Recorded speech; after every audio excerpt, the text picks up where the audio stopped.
The 100 Years' War on Palestine. Contents. Rashid Khalidi.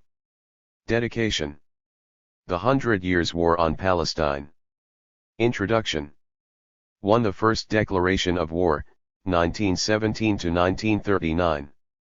2. The second declaration of war, 1947 to 1948. 3. The third declaration of war, 1967. 4. The fourth declaration of war, 1982. 5. The fifth declaration of war, 1987 to 1995. 6. The sixth declaration of war, 2000 to 2014. Conclusion, a century of war on the Palestinians. Professor Rashid Khalidi is a Palestinian-American historian and the Edward Said Professor of Modern Arab Studies at Columbia University in New York. Co-editor of the Journal of Palestine, his previous books include Palestinian Identity, The Iron Cage and Brokers of Deceit. I dedicate this book to my grandchildren, Tariq, Idris, and Nur, all born in the 21st century, who will hopefully see the end of this 100 Years' War. The 100 Years' War on Palestine. A history of settler colonial conquest and resistance. Rashid Khalidi. We are a nation threatened by disappearance. Isa and Yusuf al-Isa, Palestine, May 7, 1914. The 100 Years' War on Palestine. Introduction. For a few years during the early 1990s, I lived in Jerusalem for several months at a time, doing research in the private libraries of some of the city's oldest families, including my own. With my wife and children, I stayed in an apartment belonging to a Khalidi family waqf, or religious endowment, in the heart of the cramped, noisy old city. From the roof of this building, there was a view of two of the greatest masterpieces of early Islamic architecture. The shining golden dome of the rock was just over 300 feet away on the Haram al-Sharif. Beyond it lay the smaller silver-gray cupola of the Al-Aqsa Mosque, with the Mount of Olives in the background. 1. In other directions one could see the old city's churches and synagogues. Just down Bab al-Silsila Street was the main building of the Khalidi Library, which was founded in 1899 by my grandfather, Haj Raghib al-Khalidi, with a bequest from his mother, Khadija al-Khalidi. 2. The library houses more than 1,200 manuscripts, mainly in Arabic, some in Persian and Ottoman Turkish, the oldest dating back to the early 11th century. 3. Including some 2,000 19th century Arabic books and miscellaneous family papers, the collection is one of the most extensive in all of Palestine that is still in the hands of its original owners. 4. At the time of my stay, the main library structure, which dates from around the 13th century, was undergoing restoration, so the contents were being stored temporarily in large cardboard boxes in a Mamluk-era building connected to our apartment by a narrow stairway. I spent over a year among those boxes, going through dusty, worm-eaten books, documents, and letters belonging to generations of Khalidis, among them my great-great-great-uncle, Yusuf Dia al-Din Pasha al-Khalidi. 5. Through his papers, I discovered a worldly man with a broad education acquired in Jerusalem, Malta, Istanbul, and Vienna, a man who was deeply interested in comparative religion, especially in Judaism, and who owned a number of books in European languages on this and other subjects. Yusuf Dia was heir to a long line of Jerusalemite Islamic scholars and legal functionaries. His father, Al-Sayyid Muhammad Ali al-Khalidi, had served for some 50 years as deputy Qadi and chief of the Jerusalem Sharia Court Secretariat. But at a young age Yusuf Dia sought a different path for himself. After absorbing the fundamentals of a traditional Islamic education, he left Palestine at the age of 18 without his father's approval, we are told, to spend 2 years at a British Church Mission Society school in Malta. From there he went to study at the Imperial Medical School in Istanbul, after which he attended the city's Robert College, recently founded by American Protestant missionaries. For 5 years during the 1860s, Yusuf Dia attended some of the first institutions in the region that provided a modern Western-style education, learning English, French, German, and much else. It was an unusual trajectory for a young man from a family of Muslim religious scholars in the mid-19th century. Having obtained this broad training, Yusuf Dia filled various roles as an Ottoman government official, translator in the foreign ministry, consul in the Russian port of Poti on the Black Sea, governor of districts in Kurdistan, Lebanon, Palestine, and Syria, and mayor of Jerusalem for nearly a decade, with stints teaching at the Royal Imperial University in Vienna. He was also elected as the deputy from Jerusalem to the short-lived Ottoman parliament established in 1876 under the empire's new constitution, earning Sultan Abd al-Hamid's enmity because he supported parliamentary prerogatives over executive power. 6. Yusuf Dia al-Din Pasha al-Khalidi. In line with family tradition and his Islamic and Western education, al-Khalidi became an accomplished scholar as well. The Khalidi library contains many books of his in French, German, and English, as well as correspondence with learned figures in Europe and the Middle East. Additionally, Old Austrian, French, and British newspapers in the library show that Yusuf Dia regularly read the overseas press. There is evidence that he received these materials via the Austrian post office in Istanbul, which was not subject to the draconian Ottoman laws of censorship. 7. As a result of his wide reading, as well as his time in Vienna and other European countries, and from his encounters with Christian missionaries, Yusuf Dia was fully conscious of the pervasiveness of Western anti-Semitism. He had also gained impressive knowledge of the intellectual origins of Zionism, specifically its nature as a response to Christian Europe's virulent anti-Semitism. He was undoubtedly familiar with Der Judenstaat by the Viennese journalist Theodor Herzl, published in 1896, and was aware of the first two Zionist congresses in Basel, Switzerland, in 1897 and 1898. Indeed, it seems clear that Yusuf Dia knew of Herzl from his own time in Vienna. He knew of the debates and the views of the different Zionist leaders and tendencies, including Herzl's explicit call for a state for the Jews, with the sovereign right to control immigration. Moreover, as mayor of Jerusalem, he had witnessed the friction with the local population prompted by the first years of proto-Zionist activity, starting with the arrival of the earliest European Jewish settlers in the late 1870s and early 1880s. Herzl, the acknowledged leader of the growing movement he had founded, had paid his sole visit to Palestine in 1898, timing it to coincide with that of the German Kaiser Wilhelm II. He had already begun to give thought to some of the issues involved in the colonization of Palestine, writing in his diary in 1895. "We must expropriate gently the private property on the estates assigned to us. We shall try to spirit the penniless population across the border by procuring employment for it in the transit countries, while denying it employment in our own country. The property owners will come over to our side. Both the process of expropriation and the removal of the poor must be carried out discreetly and circumspectly." 9. Yusuf Dia would have been more aware than most of his compatriots in Palestine of the ambition of the nascent Zionist movement, as well as its strength, resources, and appeal. He knew perfectly well that there was no way to reconcile Zionism's claims on Palestine and its explicit aim of Jewish statehood and sovereignty there with the rights and well-being of the country's indigenous inhabitants. It is for these reasons, presumably, that on March 1, 1899, Yusuf Dia sent a prescient 7-page letter to the French chief rabbi, Tzadok Khan, with the intention that it be passed on to the founder of modern Zionism. The letter began with an expression of Yusuf Dia's admiration for Herzl, whom he esteemed as a man, as a writer of talent, and as a true Jewish patriot, and of his respect for Judaism and for Jews, who he said were our cousins, referring to the patriarch Abraham, revered as their common forefather by both Jews and Muslims. 10 He understood the motivations for Zionism, just as he deplored the persecution to which Jews were subject in Europe.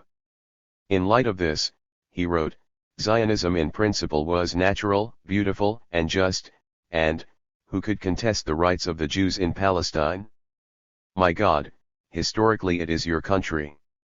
This sentence is sometimes cited, in isolation from the rest of the letter, to represent Yusuf Dia's enthusiastic acceptance of the entire Zionist program in Palestine.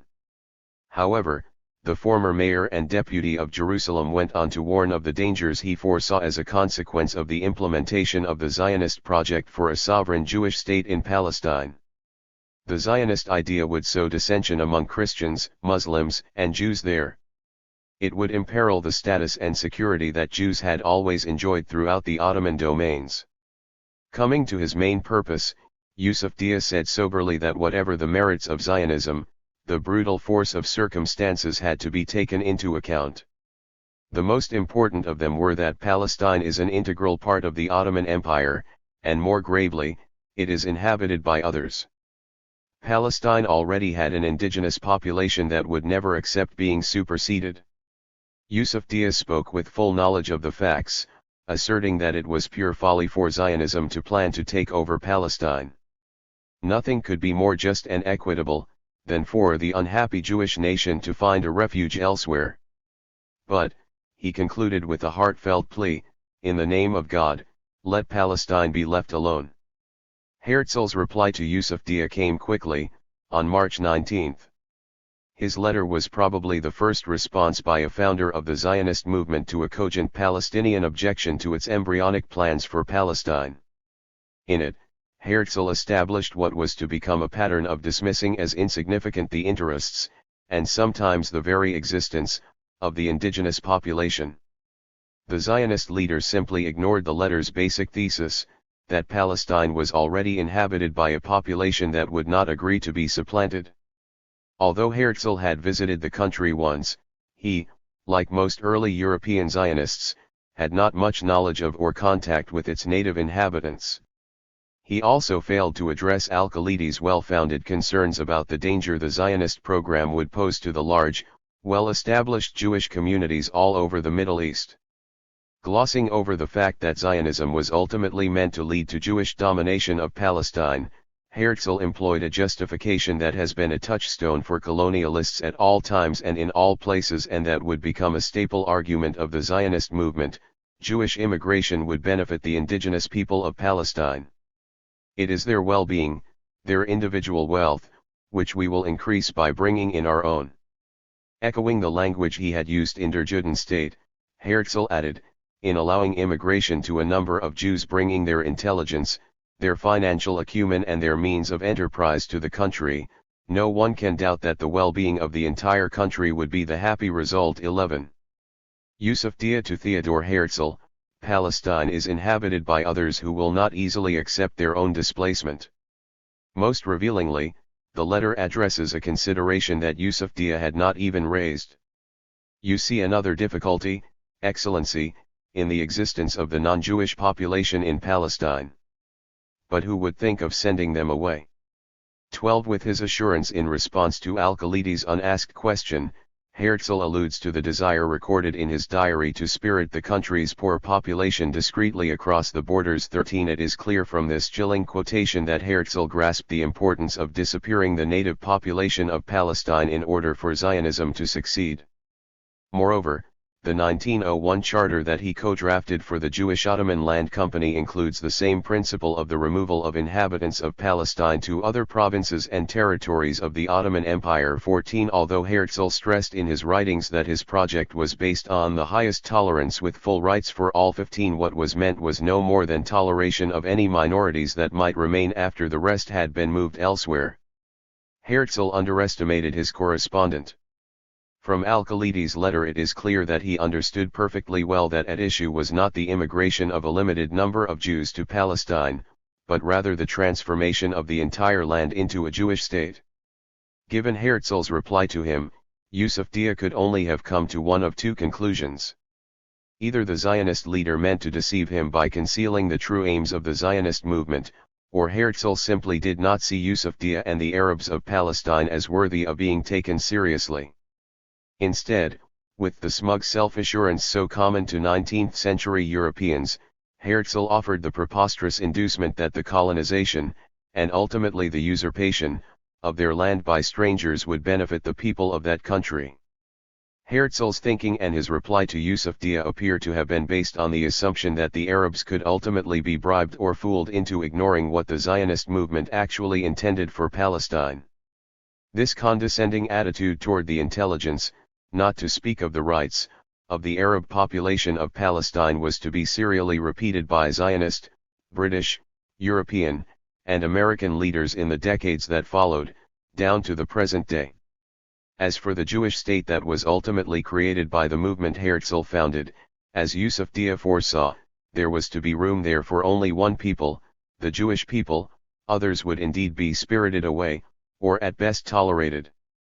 Yusuf Dia's letter and Herzl's response to it are well known to historians of the period, but most of them do not seem to have reflected carefully on what was perhaps the first meaningful exchange between a leading Palestinian figure and a founder of the Zionist movement.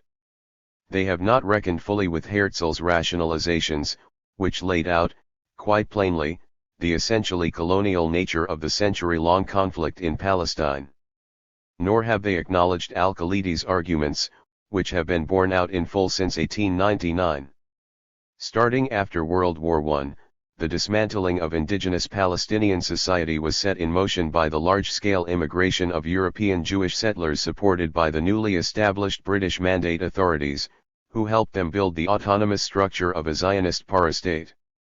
Additionally, a separate Jewish-controlled sector of the economy was created through the exclusion of Arab labor from Jewish-owned firms under the slogan of Avodah Ivirit, Hebrew labor, and the injection of truly massive amounts of capital from abroad. 16 By the middle of the 1930s, although Jews were still a minority of the population, this largely autonomous sector was bigger than the Arab-owned part of the economy.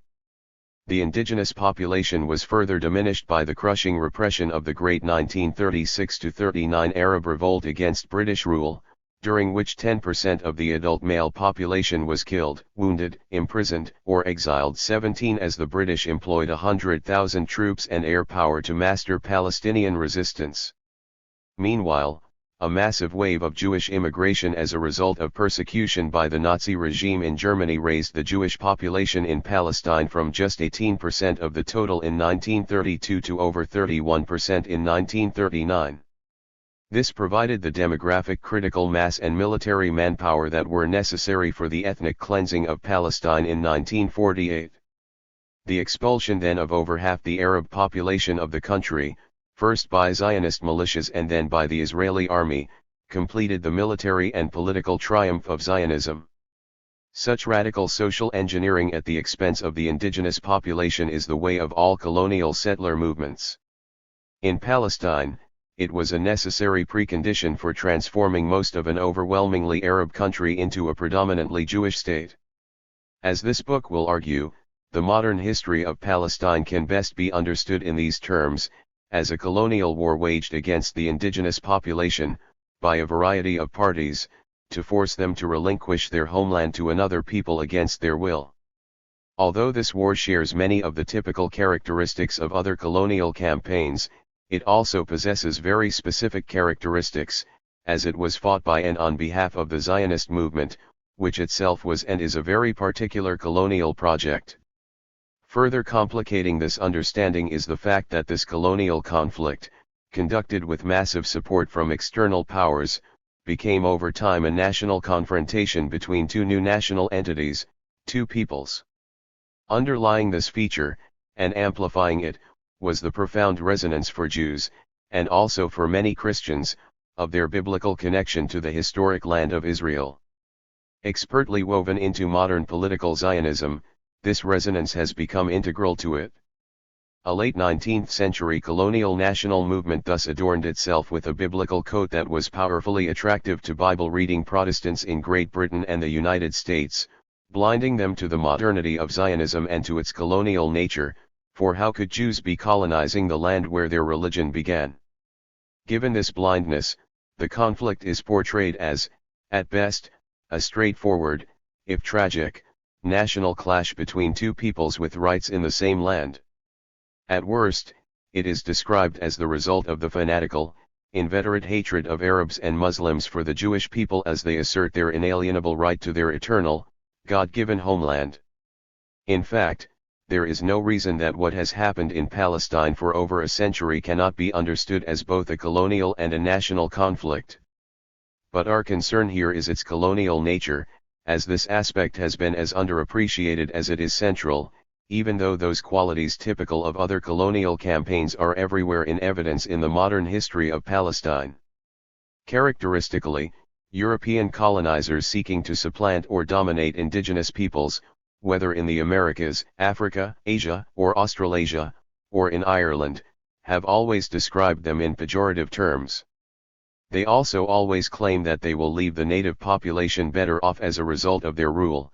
The civilizing and progressive nature of their colonial projects serves to justify whatever enormities are perpetrated against the indigenous people to fulfill their objectives. One need only refer to the rhetoric of French administrators in North Africa or of British viceroys in India. Of the British Raj, Lord Curzon said, "To feel that somewhere among these millions you have left a little justice or happiness or prosperity, a sense of manliness or moral dignity, a spring of patriotism, a dawn of intellectual enlightenment, or a stirring of duty, where it did not before exist, that is enough." That is the Englishman's justification in India. 18 The words "where it did not before exist" bear repeating. For Curzon and others of his colonial class, the natives did not know what was best for them and could not achieve these things on their own. "You cannot do without us," Curzon said in another speech. 19. For over a century, the Palestinians have been depicted in precisely the same language by their colonizers as have been other indigenous peoples. The condescending rhetoric of Theodor Herzl and other Zionist leaders was no different from that of their European peers. The Jewish state, Herzl wrote, would form a part of a wall of defense for Europe in Asia, an outpost of civilization against barbarism. 20 This was similar to the language used in the conquest of the North American frontier, which ended in the 19th century with the eradication or subjugation of the continent's entire native population. As in North America, the colonization of Palestine, like that of South Africa, Australia, Algeria, and parts of East Africa, was meant to yield a white European settler colony. The same tone toward the Palestinians that characterizes both Curzon's rhetoric and Herzl's letter is replicated in much discourse on Palestine in the United States, Europe, and Israel even today. In line with this colonial rationale, there is a vast body of literature dedicated to proving that before the advent of European Zionist colonization, Palestine was barren, empty, and backward. Historical Palestine has been the subject of innumerable disparaging tropes in Western popular culture, as well as academically worthless writing that purports to be scientific and scholarly, but that is riddled with historical errors, misrepresentations, and sometimes outright bigotry. At most, this literature asserts, the country was inhabited by a small population of rootless and nomadic Bedouin who had no fixed identity and no attachment to the land they were passing through, essentially as transients. The corollary of this contention is that it was only the labor and drive of the new Jewish immigrants that turned the country into the blooming garden it supposedly is today, and that only they had an identification with and love for the land, as well as a God-given right to it. This attitude is summed up in the slogan "A land without a people for a people without a land," used by Christian supporters of a Jewish Palestine, as well as by early Zionists like Israel Zangwill. 21 Palestine was terra nullius to those who came to settle it, with those living there nameless and amorphous.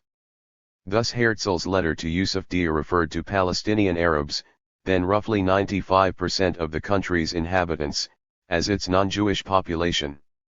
Essentially, the point being made is that the Palestinians did not exist, or were of no account, or did not deserve to inhabit the country they so sadly neglected. If they did not exist, then even well-founded Palestinian objections to the Zionist movement's plans could simply be ignored. Just as Herzl dismissed Yusuf Dia al-Khalidi's letter, most later schemes for the disposition of Palestine were similarly cavalier.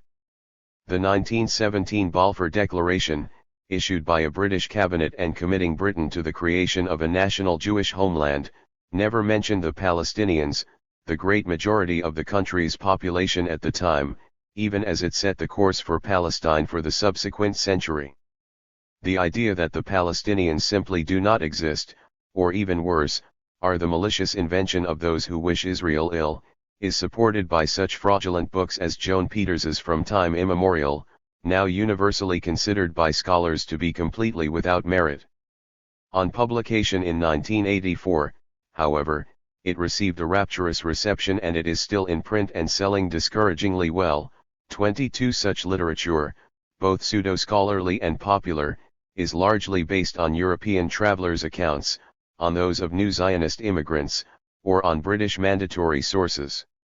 It is often produced by people who know nothing about the indigenous society and its history and have disdain for it, or who worse yet have an agenda that depends on its invisibility or disappearance. Rarely utilizing sources produced from within Palestinian society, these representations essentially repeat the perspective, the ignorance, and the biases, tinged by European arrogance, of outsiders. 23. The message is also amply represented in popular culture in Israel and the United States, as well as in political and public life. 24. It has been amplified via mass-market books such as Leon Uris's novel Exodus and the Academy Award-winning movie that it spawned, works that have had a vast impact on an entire generation and that serve to confirm and deepen pre-existing prejudices. 25. Political figures have explicitly denied the existence of Palestinians, for example, former Speaker of the House Newt Gingrich, "I think that we've had an invented Palestinian people who are in fact Arabs." While returning from a trip to Palestine in March 2015, the governor of Arkansas, Mike Huckabee, said there's really no such thing as the Palestinians. 26. To some degree, every U.S. administration since Harry Truman's has been staffed by people making policy on Palestine whose views indicate that they believe Palestinians, whether or not they exist, are lesser beings than Israelis. Significantly, many early apostles of Zionism had been proud to embrace the colonial nature of their project. The eminent revisionist Zionist leader Zeev Jabotinsky, godfather of the political trend that has dominated Israel since 1977, upheld by Prime Ministers Menachem Begin, Yitzhak Shamir, Ariel Sharon, Ehud Olmert, and Benjamin Netanyahu, was especially clear about this. Jabotinsky wrote in 1923, "Every native population in the world resists colonists as long as it has the slightest hope of being able to rid itself of the danger of being colonist. That is what the Arabs in Palestine are doing, and what they will persist in doing as long as there remains a solitary spark of hope that they will be able to prevent the transformation of Palestine into the land of Israel." Such honesty was rare among other leading Zionists, who like Herzl protested the innocent purity of their aims and deceived their Western listeners, and perhaps themselves, with fairy tales about their benign intentions toward the Arab inhabitants of Palestine. Jabotinsky and his followers were among the few who were frank enough to admit publicly and bluntly the harsh realities inevitably attendant on the implantation of a colonial settler society within an existing population. Specifically, he acknowledged that the constant threat of the use of massive force against the Arab majority would be necessary to implement the Zionist program. What he called an iron wall of bayonets was an imperative for its success. As Jabotinsky put it, Zionist colonization can proceed and develop only under the protection of a power that is independent of the native population behind an iron wall, which the native population cannot breach. 27. This was still the high age of colonialism, when such things being done to native societies by Westerners were normalized and described as progress. The social and economic institutions founded by the early Zionists, which were central to the success of the Zionist project, were also unquestioningly understood by all and described as colonial. The most important of these institutions was the Jewish Colonization Association, in 1924 renamed the Palestine Jewish Colonization Association. This body was originally established by the German Jewish philanthropist Baron Maurice de Hirsch and later combined with a similar organization founded by the British peer and financier Lord Edmund de Rothschild. The JCA provided the massive financial support that made possible extensive land purchases and the subsidies that enabled most of the early Zionist colonies in Palestine to survive and thrive before and during the Mandate period. Unremarkably, once colonialism took on a bad odor in the post-World War II era of decolonization, the colonial origins and practice of Zionism and Israel were whitewashed and conveniently forgotten in Israel and the West. In fact, Zionism, for 2 decades the coddled stepchild of British colonialism, rebranded itself as an anti-colonial movement. The occasion for this drastic makeover was a campaign of sabotage and terrorism launched against Great Britain after it drastically limited its support of Jewish immigration with the 1939 White Paper on the eve of World War II. This falling out between erstwhile allies, to help them fight the Palestinians in the late 1930s, Britain had armed and trained the Jewish settlers it allowed to enter the country, encouraged the outlandish idea that the Zionist movement was itself anti-colonial. There was no escaping the fact that Zionism initially had clung tightly to the British Empire for support, and had only successfully implanted itself in Palestine thanks to the unceasing efforts of British imperialism. It could not be otherwise, for as Jabotinsky stressed, only the British had the means to wage the colonial war that was necessary to suppress Palestinian resistance to the takeover of their country. This war has continued since then, waged sometimes overtly and sometimes covertly, but invariably with the tacit or overt approval, and often the direct involvement, of the leading powers of the day and the sanction of the international bodies they dominated, the League of Nations and the United Nations.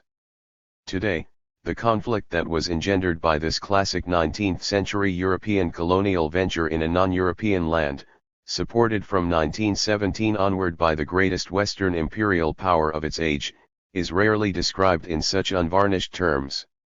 Indeed, those who analyze not only Israeli settlement efforts in Jerusalem, the West Bank, and the occupied Syrian Golan Heights, but the entire Zionist enterprise from the perspective of its colonial settler origins and nature are often vilified.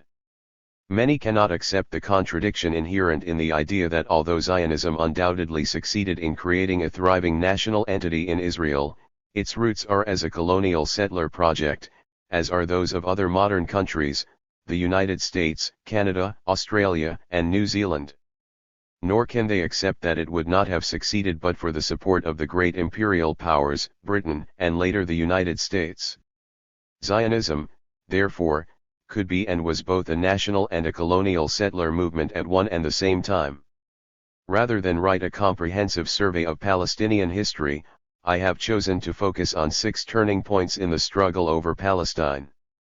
These 6 events, from the 1917 issuance of the Balfour Declaration, which decided the fate of Palestine, to Israel's siege of the Gaza Strip and its intermittent wars on Gaza's population in the early 2000s, highlight the colonial nature of the 100 Years' War on Palestine, and also the indispensable role of external powers in waging it. 28 I have told this story partly through the experiences of Palestinians who lived through the war, many of them members of my family who were present at some of the episodes described. I have included my own recollections of events that I witnessed, as well as materials belonging to my own and other families, and a variety of first-person narratives. My purpose throughout has been to show that this conflict must be seen quite differently from most of the prevailing views of it. I have written several books and numerous articles on different aspects of Palestinian history in a purely academic vein. 29 The underpinning of this book, too, is research-based and academic, but it also has a first-person dimension that is usually excluded from scholarly history. Although members of my family have been involved in events in Palestine for years, as have I, as a witness or a participant, our experiences are not unique, in spite of the advantages we enjoyed because of our class and status.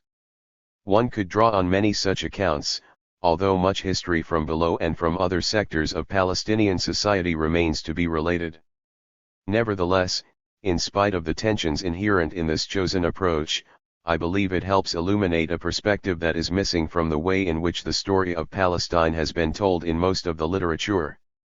I should add that this book does not correspond to a lachrymose conception of the past 100 years of Palestinian history, to reprise the great historian Salo Baron's brilliant critique of a 19th-century trend in Jewish historical writing. 30 Palestinians have been accused by those who sympathize with their oppressors of wallowing in their own victimization.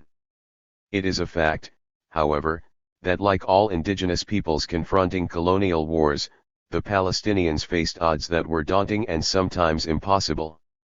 It is also true that they have suffered repeated defeats and have often been divided and badly led. None of this means that Palestinians could not sometimes defy those odds successfully, or that at other times they could not have made better choices. 31 But we cannot overlook the formidable international and imperial forces arrayed against them, the scale of which has often been dismissed, and in spite of which they have displayed remarkable resilience.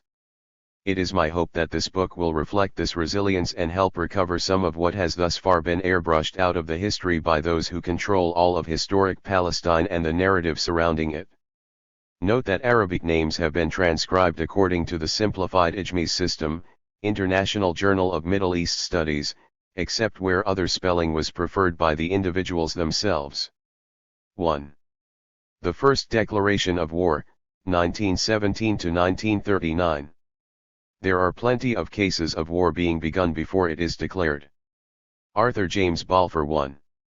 At the turn of the 20th century, before Zionist colonization had much appreciable effect on Palestine, new ideas were spreading, modern education and literacy had begun to expand, and the integration of the country's economy into the global capitalist order was proceeding apace. Production for export of crops like wheat and citrus fruit, capital investment in agriculture, and the introduction of cash crops and wage labor, notable in the rapid spread of orange groves, were changing the face of large sections of the countryside. This evolution went hand in hand with the accumulation of private land ownership by fewer people. Large tracts were coming under the control of absentee landlords, many of whom lived in Beirut or Damascus at the expense of peasant smallholders. Sanitation, health, and rates of live births were all slowly improving, death rates were in decline, and the population was in consequence increasing more quickly.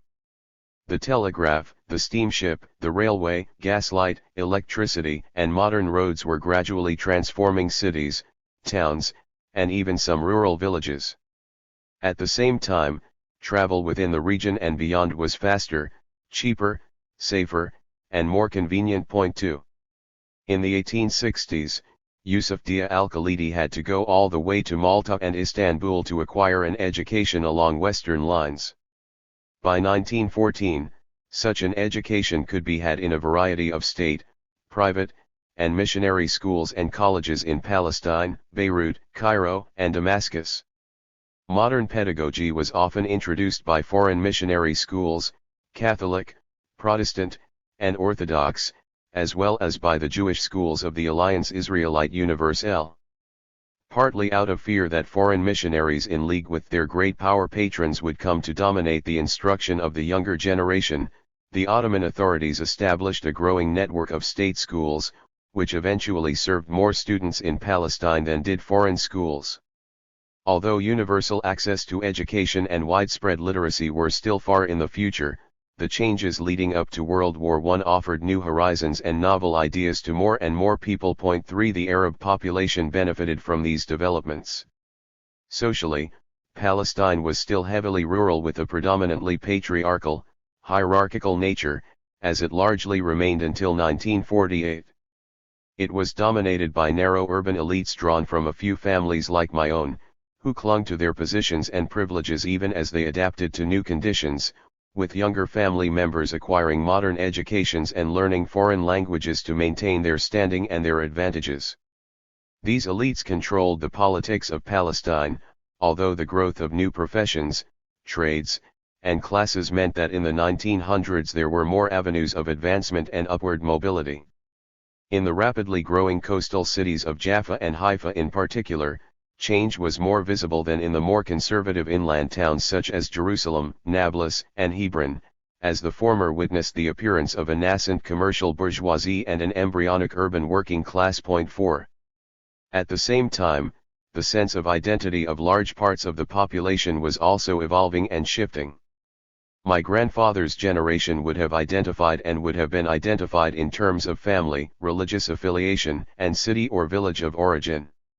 They would have cherished their descent from revered ancestors, they would have been proud speakers of Arabic, the language of the Quran, and heirs to Arab culture. They might have felt loyalty to the Ottoman dynasty and state, an allegiance rooted in custom as well as a sense of the Ottoman state as a bulwark defending the lands of the earliest and greatest Muslim empires, lands coveted by Christendom since the Crusades, lands in which the holy cities of Mecca, Medina, and Jerusalem were located. That loyalty had begun to weaken in the 19th century, however, as the religious foundation of the state was diminished, as Ottoman military defeats and territorial losses mounted, and as the ideas of nationalism evolved and spread. Greater mobility and access to education accelerated these shifts, and the burgeoning press and availability of printed books also played an important role. 32 new newspapers and periodicals were established in Palestine between 1908 and 1914, with even more in the 1920s and 1930s. 5 different forms of identification, such as nationhood, and novel ideas about social organization, including working-class solidarity and the role of women in society, were emerging to challenge previously fixed affiliations. These modes of belonging, whether to a national or class or professional group, were still in formation and involved overlapping ties of loyalty. Yusuf Dia's 1899 letter to Herzl, for example, evokes religious affiliation, Ottoman loyalty, local pride in Jerusalem, and a clear sense of identification with Palestine. In this first decade of the 20th century, a large proportion of the Jews living in Palestine were still culturally quite similar to and lived reasonably comfortably alongside city-dwelling Muslims and Christians. They were mostly ultra-Orthodox and non-Zionist, Mizrahi, Eastern, or Sephardic, descendants of Jews expelled from Spain, urbanites of Middle Eastern or Mediterranean origin who often spoke Arabic or Turkish, even if only as a second or third language. In spite of marked religious distinctions between them and their neighbors, they were not foreigners, nor were they Europeans or settlers. They saw themselves, and were seen as Jews who were part of the indigenous Muslim majority society. 6 Moreover, some young European Ashkenazi Jews who settled in Palestine at this time, including such ardent Zionists as David Ben-Gurion and Yitzhak Ben-Zvi, one became prime minister and the other the president of Israel, initially sought a measure of integration into the local society. Ben-Gurion and Ben-Zvi even took Ottoman nationality, studied in Istanbul, and learned Arabic and Turkish. The much more rapid pace of transformation in the advanced countries of Western Europe and North America compared to the rest of the world during the modern industrial era led many outside observers, including some eminent scholars, to mistakenly claim that Middle Eastern societies, including Palestine, were stagnant and unchanging, or even in decline. 7 We now know from many indices that this was by no means the case. A growing body of solidly grounded historical work based on Ottoman, Palestinian, Israeli, and Western sources completely refutes these false notions. 8 However, recent scholarship on Palestine in the years before 1948 goes much further than just dealing with the misconceptions and distortions at the heart of such thinking. Whatever it may have looked like to uninformed outsiders, it is clear that by the first part of the 20th century there existed in Palestine under Ottoman rule a vibrant Arab society undergoing a series of rapid and accelerating transitions, much like several other Middle Eastern societies around it. 9. Major external shocks have powerful effects on societies, especially on their sense of self. The Ottoman Empire grew increasingly fragile in the early 20th century, with major territorial losses in the Balkans, Libya, and elsewhere. A long series of wrenching wars and upheavals stretching for nearly a decade started with the Libyan War in 1911-12, followed by the Balkan Wars of 1912-13, and then the extraordinary dislocations of World War I, which led to the empire's disappearance. The 4 years of that war brought severe shortages, penury, starvation, disease, the requisitioning of draft animals, and the conscription of most working-age men, who were sent to the front. Greater Syria, which included Palestine and present-day Jordan, Syria, and Lebanon, is estimated to have suffered 500,000 deaths between 1915 and 1918 due to famine alone, which was exacerbated by a plague of locusts. 10. Hunger and general hardship were only one cause of the dire state of the population. Focused as most observers were on the appalling casualties on the Western Front, few realized that the Ottoman Empire overall was dealt the heaviest wartime losses of any major combatant power, with over 3 million dead, 15% of the total population. Most of these casualties were civilians, the largest single group being the victims of massacres at the behest of the Ottoman authorities in 1915 and 1916 Armenians, Assyrians, and other Christians. 11 Additionally, of the 2.8 million Ottoman soldiers originally mobilized, as many as 750,000 may have died during the war. 12 Arab casualties were correspondingly high, since the army units recruited in Iraq and Greater Syria were heavily represented on bloody battlegrounds such as the Ottoman Eastern Front against Russia, as well as in Gallipoli, Sinai, Palestine, and Iraq. The demographer Justin McCarthy estimated that after growing by about 1% annually until 1914, Palestine's population declined by 6% during the war. 13.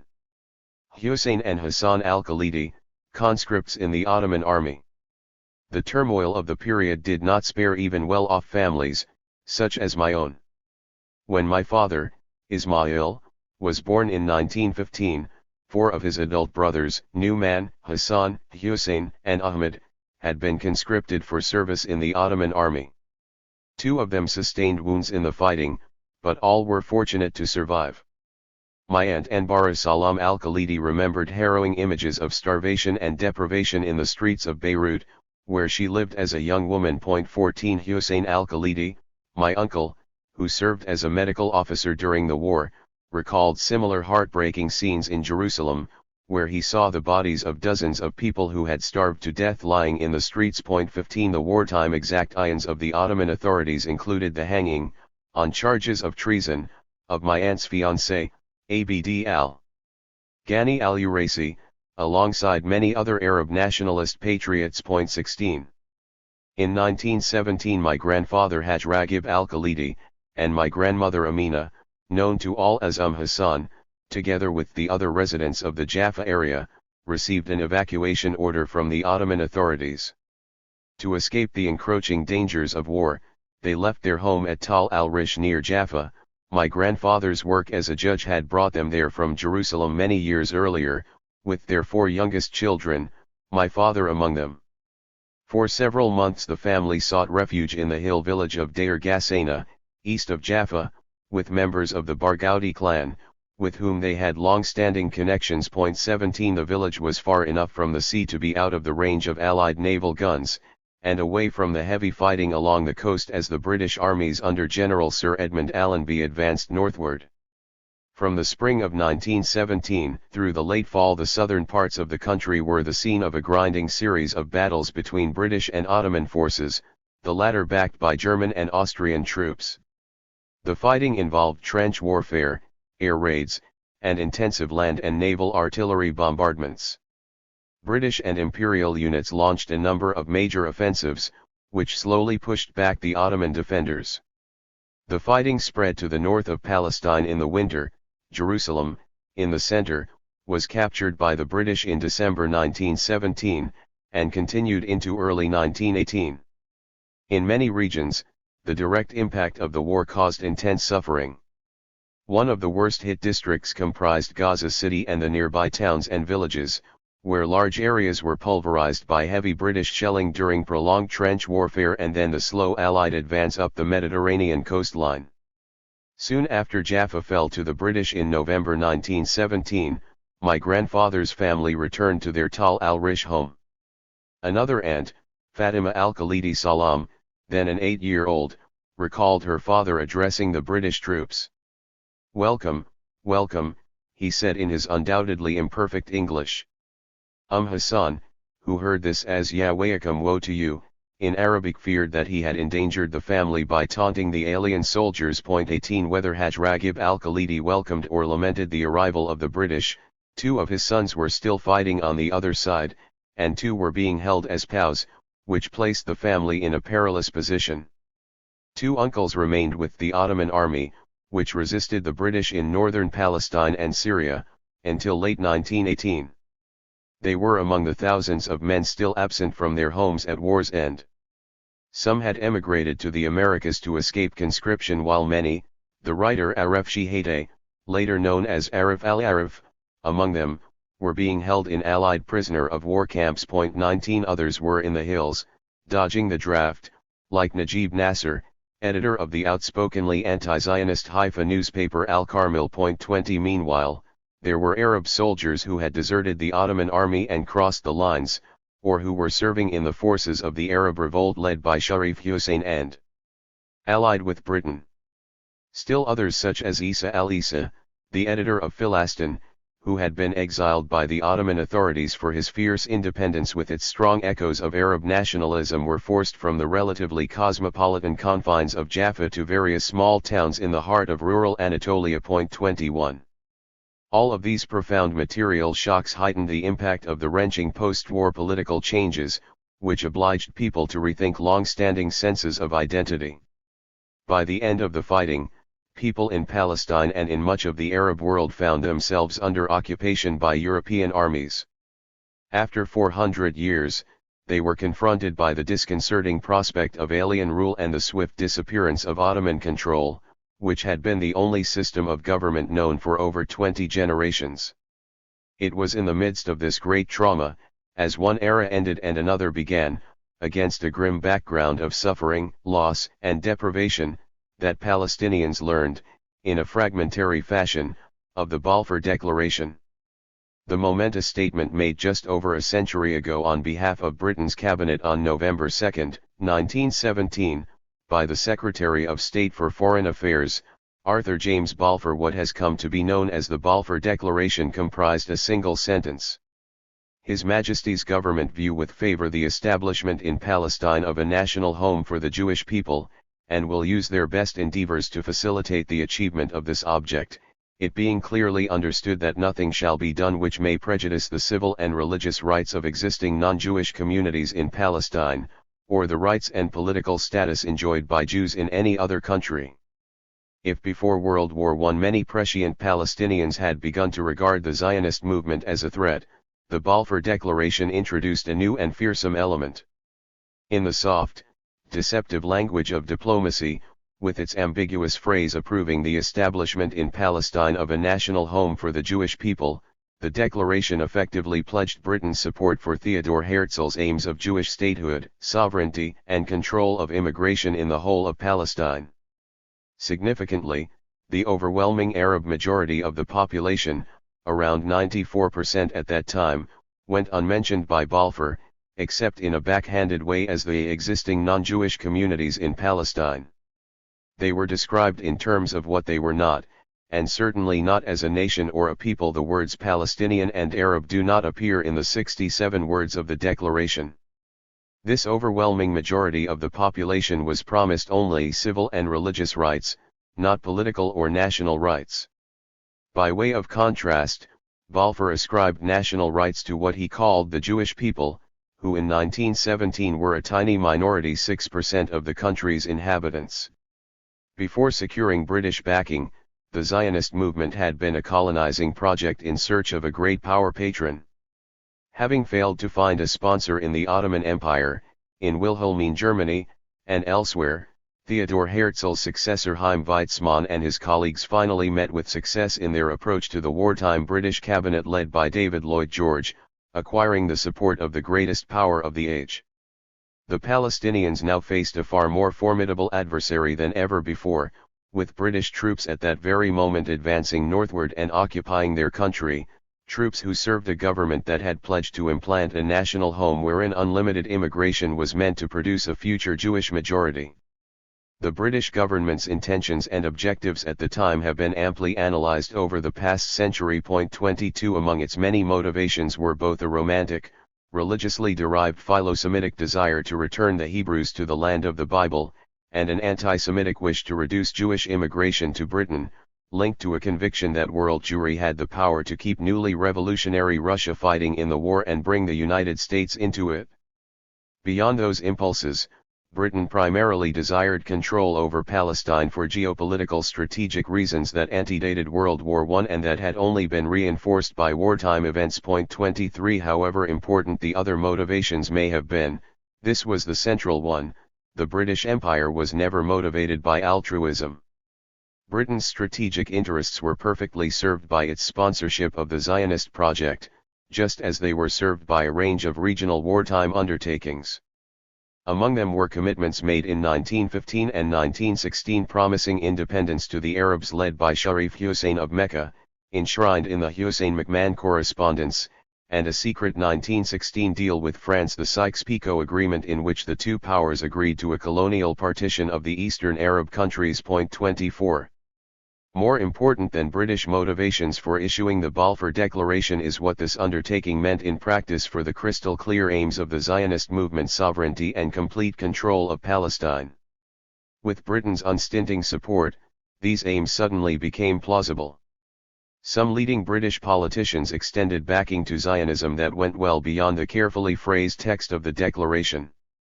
At a dinner at Balfour's home in 1922, three of the most prominent British statesmen of the era, Lloyd George, Balfour, and Secretary of State for the Colonies Winston Churchill, assured Weizmann that by the term Jewish national home they always meant an eventual Jewish state. Lloyd George convinced the Zionist leader that for this reason Britain would never allow representative government in Palestine. Nor did it. 25.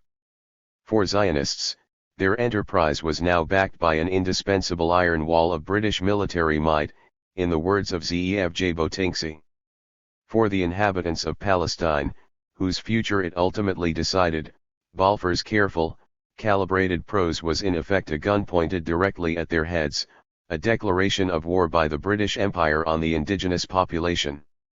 The majority now faced the prospect of being outnumbered by unlimited Jewish immigration to a country then almost completely Arab in its population and culture. Whether intended this way or not, the declaration launched a full-blown colonial conflict, a century-long assault on the Palestinian people, aimed at fostering an exclusivist national home at their expense. The Palestinian reaction to the Balfour Declaration was late in coming, and initially was relatively muted. Word of the British pronouncement had spread in most other parts of the world immediately following its promulgation. In Palestine, however, local newspapers had been shuttered since the beginning of the war by both government censorship and a lack of newsprint, the result of a tight Allied naval blockade of Ottoman ports. After British troops occupied Jerusalem in December 1917, the military regime banned publication of news of the declaration. 26. Indeed, the British authorities did not allow newspapers to reappear in Palestine for nearly 2 years. When reports of the Balfour Declaration finally reached Palestine, they trickled in slowly via word of mouth and then through copies of Egyptian newspapers that travelers brought from Cairo. The bombshell struck a society prostrate and exhausted at this late stage of the war, when survivors of the chaos and displacement were slowly returning to their homes. There is evidence that they reacted with shock to the news. In December 1918, 33 exiled Palestinians, including Al-Isa, who had just made their way from Anatolia to Damascus, where their access to news was not restricted, sent an advance letter of protest to the peace conference being convened in Versailles and to the British Foreign Office. They stressed that this country is our country and expressed their horror at the Zionist claim that Palestine would be turned into a national home for them. 27. Such prospects may have seemed remote to many Palestinians when the Balfour Declaration was issued, at a time when Jews constituted a tiny minority of the population. Nonetheless, some far-sighted individuals, Yusuf Dia al-Khalidi among them, had discerned the danger posed by Zionism early on.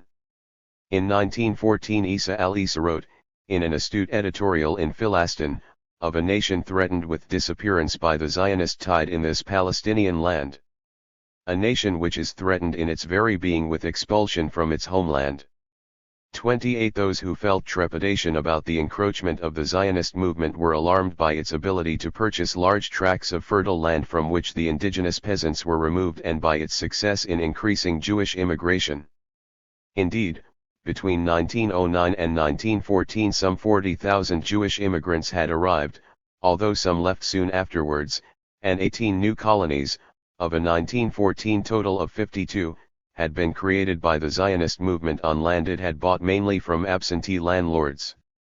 The relatively recent concentration of private land ownership greatly facilitated these land purchases. The impact on Palestinians was especially pronounced in agricultural communities in areas of intensive Zionist colonization, the coastal plain and the fertile Marj ibn Amr and Huli valleys in the north. Many peasants in villages neighboring the new colonies had been deprived of their land as a result of the land sales. Some had also suffered in armed encounters with the first paramilitary units formed by the European Jewish settlers. 29 Their trepidation was shared by Arab city dwellers in Haifa, Jaffa, and Jerusalem, the main centers of Jewish population then and now, who observed with mounting concern the stream of Jewish immigrants in the years before the war. After the issuance of the Balfour Declaration, the disastrous implications for the future of Palestine were increasingly apparent to all. Beyond demographic and other shifts, World War I and its aftermath accelerated the change in Palestinian national sentiment from a love of country and loyalties to family and locale to a thoroughly modern form of nationalism. 30 In a world where nationalism had been gaining ground for many decades, the Great War provided a global boost to the idea. The tendency was compounded toward the end of the war by Woodrow Wilson in the United States and Vladimir Lenin in Soviet Russia, who both espoused the principle of national self-determination, albeit in different ways and with different aims. Whatever the intentions of these two leaders, the apparent endorsement of the national aspirations of peoples the world over by ostensibly anti-colonial powers had an enormous impact. Clearly, Wilson had no intention of applying the principle to most of those who took them as inspiration for their hopes of national liberation. Indeed, he confessed that he was bewildered by the plethora of peoples, most of whom he had never heard, who responded to his call for self-determination. 31 Nevertheless, the hopes aroused and then disappointed by Wilson's pronouncements in support of national self-determination, by the Bolshevik Revolution, and by the indifference of the Allies at the Versailles Peace Conference to the demands of colonized peoples for independence sparked massive revolutionary anti-colonial upheavals in India, Egypt, China, Korea, Ireland, and elsewhere. 32 The dissolution of the Romanov, Habsburg, and Ottoman empires' transnational dynastic states was also in large measure a function of the spread of nationalism and its intensification during and after the war. Political identities in Palestine had certainly evolved prior to the war, in keeping with global shifts and the evolution of the Ottoman state. However, this had happened relatively slowly, within the constraints of the dynastic, transnational, and religiously legitimate empire. The mental map of most of its subjects before 1914 was limited by their having been governed by this political system for so long that it was hard for them to conceive of not living under Ottoman rule. Going into the post-war world, suffering from collective trauma, the people of Palestine faced a radically new reality: they were to be ruled by Britain, and their country had been promised to others as a national home. Against this could be set their expectations about the possibility of Arab independence and self-determination, promised to Sharif Hussein by the British in 1916, a promise repeated in multiple public pledges thereafter, including in an Anglo-French declaration of 1918, before being enshrined in the Covenant of the new League of Nations in 1919. One crucial window into Palestinians' perceptions of themselves and their understanding of events between the wars is the Palestinian press. Two newspapers, Isa Alisa's Jaffa publication, Philastin, and Al-Carmel, published in Haifa by Najib Nasser, were bastions of local patriotism, and critics of the Zionist British Entente and the danger that it posed to the Arab majority in Palestine. They were among the most influential beacons of the idea of Palestinian identity. Other newspapers echoed and amplified the same themes, focusing on the burgeoning, largely closed Jewish economy and the other institutions created by the Zionist state-building project and supported by the British authorities. After attending the ceremonial opening of a new rail line in 1929 that connected Tel Aviv to the Jewish settlements and Arab villages to the south, Isa Alisa wrote an ominous editorial in Philastin. All along the route, he wrote, Jewish settlers took advantage of the presence of British officials to make new demands of them, while Palestinians were nowhere to be seen. There was only one tarbush, he said, among so many hats. The message was clear: the Wataniyan, the people of the country, were poorly organized, while Al-Qam, this nation, exploited every opportunity offered them. The title of the editorial summed up the gravity of Alisa's warning: strangers in our own land, our drowsiness and their alertness. 33 Another such window is provided by the growing number of published memoirs by Palestinians. Most of them are in Arabic and reflect the concerns of their upper-class and middle-class authors. 34 To find the views of the less well-to-do segments of Palestinian society is more difficult. There is little oral history available from the early decades of British rule. 35 While sources such as these provide a sense of the evolution of identity among Palestinians, with the increasing use of the terms Palestine and Palestinians, the turning points in this process are hard to pinpoint. A few things can be gleaned from my grandfather's personal trajectory. Haj Raghib, who had a traditional religious education and who served as a religious official and as a qadi, was a close friend of Isa al-Isa, who incidentally was my wife Mona's grandfather, and contributed articles on topics like education, libraries, and culture to Philastin. 36 Through Khalidi and al-Isa family lore we get a sense of the frequent social interactions between the two, one Muslim, the other Greek Orthodox, primarily in the garden of my grandfather's house in Tal al-Rish on the outskirts of Jaffa. In one story, the two men put up with the interminable visit of a boring, conservative local sheikh before returning, after he leaves, to the more convivial pleasure of private drinking. 37 The point is that Haj Raghib, a religious figure, was part of a circle of leading secular advocates of Palestine as a source of identity. The Al-Khalidi family, Tal al-Rish, circa 1930, top row from left, Ismail, the author's father, Yaqub, Hassan, holding Samira, Hussein, holding Leela, Kalib. Middle row, Anbara, Walid, Hassan, the author's grandmother, Sulayfa, Haj Raghib, his grandfather, Nashat, Ikram. Bottom row, Adel, Hadim, Raghib, Amira, Khalid, and Muawiyah. The history revealed by even a cursory examination of the press, memoirs, and similar sources generated by Palestinians flies in the face of the popular mythology of the conflict, which is premised on their non-existence or lack of a collective consciousness. In fact, Palestinian identity and nationalism are all too often seen to be no more than recent expressions of an unreasoning, if not fanatical, opposition to Jewish national self-determination. But Palestinian identity, much like Zionism, emerged in response to many stimuli, and at almost exactly the same time as did modern political Zionism. The threat of Zionism was only one of these stimuli, just as anti-Semitism was only one of the factors fueling Zionism. As newspapers like Philastin and Al-Carmel reveal, this identity included love of country, a desire to improve society, religious attachment to Palestine, and opposition to European control. After the war, the focus on Palestine as a central locus of identity drew strength from widespread frustration at the blocking of Arab aspirations in Syria and elsewhere as the Middle East became suffocatingly dominated by the European colonial powers. This identity is thus comparable to the other Arab nation-state identities that emerged around the same time in Syria, Lebanon, and Iraq. Indeed, all the neighboring Arab peoples developed modern national identities very similar to that of the Palestinians, and did so without the impact of the emergence of Zionist colonialism in their midst. Just like Zionism, Palestinian and other Arab national identities were modern and contingent, a product of late 19th and 20th century circumstances, not eternal and immutable.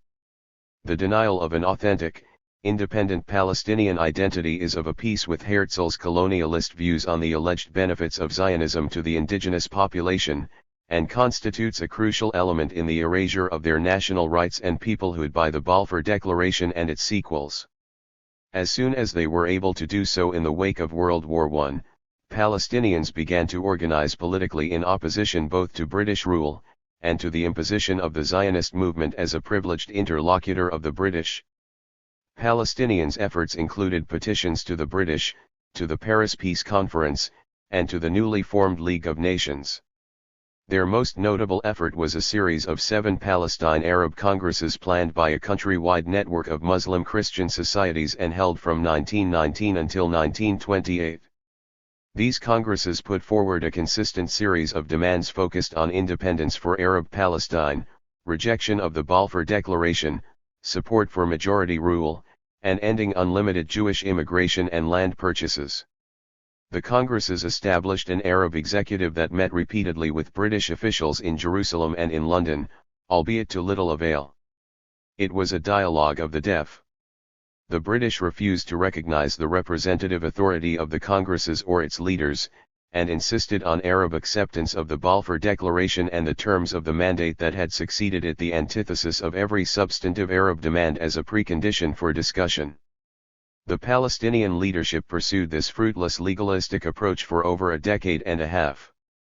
In contrast to these elite-led initiatives, popular dissatisfaction with British support for Zionist aspirations exploded into demonstrations, strikes, and riots, with violence flaring notably in 1920, 1921, and 1929, each episode more intense than the previous one. In every case, these were spontaneous eruptions, often provoked by Zionist groups flexing their muscle.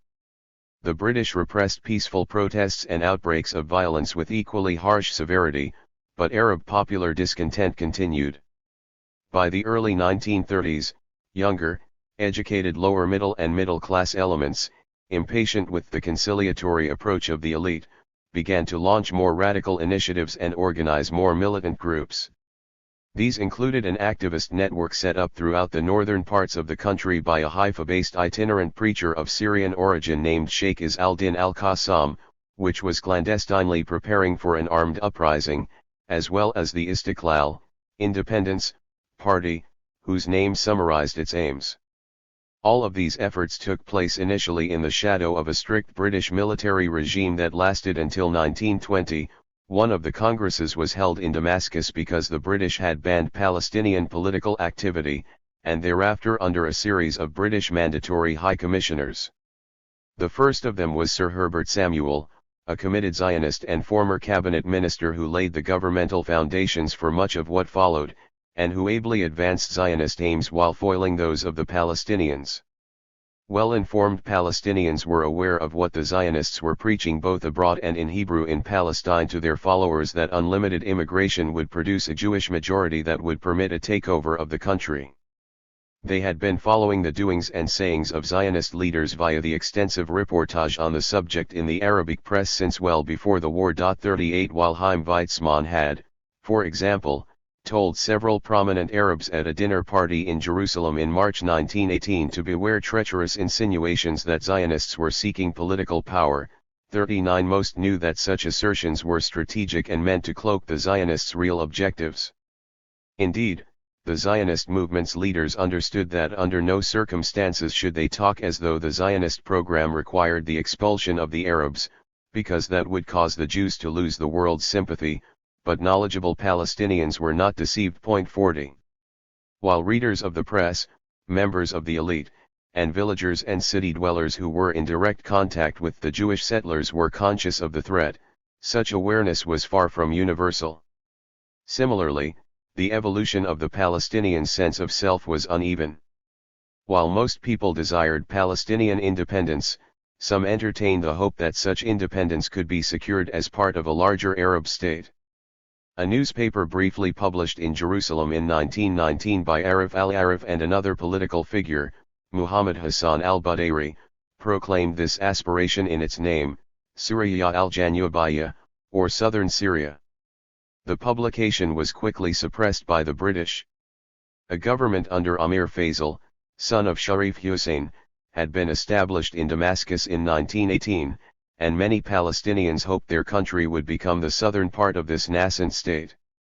However, France claimed Syria for itself on the basis of the Sykes-Picot Agreement, and in July 1920, French troops occupied the country, eliminating the newborn Arab state. 41 As Arab countries under mandates or other forms of direct or indirect European control became preoccupied with their own narrow problems, more and more Palestinians realized that they would have to depend on themselves. Arabism and a sense of belonging to the larger Arab world always remained strong, but Palestinian identity was constantly reinforced by Britain's bias in favor of the burgeoning Zionist project. Changes elsewhere in the Middle East swept a region racked by continued instability. Following a bitter clash with Allied occupying forces, the nucleus of a Turkish republic arose in Anatolia in place of the Ottoman Empire. Meanwhile, Britain failed to impose a one-sided treaty on Iran and withdrew its occupation forces in 1921. France established itself in Syria and Lebanon, after crushing Amir Faisal's state. Egyptians revolting against their British overlords in 1919 were suppressed with great difficulty by the colonial power, which was finally obliged to grant Egypt a simulacrum of independence in 1922. Something analogous occurred in Iraq, where a widespread armed uprising in 1920 obliged the British to grant self-rule under an Arab monarchy headed by the same Amir Faisal, now with the title of king. Within a little more than a decade after World War I, Turks, Iranians, Syrians, Egyptians, and Iraqis all achieved a measure of independence, albeit often highly constrained and severely limited. In Palestine, the British operated with a different set of rules. In 1922, the new League of Nations issued its mandate for Palestine, which formalized Britain's governance of the country. In an extraordinary gift to the Zionist movement, the mandate not only incorporated the text of the Balfour Declaration verbatim, it substantially amplified the declaration's commitments. The document begins with a reference to Article 22 of the Covenant of the League of Nations, which states that for certain communities, their existence as independent nations can be provisionally recognized. It continues by giving an international pledge to uphold the provisions of the Balfour Declaration. The clear implication of the sequence is that only one people in Palestine is to be recognized with national rights, the Jewish people. This was in contradistinction to every other Middle Eastern mandated territory, where Article 22 of the Covenant applied to the entire population and was ultimately meant to allow for some form of independence of these countries. In the third paragraph of the mandate's preamble, the Jewish people, and only the Jewish people, are described as having a historic connection to Palestine.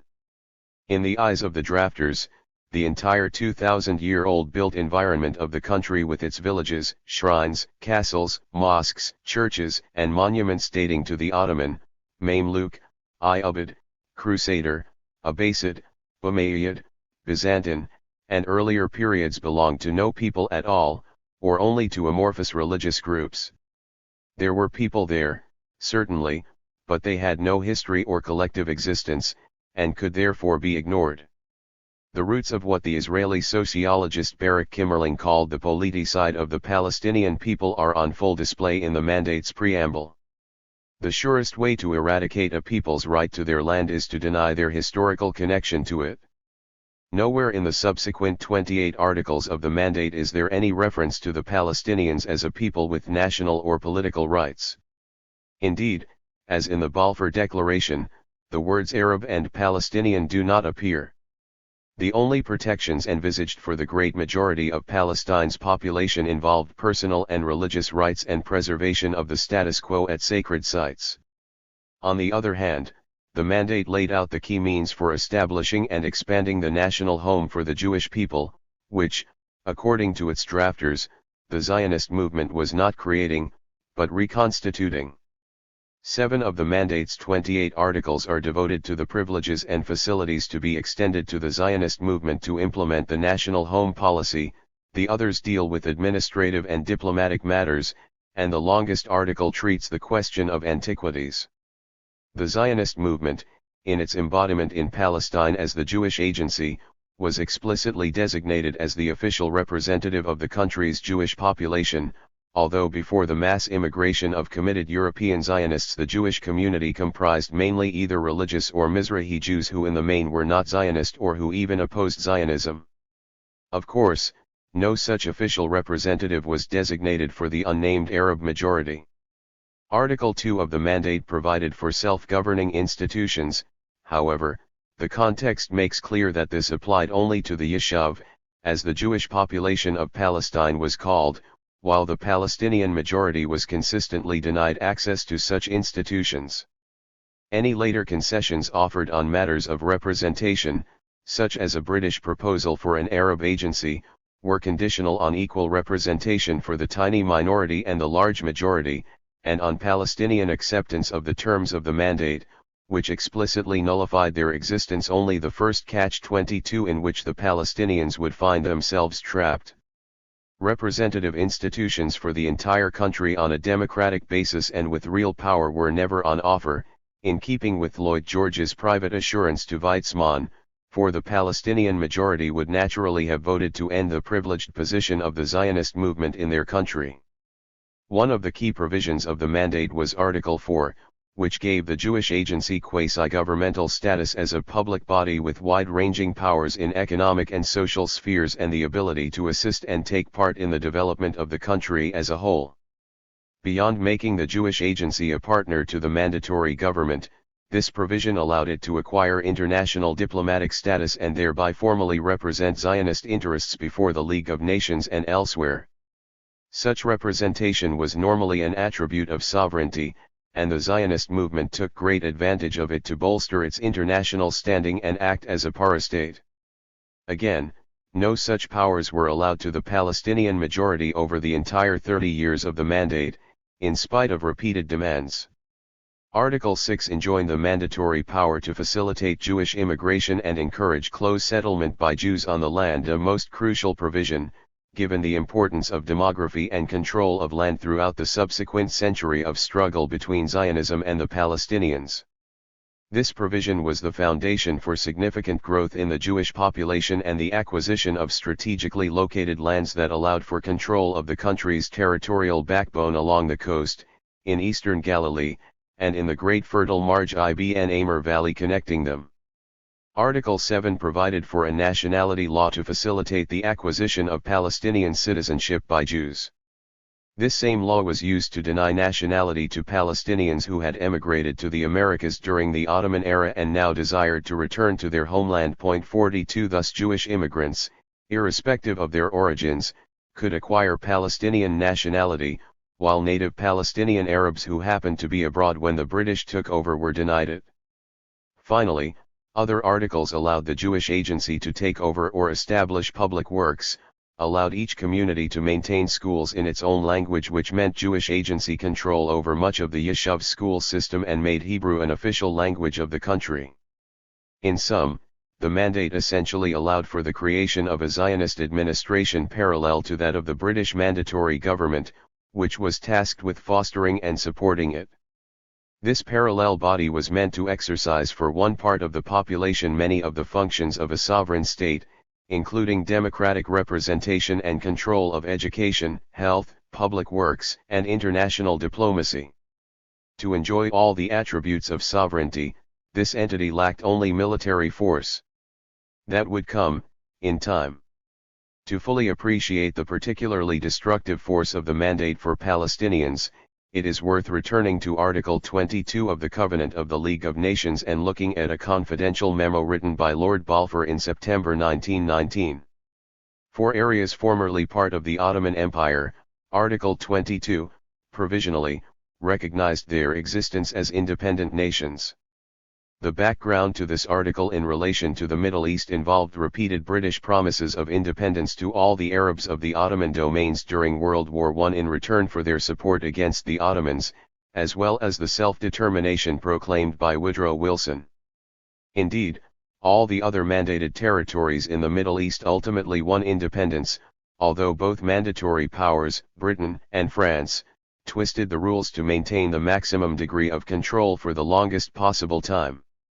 Only the Palestinians were denied these advantages, while representative institutions and progress toward self-rule were obtained by the Jewish population in Palestine, which benefited uniquely from Article 22 of the Covenant. For decades, British officials disingenuously but steadfastly maintained that Palestine had been excluded from wartime promises of Arab independence. However, when relevant extracts from the Hussein McMahon correspondence were revealed for the first time in 1938, the British government was forced to admit that the language used was at the very least ambiguous. 43. As we have seen, one of the officials most deeply involved in depriving Palestinians of their rights was Britain's Foreign Secretary, Lord Arthur Balfour. A diffident, worldly patrician, and former Prime Minister and nephew of longtime Tory Prime Minister Lord Salisbury, he had served for 5 years as Britain's Chief Secretary in Ireland, the Empire's oldest colony, where he was much hated, earning the nickname Bloody Balfour. 44. Ironically, it was his government that authored the 1905 Aliens Act, meant primarily to keep destitute Jews fleeing Tsarist pogroms out of Britain. A confirmed cynic, he nevertheless held a few beliefs, one of which was the utility to the British Empire, and the moral rightness, of Zionism, a cause to which he was enlisted by Chaim Weizmann. In spite of this belief, Balfour was clear-eyed regarding the implications of his government's actions that others preferred to pretend did not exist. In a confidential September 1919 memo, not publicly known until its publication over 3 decades later in a collection of documents on the interwar period 45, Balfour set out for the cabinet his analysis of the complications Britain had created for itself in the Middle East as a result of its conflicting pledges. On the multiple contradictory commitments of the Allies, including those embodied in the Hussein McMahon Correspondence, the Sykes-Picot Agreement, and the Covenant of the League of Nations, Balfour was scathing. After summarizing the incoherence of British policy in Syria and Mesopotamia, he bluntly assessed the situation in Palestine. The contradiction between the letter of the Covenant and the policy of the Allies is even more flagrant in the case of the independent nation of Palestine than in that of the independent nation of Syria. For in Palestine we do not propose even to go through the form of consulting the wishes of the present inhabitants of the country. The 4 great powers are committed to Zionism. And Zionism, be it right or wrong, good or bad, is rooted in age-long traditions, in present needs, in future hopes, of far profounder import than the desires and prejudices of the 700,000 Arabs who now inhabit that ancient land. In my opinion, that is right. What I have never been able to understand is how it can be harmonized with the Declaration, the Covenant, or the instructions to the Commission of Inquiry. I do not think that Zionism will hurt the Arabs, but they will never say they want it. Whatever be the future of Palestine, it is not now an independent nation, nor is it yet on the way to become one. Whatever deference should be paid to the views of those who live there, the powers in their selection of a mandatory do not propose, as I understand the matter, to consult them. In short, so far as Palestine is concerned, the powers have made no statement of fact which is not admittedly wrong, and no declaration of policy which, at least in the letter, they have not always intended to violate. In this brutally frank summary, Balfour set the high-minded age-long traditions, present needs, and future hopes embodied in Zionism against the mere desires and prejudices of the Arabs in Palestine, who now inhabit that ancient land, implying that its population was no more than transient. Echoing Herzl, Balfour airily claimed that Zionism would not hurt the Arabs, yet he had no qualms about recognizing the bad faith and deceit that characterized British and Allied policy in Palestine. But this is of no matter. The remainder of the memo is a bland set of proposals for how to surmount the obstacles created by this tangle of hypocrisy and contradictory commitments. The only 2 fixed points in Balfour's summary are a concern for British imperial interests and a commitment to provide opportunities for the Zionist movement. His motivations were of a piece with those of most other senior British officials involved in crafting Palestine policy. None of them were as honest about the implications of their actions. What did these contradictory British and Allied pledges, and a mandate system tailored to suit the needs of the Zionist project, produce for the Arabs of Palestine in the interwar years? The British treated the Palestinians with the same contemptuous condescension they lavished on other subject peoples from Hong Kong to Jamaica.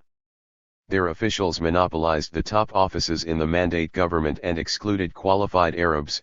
46 They censored the newspapers, banned political activity when it discomfited them, and generally ran as parsimonious an administration as was possible in light of their commitments.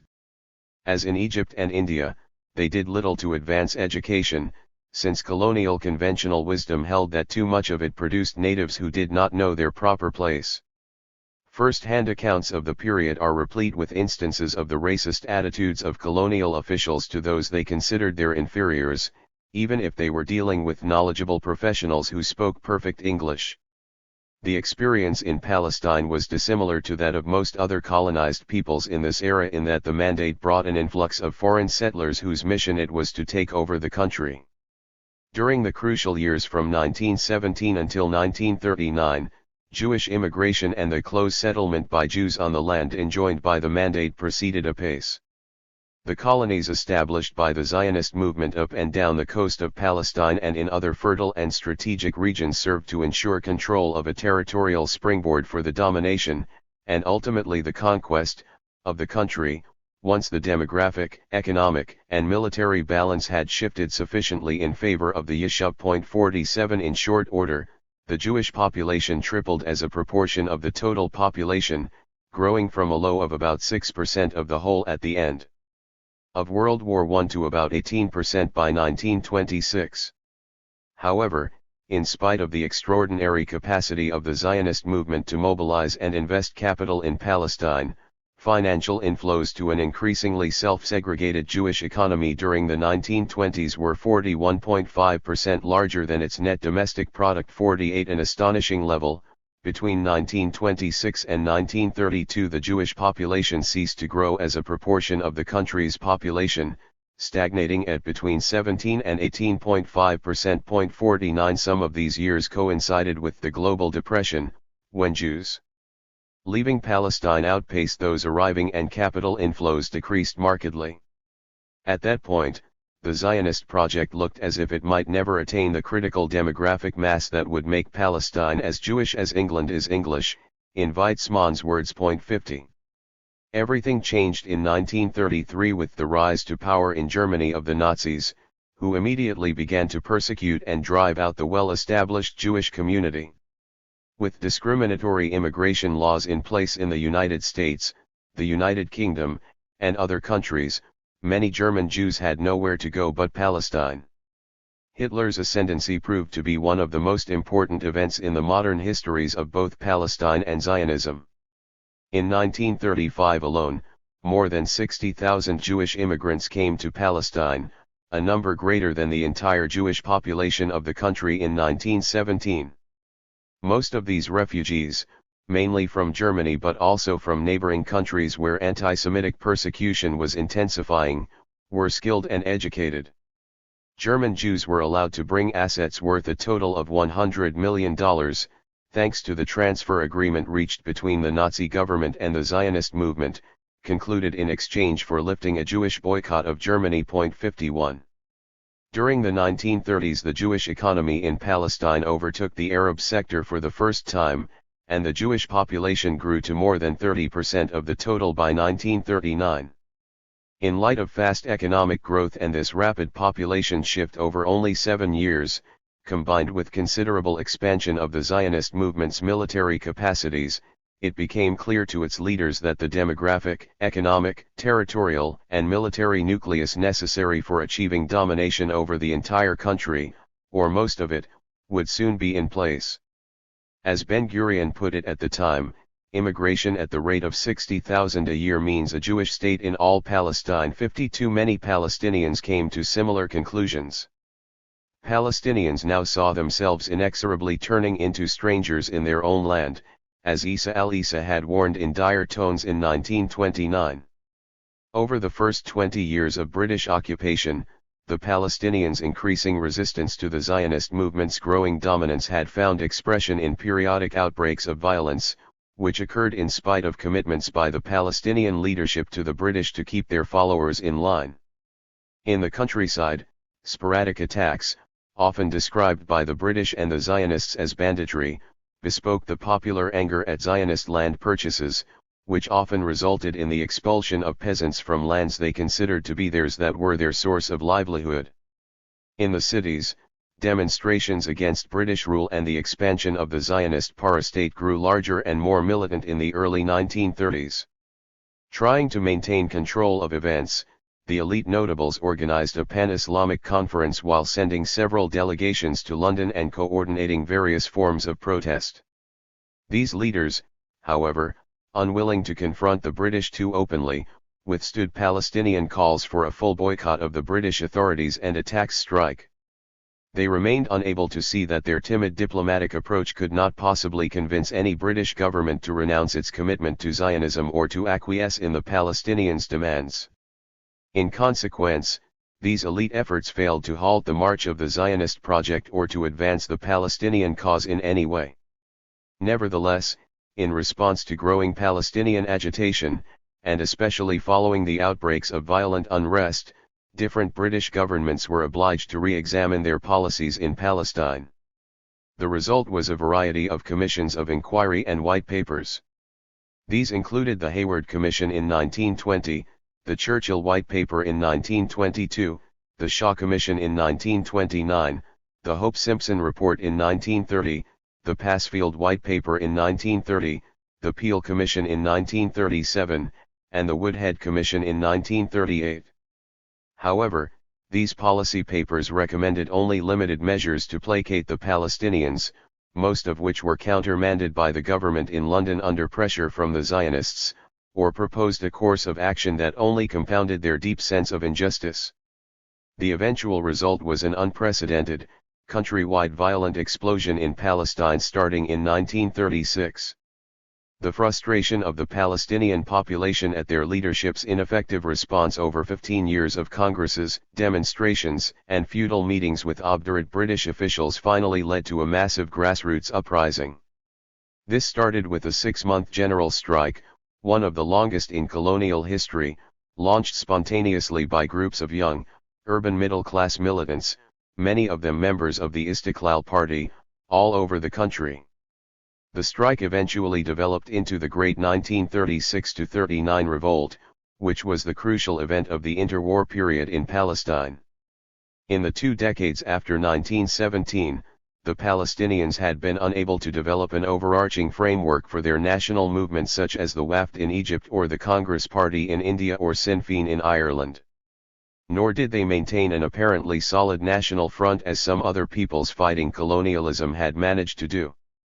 Their efforts were undermined by the hierarchical, conservative, and divided nature of Palestinian society and politics, characteristic of many in the region, and further sapped by a sophisticated policy of divide and rule adopted by the mandatory authorities, aided and abetted by the Jewish Agency. This colonial strategy may have reached its peak of perfection in Palestine after hundreds of years of maturation in Ireland, India, and Egypt. The British policies meant to divide the Palestinians included coopting factions of their elite, setting members of the same family, such as the Husseinis, against one another, and inventing out of whole cloth traditional institutions to serve their purposes. Examples of these British creations were the position of Grand Mufti of all Palestine. Traditionally, there had been 4 muftis of Jerusalem, not all of Palestine, one each for the Hanafi, Shafi'i, Maliki, and Hanbali rites, and the Supreme Muslim Council to administer Muslim community affairs. The British had nominated Haj Amin al-Husseini as Grand Mufti and head of the council after he pledged to Sir Herbert Samuel during a sort of job interview that he would maintain order, which he did for the better part of 15 years. Point 53 His appointment served 2 purposes. One was to create an alternative leadership structure to the nationalist Arab executive of the Palestinian Congresses, which was headed by the Mufti's cousin, Musa Kazim Pasha al-Husseini, and thus also to instigate friction between the 2 men. The other was to enforce the idea that, besides the Jewish people, with its national characteristics, the Arab population of Palestine had no national nature and consisted only of religious communities. These measures were meant to distract the Palestinians from demanding democratic, nationwide representative institutions, to divide the national movement, and to prevent the creation of a single national alternative to the mandate and its Zionist charge. Point 54. Although the tactics of divide and rule were fairly successful until the mid-1930s, the 6-month general strike of 1936 constituted a popular and spontaneous explosion from the bottom up that took the British, the Zionists, and the elite Palestinian leadership by surprise, and that obliged the latter to put aside its divisions, at least nominally. The result was the creation of the Arab Higher Committee, which was set up to lead and represent the entire Arab majority, although the British never recognized the AHC as representative. The committee was made up entirely of men, all people of substance, and all members of the Palestinian elite in its service, landowning, and merchant wings. The AHC tried to take charge of the general strike, but unfortunately their most important achievement was to broker an end to it in the fall of 1936 at the request of several Arab rulers, who were essentially acting at the behest of their patrons, the British. They promised the Palestinian leadership that the British would provide redress for their grievances. The disappointing outcome of this intervention came in July 1937, when a royal commission under Lord Peel charged with investigating the unrest in Palestine proposed to partition the country, creating a small Jewish state in about 17% of the territory, from which over 200,000 Arabs would be expelled. Expulsion was euphemized as transfer. Under this scheme, the rest of the country was to remain under British control or be handed over to Britain's client, Amir Abdullah of Transjordan, which from a Palestinian perspective amounted to much the same thing. Once again, the Palestinians had been treated as if they had no national existence and no collective rights. The Peel Commission's satisfaction of the basic Zionist aims of statehood and removal of the Palestinians, albeit not in the whole of Palestine, combined with its denial of their fervently desired goal of self-determination, goaded the Palestinians into a much more militant stage of their uprising. The armed revolt that broke out in October 1937 swept the country. It was only brought under control 2 years later through a massive use of force, just in time for crack British military units. By then there were 100,000 troops in Palestine, 1 for every 4 adult Palestinian men, to be redeployed to fight World War II. The revolt achieved remarkable temporary successes but ultimately produced debilitating results for the Palestinians. Of all the services Britain provided to the Zionist movement before 1939, perhaps the most valuable was the armed suppression of Palestinian resistance in the form of the revolt.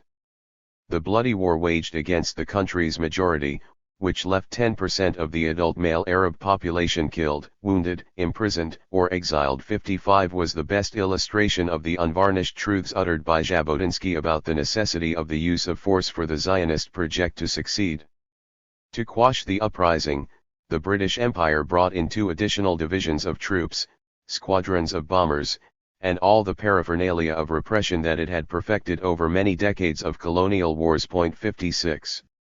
The refinements of callousness and cruelty employed went well beyond summary executions.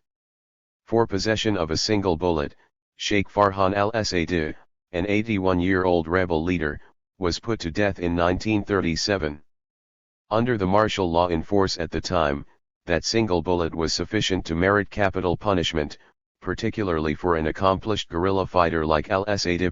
57 Well over 100 such sentences of execution were handed down after summary trials by military tribunals, with many more Palestinians executed on the spot by British troops. 58 Infuriated by rebels ambushing their convoys and blowing up their trains, the British resorted to tying Palestinian prisoners to the front of armored cars and locomotives to prevent rebel attack, a tactic they had pioneered in a futile effort to crush resistance of the Irish during their War of Independence from 1919 to 1921. 59 Demolitions of the homes of imprisoned or executed rebels, or of presumed rebels or their relatives, was routine. Another tactic borrowed from the British playbook developed in Ireland. 62 Other imperial practices employed extensively in repressing the Palestinians were the detention of thousands without trial and the exile of troublesome leaders.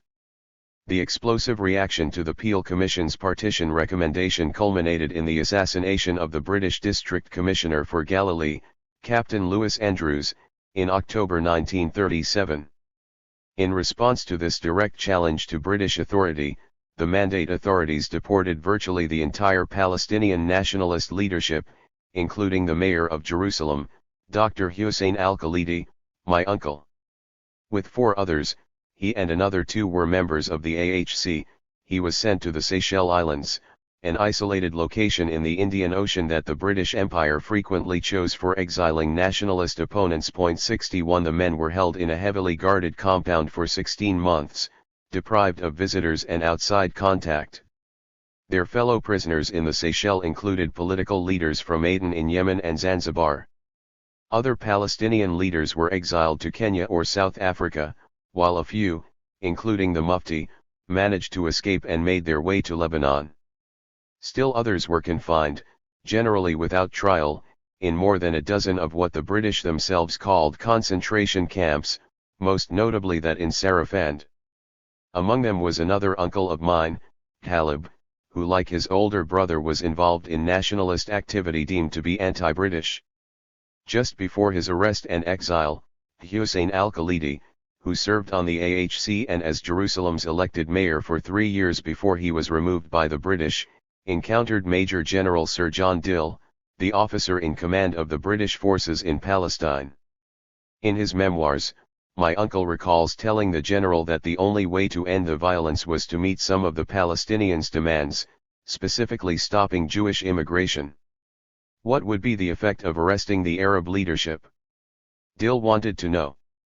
A senior Arab figure had told him that such arrests would end the revolt in days or weeks.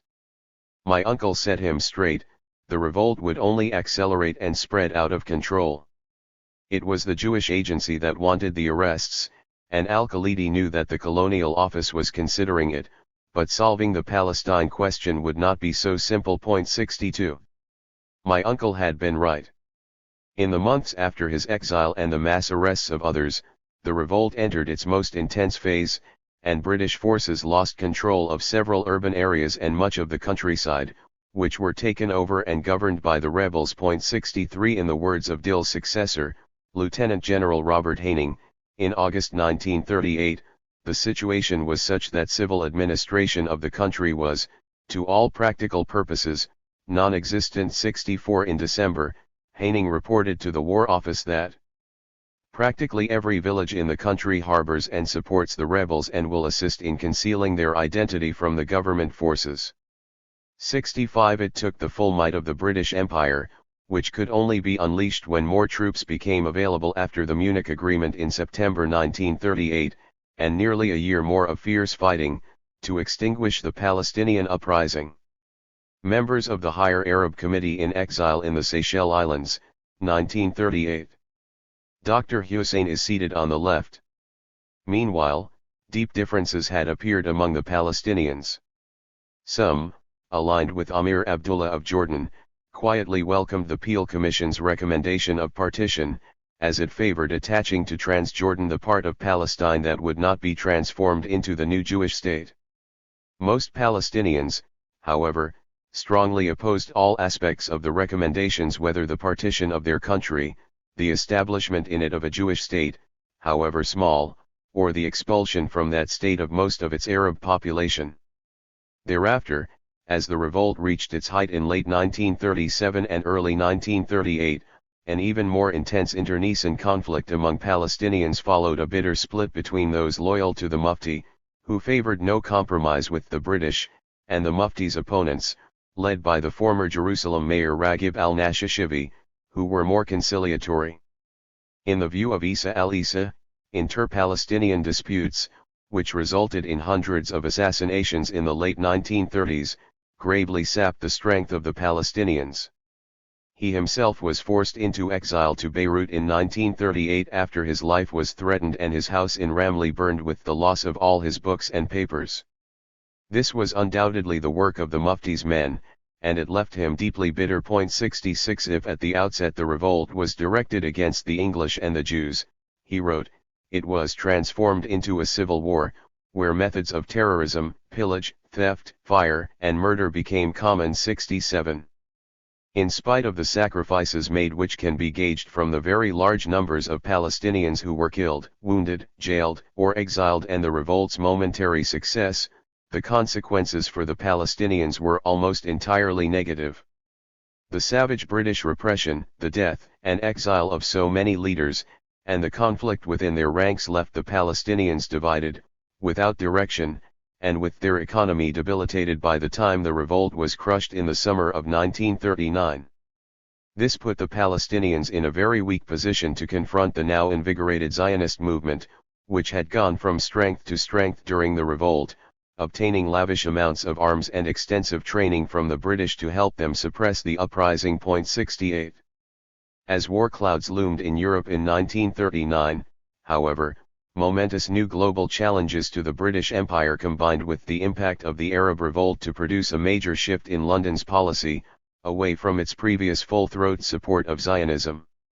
While the Zionists had been delighted by Britain's decisive smashing of Palestinian resistance, this new shift confronted their leaders with a critical situation. As Europe slid inexorably toward another world war, the British knew that this conflict would be fought, like the previous one, in part on Arab soil. It was now imperative, in terms of core imperial strategic interests, to improve Britain's image and defuse the fury in the Arab countries and the Islamic world at the forcible repression of the Great Revolt, particularly as these areas were being deluged with Axis propaganda about British atrocities in Palestine. A January 1939 report to the cabinet recommending a change of course in Palestine stressed the importance of winning the confidence of Egypt and the neighboring Arab states. 69 The report included a comment from the Secretary of State for India, who said that the Palestine problem is not merely an Arabian problem, but is fast becoming a pan-Islamic problem. He warned that if the problem was not dealt with properly, serious trouble in India must be apprehended. 70. After the failure of a conference held in the spring of 1939 at St. James's Palace in London involving representatives of the Palestinians, the Zionists, and the Arab states, Neville Chamberlain's government issued a white paper in an attempt to appease outraged Palestinian, Arab, and Indian Muslim opinion. This document called for a severe curtailment of Britain's commitments to the Zionist movement. It proposed strict limits on Jewish immigration and on land sales, two major Arab demands, and promised representative institutions in 5 years and self-determination within 10, the most important demands.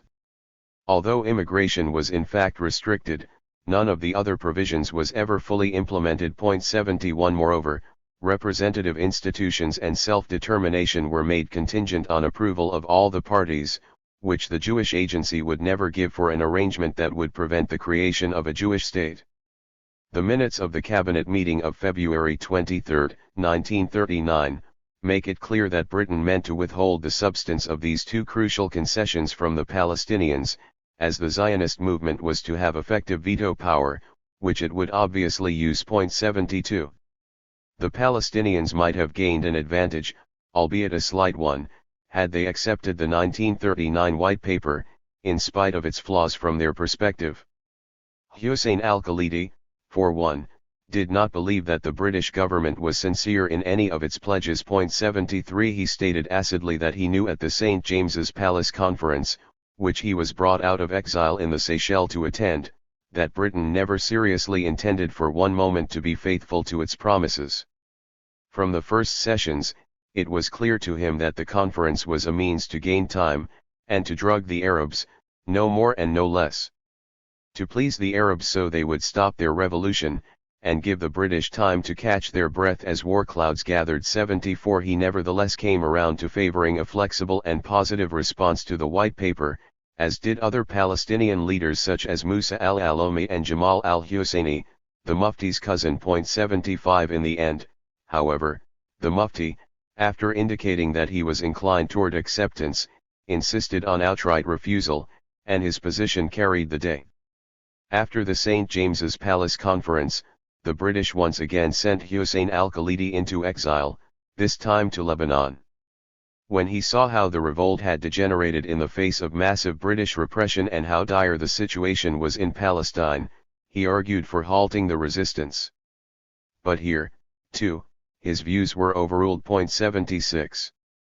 In any case, it was already too late. The Chamberlain government had only a few months left in office when it issued the White Paper. Britain was at war very soon afterward, and Winston Churchill, who succeeded Chamberlain as Prime Minister, was perhaps the most ardent Zionist in British public life.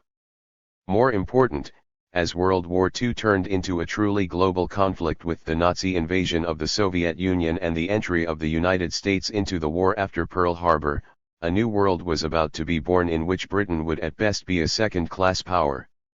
The fate of Palestine would no longer be in its hands. But as Dr. Hussein bitterly noted, by this point Britain had already more than done its duty to its Zionist protégé.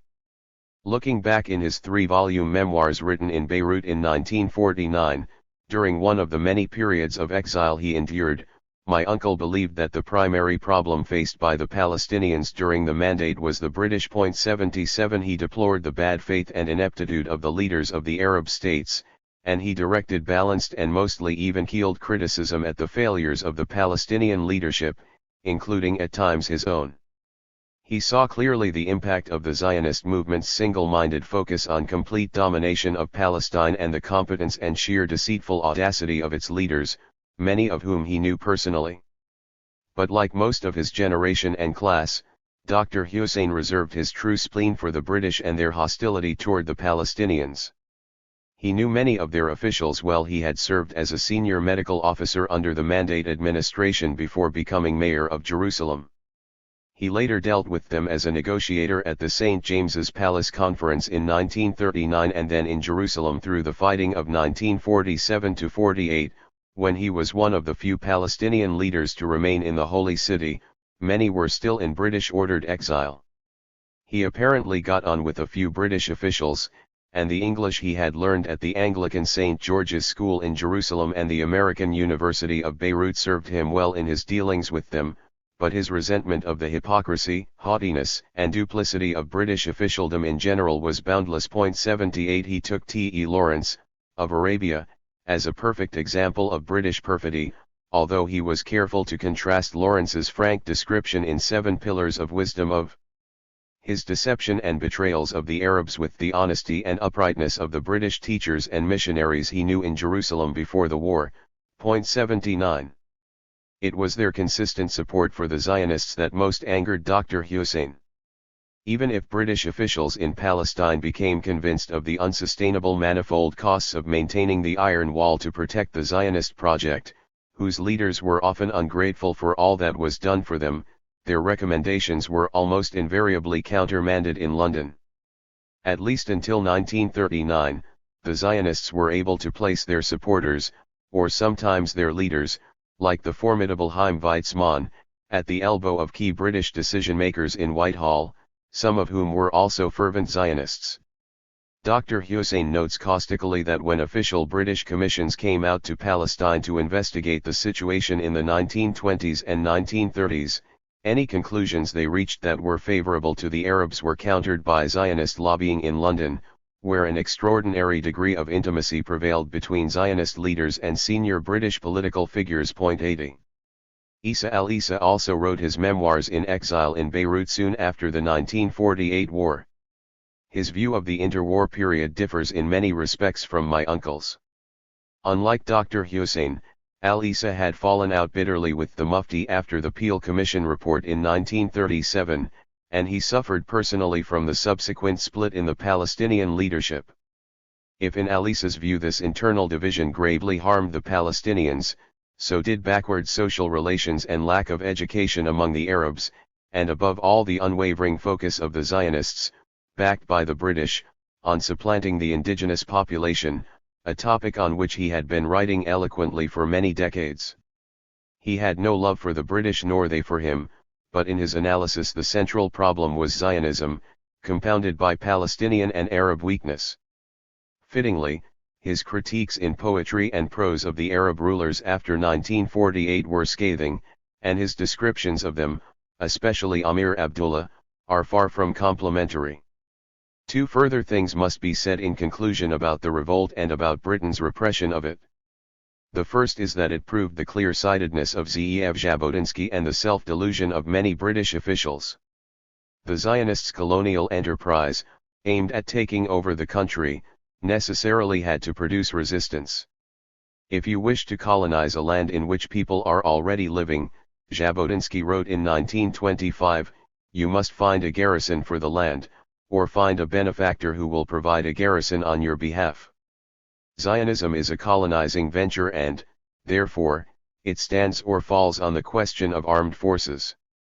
81 At least initially, only the armed forces provided by Britain could overcome the natural resistance of those being colonized. Much earlier, the King Crane Commission, sent out in 1919 by President Woodrow Wilson to ascertain the wishes of the peoples of the region, had come to similar conclusions as those of Jabotinsky. told by representatives of the Zionist movement that it looked forward to a practically complete dispossession of the present non-Jewish inhabitants of Palestine in the course of turning Palestine into a Jewish state. The commissioners reported that none of the military experts they consulted believed that the Zionist program could be carried out except by force of arms, and all considered that a force of not less than 50,000 soldiers would be required to execute this program. In the end, it took the British more than double that number of troops to prevail over the Palestinians in 1936 through 1939. In a cover letter to Wilson, the commissioners presciently warned that if the American government decided to support the establishment of a Jewish state in Palestine, they are committing the American people to the use of force in that area, since only by force can a Jewish state in Palestine be established or maintained. 82 The Commission thereby accurately predicted the course of the subsequent century. The second point is that both the revolt and its repression, and the consequent successful implantation of the Zionist project, were the direct, inevitable results of the policies set out in the Balfour Declaration, and the belated implementation of the declaration of war that Balfour's words embodied. Balfour did not think that Zionism will hurt the Arabs, and initially seemed to believe there would be no significant reaction to the Zionists taking over their country. But in the words of George Orwell, sooner or later a false belief bumps up against solid reality, usually on a battlefield. 83 Which is precisely what happened on the battlefield in the Great Revolt, to the Palestinians' lasting detriment. After 1917, the Palestinians found themselves in a triple bind, which may have been unique in the history of resistance to colonial settler movements.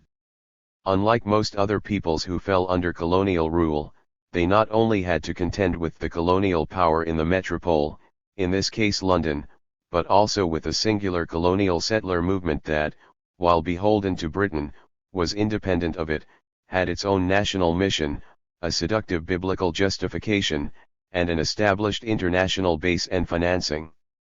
According to the British official responsible for migration and statistics, the British government was not the colonizing power here, the Jewish people are the colonizing power. 84 Making matters worse was that Britain did not rule Palestine outright, it did so as a mandatory power of the League of Nations.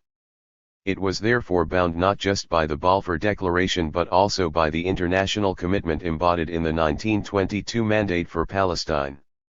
Time and time again, expressions of deep Palestinian dissatisfaction, in the form of protests and disturbances, caused British administrators on the spot and in London to recommend modifications in policy. However, Palestine was not a crown colony or any other form of colonial possession where the British government was free to act as it pleased. If it appeared that Palestinian pressure might force Britain to violate the letter or the spirit of the mandate, there was intensive lobbying in the League's Permanent Mandates Commission in Geneva to remind it of its overarching obligations to the Zionists. 85 Thanks to Britain's faithfulness to these obligations, by the end of the 1930s it was too late to reverse the transformation of the country or to change the lopsided balance of forces that had developed between the two sides.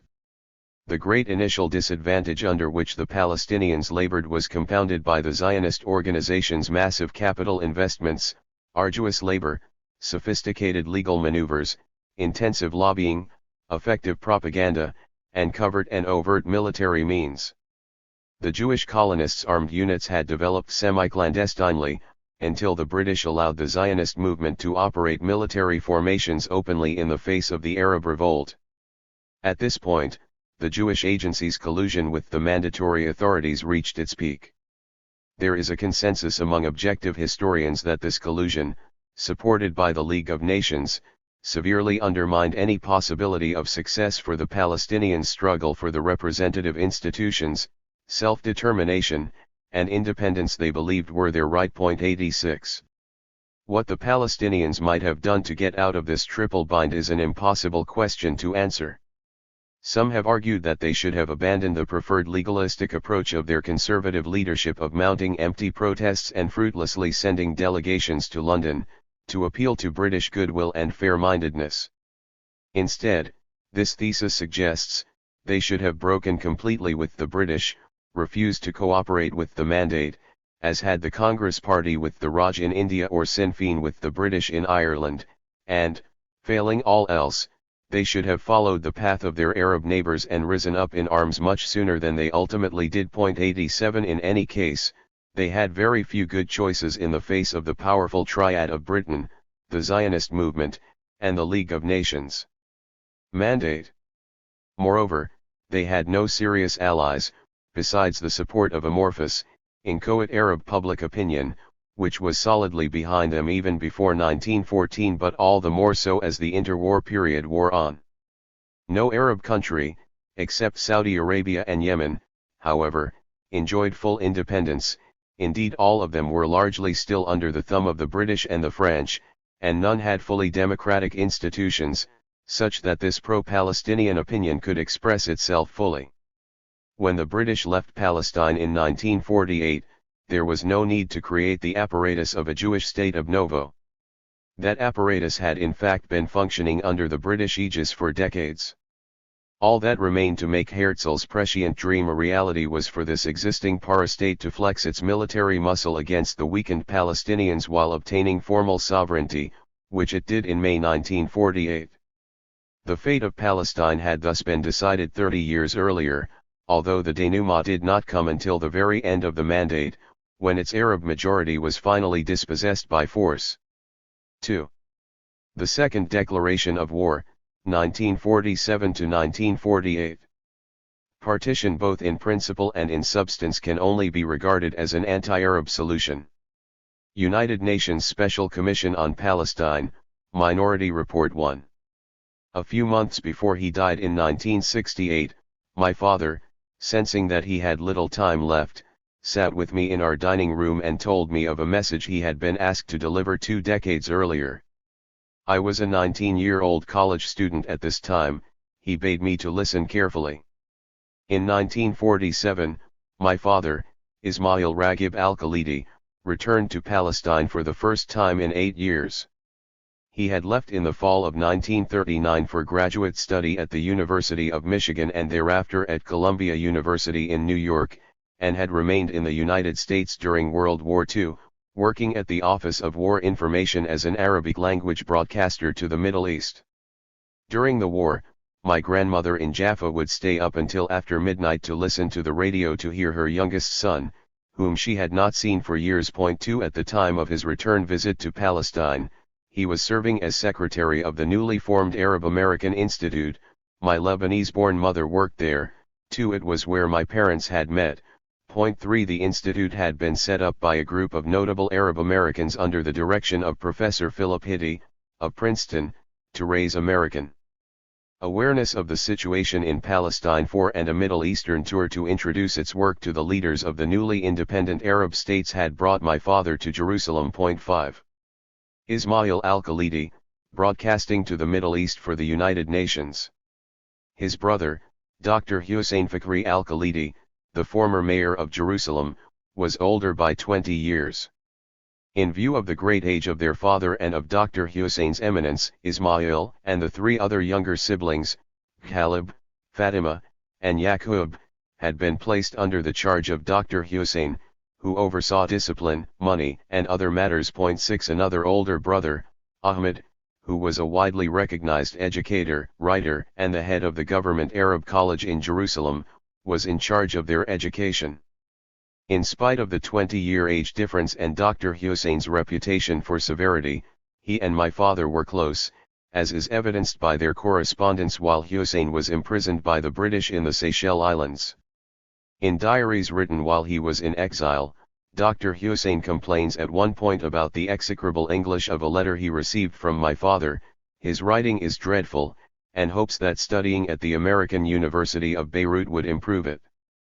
It did. 7 Photos show that Dr. Hussein was a dignified and formidable-looking man, but by the late 1940s he was worn, and much thinner than he had been before his nearly 7 years of imprisonment and exile, while in the Seychelles he lost 24 pounds.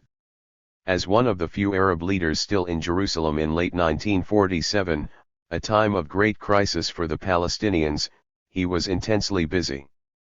Yet he summoned his youngest brother, and my father responded with alacrity.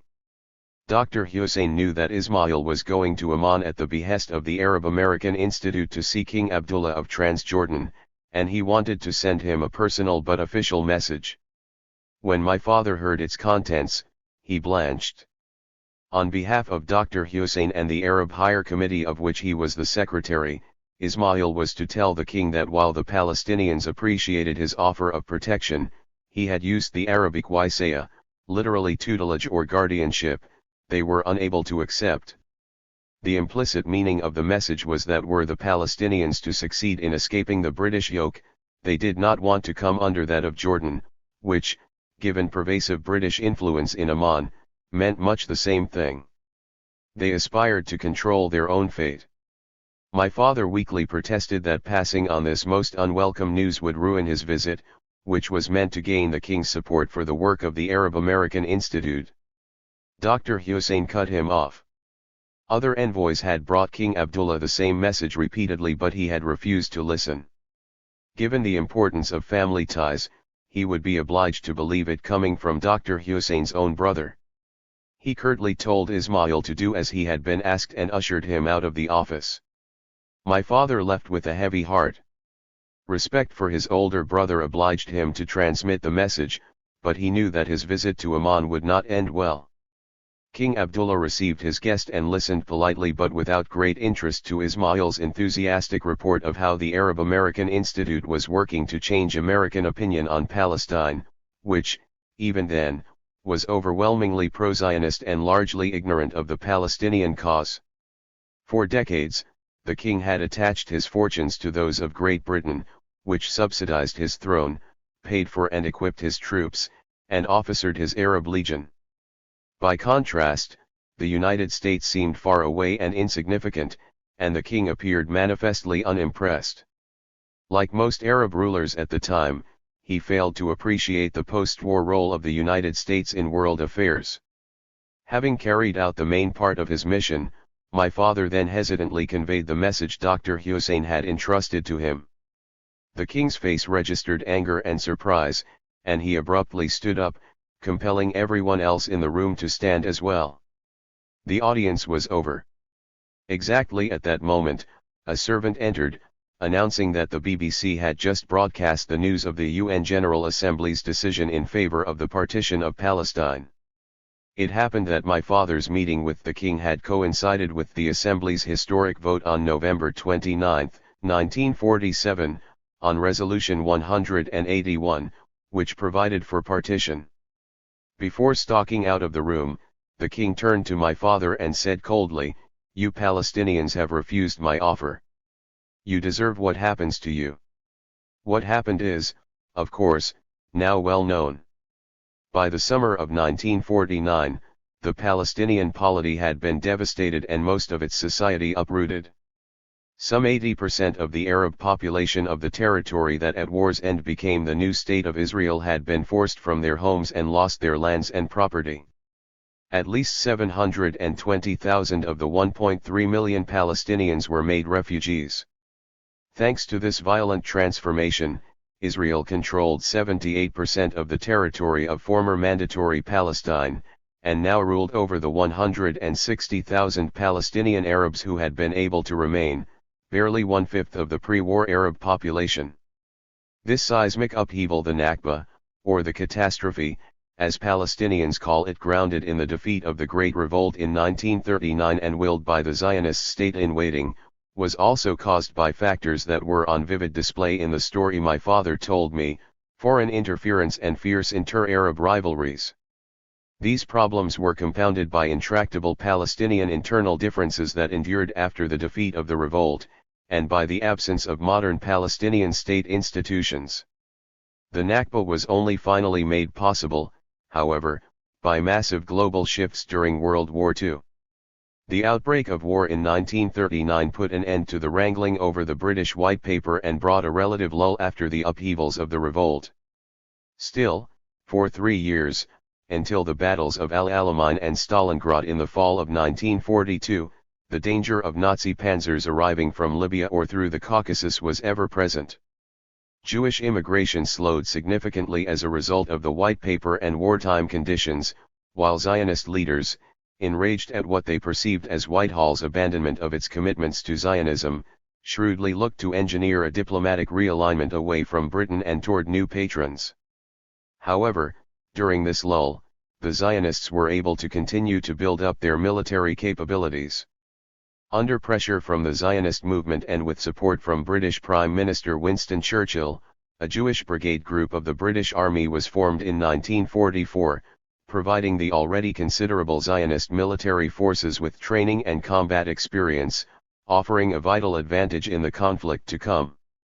By contrast, although a wartime boom in Palestine enabled some recovery from the damage caused to the Arab economy by the revolt, the Palestinians remained fragmented politically, with many of their leaders still in exile or in British detention, and failed to make sufficient preparations for the brewing storm. Over 12,000 Palestinian Arabs volunteered for the British Army during World War II, while many others like my father did war work for the Allies, but unlike the Jewish soldiers from Palestine, they never constituted a single unit, and there was no Palestinian para-state to take advantage of the experience they had garnered. 8. The end of the World War brought a new phase of the colonial assault on Palestine, launched by the arrival in the Middle East of two great powers that had previously played small regional roles, the United States and the USSR. An empire that had never fully acknowledged its colonial nature and whose domain had been restricted to the Americas and the Pacific. After Pearl Harbor, the United States suddenly became not just a global power but the preeminent one. Starting in 1942, American ships, troops, and bases arrived in North Africa, Iran, and Saudi Arabia. They have not left the Middle East since.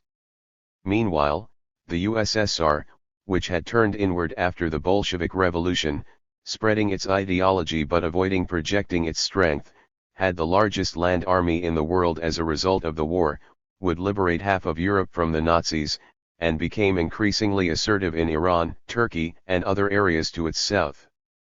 Led by the dominant political figure in the Yishuv, David Ben-Gurion, the Zionist movement presciently foresaw the shift in the global balance of power.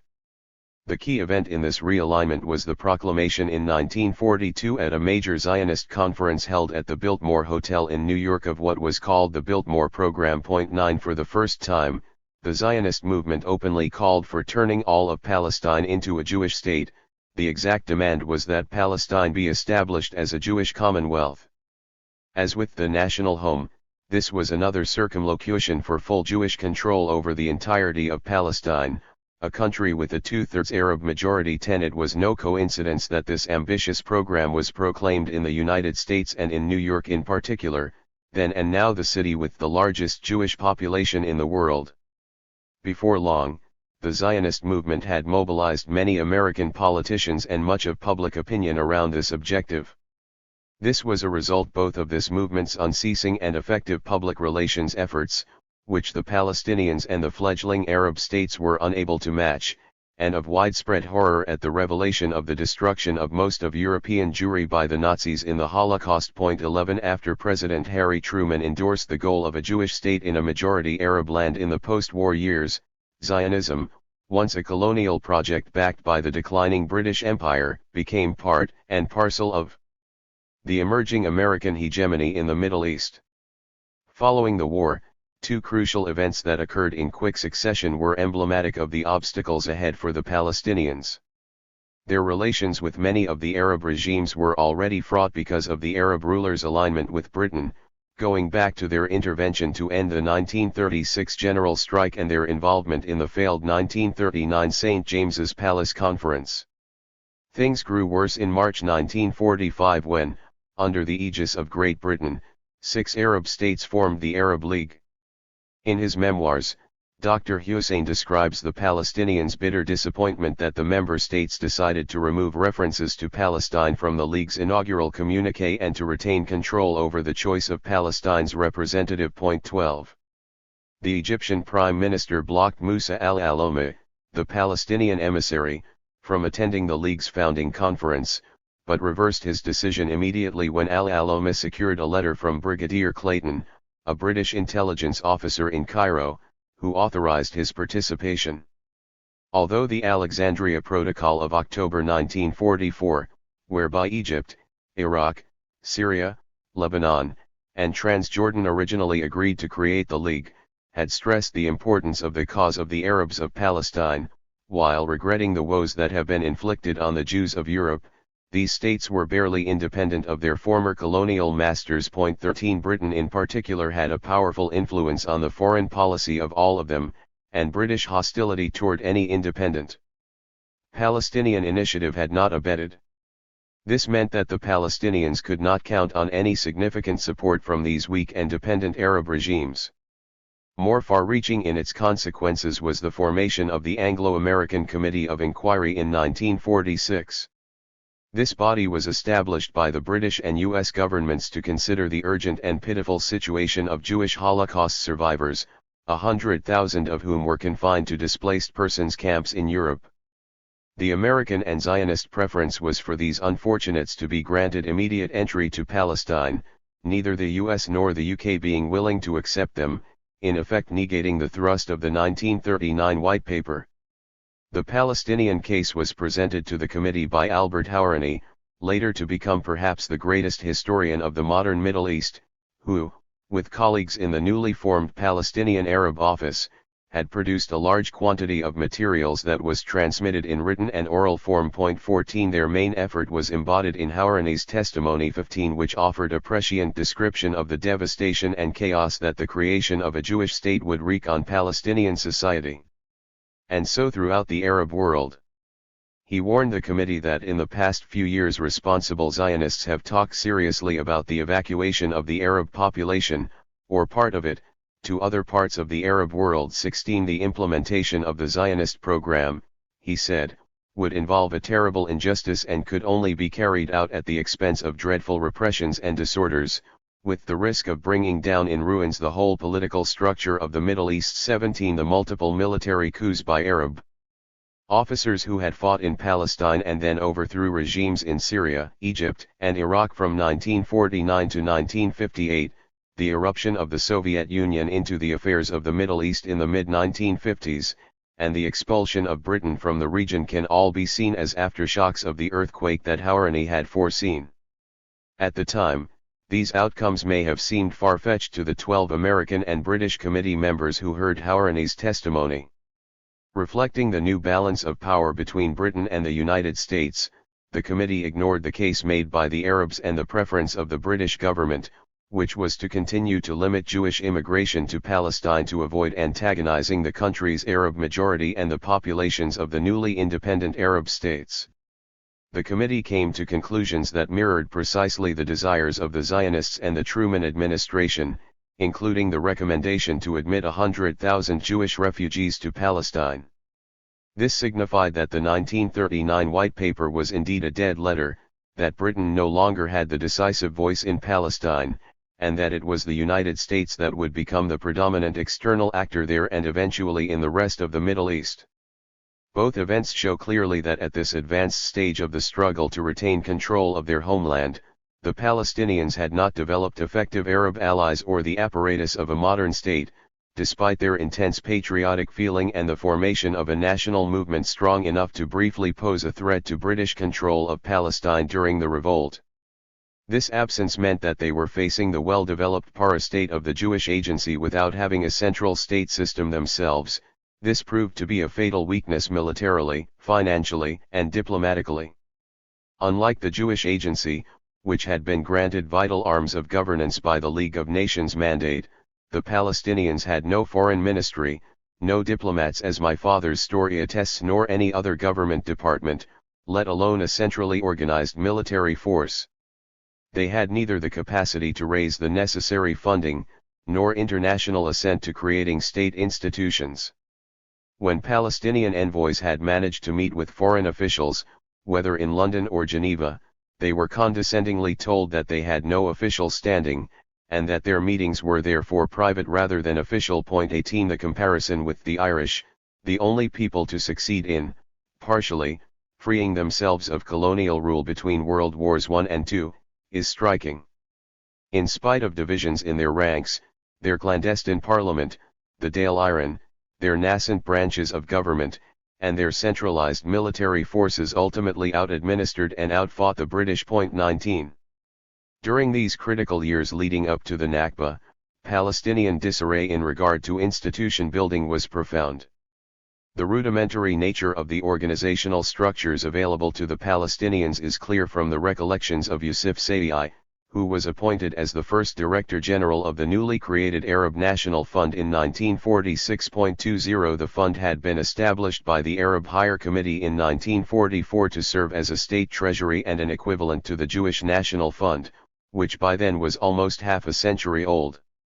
By the mid-1930s, the JNF was annually collecting $3.5 million for the colonization of Palestine in the United States alone, part of much larger sums it regularly channeled from all over the world to support the Zionist Project. 21.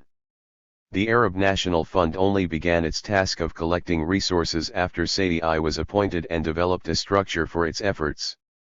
Saidi recounted the many difficulties he faced in his work, from setting up a countrywide network from scratch to accepting donations to the difficulties of moving about the countryside as the security situation in Palestine deteriorated. By mid-1947, in a little over a year, the fund had managed to raise 176,000 Palestine pounds, over $700,000 at the time, an impressive sum given the relative poverty of the population. It paled in contrast to the fundraising muscle of the Zionist movement, however. When, against Saidi's advice, a member of the fund's board, Izzat Tanis, boasted to the press about the sum, Saidi and his colleagues learned the next day of a gift of £1 million Palestine pounds, $4 million, to the JNF by a rich Jewish widow from South Africa.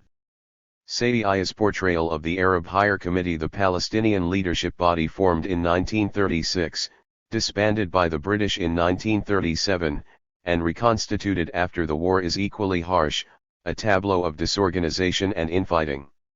It should be remembered that the AHC had been outlawed and all its leaders had been imprisoned or exiled by the British during the revolt or were forced to flee the country to escape arrest. Some, like the Mufti, were exiled permanently, while others, among them Dr. Hussein, the Mufti's cousin Jamal al-Husseini, and Musa al-Alami, were only allowed to return to Palestine many years later, after being exiled in different countries. 22. However, their return did not solve the problem. Saidi describes the situation when the committee, which had no bureaucratic apparatus, was suddenly faced with the daunting task of documenting the Palestinian case to the Anglo-American Committee of Inquiry. Saidi wrote, "Now the Arab Higher Committee realized it didn't have the intellectual skills among its members. Indeed, it had no structure at all. When Jamal Husseini left the office in the afternoon, he locked the door and put the key in his pocket. There was no secretariat, absolutely no secretariat. 1 or 2 people to make coffee. Not even a secretary who would take notes or type. It was that empty, the whole thing. 23. The situation was in fact even worse, given the deep political and personal differences that divided its members and the inter-Arab rivalries that swirled around the AHC. All of these ills crippled the potential of another new organization formed in the immediate post-war era, the Arab Office, which the AHC had tasked with making the Palestinian argument to the Anglo-American Committee. Set up as the nucleus of a Palestinian foreign ministry and supported mainly by the pro-British Iraqi government headed by Nouri al-Said, the Arab Office had both a diplomatic and informational mission, with the goal of making the Palestinian cause better known. In contrast to the disarray of the other bodies, the Arab Office housed an extraordinary and highly motivated group of men. I have not seen an account of a single woman involved with its work. They included Musa al-Alami, its founder, the noted educator Darwish al-Mikdadi, the lawyer Ahmed Shakiri, who became the first head of the PLO, the future historian Albert Hourani and his younger brother, Cecil, and younger men such as the economist Burhan Dajani, Washfi al-Tal, later the Jordanian Prime Minister, and my cousin, Walid Khalidi, who also went on to become a renowned academic. It was this group that put together the remarkably cogent, prescient, and ignored presentation delivered to the Committee of Inquiry by Albert Hourani. With its resources of talent, the Arab Office held promise to fill the function of a professional diplomatic service, such as would obviate the need, for example, for Dr. Hussein to use his young brother as an envoy.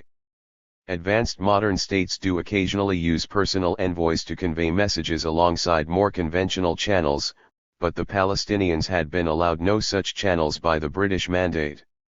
However, this condition also arose partly from the strongly patriarchal, hierarchical, and fractious nature of their politics, especially before the era of mass-based political parties. But the Arab office failed to remedy this condition. Yusuf Sayyid's and Walid Khalidi's recollections attest to the challenges that hamstrung the Palestinians at every turn, ultimately undermining efforts to establish competent bodies to represent them internationally. Moreover, by 1947 al-Alami and Dr. Hussein, the two Palestinian leaders perhaps best suited to deal with matters of diplomatic representation, were no longer allies. Walid Khalidi describes how al-Alami's high-handedness alienated colleagues 24, for which there is ample evidence in Dr. Hussein's memoirs. More important, al-Alami's closeness to the pro-British Iraqi regime provoked the suspicions of many Palestinian figures. These inter-Palestinian differences, exacerbated by the rivalries between the newly independent Arab states, are described by Dr. Hussein in painful detail. As he shows, much of the pre-war polarization between partisans and opponents of the Mufti, Haj Amin al-Husseini, dating to the revolt and before, continued into the post-war era. The polarization was intensified by Britain's unremitting opposition to both the Mufti and any independent Palestinian political entity, which they feared probably rightly would be hostile to Britain. This hostility to much of the Palestinian leadership was echoed by most Arab governments, over which the UK still had great influence. Britain's deft behind-the-scenes management of Palestine's representation at the Arab League's founding conference in March 1945 provides a striking example of that influence. Musa al-Alami, who did finally attend the conference, was an able lawyer, according to Dr. Hussein, and spoke well in defense of the Palestinian cause, but he was also very much in the confidence of the British, who sent him on diplomatic missions on their behalf all over the region in 1945–46, at one point providing him with a British bomber for trips to Saudi Arabia, Iraq, and other Arab countries. 25. Convinced that Britain, which did not have the best interests of the Palestinians at heart, had too much influence on al-Alami via its support for the Arab office, Dr. Hussein publicly criticized its performance, implicitly criticizing al-Alami. One day in 1947 he received a visit in his Jerusalem office from a colonel of British military intelligence, who after a general discussion spoke highly of al-Alami and of the Arab office's work for the Arab cause and for greater understanding and closeness between the Arab and British peoples. Dr. Hussein, whose hostility to Britain had intensified after the crushing of the Great Revolt and his own years of British-imposed exile, kept his views to himself but was puzzled by the visit.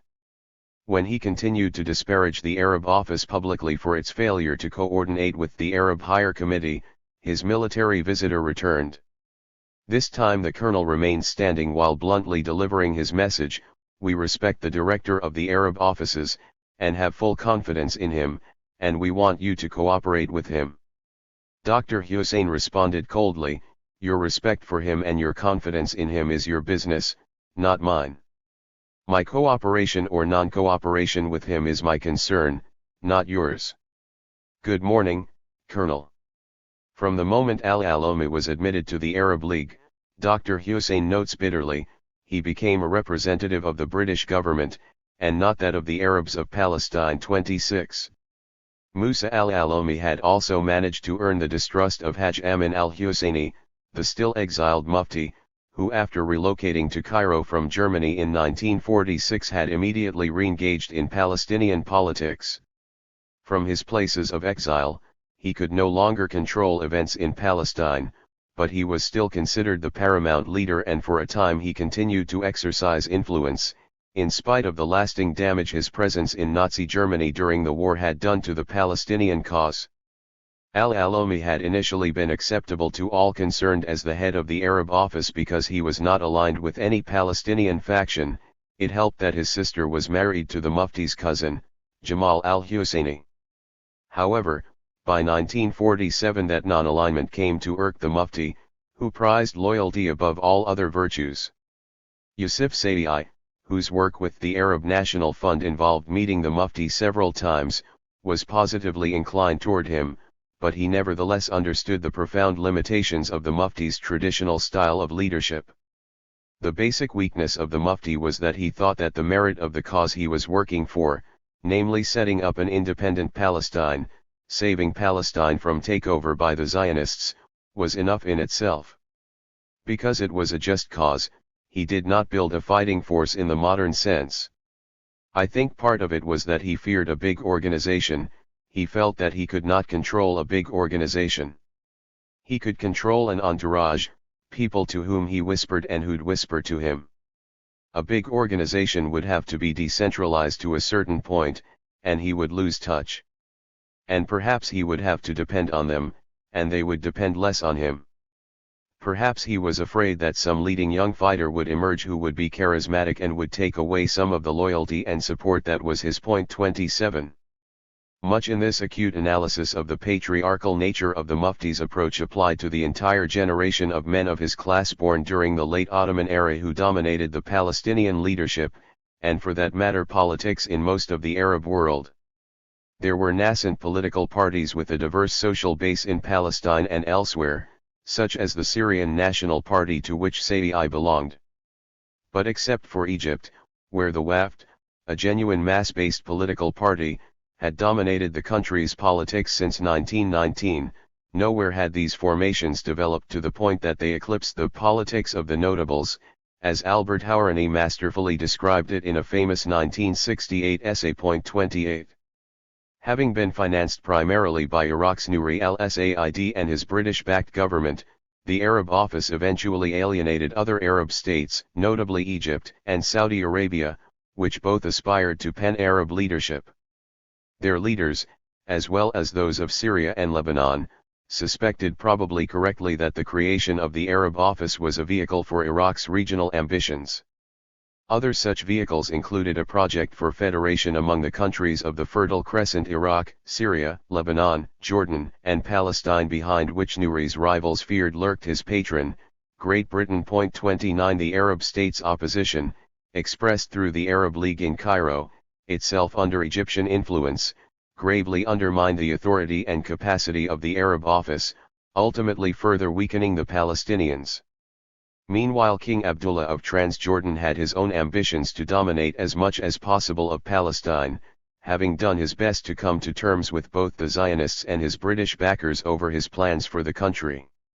As Avi Shlaim reports in Collusion Across the Jordan, his account of this era, extensive clandestine contact took place between King Abdullah and Jewish agency leaders, later Israeli prime ministers, Moshe Sharett and Golda Meir. 30. As the United Nations moved toward partition of Palestine, the king repeatedly met with them secretly in the hope of reaching an accord in which Jordan would incorporate the part of Palestine to be designated for its Arab majority.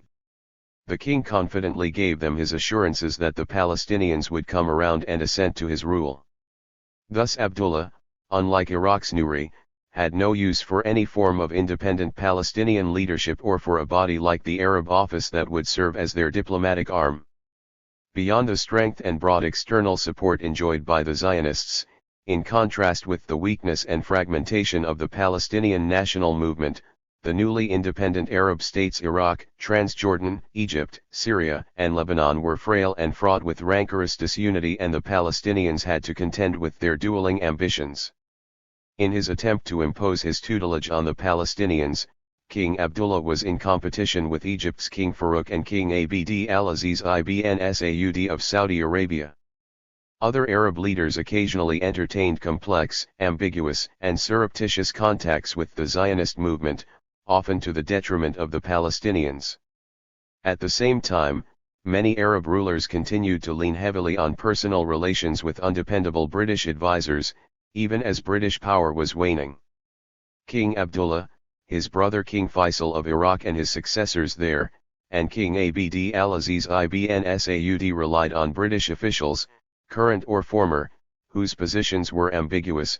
One such was the commander of Abdullah's army, Lieutenant General Sir John Bagot Glubb, known as Glub Pasha. In some cases these rulers were obliged by treaty to have such advisors, all of whom owed their primary loyalty to Great Britain, not to the Arab leaders they advised.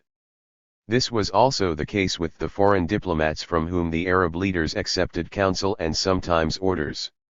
The British ambassador's residence in Amman abutted the royal palace, providing for a short trip through the back garden to offer guidance to the king. 31 At times, such advice was quite muscular.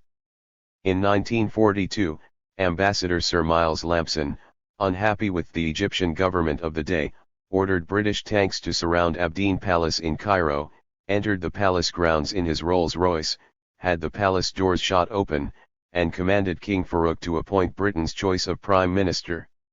This same Prime Minister, Mustafa Nahas Pasha, was the one who refused to allow Musa al-Aloma to represent Palestine at the Arab League. But the quick reversal of his decision by a British intelligence officer showed where the real power resided: in Cairo.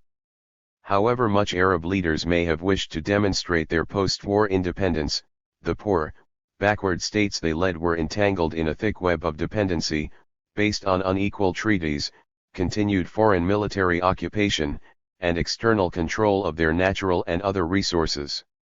In relation to the newly powerful United States, the Arab leaders, many of them chosen by their European overlords for their pliability, demonstrated feebleness combined with a striking lack of expertise and global awareness. King Abd al-Aziz of Saudi Arabia, who had farsightedly signed a crucial agreement with American oil companies in 1933 to the detriment of British oil interests, met with an ailing Franklin D. Roosevelt on board a U.S. warship in the spring of 1945, weeks before the American leader's death. He received reassuring pledges directly from the president that the United States would do nothing to harm the Arabs of Palestine and would consult with the Arabs before taking any action there. 32 These promises were casually disregarded by Roosevelt's successor, Harry Truman, but because of the Saudi regime's economic and military dependency on the United States, the king refrained from protesting or exerting influence decisively in favor of the Palestinians. Nor did any of his 6 sons who succeeded him. This dependency, and the ignorance of generation after generation of Arab rulers about the workings of the American political system and international politics, would consistently deprive the Arab world of any possibility of resisting American influence or shaping U.S. policy. By contrast, the Zionist movement applied a highly developed understanding of global politics. Complementing its origins in Europe among well-educated, assimilated Jews such as Theodor Herzl and Chaim Weizmann, the movement also drew on deep roots and extensive connections in the United States established decades before my father's meeting with King Abdullah. David Ben-Gurion and Yitzhak Ben-Zvi, later the second president of Israel, had spent several years at the end of World War I working for the Zionist cause in the United States, where Golda Meir had lived since childhood. Meanwhile, no members of the Palestinian leadership had ever visited the United States. My father was the first of his family to do so. Compared with the sophisticated grasp the Zionist leadership had of European and other Western societies, of which most of them were natives or citizens, Arab leaders had at best a limited understanding of the politics, societies, and cultures of the countries of Europe, to say nothing of the nascent superpowers. The Palestinian and Arab disunity conveyed by the accounts of my father, Dr. Hussein, Yusuf Sayyai, and Walid Khalidi, the intrigue and infighting they describe, were ultimately disastrous, not just for the plan for the Arab office to represent the Palestinians internationally, but also for their prospects in the climactic conflict of 1947–48. They entered this fateful contest woefully unprepared both politically and militarily, and with a fragmented and dispersed leadership. Moreover, they had little external support except from the deeply divided and unstable Arab states, still under the influence of the old colonial powers, and which had poor and largely illiterate populations. This was in stark contrast to the international standing and the strong, modern parastate built up by the Zionist movement over several decades. Since 1917, the Palestinian national movement had been faced with the antagonistic tandem of Britain and its protégé, the Zionist project. but the Yishuv had grown more and more hostile to its British patron after the passage of the 1939 White Paper. This hostility erupted with assassinations of British officials, such as that by the Stern Gang in 1944 of Lord Moyne, the resident minister in Egypt, and was followed by a sustained campaign of violence against British troops and administrators in Palestine. This culminated in the 1946 blowing up of the British HQ, the King David Hotel, with the loss of 91 lives. The British soon found themselves unable to master the armed opposition of virtually the entire Yishuv, whose potent military and intelligence organizations they had themselves reinforced during the Great Revolt and World War II. Reeling from deep post-war economic and financial problems and the unwinding of the centuries-old Indian Raj, Great Britain finally capitulated in Palestine. In 1947, the Clement Attlee government dumped the problem of Palestine into the lap of the new United Nations, which formed a UN Special Commission on Palestine, UNSCOP, to provide recommendations for the future of the country. At the UN, the dominant powers were the United States and the Soviet Union, a development the Zionist movement had shrewdly anticipated with its diplomatic efforts toward both, but which left the Palestinians and the Arabs flat-footed. The post-war realignment of international power was apparent in the workings of UNSCOP and in its majority report in favor of partitioning the country in a manner that was exceedingly favorable to the Jewish minority, giving them over 56% of Palestine, against the much smaller 17% for the Jewish state envisioned by the 1937 Peel Partition Plan. It was visible as well in the pressure that went into fashioning General Assembly Resolution 181, which resulted from the UNSCOP Majority Report. The November 29, 1947, passage in the UN General Assembly of Resolution 181, which called for dividing Palestine into a large Jewish state and a smaller Arab one, with an international corpus separatum encompassing Jerusalem, reflected the new global balance of power. The United States and USSR, which both voted in favor of the resolution, now clearly played the decisive role in sacrificing the Palestinians for a Jewish state to take their place and control over most of their country. The resolution was another declaration of war, providing the international birth certificate for a Jewish state in most of what was still an Arab-majority land, a blatant violation of the principle of self-determination enshrined in the UN Charter. The expulsion of enough Arabs to make possible a Jewish majority state necessarily and inevitably followed. Just as Balfour did not think that Zionism would hurt the Arabs, it is doubtful that when Truman and Stalin pushed through UNGA 181 they or their advisors paid much heed to what would happen to the Palestinians as a consequence of their vote. Meanwhile, the creation of a Jewish state was no longer the outcome sought by Britain. Infuriated by the violent Zionist campaign that had driven it from Palestine, and not wishing to further alienate the Arab subjects of its remaining Middle Eastern empire, Britain abstained in the partition resolution vote. From the 1939 White Paper onward, British policymakers had recognized that their country's predominant interests in the Middle East lay with the independent Arab states and not with the Zionist project that Britain had nurtured for over 2 decades.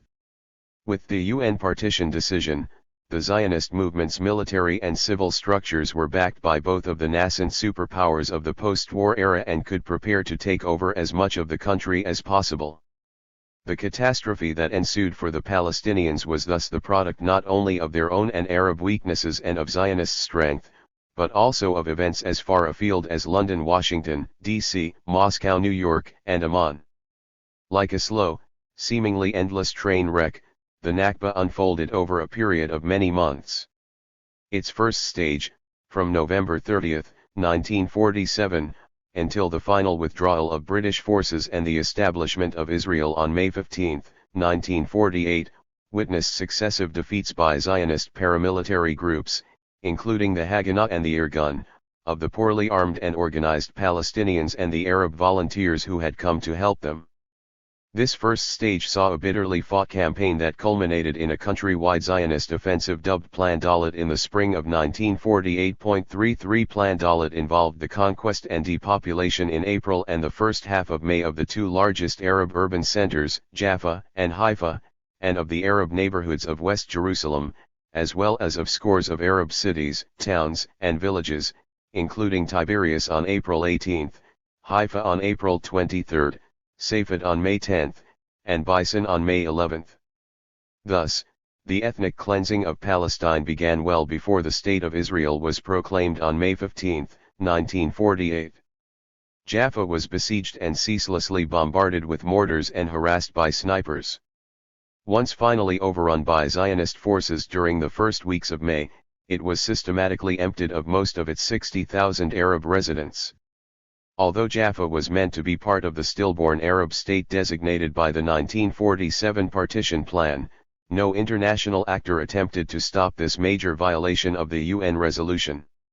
Subjected to similar bombardments and attacks on poorly defended civilian neighborhoods, the 60,000 Palestinian inhabitants of Haifa, the 30,000 living in West Jerusalem, the 12,000 in Safed, 6,000 in Bison, and 5,500 in Tiberias suffered the same fate. Most of Palestine's Arab urban population thus became refugees and lost their homes and livelihoods. Jaffa in 1948, emptied during Plan Dalit.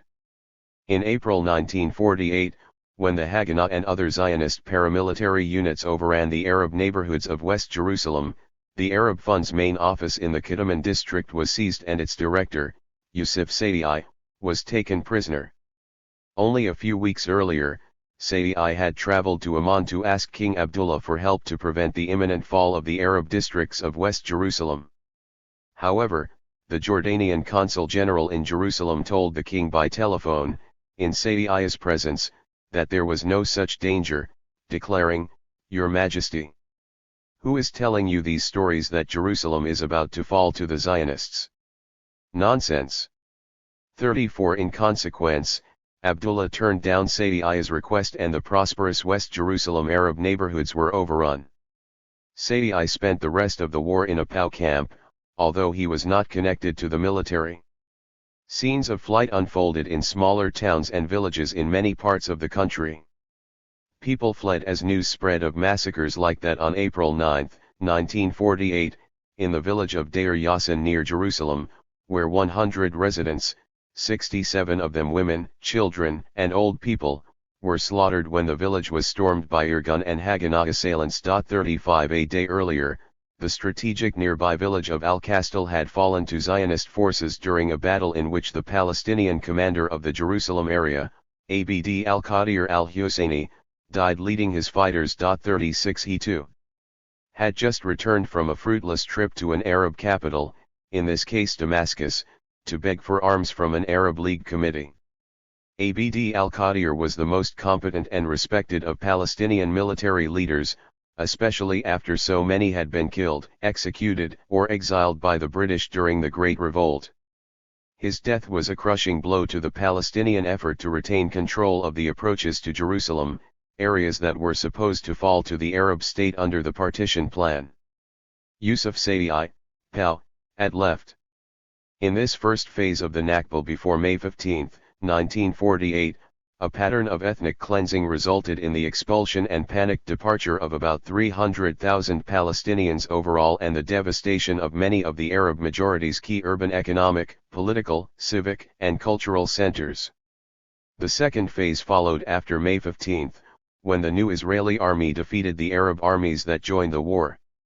In belatedly deciding to intervene militarily, the Arab governments were acting under intense pressure from the Arab public, which was deeply distressed by the fall of Palestine's cities and villages one after another and the arrival of waves of destitute refugees in neighboring capitals. 37 In the wake of the defeat of the Arab armies, and after further massacres of civilians, an even larger number of Palestinians, another 400,000, were expelled and fled from their homes, escaping to neighboring Jordan, Syria, Lebanon, and the West Bank and Gaza. The latter two constituted the remaining 22% of Palestine that was not conquered by Israel. None were allowed to return, and most of their homes and villages were destroyed to prevent them from doing so. 38 Still more were expelled from the new state of Israel even after the armistice agreements of 1949 were signed, while further numbers have been forced out since then. In this sense the Nakba can be understood as an ongoing process. Among those displaced in 1948 were my grandparents, who had to leave their Tal al-Rish home where my father and most of his siblings were born. Initially my grandfather, now 85 years old and frail, stubbornly refused to leave his house. After his sons took most of the family to shelter in Jerusalem and Nablus, he remained there alone for several weeks. Fearing for his safety, a family friend from Jaffa ventured to the house during a lull in the fighting to retrieve him. He left unwillingly, lamenting that he could not take his books with him. Neither he nor his children ever saw their home again. The ruins of my grandparents' large stone house still stand abandoned on the outskirts of Tel Aviv. 39. The Nakba represented a watershed in the history of Palestine and the Middle East. It transformed most of Palestine from what it had been for well over a millennium, a majority Arab country, into a new state that had a substantial Jewish majority. 40. This transformation was the result of two processes: the systematic ethnic cleansing of the Arab inhabited areas of the country seized during the war, and the theft of Palestinian land and property left behind by the refugees, as well as much of that owned by those Arabs who remained in Israel. There would have been no other way to achieve a Jewish majority, the explicit aim of political Zionism from its inception. Nor would it have been possible to dominate the country without the seizures of land. In a third major and lasting impact of the Nakba, the victims, the hundreds of thousands of Palestinians driven from their homes, served to further destabilize Syria, Lebanon, and Jordan, poor, weak, recently independent countries, and the region for years thereafter. The ruins of the Khalidi family home at Tal al-Rish. In the immediate aftermath, however, Transjordan's King Abdullah was a beneficiary of the war.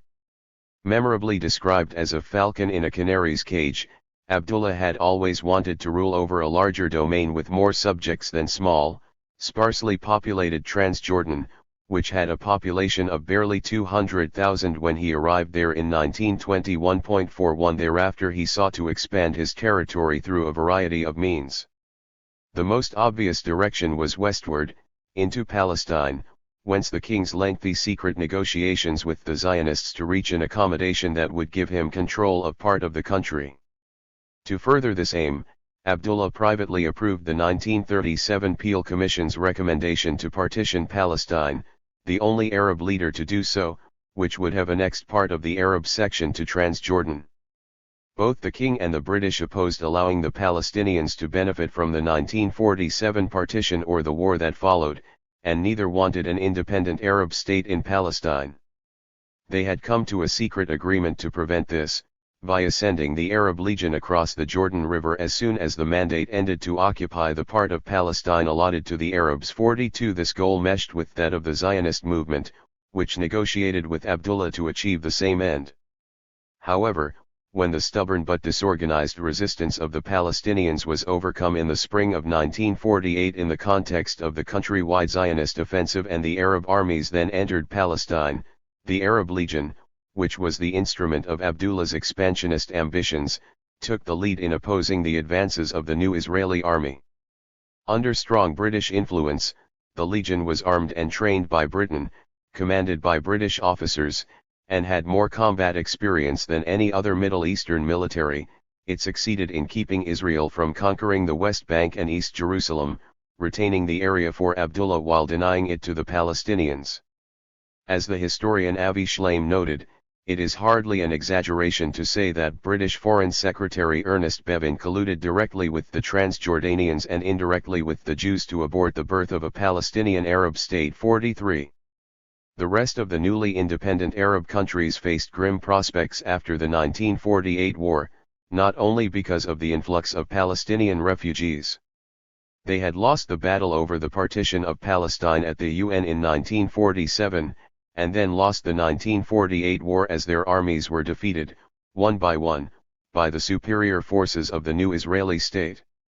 Notwithstanding the widely accepted assertion that the Israeli army was dwarfed by 7 invading Arab armies, we know that in 1948 Israel in fact outnumbered and outgunned its opponents. There were only 5 regular Arab military forces in the field in 1948, as Saudi Arabia and Yemen did not have modern armies to speak of. Just 4 of these armies entered the territory of Mandatory Palestine, the minuscule Lebanese army never crossed the frontier, and two of these, Jordan's Arab Legion and Iraq's forces, were forbidden by their British allies from breaching the borders of the areas allocated to the Jewish state by partition, and thus carried out no invasion of Israel. 44. Having faced their first major international test, the Arab states had failed it with disastrous consequences. Thus began a string of decisive military defeats by what rapidly became a potent Israeli military machine, defeats that continued through the 1982 Lebanon War. They led to a series of regional shocks that fully bore out Albert Hourani's grim predictions in 1946. As a result, the Arab countries, which had been struggling to throw off the chains of poverty, dependency, foreign occupation, and indirect control, now had to confront both daunting new internal challenges and other problems caused by their powerful and aggressive new neighbor, Israel. Finally, the Palestine War confirmed the eclipse of Great Britain in the Middle East and its replacement by the dueling superpowers, the United States and the Soviet Union. Despite their already tense post-war rivalry, both had supported the partition of Palestine and the creation of a Jewish state, albeit for different reasons. Once the State of Israel was established, they both recognized it and offered crucial military support, which was instrumental in its victory. Neither attempted to do anything to help in the creation of the Arab state foreseen in the partition resolution, nor did they act to prevent the elimination of that state via the tacit collaboration of Israel, Jordan, and Britain. 45. Notwithstanding these similarities, the support of the two superpowers for Israel was different in motives, duration, and nature. Stalin and his colleagues in the Soviet leadership soon soured on a state that they had assumed would be a socialist protégé of the USSR. They had expected that Israel would serve as a progressive counterweight to what Moscow saw as Britain's pawns, the reactionary British-aligned Arab monarchies of Jordan, Iraq, and Egypt, and that it would fully align with the USSR. By 1950, however, when Israel chose neutrality during the Korean War while moving closer to the United States, it was clear that this would not happen. It did not take long for relations between the two countries to cool considerably. By 1955, the Soviet Union had developed close links with several Arab states, while Israel had secretly aligned itself with the old colonial powers, Britain and France, against one of the USSR's new Arab allies, Egypt. Thus the Soviet honeymoon with Zionism and Israel proved to be ephemeral. Israel's relationship with the United States proceeded on entirely different lines. Unlike the domains of the Russian Tsars, which were one of the great crucibles of the virulent European anti-Semitism that gave birth to Zionism, the United States had always been seen as a tolerant refuge for persecuted Jews fleeing from Eastern Europe, 90% of whom migrated there. Between 1880 and 1920, the American Jewish population grew from 250,000 to 4 million, with the majority of new immigrants coming from Eastern Europe. 46 Modern political Zionism developed deep roots in the United States, both within the Jewish community and among many Christians. With Hitler's rise to power in Germany in the early 1930s, Zionism won over influential segments of U.S. public opinion. The revelations of the horrors of the Holocaust were decisive in confirming the validity of the Zionists' call for a Jewish state and in discomfiting and silencing their opponents, within the Jewish community and outside it. These shifts in opinion during and after World War II were enough to change the calculations of many American politicians. President Harry Truman, predisposed to Zionism through personal friendships and the influence of his closest advisors, was convinced that outright support of its aims was a domestic political necessity. 47 In November 1945, only 9 months after Roosevelt had met and pledged his support to Ibn Saud, Truman bluntly revealed the motivations behind this major shift when a group of American diplomats presciently warned him that an overtly pro-Zionist policy would harm U.S. interests in the Arab world. "I am sorry, gentlemen," he said, "but I have to answer to hundreds of thousands who are anxious for the success of Zionism. I do not have hundreds of thousands of Arabs among my constituents." 48.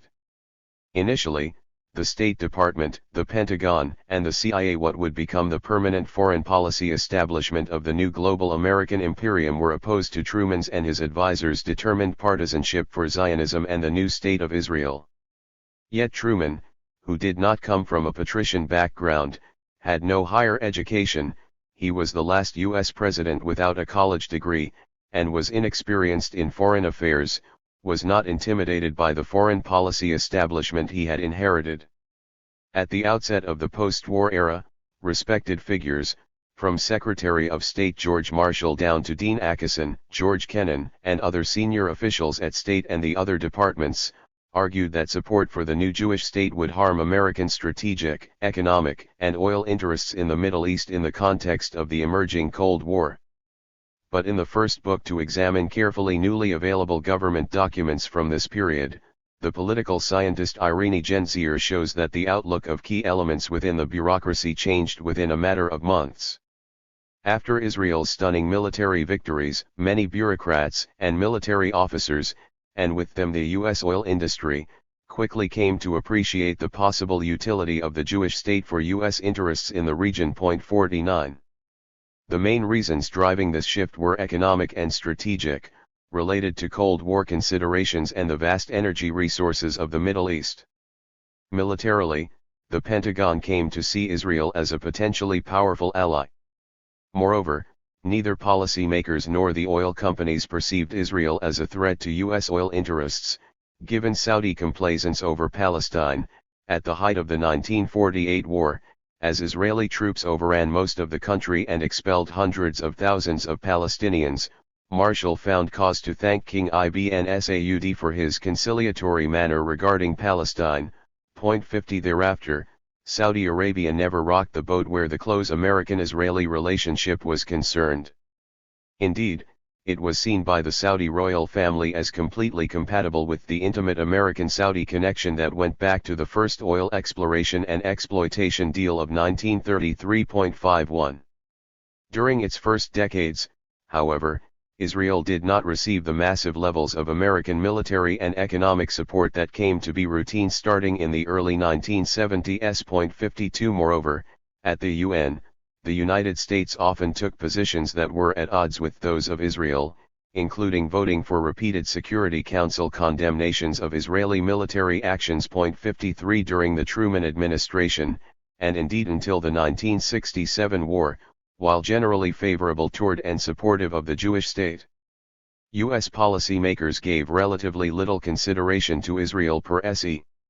American leaders, from Truman on down, gave even less consideration to the Palestinians. In shock, defeated, dispersed, and temporarily leaderless, most Palestinians were only dimly aware of the global shifts that had left their homeland in ruins. The older generation, who over decades had come to see Britain as the primary enabler of Zionism, continued with great bitterness to regard it as the main source of their misfortunes. Palestinians also harshly criticized the failures of their own leadership, and expressed deep disgust over the performance of the Arab states and the incapacity of their armies to preserve more than 22% of Arab Palestine. 54 This was combined with anger at Arab rulers for their disunity, and even worse, the complicity of some, notably King Abdullah of Jordan, with Israel and the great powers. Thus Isa al-Isa, writing after the Nakba from his place of exile in Beirut, skewered the Arab rulers. O little kings of the Arabs, by the grace of God, enough feebleness and infighting.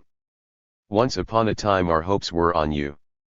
But all our hopes were dashed. 55. For these many reasons, in the bleak new reality after the Nakba, more than 1 million Palestinians faced a world turned utterly upside down. Wherever they were, whether inside Palestine or not, they experienced profound social disruption. For the majority, this meant destitution, the loss of homes, jobs, and deeply rooted communities. Villagers lost their land and livelihoods, and urbanites their properties and capital, while the Nakba shattered the power of the country's notables together with their economic base. The discredited Mufti would never regain his pre-war authority, nor would others of his class. Social upheavals in much of the Arab world, often triggered by military-backed revolutions, would replace the notable class with younger leaders drawn from more diverse social strata. The Nakba produced the same result among the Palestinians. Even those who were able to avoid impoverishment had been severed from their place in the world. This was the case for my aged grandparents, who were abruptly uprooted from their routines and from their home, losing most of their possessions. They were very fortunate by comparison with many others. Until they died in the early 1950s, they always had a solid roof over their heads, although they were obliged to move among the homes of their children, who were now scattered from Nablus and Jerusalem in the West Bank to Beirut, Amman, and Alexandria.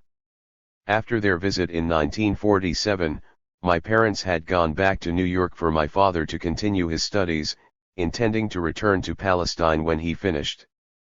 Neither of them ever saw Palestine again. For all Palestinians, no matter their different circumstances, the Nakba formed an enduring touchstone of identity, one that has lasted through several generations. It marked an abrupt collective disruption, a trauma that every Palestinian shares in one way or another, personally or through their parents or grandparents. At the same time as the Nakba provided a new focus for their collective identity, it broke up families and communities, dividing and dispersing Palestinians among multiple countries and distinct sovereignties. Even those still inside Palestine, whether refugees or not, were subject to three different political regimes: Israel, Egypt, for those in the Gaza Strip, and Jordan, for those on the West Bank and in East Jerusalem. This condition of dispersal, shithat in Arabic, has afflicted the Palestinian people ever since. My own family is typical in that I have cousins in Palestine and in a half-dozen Arab countries, and almost as many in Europe and the United States. Each of these separate Palestinian collectives faced a range of restrictions on movement, held a variety of identity documents or none at all, and were obliged to operate under different conditions, laws, and languages. The small minority of Palestinians, about 160,000, who had managed to avoid expulsion and remained in the part of Palestine that had become Israel, were now citizens of that state. Israel's government, dedicated above all to serving the country's new Jewish majority, viewed this remaining population with deep suspicion as a potential fifth column. Until 1966, most Palestinians lived under strict martial law and much of their land was seized, along with that of those who had been forced from the country and were now refugees. This stolen land, an expropriation deemed legal by the Israeli state, including the bulk of the country's arable areas, was given to Jewish settlements or the Israel Lands Authority, or placed under the control of the JNF, whose discriminatory charter prescribed that such property could only be used for the benefit of the Jewish people. 56. This provision meant that dispossessed Arab owners could neither buy back nor lease what had once been their property, nor could any other non-Jew. Such moves were crucial to the transformation of Palestine from an Arab country to a Jewish state, since only about 6% of Palestinian land had been Jewish-owned prior to 1948. The Arab population inside Israel, isolated by military travel restrictions, was also cut off from other Palestinians and from the rest of the Arab world. Accustomed to being a substantial majority in their own country and region, they suddenly had to learn to make their way as a despised minority in a hostile environment as subjects of a Jewish polity that never defined itself as a state of all its citizens. In the words of one scholar, by virtue of Israel's definition of itself as a Jewish state and the state's exclusionary policies and laws, what was conferred on Palestinians was in effect second-class citizenship. Most significantly, the martial regime under which the Palestinians lived granted the Israeli military near unlimited authority to control the minutiae of their lives. 57. Displaced Palestinians who now lived outside the borders of the State of Israel, indeed the majority of the Palestinian people, were refugees, as were some who remained inside Israel. Those who had fled to Syria, Lebanon, and Jordan sorely taxed those countries' limited relief capacities. Initially, most of them found themselves in refugee camps managed by the United Nations Relief and Works Agency. Most refugees with means, employable skills, or relatives in Arab countries did not register with UNRWA or found other housing, and others were eventually able to move out of the camps and integrate in cities like Damascus, Beirut, Sidon, and Amman. Palestinians who never stayed in the camps or who swiftly made their way out of them tended to be better off, educated, and urbanized. Over time, others followed, and a large majority of refugees and their descendants came to live outside these camps. In Jordan, home to 2.2 million refugees registered with UNRWA, the largest single group, only 370,000 still remain in camps, as do only a quarter of the 830,000 registered refugees in the West Bank. Fewer than a quarter of the 550,000 refugees in Syria lived in camps before the civil war there, as do less than half of the 470,000 Palestinian refugees in Lebanon. The proportion is approximately the same among the 1.4 million registered refugees in the cramped territory of the Gaza Strip, which came under Egyptian control until 1967. Thus, although 5.5 million Palestinian refugees and their descendants are registered with UNRWA, most of them, about 4 million, and many others who never registered with the UN, do not live in refugee camps today. In 1950, King Abdullah realized his aspiration to enlarge his small kingdom, now called Jordan rather than Transjordan, by annexing the West Bank, an annexation that was recognized only by his closest allies, the UK and Pakistan. At the same time, the king extended Jordanian citizenship to all Palestinians within his newly expanded domain. This generous measure, which applied to the overwhelming majority of the Palestinian refugees living in exile in the Arab world and in the West Bank, belies a repeated assertion by Israel that the Arab states prevented the refugees from integrating, obliging them to remain in camps as a useful political weapon. While the old Palestinian political and economic elite had been discredited, some of its members, notably those who had opposed the Mufti, for example, Raghib al-Nashashivi, once the mayor of Jerusalem, adjusted rapidly to their new circumstances under the Hashemite monarchy. A few even took positions in the Jordanian government in Amman. Other Palestinians remained unreconciled and bitter at having lost their chance at self-determination, and worse, being subjected to their old antagonist King Abdullah. Although Jordan's Arab Legion, backed by Britain, had been the only army to hold its own against Israel's forces in 1948, preventing more of Palestine from falling under Israeli control, the price for being saved in this way Hashemite rule over the West Bank and East Jerusalem was steep. Abdullah's fealty to the hated British colonial masters, his opposition to Palestinian independence, and his widely rumored contacts with the Zionists all counted against him. My father, who had experienced Abdullah's attitude firsthand, refused to accept a Jordanian passport after his British Palestine Mandate passport expired. He eventually obtained a Saudi passport, through the intercession of his brother Dr. Hussein, who had met the Saudi foreign minister, and later King, Faisal ibn Abd al-Aziz, at the St. James's Palace Conference in London in 1939. Ultimately, King Abdullah paid the highest price for his dealings with Israel. 58 In July 1951 he was assassinated in the broad esplanade of the Haram al-Sharif in Jerusalem as he was leaving the Al-Aqsa Mosque after Friday prayers. 59 His assassin, caught soon after and rapidly tried and executed, was reputedly linked to the former Mufti of Jerusalem. The Mufti's offices had long been located in and around the rectangular Haram, a paramount locus of Palestinian identity. Rather than interring the slain king in a chamber adjoining the Haram next to the resting place of his father, Sharif Hussein of Mecca, it was decided to bury him in his capital, Amman. The killing further embittered relations between the Jordanian regime and Palestinian nationalists, who were seen by the rulers of the newly expanded kingdom as irresponsible, dangerous radicals, and elements of instability. The monarchy thereafter exploited the existing cleavages between many Jordanians and the country's new Palestinian citizens, who now constituted a majority of the population. Many Jordanians nevertheless came to see the Hashemite regime as an undemocratic and repressive bastion of imperial interests, one that served as a friendly buffer protecting the eastern frontier of the Jewish state. Although a sizable segment of Palestinians would eventually become prosperous and reliable pillars of Jordanian society, The tension between the regime and its Palestinian subjects endured for decades, eventually exploding into armed conflict in 1970. Palestinians who took refuge in Lebanon also became involved in the politics of the host country, although the number of refugees and their proportion of the total population were much smaller than in Jordan. Mainly Muslim, the Palestinians were never considered for Lebanese citizenship because this would have upset the country's precarious sectarian balance, engineered by the French mandatory authorities to allow the Maronite Christians to dominate.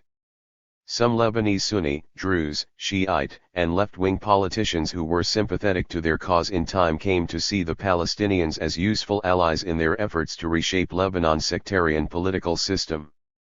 However, any commitment to the Palestine cause did not extend to integrating the Palestinians, who in any case still clung to the hope of returning to their homeland. Opposition to Tautan, or permanent resettlement in Lebanon, was thus an article of faith for both Lebanese and Palestinians.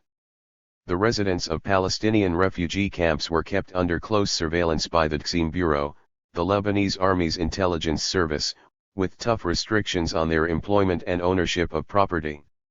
At the same time, UNRWA's provision of services in Lebanon and elsewhere, notably universal education and vocational training, enabled Palestinians to become among the most highly educated people in the Arab world.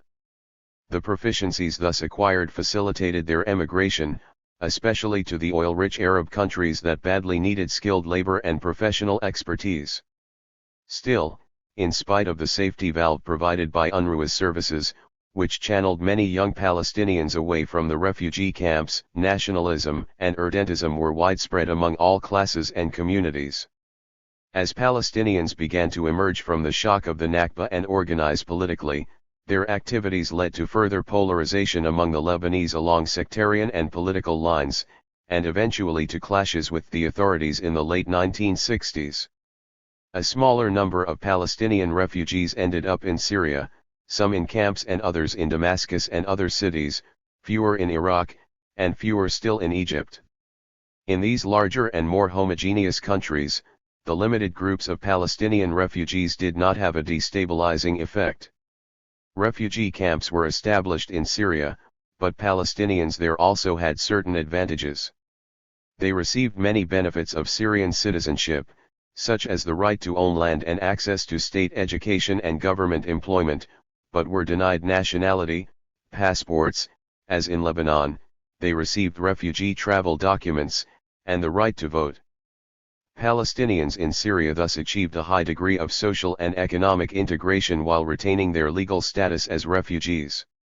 In time, as the Arab Gulf countries, Libya and Algeria developed their oil industries, and were able to keep a higher proportion of their oil and gas revenues, many Palestinians became resident there and played a major role in building up these countries' economies, government service, and education systems. Like the characters in the short novel Men in the Sun, by the Palestinian writer Ghassan Kanafani, however, they did not always find this route easy, for it often involved alienation, isolation, and, as when Palestinians attempted to cross frontiers with their refugee papers, even tragedy. 60 Living in the Arab Gulf countries did not bring with it citizenship or permanent residency. The ability of Palestinians to stay in these places was dependent on employment, even if they had been there most of their lives. Regardless of the degree of Palestinian integration, the populations of all the Arab states felt great and continuing concern about the question of Palestine, both out of broad sympathy for the people and because the humiliating defeat of 1948 had brought home their own weakness, vulnerability, and instability.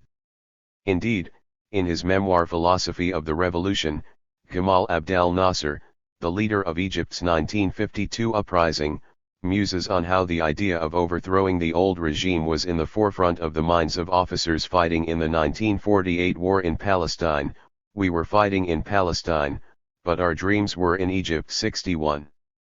Beyond helping to provoke such upheavals, the military defeat in 1948 made its Arab neighbors deeply fearful of Israel, whose powerful army continued to launch devastating strikes as part of a strategy of disproportionate reprisals for refugee incursions, aimed at forcing Arab governments to crack down on Palestinian irredentism. 62 These Israeli attacks regularly came up at meetings of the UN Security Council, meetings that my father attended in the 1950s and 1960s in his capacity as a member of the UN's Political and Security Council Affairs Division, where Israel's actions were often condemned. 63 The reports that the Council received from the UN truce observers were starkly different, not only from Israeli government statements but also from the skewed coverage in the American media. 64 This volatile dynamic along their borders resulted in the peculiar situation wherein Arab leaders often raised the question of Palestine because of popular pressure but refrained from actually doing anything about it, out of fear of Israel's might and the disapproval of the great powers. The Palestine issue thus became a political football exploited at will by opportunistic politicians, as each sought to outbid the other in proclaiming their devotion to it. Palestinians witnessing this cynical game eventually realized that if anything was to be done about their cause, they would have to do it themselves. In the aftermath of the 1948 war, the Palestinians were virtually invisible, hardly covered in the Western media and rarely allowed to represent themselves internationally. They and their sacred cause were invoked by Arab governments, but they themselves played almost no independent role. The Arab states presumed to speak for the Palestinians in inter-Arab forums, but given the division and disarray among them and the many distractions they faced, they did not do so with a unified voice. At the United Nations and elsewhere, the Palestine question was generally subsumed under the rubric of the Arab-Israeli conflict, and the Arab states took the lead, feebly representing Palestinian interests. Immediately after the Nakba, several former members of the AHC, under Ahmed Hilmi Pasha, including my uncle Hussein, attempted to establish a government in exile for the Arab state that was specified in the partition resolution. They set up a government of all Palestine in Gaza, but it failed to win the support of key Arab states, notably Jordan, which yet again did not want the Palestinians to have independent representation, and it garnered no international recognition. 65 The effort came to nothing. The Mufti and a few of the notables lingered on, some in exile, some in retirement, and some serving the monarchy in Amman. Several of the old leaders were involved in the brief 6-month democratic opening in Jordan in 1956-57 represented by the nationalist government of Suleiman al-Nabulsi. These leaders included my uncle Dr. Hussein, who served as foreign minister in the nationalist government and then as prime minister for 10 days after al-Nabulsi was dismissed and before King Hussein appointed a pliable government that imposed martial law. The 1956 elections that brought al-Nabulsi to power were, as one unfriendly British diplomat admitted, the first approximately free ones in the history of Jordan, and they may have been the last, but his government faced the unremitting hostility of Britain and of the Hashemite monarchy. 66 With the exception of this brief episode, none of the Palestinian old guard ever again played an important role in politics. It is striking, moreover, that after leadership passed to a new generation of Palestinians and a new class, almost none of the prominent figures were drawn from the notable families that had dominated Palestinian politics before the Nakba. The few political formations such as trade unions and other non-elite groupings like the Istiqlal Party that had developed in Mandatory Palestine were irrevocably shattered by the Nakba. The only exception was the remnant of the Palestinian Communist Party, which before 1948 had a largely Arab membership and a mainly Jewish leadership. This became the core of the Israeli Communist Party, which from the 1950s onward developed into a Jewish-Arab vehicle for the political aspirations of many Palestinian citizens of Israel, as purely Arab formations were banned by the military regime in place until 1966. The party's activities were confined to the Israeli system, however, and for several decades it had little impact on Palestinians elsewhere. There was thus a sort of political tabula rasa among Palestinians after 1948. Into this post-Nakba political vacuum stepped the Arab states, many of which, as in Jordan under King Abdullah, had already tried to bring the Palestinians under their control. However, they were much more concerned with their own agendas, with avoiding conflict with their powerful and aggressive Israeli neighbor, and with ingratiating themselves with Israel's great power patrons. Rather than being allies of the Palestinians in their resistance to the low-level war being waged on them, the Arab governments hindered their efforts, and sometimes were complicit with the Palestinians' enemies. The prime example was Jordan, which after King Abdullah's annexation of the West Bank firmly repressed expressions of Palestinian nationalism, but other Arab states also prevented Palestinians from organizing or launching attacks against Israel. Spurred by the unwillingness or inability of the Arab states and the international community to reverse the disastrous consequences of 1948, Palestinian activism in various forms revived in the bleak post-Nakba environment. Small groups engaged in militant activity primarily aimed at mobilizing Palestinians to recover primary responsibility for their own cause by taking up arms against Israel. This started spontaneously and consisted mainly of uncoordinated raids on Israeli border communities. It took several years before such largely inchoate forms of clandestine armed action coalesced into a visible trend and emerged from obscurity with the formation of organizations like Fatah in 1959. Beyond dealing with Israel's opposition to any Palestinian attempt to redress the status quo, Palestinians had to confront the Arab host governments, notably those of Jordan, Lebanon, and Egypt. These states were deeply reluctant to countenance attacks on their neighbor, given their profound military weakness vis-a-vis the Jewish state. Even when the new Palestinian movements did manage to establish themselves, they had to fend off attempts by some Arab states to bend them to their purposes. The formation of the Palestine Liberation Organization by the Arab League in 1964 at the behest of Egypt was a response to this burgeoning independent Palestinian activism and constituted the most significant attempt by Arab states to control it. The Egyptian government was in part reacting to its bitter experience in the period leading up to the 1956 Suez War. In the wake of the 1952 revolution, the military regime had eschewed an expensive rearmament program, even though the defeat in Palestine had in part been a function of the Egyptian army's inadequate and outmoded weaponry. Instead, the regime focused on domestic economic and social development, with the wide-scale electrification and irrigation promised by building the Aswan Dam, investment in industrialization, extending and expanding K-12 and higher education, and state-led economic planning. Egypt sought foreign economic aid for these efforts from all possible sources, while trying to remain non-aligned as the Cold War developed. 67. At the beginning of his regime, Gamal Abdel Nasser sought in particular to avoid provoking Israel, Egypt's powerful neighbor. This effort was undermined by the aggressive policies of Israeli leaders, especially Prime Minister David Ben-Gurion 68, and by the growing Palestinian militancy within the Gaza Strip.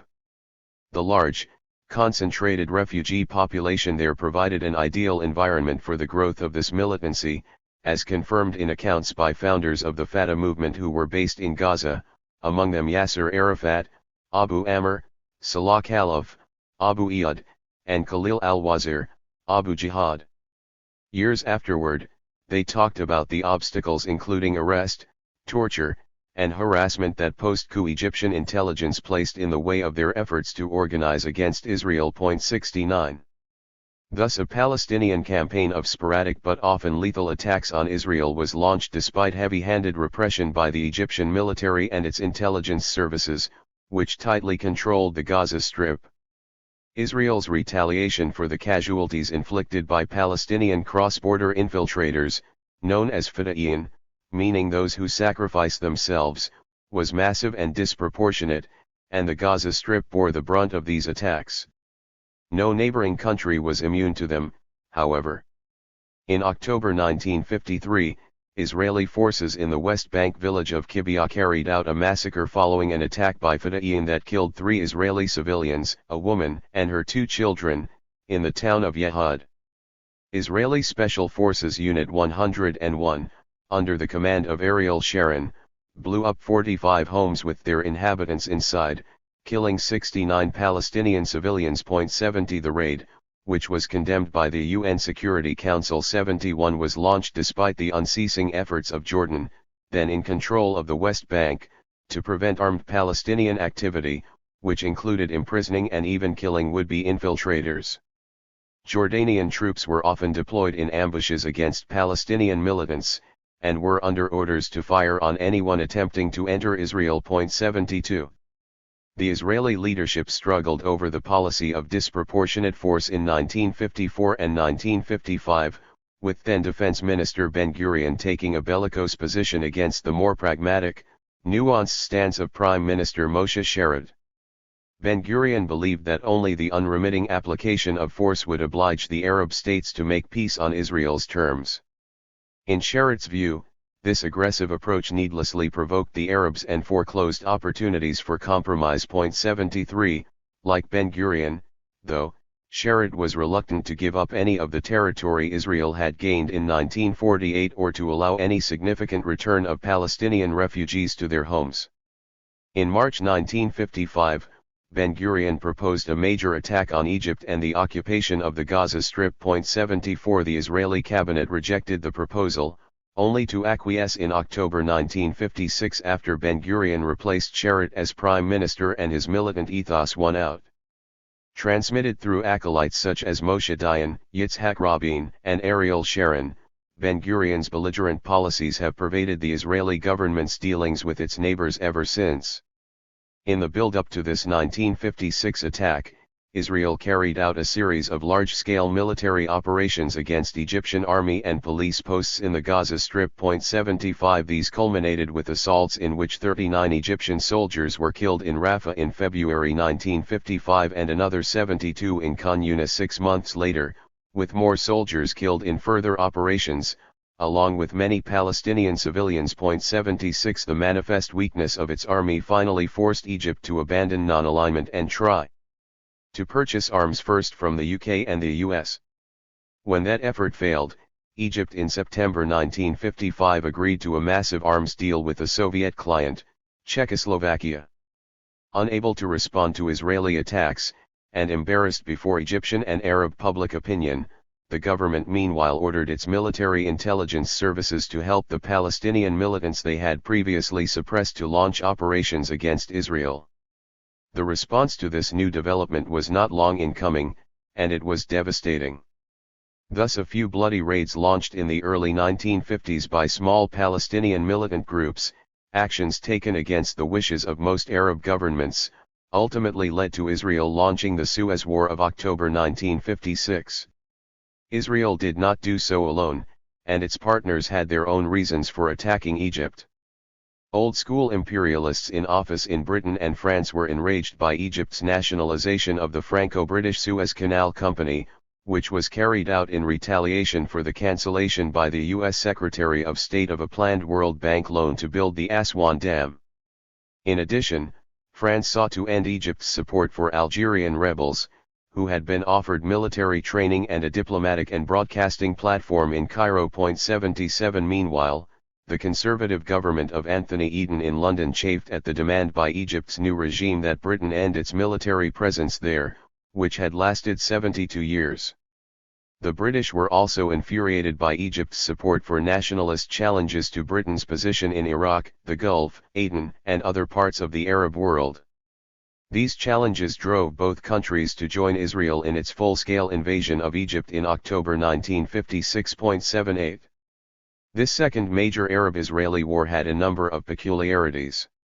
Unlike Israel's other conventional wars, in 1948, 1967, 1973, and 1982, which had multiple Arab protagonists, the Suez War was fought against only one Arab country. It was preceded by the Protocol of Sèvres, a secret agreement between Israel and the old colonial powers, France and Britain, that was drawn up a few days before the war began. Sèvres marked the end of the estrangement between Britain and the Zionist movement that went back to the White Paper of 1939. The war involved a further reversal of alliances. Israel's patrons in 1947–48, the United States and Soviet Union, ultimately sided with Egypt. Once the secret Sèvres Accord was negotiated, the tripartite offensive was launched under the pretext that Anglo-French forces were intervening only to separate the combatants. The Egyptian army was decisively and rapidly defeated. Despite the foregone conclusion of a military contest between a powerful Israel backed by two European powers against a weak third world country that had barely absorbed its new Soviet weapons, the political results were not favorable to the aggressors. President Dwight Eisenhower was furious at Britain and France for not consulting with Washington and for launching what looked like, and was, a neo-colonial intervention at just the moment when Soviet tanks were crushing the Hungarian uprising of 1956. The Soviets were angered at this imperialist attack on their new Egyptian ally, but relieved at the distraction from their repression of the revolt in Budapest. Operating in tandem in the Middle East as they had in 1948, and notwithstanding their intense Cold War rivalry, the United States and the Soviet Union took a harsh stand against the tripartite alliance. The Soviets threatened to use nuclear weapons, the United States warned that it would cut off economic aid to its allies, and both swiftly pushed through a UN General Assembly resolution demanding immediate withdrawal. A resolution in the Security Council was impossible because of the certainty of an Anglo-French veto.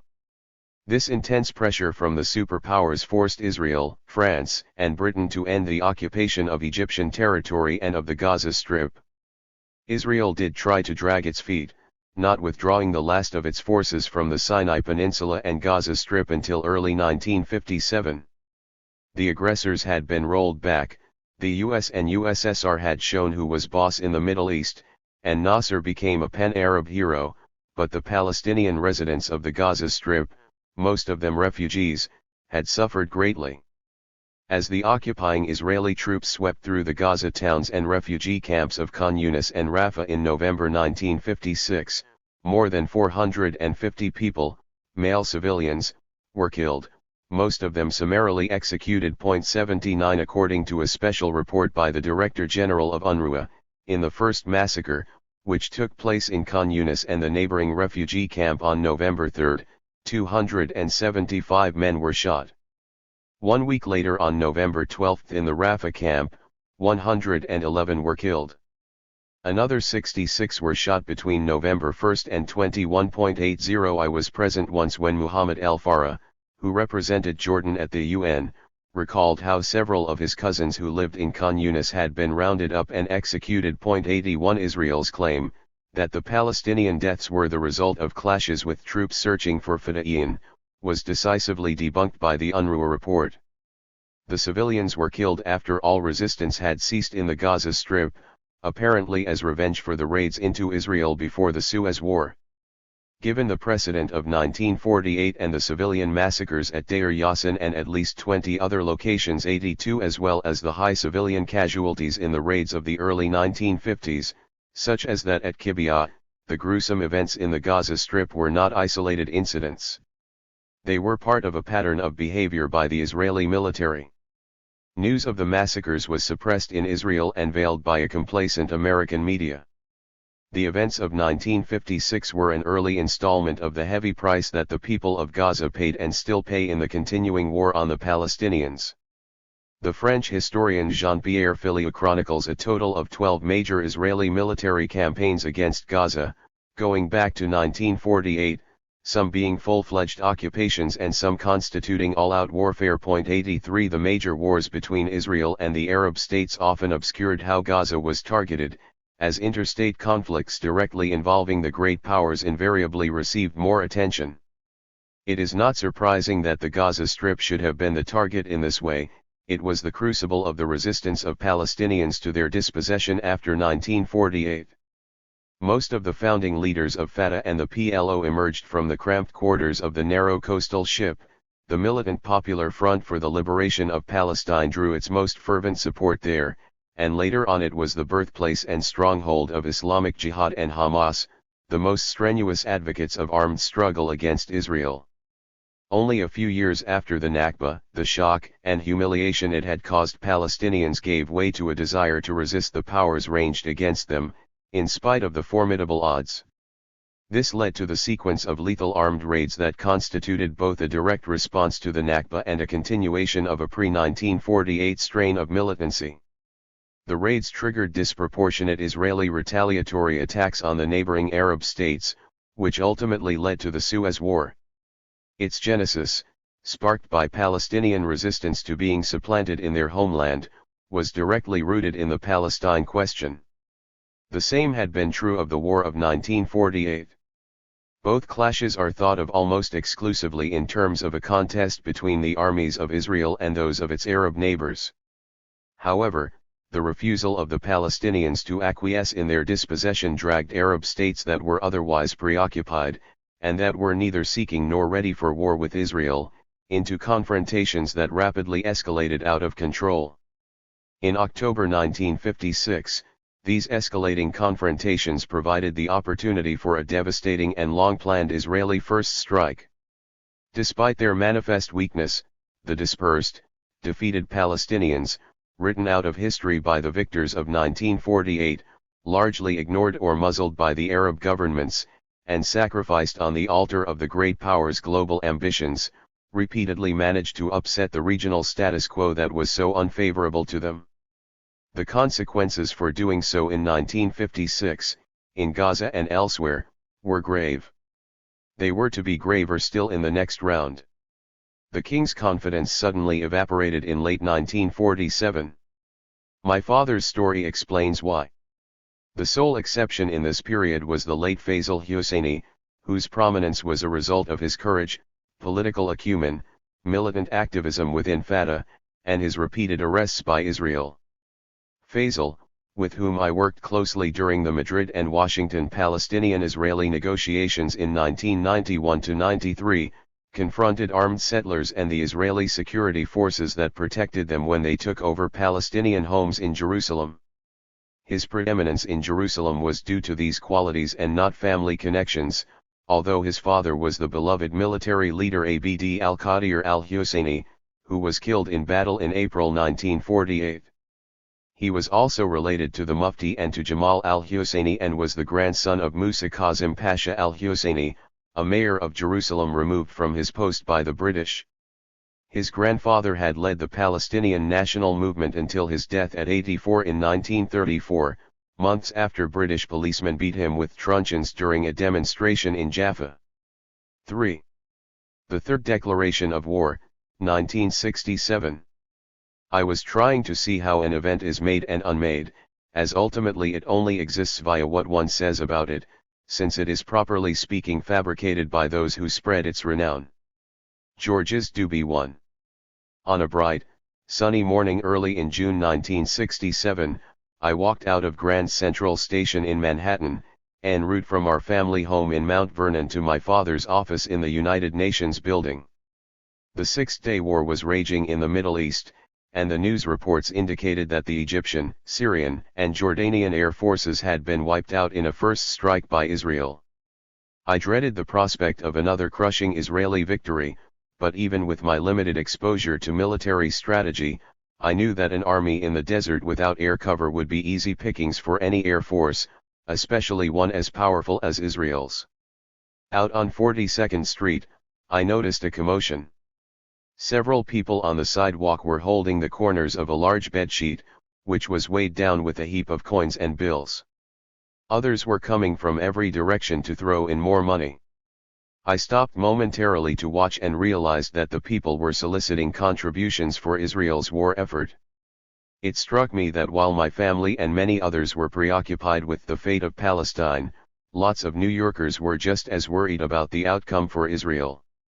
They sincerely believed that the Jewish state was in danger of extinction, as did many Israelis, alarmed by the empty threats of certain Arab leaders. President Lyndon B. Johnson knew otherwise. When Abba Eban, Israel's foreign minister, told Johnson at a meeting in Washington, D.C., on May 26 that Egypt was about to launch an attack, the president asked his Secretary of Defense, Robert McNamara, to set the record straight. 3 separate intelligence groups had looked carefully into the matter, McNamara said, and it was our best judgment that an attack was not imminent. All of our intelligence people are unanimous, Johnson added, that if Egypt were to attack, you will whip hell out of them too. As Washington knew, Israel's military in 1967 was far superior to the militaries of all the Arab states combined, as it was in every other contest between them. Government documents published since then have confirmed these judgments. U.S. military and intelligence sources predicted a crushing victory by Israel in any and all circumstances, given the mastery enjoyed by its armed forces. 35 years after the 1967 war, 5 Israeli generals echoed the U.S. assessment, stating in different venues that Israel was not imperiled by annihilation. 4 On the contrary, its forces were much stronger than the Arab armies in 1967, and the country was never in any danger of losing a war, even if the Arabs had struck first. 5 Yet the myth prevails. In 1967, a tiny, vulnerable country faced constant, existential peril, and it continues to do so. 6 This fiction has served to justify blanket support of Israeli policies, no matter how extreme, and despite its repeated rebuttal even by authoritative Israeli voices. 7 The war unfolded much as the CIA and Pentagon had foreseen. A lightning-first strike by the Israeli Air Force destroyed most Egyptian, Syrian, and Jordanian warplanes on the ground. This gave Israel complete air superiority, which, in that desert region, in that season, provided an absolute advantage to its ground forces.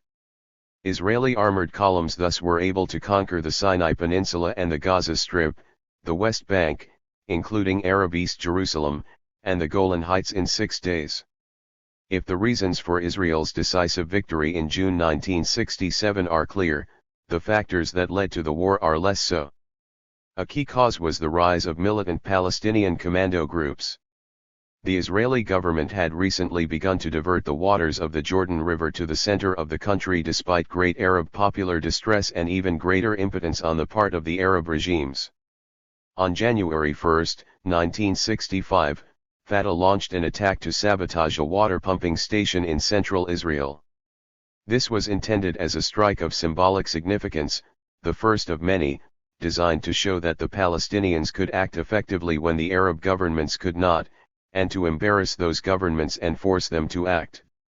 Fatah was regarded with suspicion by Egyptian officials as a loose cannon, recklessly provoking Israel at a time when Egypt was heavily engaged in military intervention in a civil war in Yemen and in building up its economy. This was at the height of what the scholar Malcolm Kerr called the Arab Cold War, when Egypt led a coalition of radical Arab nationalist regimes opposed to the conservative bloc headed by Saudi Arabia. The flashpoint of their rivalry was Yemen, where a revolution against the monarchy in 1962 led to a civil war in which much of Egypt's military became entangled.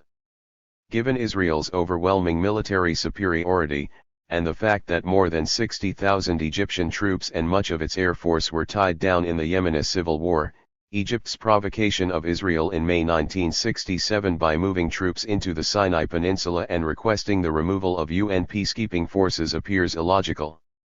But Egypt was responding to an upsurge of Palestinian guerrilla raids on Israel from bases provided by the radical new Syrian regime that had come to power in 1966, to which Israel had reacted by attacking and threatening Syria.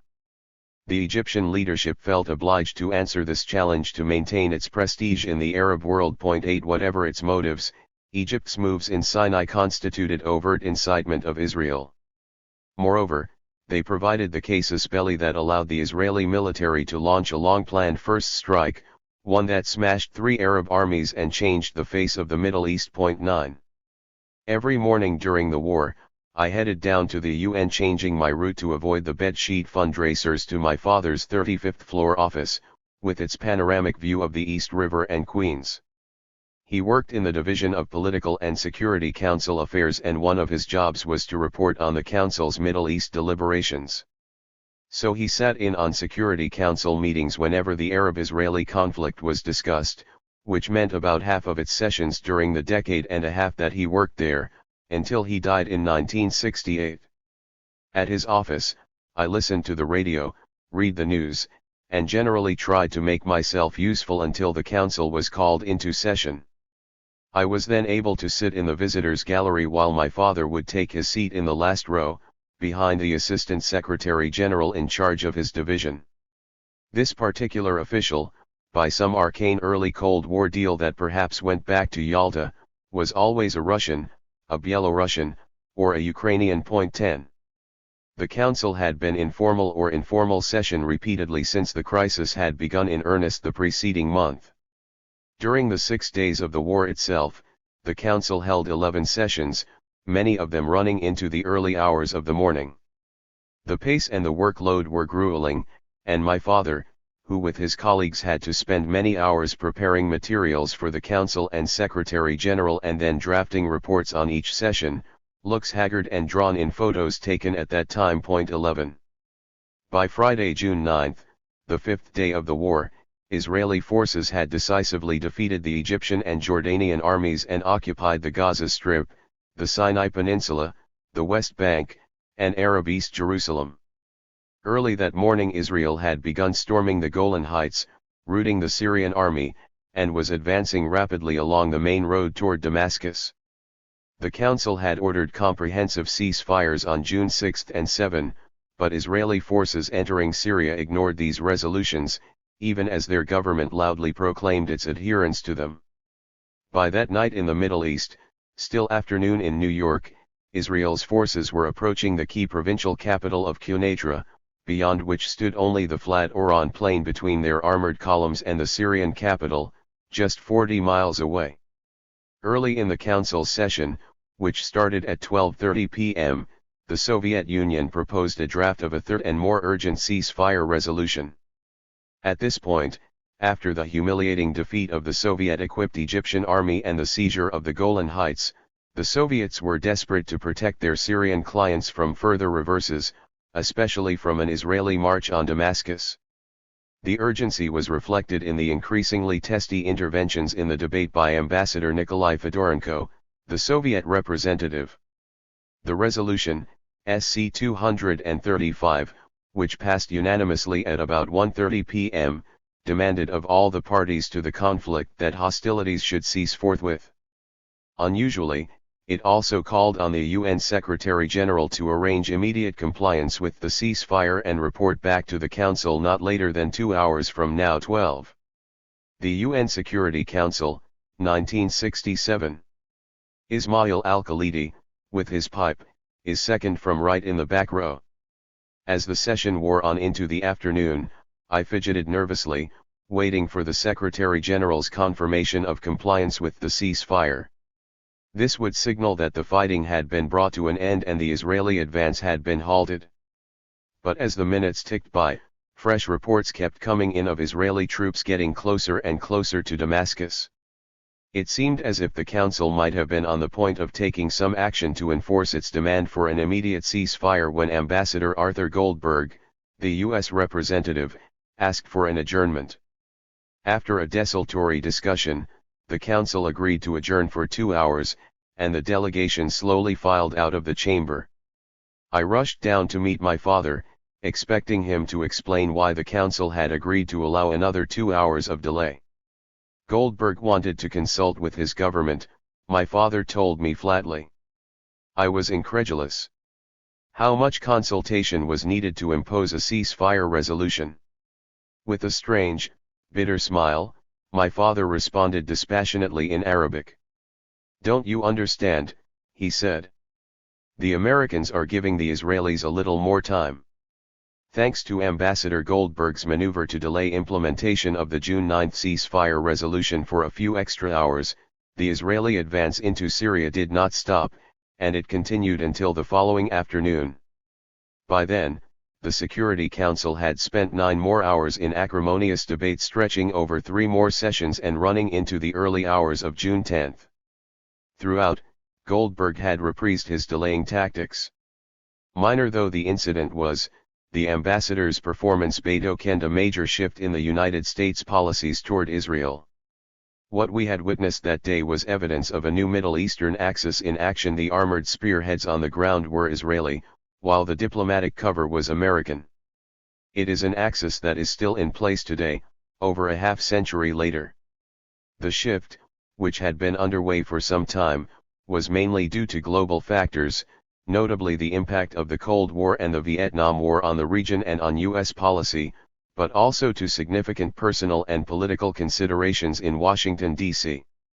Evolving in parallel were Israel's external alliances, whereby it decisively moved away from its patrons of the 1950s and early 1960s, France and Britain, with whose weapons it fought the 1956 and 1967 wars, to a complete alignment with the United States. All of these factors had coalesced by June 1967, before the start of the war, when the Israeli government sought and received a green light from Washington to launch a preemptive attack on the air forces of Egypt, Syria, and Jordan.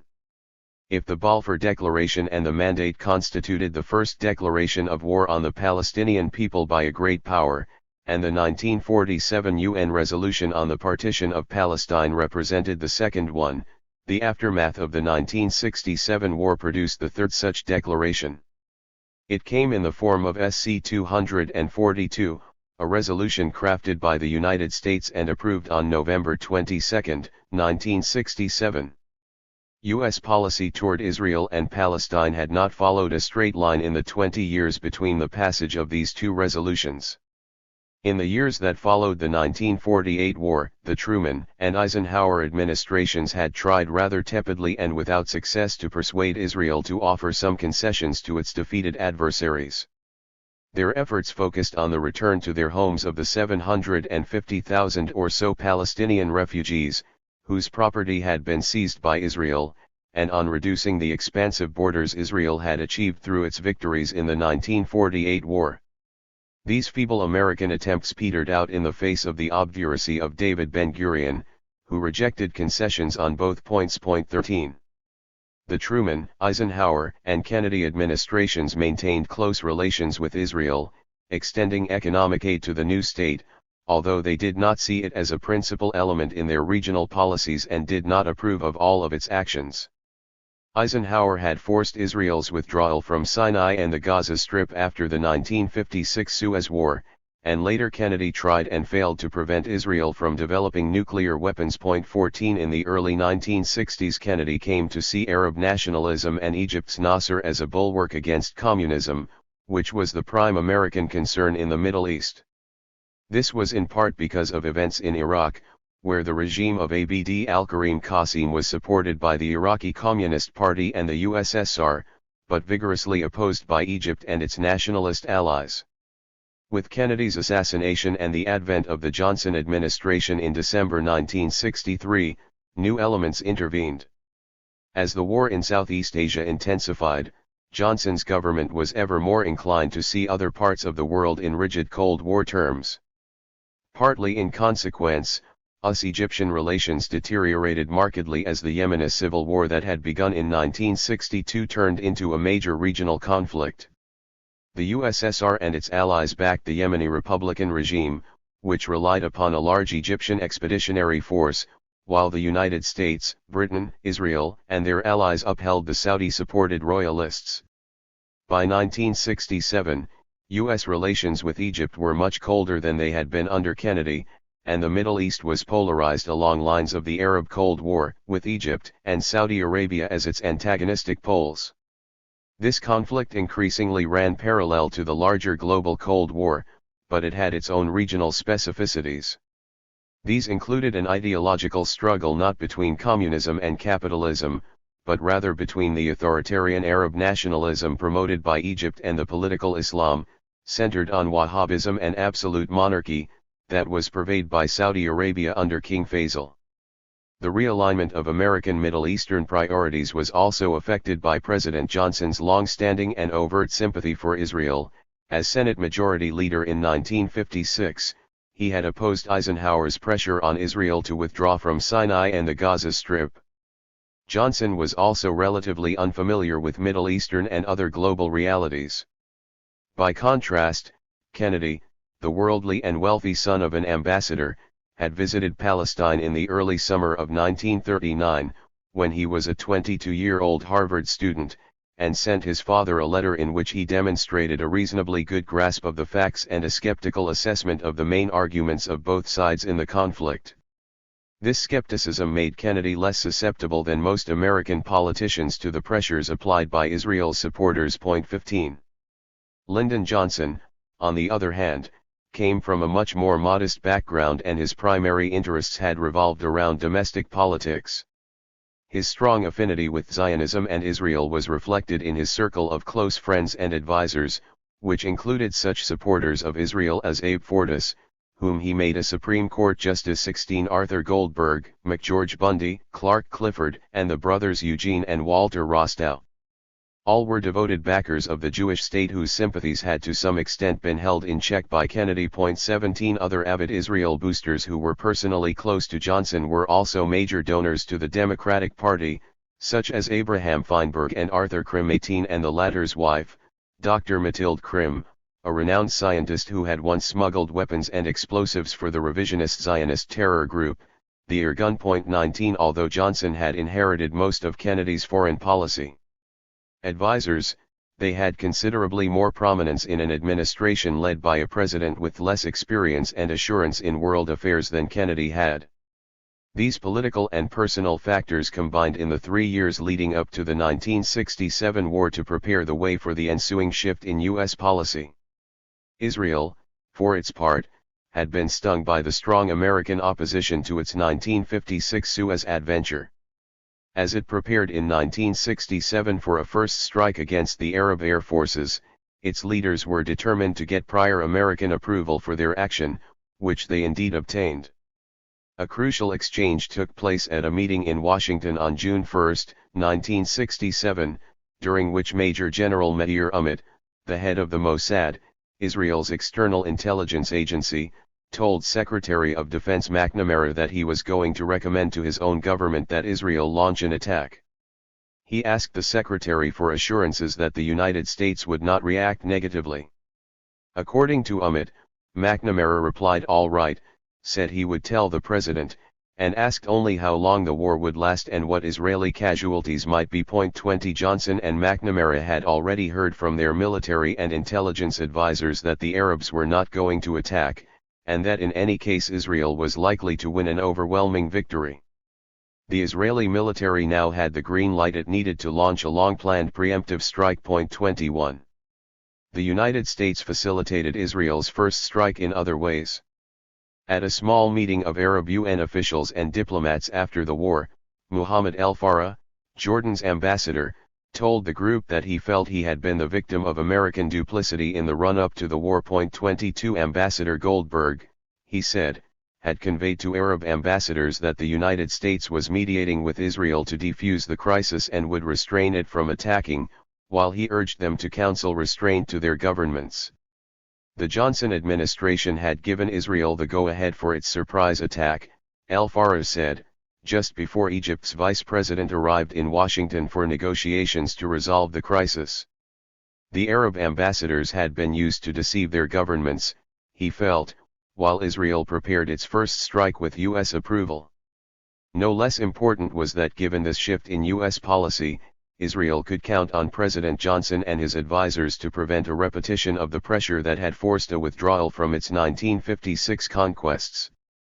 This was a complete transformation of the U.S. stance in 1956 on Israeli control of conquered Arab territory, and its ramifications were disastrous for the Palestinians.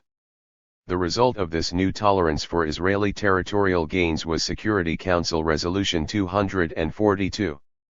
Its text was largely drafted by the British Permanent Representative, Lord Caradon, but in essence, it distilled the views of the United States and Israel and reflected the weakened position of the Arab states and their Soviet patron after the crushing June defeat. Although SC 242 stressed the inadmissibility of the acquisition of territory by war, it linked any Israeli withdrawal to peace treaties with the Arab states and the establishment of secure frontiers. In practice, this meant that any withdrawals would be both conditional and delayed, given the Arab states' reluctance to engage in direct negotiations with Israel. Indeed, in the case of the West Bank, East Jerusalem, and the Golan Heights, full withdrawals have not taken place for over half a century, in spite of decades of sporadic indirect and direct negotiations. Moreover, by linking Israel's withdrawal from occupied territories to the creation of secure and recognized boundaries, SC 242 allowed for the possibility of enlarged Israeli borders to meet the criterion of security, as determined by Israel. This nuclear-armed regional superpower has subsequently deployed an extraordinarily expansive and flexible interpretation of the term. Finally, the ambiguous language of SC 242 left open another loophole for Israel to retain the territories it had just occupied.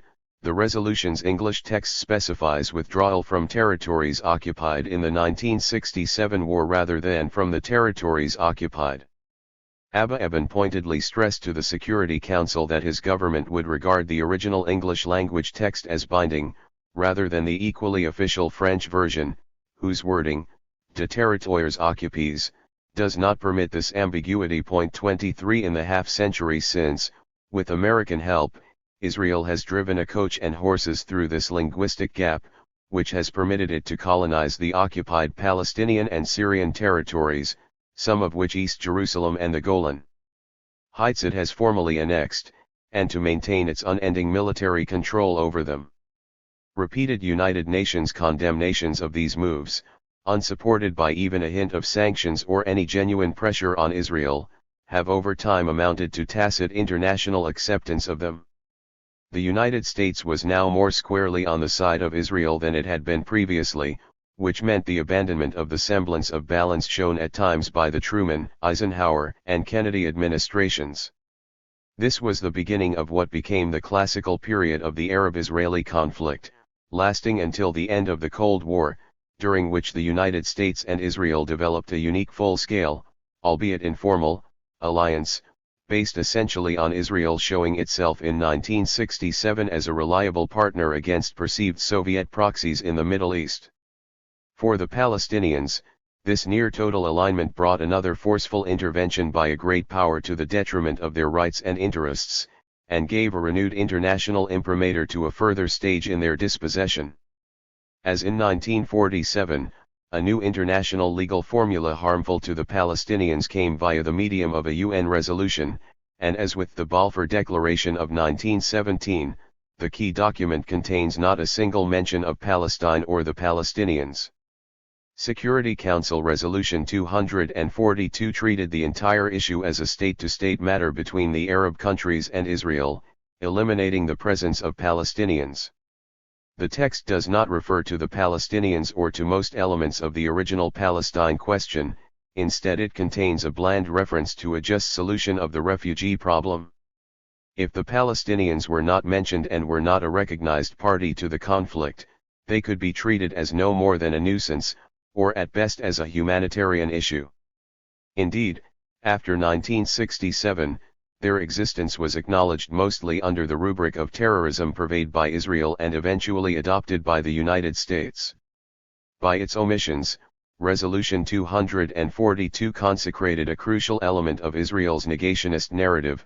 Since there were no Palestinians, the only genuine issue was that the Arab states refused to recognize Israel and wielded a phantom Palestine problem as a pretext for this refusal. In the discursive battle over Palestine, which Zionism had dominated since 1897, UNSC 242 gave validity to this brilliant fabrication, delivering a powerful blow to the displaced and occupied Palestinians. Only 2 years later, in 1969, Israeli Prime Minister Golda Meir famously proclaimed that there were no such thing as Palestinians. They did not exist, and that they never had existed. 24 She thereby took the negation characteristic of a settler colonial project to the highest possible level. The indigenous people were nothing but a lie. Perhaps most important, Resolution 242 effectively legitimated the 1949 armistice lines, since known as the 1967 borders or the Green Line, as Israel's de facto boundaries, thereby indirectly consenting to its conquest of most of Palestine in the 1948 war. The failure to refer to core issues dating back to 1948 extended to ignoring the right of the Palestinian refugees to return to their homes and obtain compensation, another blow to their aspirations. With Resolution 242, the UN was walking away from its own commitment to these rights, consecrated by the General Assembly in Resolution 194 in December 1948.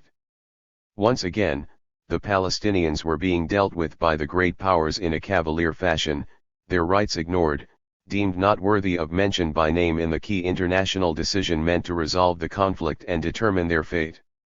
This slight further motivated the Palestinians' reviving national movement to put its case and cause before the international community. Thanks in large part to SC 242, a whole new layer of forgetting, of erasure and myth-making, was added to the induced amnesia that obscured the colonial origins of the conflict between Palestinians and the Zionist settlers.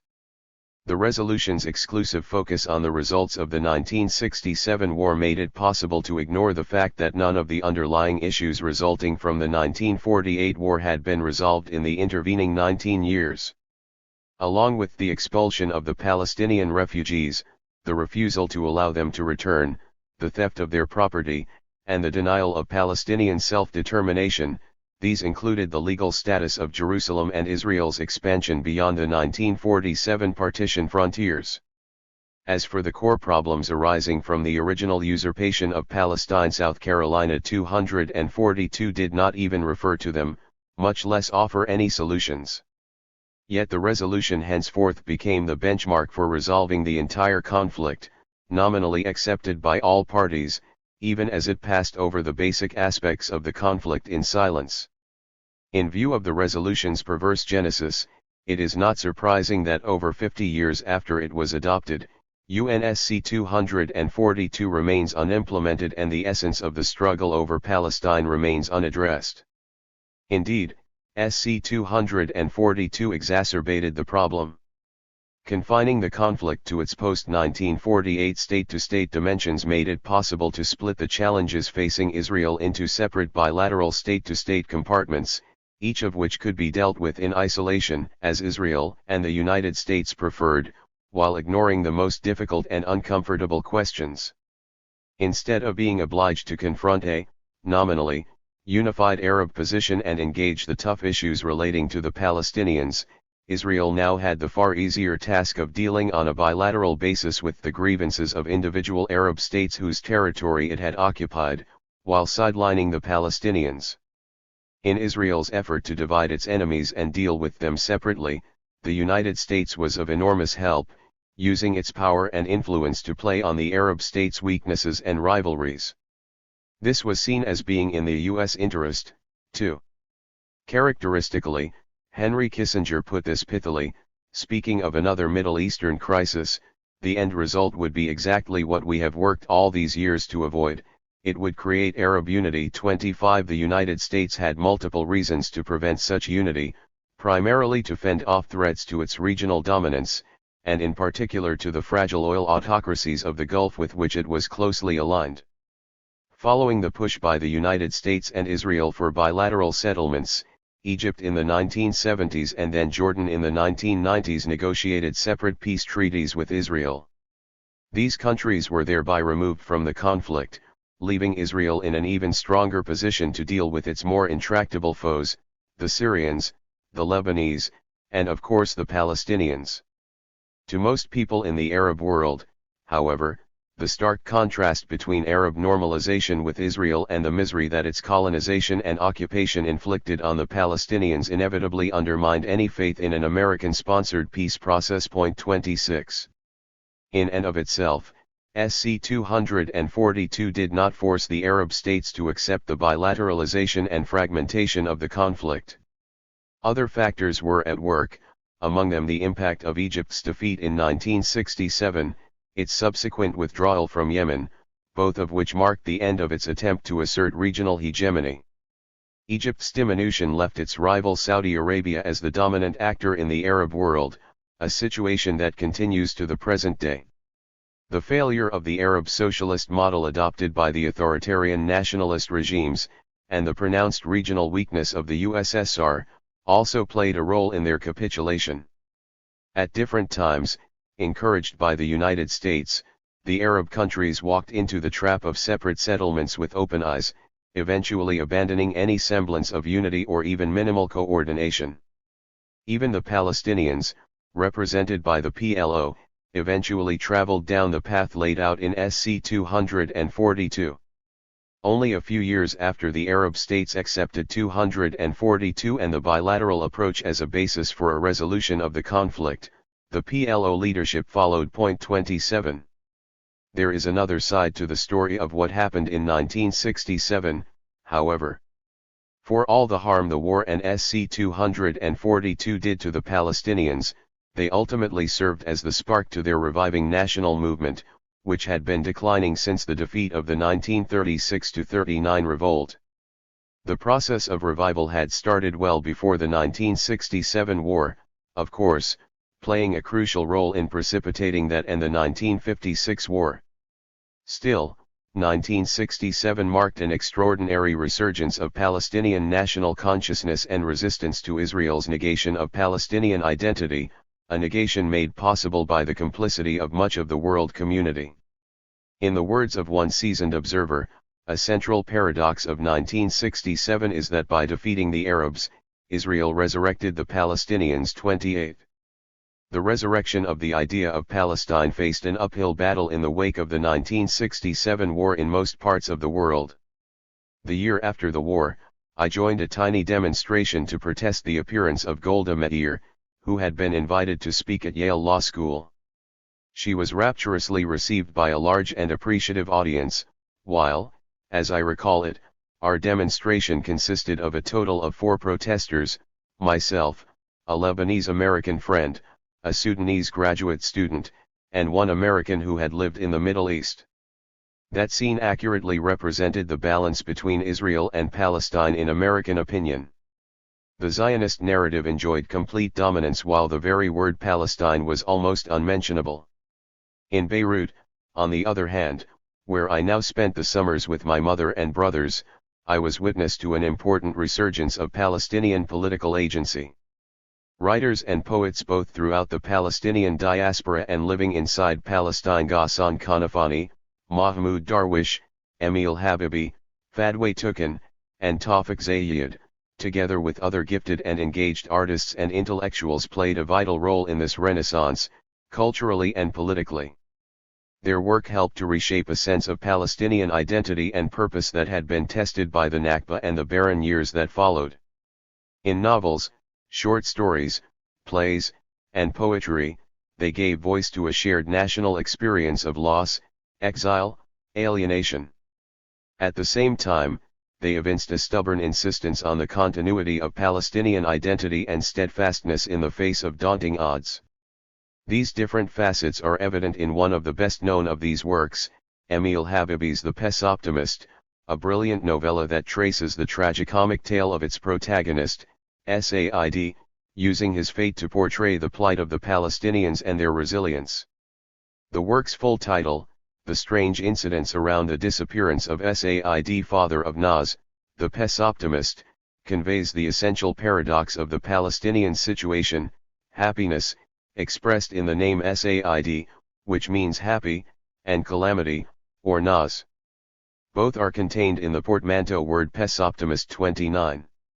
Among the literary figures whose ideas and images played a major role in the revival of Palestinian identity, Kanafani was perhaps the most prominent prose writer and the most widely translated. 30 His 5 novellas, notably Men in the Sun, 1963, and Return to Haifa, 1969, are widely popular, perhaps because they depict so vividly the dilemmas faced by Palestinians, the travails of exile and the pain of life in post-1967 Palestine, now entirely under Israeli control.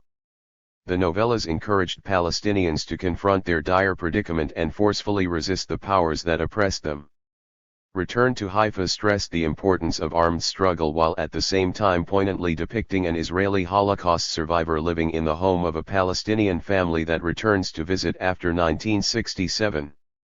Kanafani was also a prolific journalist, steeped in Palestinian resistance literature. Indeed, he may have coined the term in a collection he published under that title 31, and he had been deeply involved in politics since his late teens. Born in Acre in 1936, he and his family had been forced to flee their home during the Zionist offensive of May 1948, first settling in Damascus.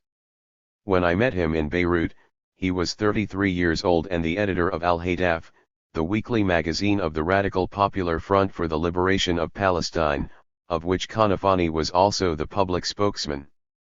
He won others over not only with his literary talent, but also with his manifest intelligence, his self-deprecating and sardonic sense of humor, and his pleasant, open demeanor and ready smile. In light of his literary renown and militant activism, he was a significant figure in the revived Palestinian national movement. For the same reason, he was a target of the PFLP's enemies, the foremost being the Israeli government and its intelligence services.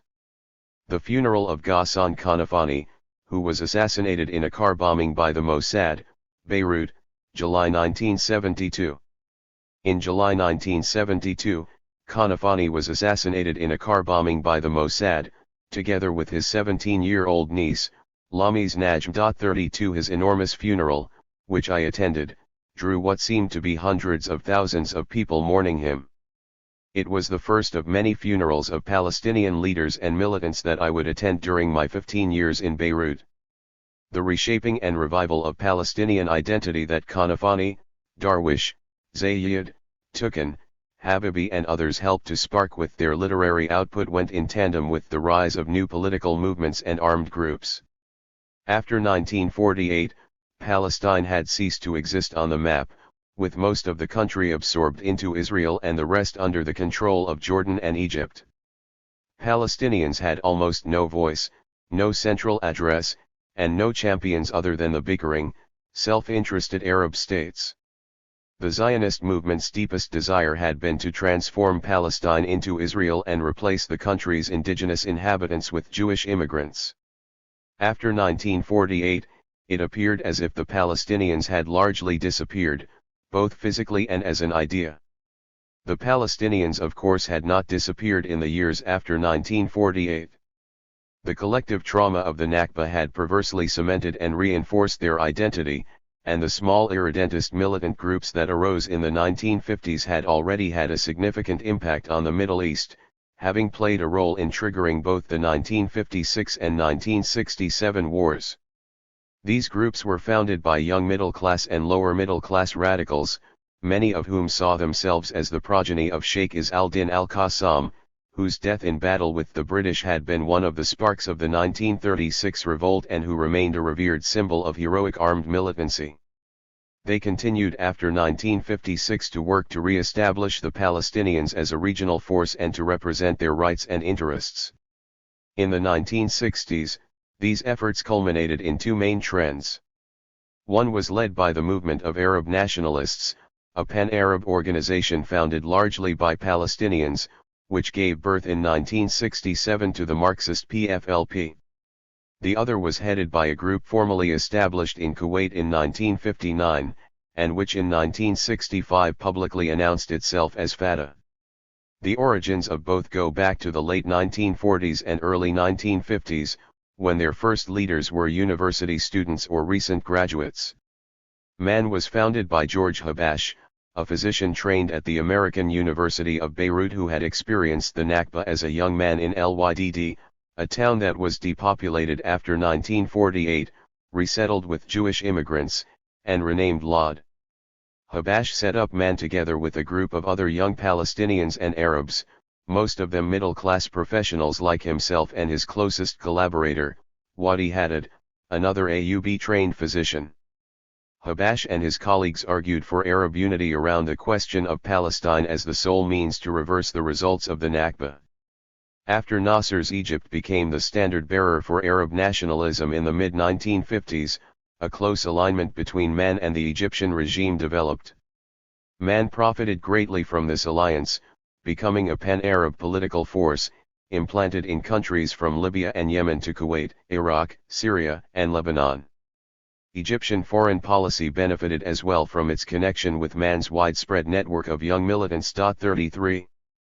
Habash, Haddad, and their comrades' view of Palestine as the central issue for the Arab world had in large measure been imparted to them at the American University of Beirut by the historian and intellectual Constantine Zurich through a student organization, Al-Urwa al-Wuthqa, of which Zurich was the mentor and to which my father belonged. 34. This influential Syrian-born, Princeton-trained professor of history did much to spread the ideas of Arab nationalism and the centrality of the Palestine issue in lectures to his students in Beirut and to people across the Arab world through his writings. His short 86-page book, The Meaning of the Catastrophe, was one of the first postmortems of the 1948 defeat, written while the war was ongoing, and featured perhaps the first use of the word Nakba in this context. 35 Zurich argued in it for rigorous, introspective self-criticism of Arab weaknesses and failures, and for Arab coordination and unity as the only means of overcoming the effects of the 1948 disaster. My father studied with Zurich at the AUB in the late 1930s and was strongly influenced by him. Several of Zurich's historical and political books, some inscribed by the author, were in my father's library. When I first met Zurich in the early 1970s in Beirut at the Institute for Palestine Studies, of which he was a co-founder, he urged me and other young historians associated with the IPS to focus on the future. This was more important than history, he seemed to imply, which had already been written by him and his generation. Faced by an upsurge of activist, nationalist sentiment, spurred by Fatah's first military operation, carried out in January 1965, and feeling the need to keep up with one of its core constituencies, man was forced to move away from its broad Arab nationalist stance and concentrate more on Palestine. The defeat of Egypt and Syria in 1967 put the last nail in the coffin of man's reliance on the Arab regimes to resolve the question of Palestine. 36 The result was the formation of the PFLP by Habash and his colleagues in 1967. Although it was not the largest Palestinian group, the PFLP rapidly became the most dynamic, a stature it maintained for several years. It carried out multiple airplane hijackings in that short time. These were masterminded by Wadi Haddad, as were most of what it called its external operations, seen as terrorist attacks by much of the world. Much of the prestige that the group enjoyed among Palestinians was due to the image and integrity of Habash, who was respected even by his political rivals. He was known as Al-Hakim, the doctor, which he was, but the term is also used for someone who is wise, and it was applied to Habash in both senses. He was a riveting speaker, especially in small groups, where his articulate and intellectual approach and his approachable and pleasant affect made the greatest impact. He spoke softly but firmly, with no trace of demagoguery. As I witnessed in South Lebanon in the early 1970s, Habash could keep an audience rapt for hours, in spite of the complexity of his ideas. With its Marxist-Leninist affinity, the PFLP was popular among students, the educated, the middle class, and particularly those drawn to leftist politics. It also had a dedicated following in the refugee camps, where its radical message resonated strongly with the Palestinians who had suffered the most. Fatah, by contrast, was decidedly non-ideological in its political approach, when compared to the PFLP and other avowedly leftist Palestinian groups. At the time of its founding, Fatah represented a reaction both to the Arab nationalist orientation of groups like MAN and the Ba'ath Party, and to communist, leftist, and Islamist groups like the Muslim Brotherhood, which argued for societal change before other problems, notably that of Palestine, could be addressed. Fatah's call for direct and immediate action by Palestinians, as well as its broad-tent non-ideological stance, was one of the factors that rapidly enabled it to become the largest political faction. Some of the details are hazy, but we know that Fatah was founded in Kuwait in 1959 by a group of Palestinian engineers, teachers, and other professionals, headed by Yasser Arafat. The core of the group had coalesced earlier in the Gaza Strip and in the universities of Cairo, where it competed with MAN for leadership of the Union of Palestinian Students. Salah Khalif Abu Iyad once told me an emblematic story about Arafat and university politics in Cairo. In danger of losing a student election the following day to MAN, Arafat said he had an idea and took Khalif to visit someone he knew at the Egyptian Interior Ministry. They sat drinking tea and coffee and making small talk until the man had to leave his office for a moment, at which point Arafat leaped up, went behind the official's desk, did something furtive, and returned to his seat. When the man returned, the two took their leave. Khalif objected that they hadn't once brought up the imminent election. Arafat told him to go home, the problem was solved. The next day, Khalif glumly went to the union office to wait out the election only to find an official-looking notice on the door, stamped by Egypt's Ministry of the Interior, ordering the election postponed. This was Arafat's doing, and he used the delay, Khalif said, to enroll Palestinian students studying at Al-Azhar University, many of whom were blind, and none of whom had been courted for their votes by the competing factions. When the election was finally held, they voted en bloc for the Fatah list, securing its victory. Fatah's main, indeed only, focus was the Palestinian cause. To further this end, Fatah called for a campaign of direct armed action against Israel, which it launched on January 1, 1965, with its sabotage attack on the water pumping station in central Israel. Like much of what Fatah did in this era, the act was more symbolic than effective. Nonetheless, Egyptian officials considered Fatah to be dangerously adventurous at a time when Egypt could ill afford such provocations across its borders. While MAN and other groups made excuses for the inaction of the nationalist regimes they were associated with, Fatah deliberately tried to show up the Arab states for their lack of true commitment to Palestine. This posture infuriated the regimes, especially since Fatah's fervent rhetoric was not matched by much effective armed action, but it went over well with most Palestinians, who were frustrated by the Arab states' lack of engagement. It was also attractive to many Arab citizens, who supported the Palestinians and shared their frustrations. This appeal to public opinion over the heads of the Arab regimes via direct action against Israel was one of the great secrets to the early success of the Palestinian resistance groups, especially Fatah. They spoke to the widespread sense among Arabs that an injustice had been done in Palestine and that their governments were doing nothing substantive about it. In the years during which this appeal was effective, throughout the 1960s and 1970s, the support for the Palestinian resistance by a broad sector of public opinion served to restrain even undemocratic Arab governments. However, that restraint had severe limits, which were reached when Palestinian militancy threatened the Arab states' domestic status quo or provoked Israel to take action. In the meantime, the small militant groups went from strength to strength, and it became clear that a full-scale revival of the Palestinian national movement was underway. By the mid-1960s, this coalescing movement threatened to seize the initiative in the conflict with Israel from the Arab states, and indeed helped to precipitate the events that led to the 1967 war. For all their rhetoric, most of the Arab states, Syria being the exception under the ultra-radical regime in power from 1966 to 1970, were preoccupied with other issues and were deeply reluctant to challenge a status quo that heavily favored Israel, whose demonstrated military power they regarded with trepidation.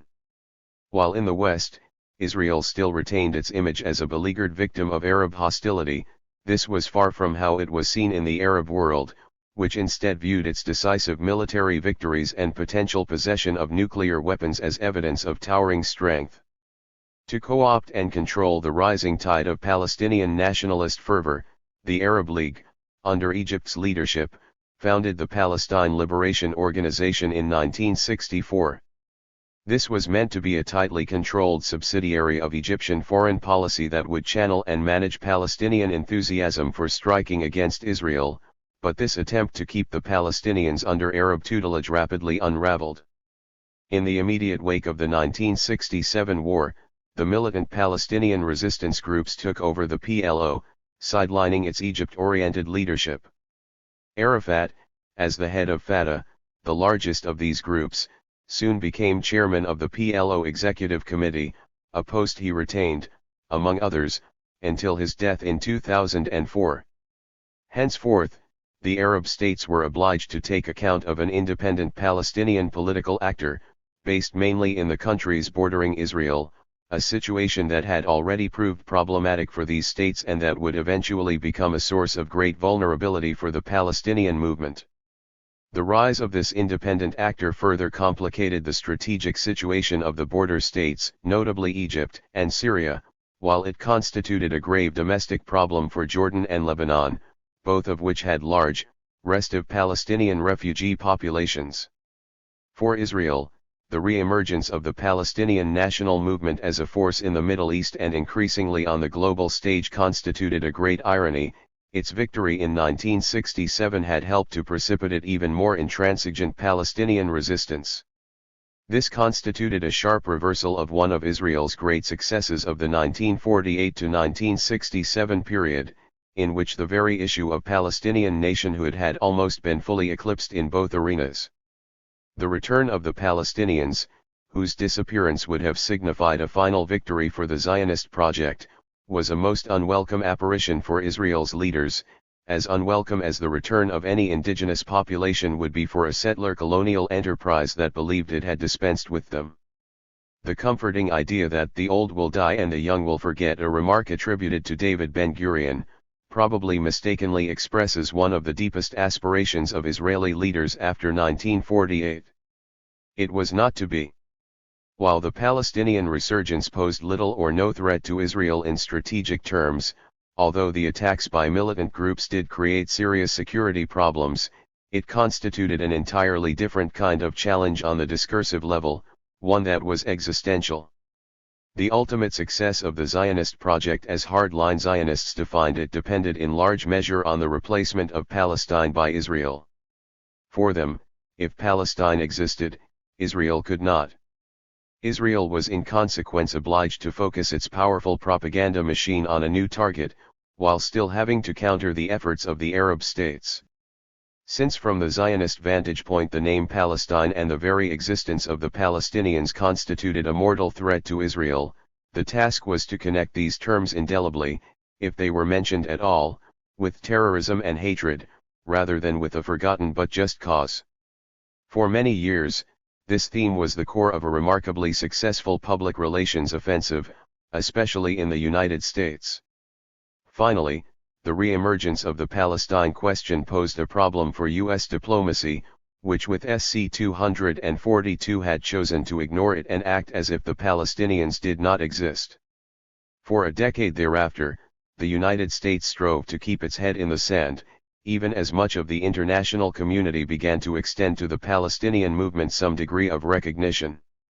This U.S. stance was in keeping with pronounced Israeli preferences, and it was made possible by the inadequate representation by the Palestinians of their own cause in the U.S. arena, and the weakness of pro-Palestinian sentiment in American public opinion.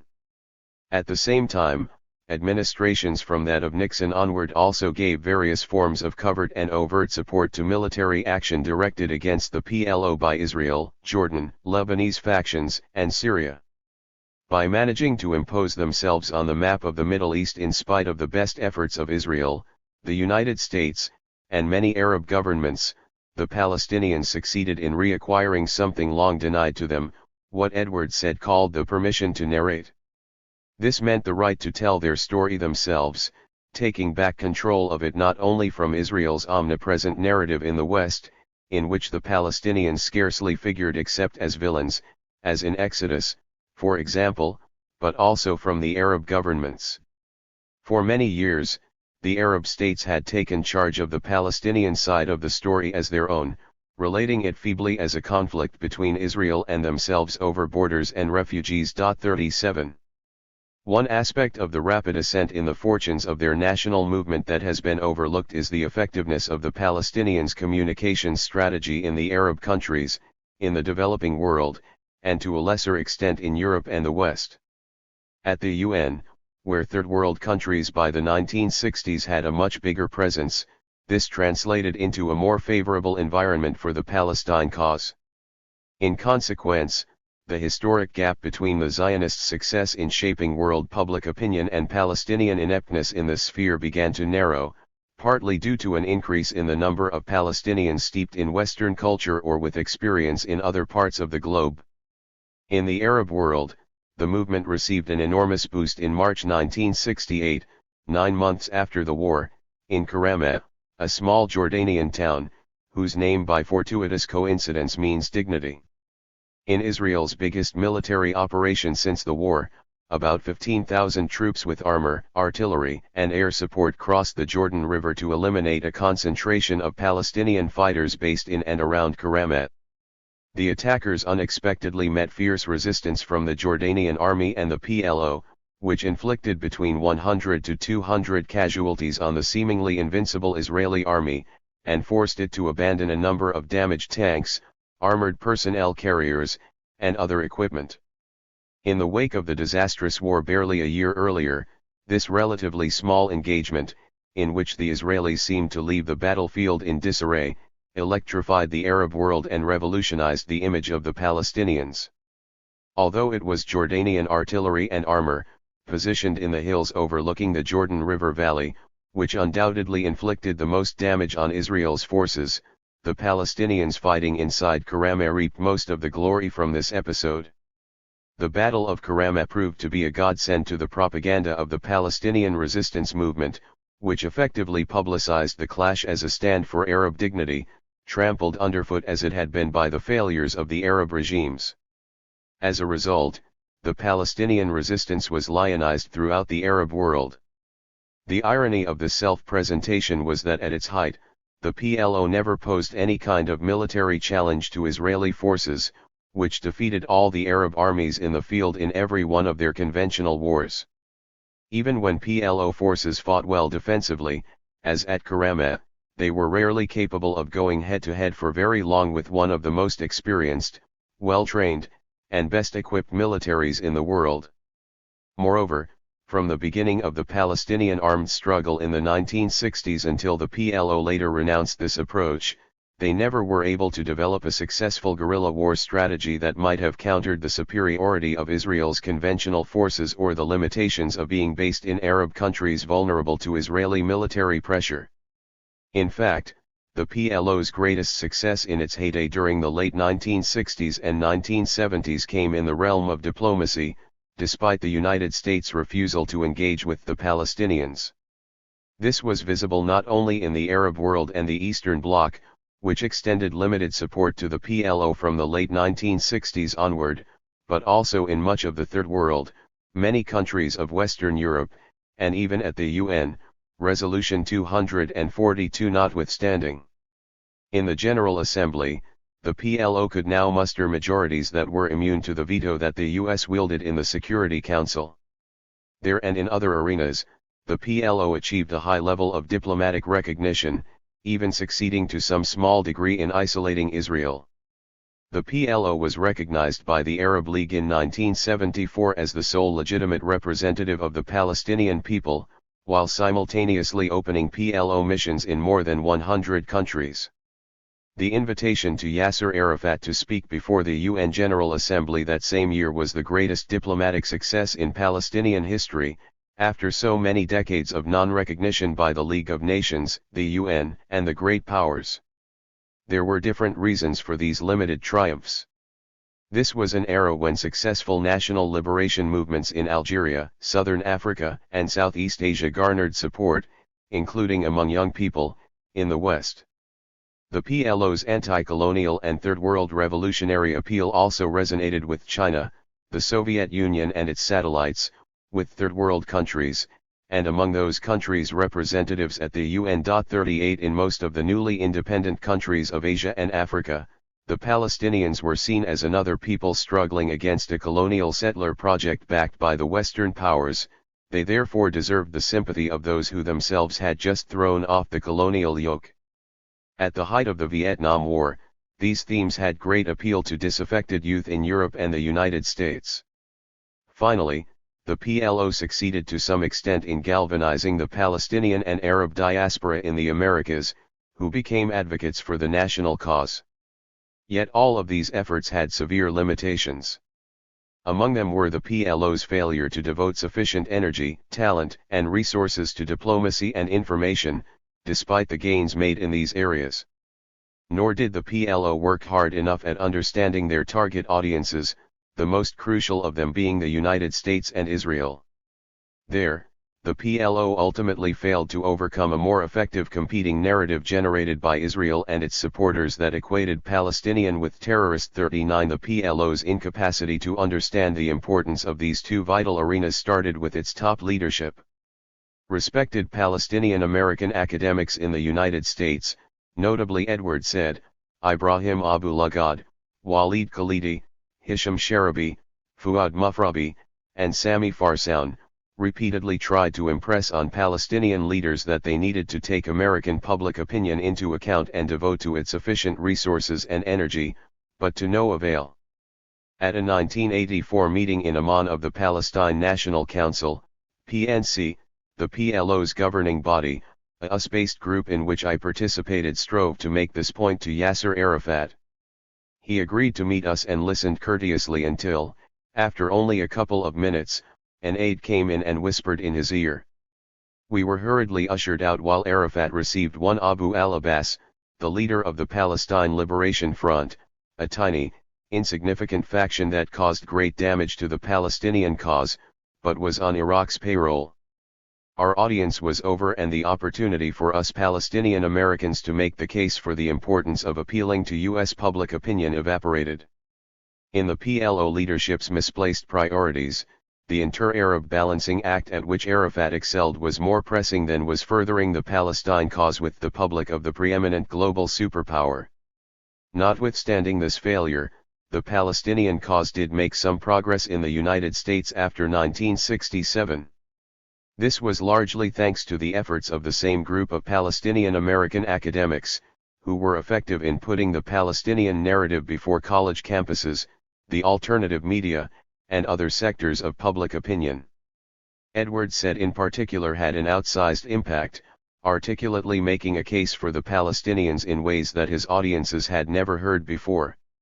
While he and his Palestinian American colleagues were unable to achieve a breakthrough with the mainstream media, which by and large continued to repeat the Israeli line, they laid the groundwork for an increased understanding of the Palestinian perspective in future years.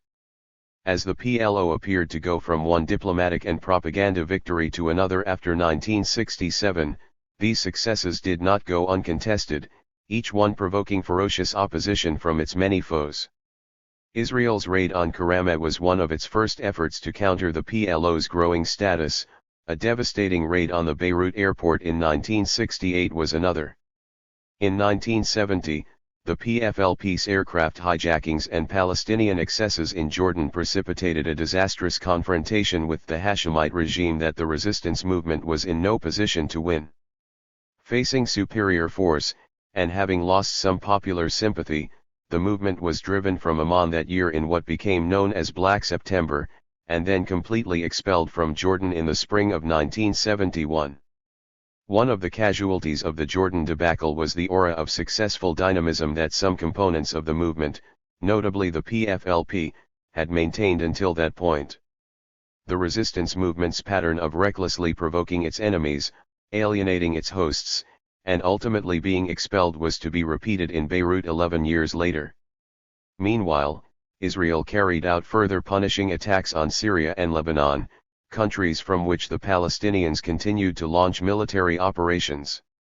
These included a major ground incursion into South Lebanon in 1972, an aerial bombardment in 1974 of the Nabataya Palestinian refugee camp in Lebanon, which was completely destroyed and never rebuilt, and an invasion that resulted in the long-term occupation of parts of South Lebanon in 1978. All these moves against the PLO benefited from strong U.S. support.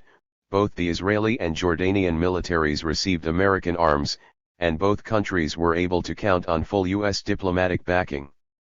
The United States reacted to the increased visibility of the PLO and to what seemed to be a unified Arab bloc in another way, as well. Given the USSR's support for the PLO and the Arab bloc, President Nixon and his National Security Advisor and later Secretary of State, Henry Kissinger, expended great efforts to weaken the Soviet Union's links to what they saw as its Arab clients in the Middle East. The centerpiece of this Cold War strategy was the American attempt to prize Egypt away from the USSR, align it with the US, and induce it to agree to a separate peace settlement with Israel. When this American-led initiative finally succeeded in the late 1970s, under the Carter administration, it had the effect of splitting the, nominally, unified Arab front and leaving the Palestinians and other Arab actors to face Israel in a much weaker position. In all of this, the United States stuck to the lines laid down in SC 242, which excluded the Palestinians from any share in the negotiations for a settlement.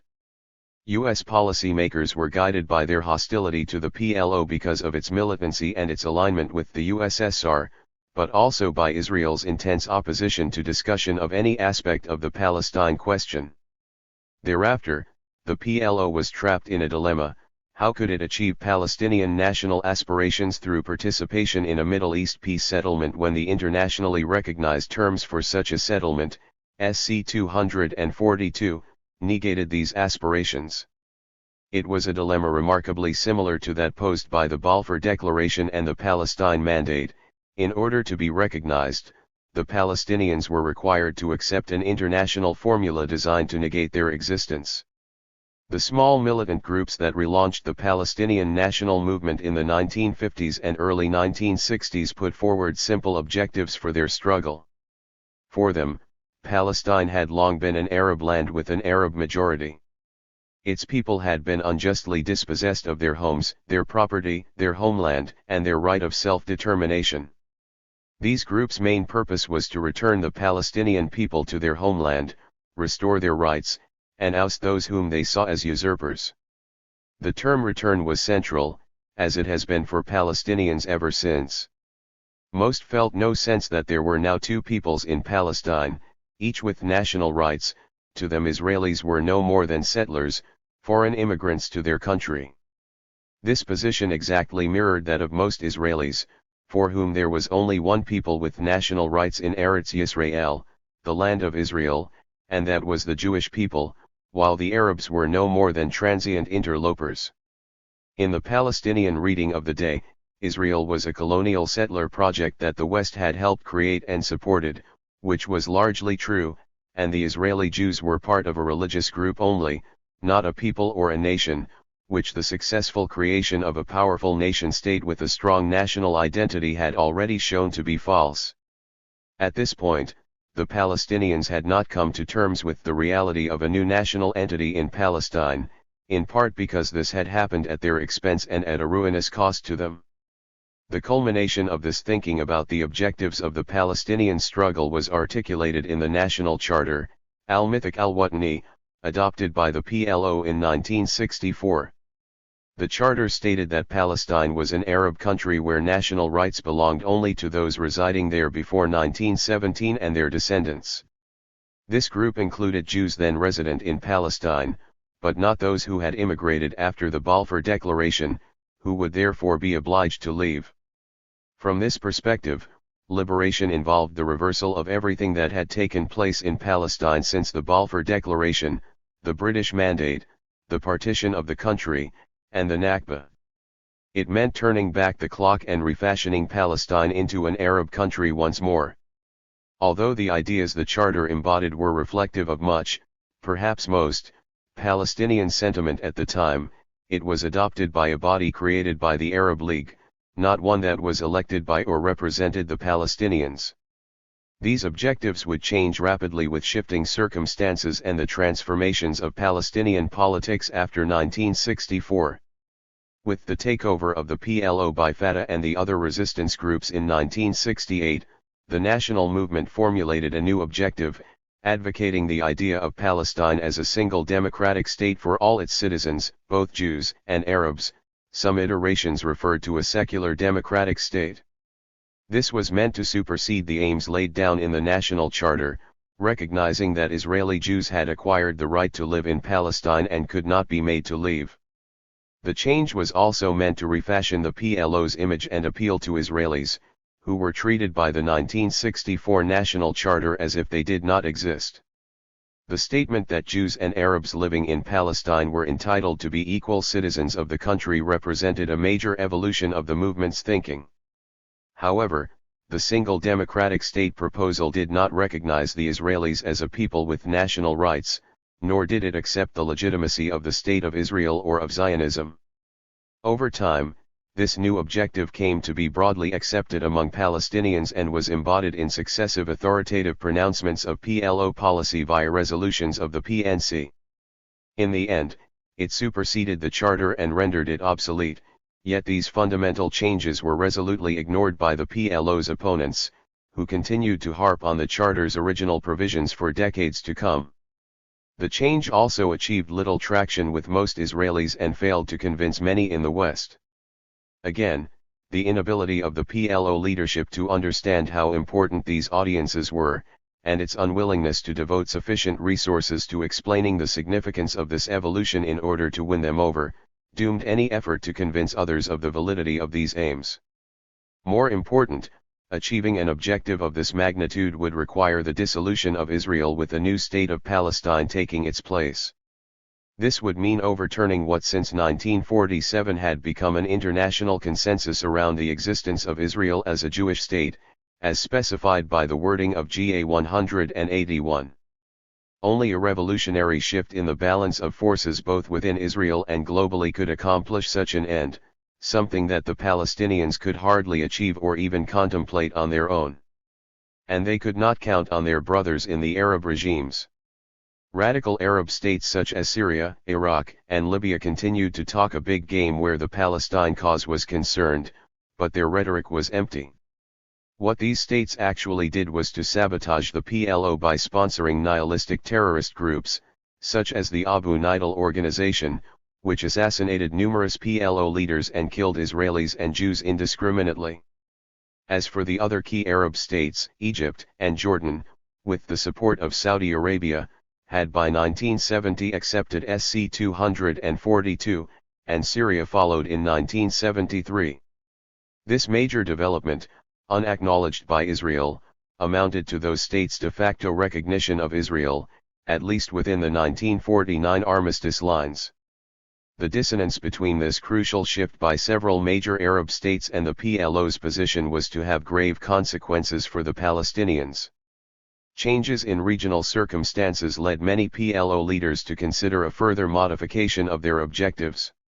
A number of factors exerted an influence: the PLO's inability to sustain an effective guerrilla campaign against Israel after the loss of its bases in Jordan, the Arab states' growing acceptance of the conflict with Israel not as existential but as a state-to-state confrontation over frontiers, and Arab and international pressure on the PLO to conform to more limited objectives.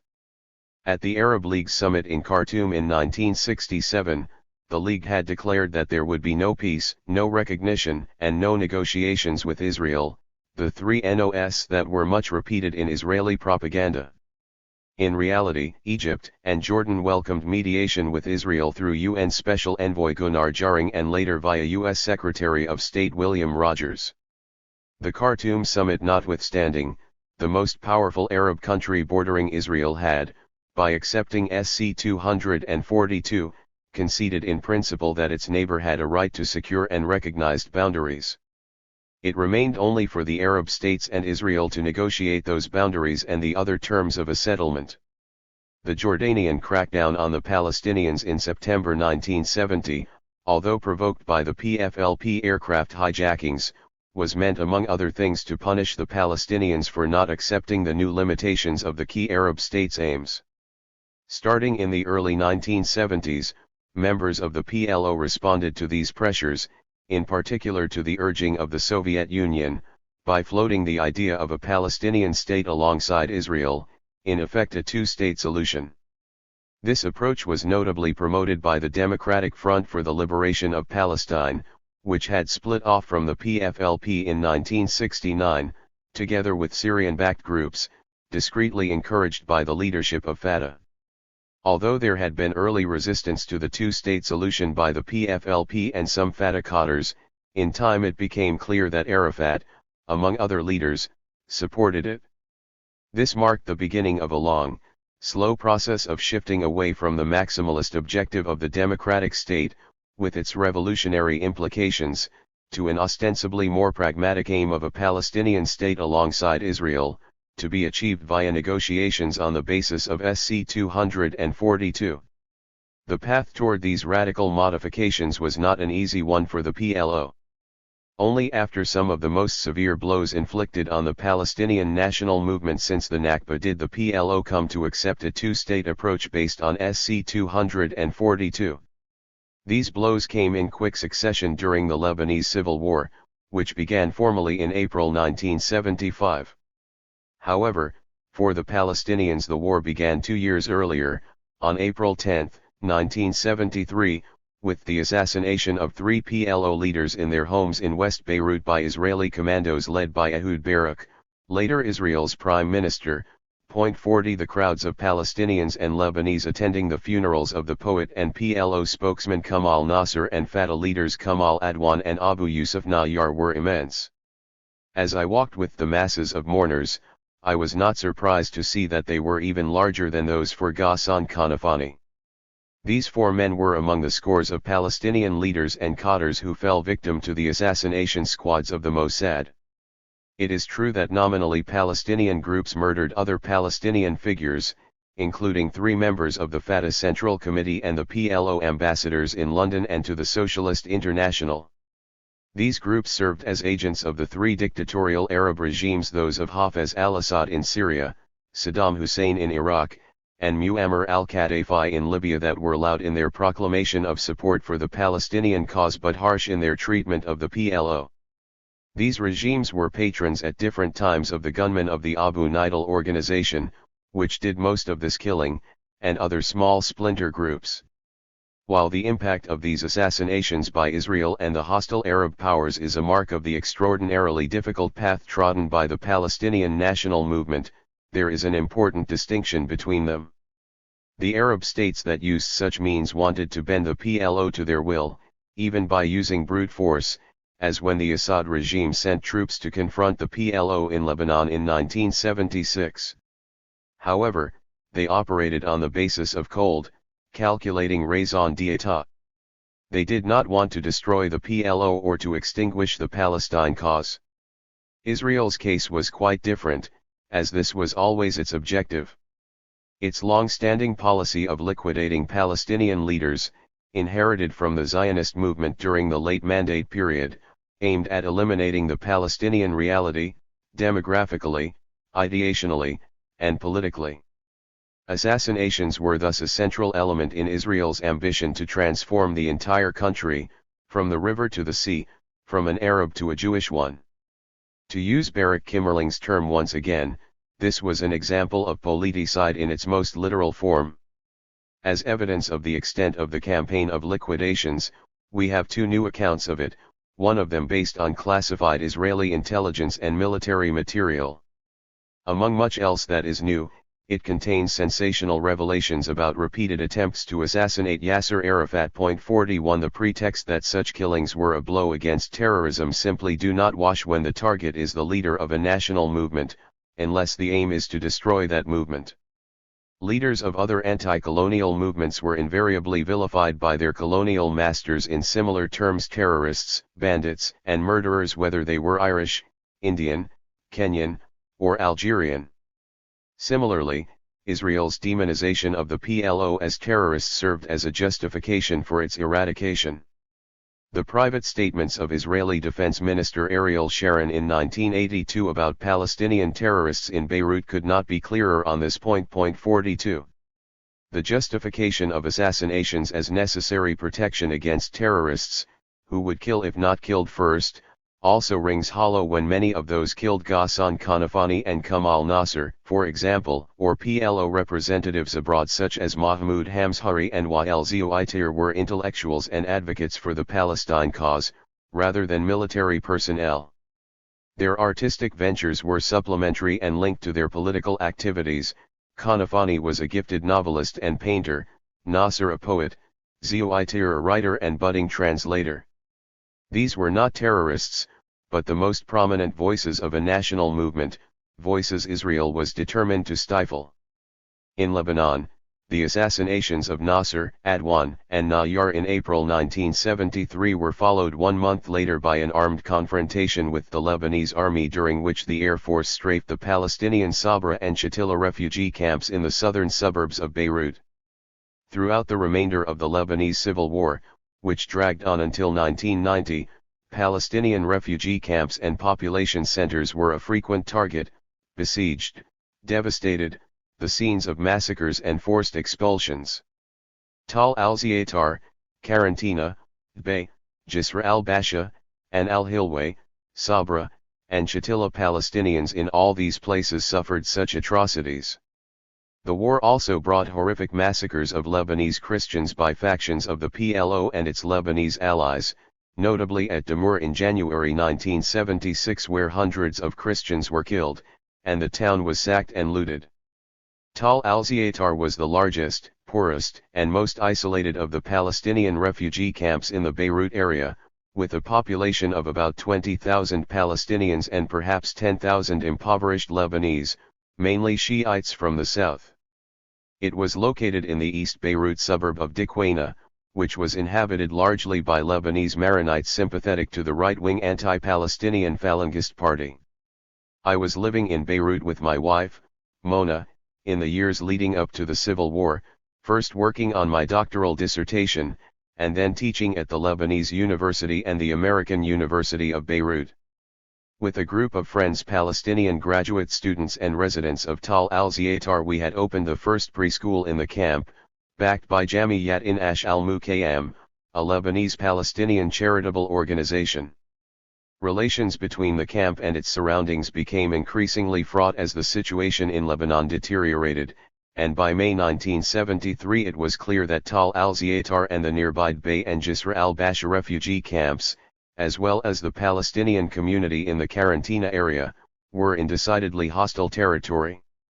Their neighbors deeply resented the presence of heavily armed Palestinian militiamen in the camps. In these perilous circumstances, we were all concerned about the safety of the small children in the preschool, so we dug a shelter beneath the center. Several other groups, and eventually the PLO, also built shelters, which saved many lives when the war broke out in earnest in 1975. One Sunday in April that year, Mona and I were having lunch in Tal al-Ziyaatar, at the home of the parents of our friend Qasim, when we heard that there had been an incident on the road that led to the camp, which ran through the mainly Maronite suburb of En al-Rumana. We were advised to leave immediately. Driving back to West Beirut in our old VW Beetle, we spotted a small bus stopped at an awkward angle in the middle of the road. It had just been ambushed on its way back to Tal al-Ziyaatar by Falangist militiamen, who had killed all of its 27 passengers. It transpired that the Falangists had taken revenge for a shooting at a Maronite church nearby where their leader, Pierre Gemayel, had been present. 43 Thus began the 15-year Lebanese Civil War. We were never able to return to Tal al-Ziyaatar. Besieged by what came to be called the Lebanese forces, headed by Pierre Gemayel's son, Bashir, the camp was overrun in August 1976 and its entire population was expelled. Perhaps 2,000 people were killed in what was probably the largest single massacre during the entire war. Some died during the siege, some when they fled the camp, and some at LF checkpoints, where Palestinians were picked up and taken away to be murdered. 2 of the teachers from our preschool were killed in this way, as was Jihad, Qasim's 11-year-old niece, who was kidnapped and murdered at a roadblock together with her mother. The LF carried out the Tal al-Ziyaatar massacre with Israel's covert support. Years later, in 1982, facing parliamentary attacks by Labour Party leaders, Ariel Sharon upheld his conduct during the notorious Sabra and Shatila massacres in September of that year, in which over 1,000 civilians were killed, by pointing to the Israeli government's support for the Falangists at the time of the 1976 killings in Tal al-Ziyaatar. 44 In a secret meeting of the Knesset Defense and Foreign Affairs Committee, Sharon revealed that Israel's military intelligence officers, who were on the spot at the time of the Tal al-Ziyaatar massacre, reported that the Falangists were killing people with the weapons we supplied and the forces we helped them build. 45 Sharon went on to say to Shimon Peres, leader of the opposition Labour Party, which had been in power in 1976. You and us are acting according to the same moral principles. The Falangists murdered in Shatila and the Falangists murdered in Tal Ziyaatar. The link is a moral one. Should we get involved with the Falangists or not? You supported them and continued to do so after Tal Ziyaatar. 46. While Israeli military and intelligence officers may not have been inside the camps, as Sharon pointed out to the Knesset Committee, they were present at the command posts from which both operations were directed.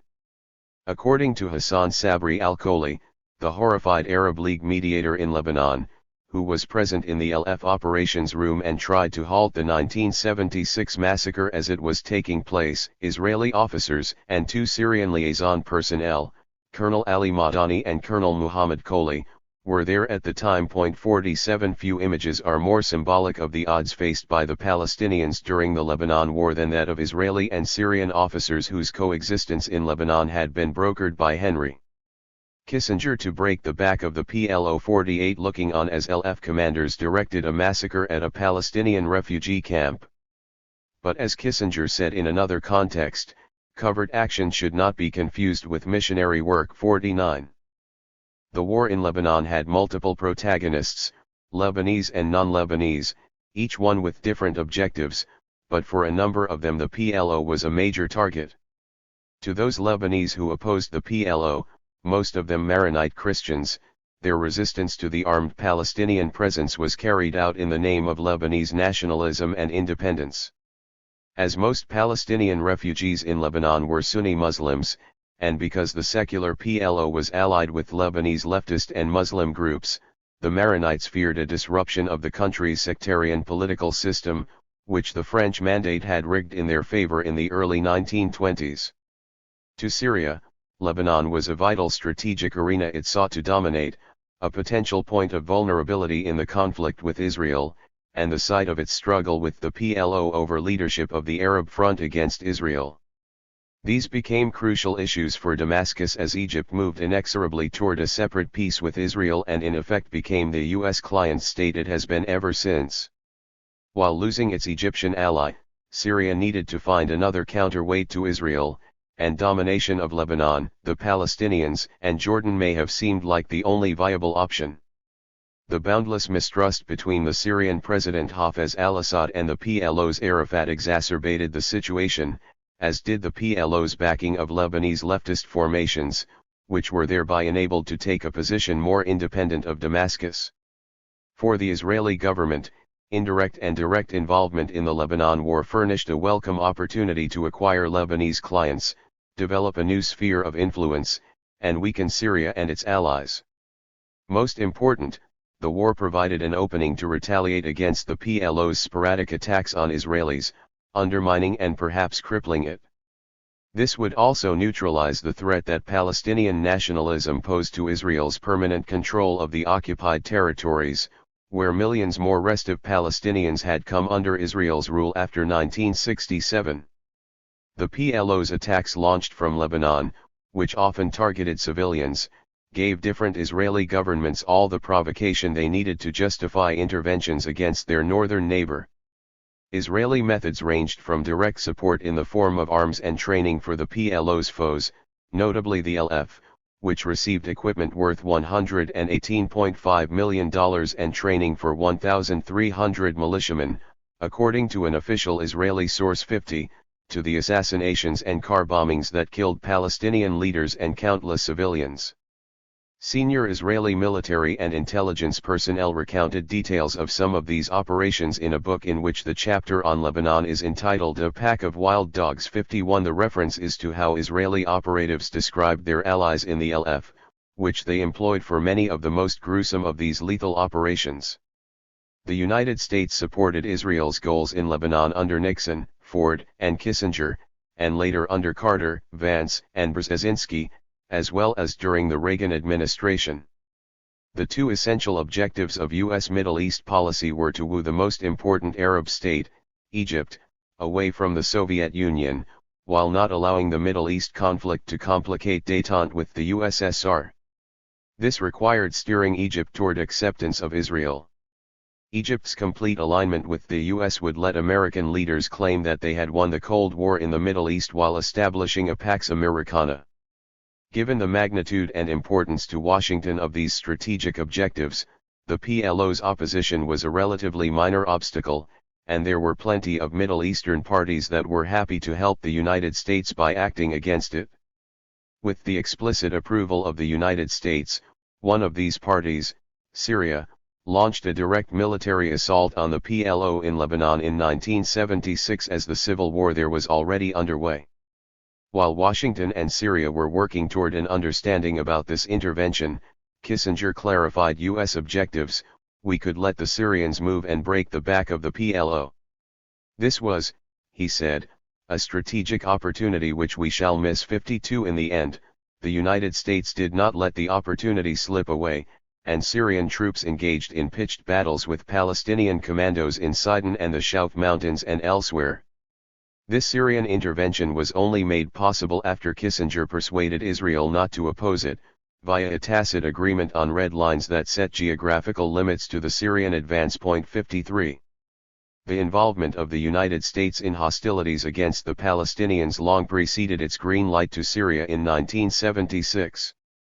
Henry Kissinger had no place for the PLO or for the resolution of the Palestinian problem in his Cold War-driven framework for the Middle East. For him, the Palestinians in league with the Soviets and radical Arab regimes were at worst a hindrance to be removed, and at best a problem to be ignored. In furtherance of the American Cold War aims and in his single-minded pursuit of these goals, Kissinger was instrumental in negotiating three important disengagement agreements between Israel and Egypt and Syria after the 1973 war, which were precursors to a separate Egyptian-Israeli peace treaty.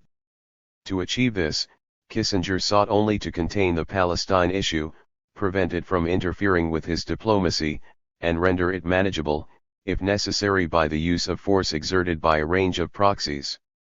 This was the case in Jordan from the late 1960s until 1971, and later in Lebanon in the early to mid-1970s, when the PLO opposed Egypt's encouraged drift toward a direct settlement with Israel. In both cases, Kissinger colluded with America's local allies to crush the Palestinian movement. Standing behind all of them, in the shadows, often indirectly responsible, was the United States. Still, Kissinger admitted in his memoirs that the Palestinians' fate was, after all, the origin of the crisis, and as anyone who followed his long career can attest, he was nothing if not a pragmatist. 54 Even as he was negotiating the terms of Syria's military intervention against the Palestinians in 1975, Kissinger also authorized covert, indirect talks with the PLO. These contacts were necessarily clandestine because of a pledge the Secretary of State had made in a secret US-Israel Memorandum of Agreement in September that year.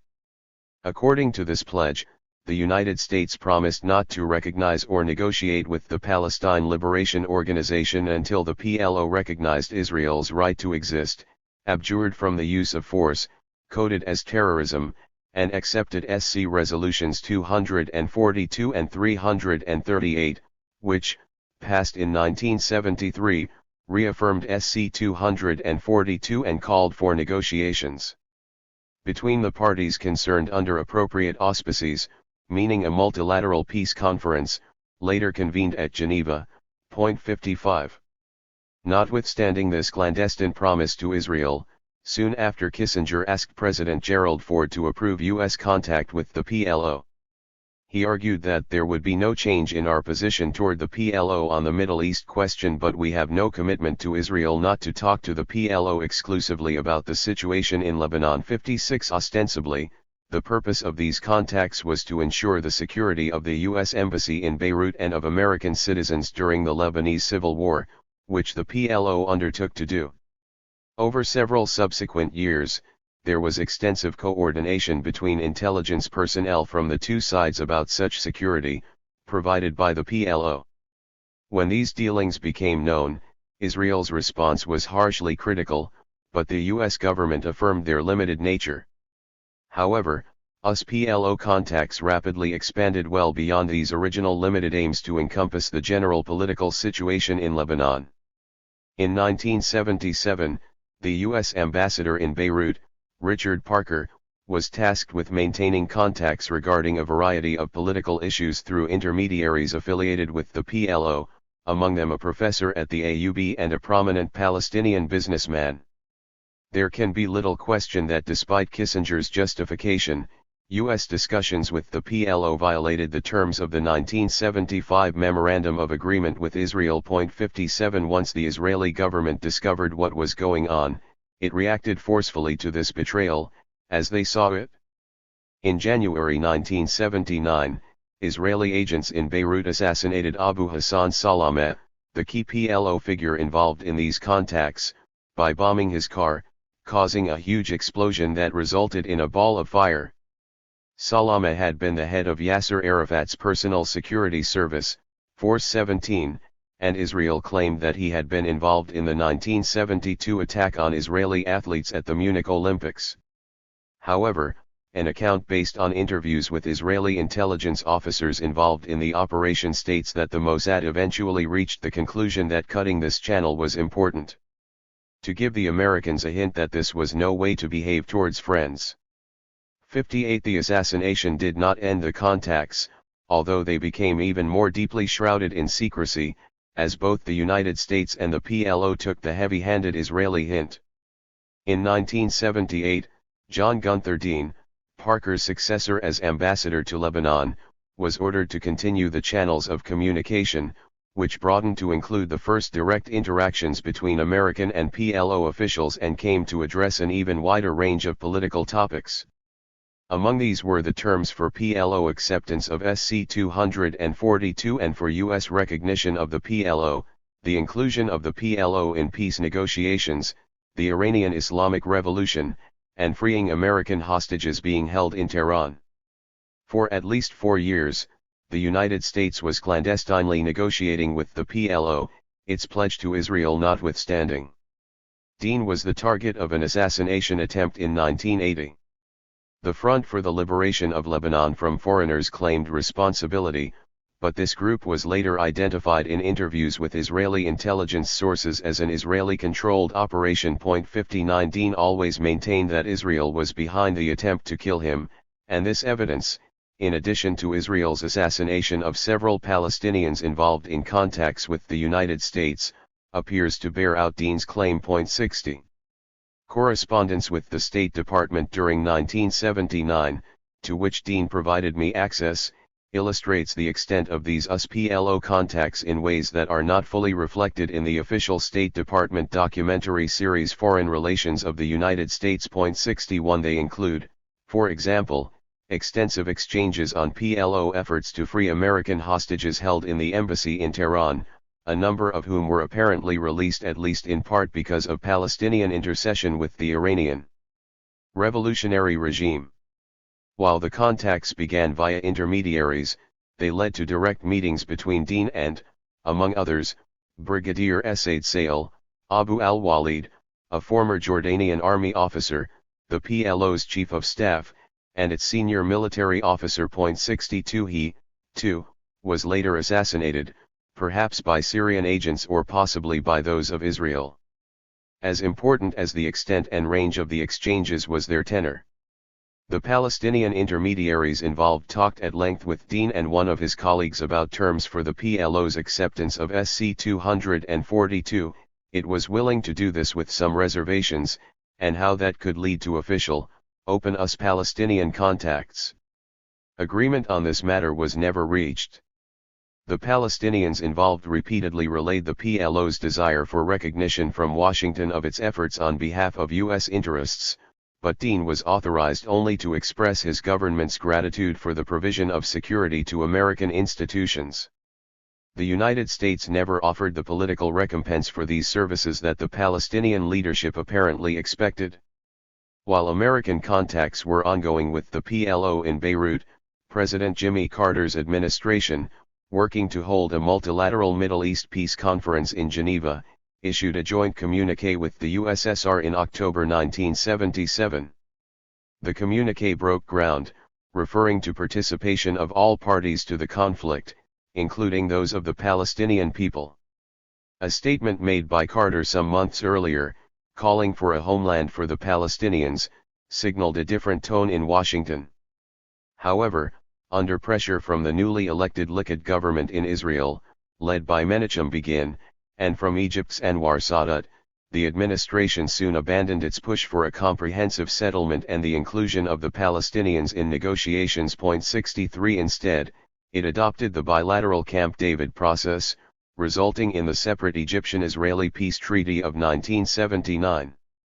This process was specifically designed by Begin to freeze out the PLO, allow unimpeded colonization of the occupied territories occupied in 1967, and put the Palestine issue on hold, which is where it remained for over a decade. While Sadat and American officials feebly protested the sidetracking of the Palestinian issue, whose importance Carter had stressed at the outset of his presidency, in the end they acquiesced. For Sadat, the treaty restored the Sinai Peninsula to Egypt. For Begin, the unilateral Egyptian peace strengthened Israel's control of the rest of the occupied territories and permanently removed Egypt from the Arab-Israeli conflict. For the United States, the treaty completed Egypt's shift from the Soviet to the American camp, defusing the most dangerous aspects of the superpower conflict in the Middle East. Given the vital importance of these national goals to all three parties, Begin was allowed to dictate the terms where Palestine was concerned at Camp David and in the 1979 peace treaty. 64 All of this was apparent to the PLO leadership, and the later phases of their indirect interaction with the United States government reflected their increasing bitterness. They saw that the PLO's cooperation in Lebanon, far from having been reciprocated, was in fact repaid with further isolation of the organization by the United States and its Israeli ally. Although under Carter the United States had come close to endorsing the Palestinians' national rights and their involvement in negotiations, the two sides found themselves farther apart than ever. Camp David and the Israeli-Egyptian peace treaty signaled U.S. alignment with the most extreme expression of Israel's negation of Palestinian rights, an alignment that was consolidated by Ronald Reagan's administration. Begin and his successors in the Likud, Yitzhak Shamir, Ariel Sharon, and then Benjamin Netanyahu, were implacably opposed to Palestinian statehood, sovereignty, or control of the occupied West Bank and East Jerusalem. Ideological heirs of Ze'ev Jabotinsky, they believed that the entirety of Palestine belonged solely to the Jewish people, and that a Palestinian people with national rights did not exist. At most, autonomy might be possible for the local Arabs, but this autonomy would apply only to people, not to the land. Their explicit aim was to transform the entirety of Palestine into the land of Israel.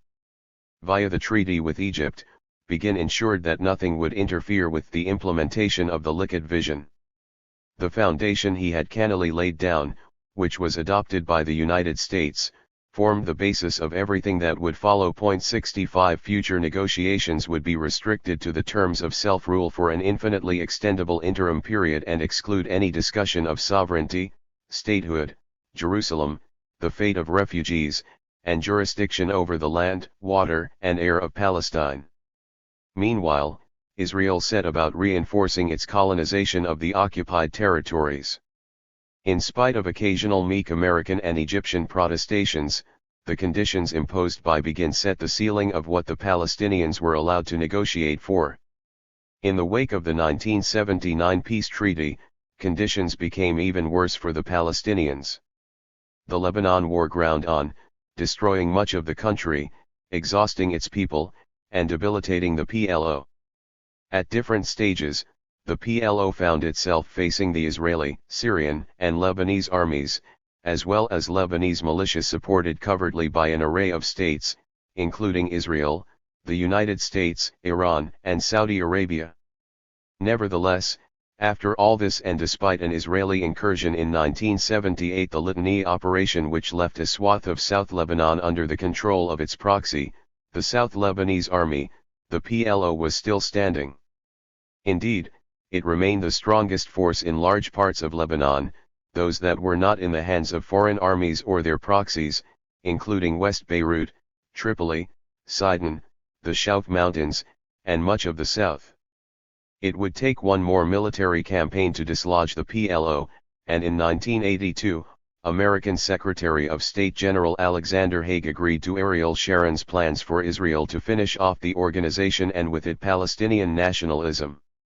Kanafani was pursued even in death. An English stage adaptation of Return to Haifa was commissioned by the Public Theater in New York but never produced. Members of its board opposed staging work by Kanafani, who had been dubbed a terrorist. 4. The Fourth Declaration of War, 1982. The attack or bombardment of towns, villages, habitations, or dwellings which are undefended is prohibited. Article 25, Annex to the Hague Convention, July 29, 18,991. You are afraid to tell our readers and those who might complain to you that the Israelis are capable of indiscriminately shelling an entire city. New York Times Beirut Bureau Chief Thomas Friedman to his editors too. By 1982, Beirutis had lived through many years of war. They were used to the sound of explosions and had learned from experience to distinguish among them. On June 4 that year, a Friday, I was in a meeting of the admissions committee at the American University of Beirut, where I had been teaching for the past 6 years. It seemed like a routine end of the week. Suddenly, we heard the thunderous sound of what must have been multiple 2,000-pound bombs exploding in the distance. We quickly recognized the gravity of what was happening, and the meeting broke up immediately. This aerial bombardment was the opening salvo in Israel's 1982 invasion of Lebanon directed against the PLO. Everyone in the country had long been expecting it, and most had been dreading it. Our 2 daughters, Lamaya, who was 5.5, and Dima, then almost 3, were at kindergarten and nursery school in different places. With the screeching roar of supersonic warplanes diving to attack in the background, one of the most terrifying sounds on earth, I rushed to my car to pick the girls up from their schools. Everyone on the road that day drove with the heedless abandon they always displayed when the fighting started up again in Beirut, that is, they drove only slightly more recklessly than usual. My wife, Mona, then in her 4th month of pregnancy, was at work at Wafa, the PLO's Palestine news agency, where she was chief editor of its English-language bulletin. As best as I could tell, the colossal explosions rocking the Lebanese capital seemed to be coming from the teeming Fakhani district of West Beirut a couple of miles away. Adjacent to the Sabra and Shatila refugee camps, the Wafa office was located there, as were most of the PLO's information and political offices. The site of the explosions was soon confirmed by radio reports. The Beirut telephone system, never very reliable and even less so after 7 years of war, was so overloaded that I could not get through to Mona. I had no way to reach her and no idea of what was happening. I hoped she had taken shelter in the basement of the run-down Wafa building. Luckily, the AUB was close to the girls' schools. Mona and I were always anxious about being able to reach them quickly whenever the on-again, off-again fighting began. During the first few years of the intermittent war in Lebanon, we had never been afraid for ourselves, but there was constant worry once the girls started going to school. Our daughters, and later our son, were born in Beirut in the midst of the war, and by virtue of the fact of having parents who were politically involved, as were almost all of the 300,000 or so Palestinians in Lebanon, they were seen as terrorists by the Israeli government and some others, as were Mona and I. To my distress, those most likely to label us in this way were now preparing to invade the city. Although it could almost have been a normal Beirut Friday school pickup, even with the shuddering explosions in the distances, I knew that our lives would not be normal for quite a while. I soon had the girls safely at home, and my mother and I calmed them as well as we could against the relentless thunderous noise outside. When Mona finally got home, I learned that in spite of the heavy aerial bombardment, she had decided not to heed advice to go down to a basement shelter. From her experience over many years of war, she knew that a prolonged assault, as that one was, would mean she could be stuck there and separated from the girls for many hours. So instead she slipped out of the office and started off for home. With everyone in the street running away from the bombing and no cars or taxis in sight, she ran, too. A breathless mile or so away, near the UNESCO offices, she found a cab willing to stop and take her the rest of the way safely. This experience had no apparent effect on the baby she was carrying, our son Ismail, who was born a few months later, although for a very long time after, he remained extremely sensitive to loud sounds. The Fakhani district, West Beirut, June 1982.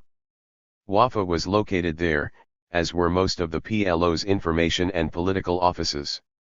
On that Friday, Israeli warplanes bombed and flattened dozens of buildings, including a sports stadium near the Fakhani neighborhood, on the pretext that they housed PLO offices and facilities. The intense bombardment of targets in Beirut and the south of Lebanon that continued into the next day were the prelude to a massive ground assault starting on June 6, which ultimately led to Israel's occupation of much of Lebanon. The offensive culminated in a 7-week siege of Beirut that finally ended with a ceasefire on August 12. During the siege, entire apartment buildings were obliterated and large areas devastated in the western half of the already badly damaged city.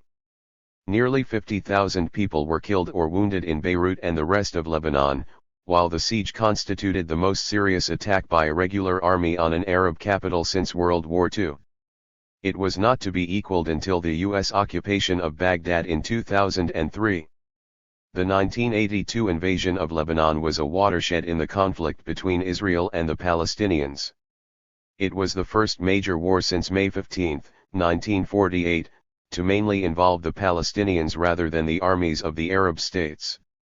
Palestinian Fedayeen had faced Israeli troops in combat from the mid-1960s on, in Karama in Jordan, in southern Lebanon in the late 1960s and the 1970s, notably in the 1978 Litani operation, and in a furious exchange of fire across the Lebanese-Israeli border in the summer of 1981. In spite of the repeated attempts to uproot the PLO, however, it had built up such a position of strength in Lebanon both politically and militarily that relatively limited operations of this nature had made only a minimal impact. The invasion in 1982 was of an entirely different order in terms of its aims, scale, and duration, the heavy losses involved, and its long-range impact.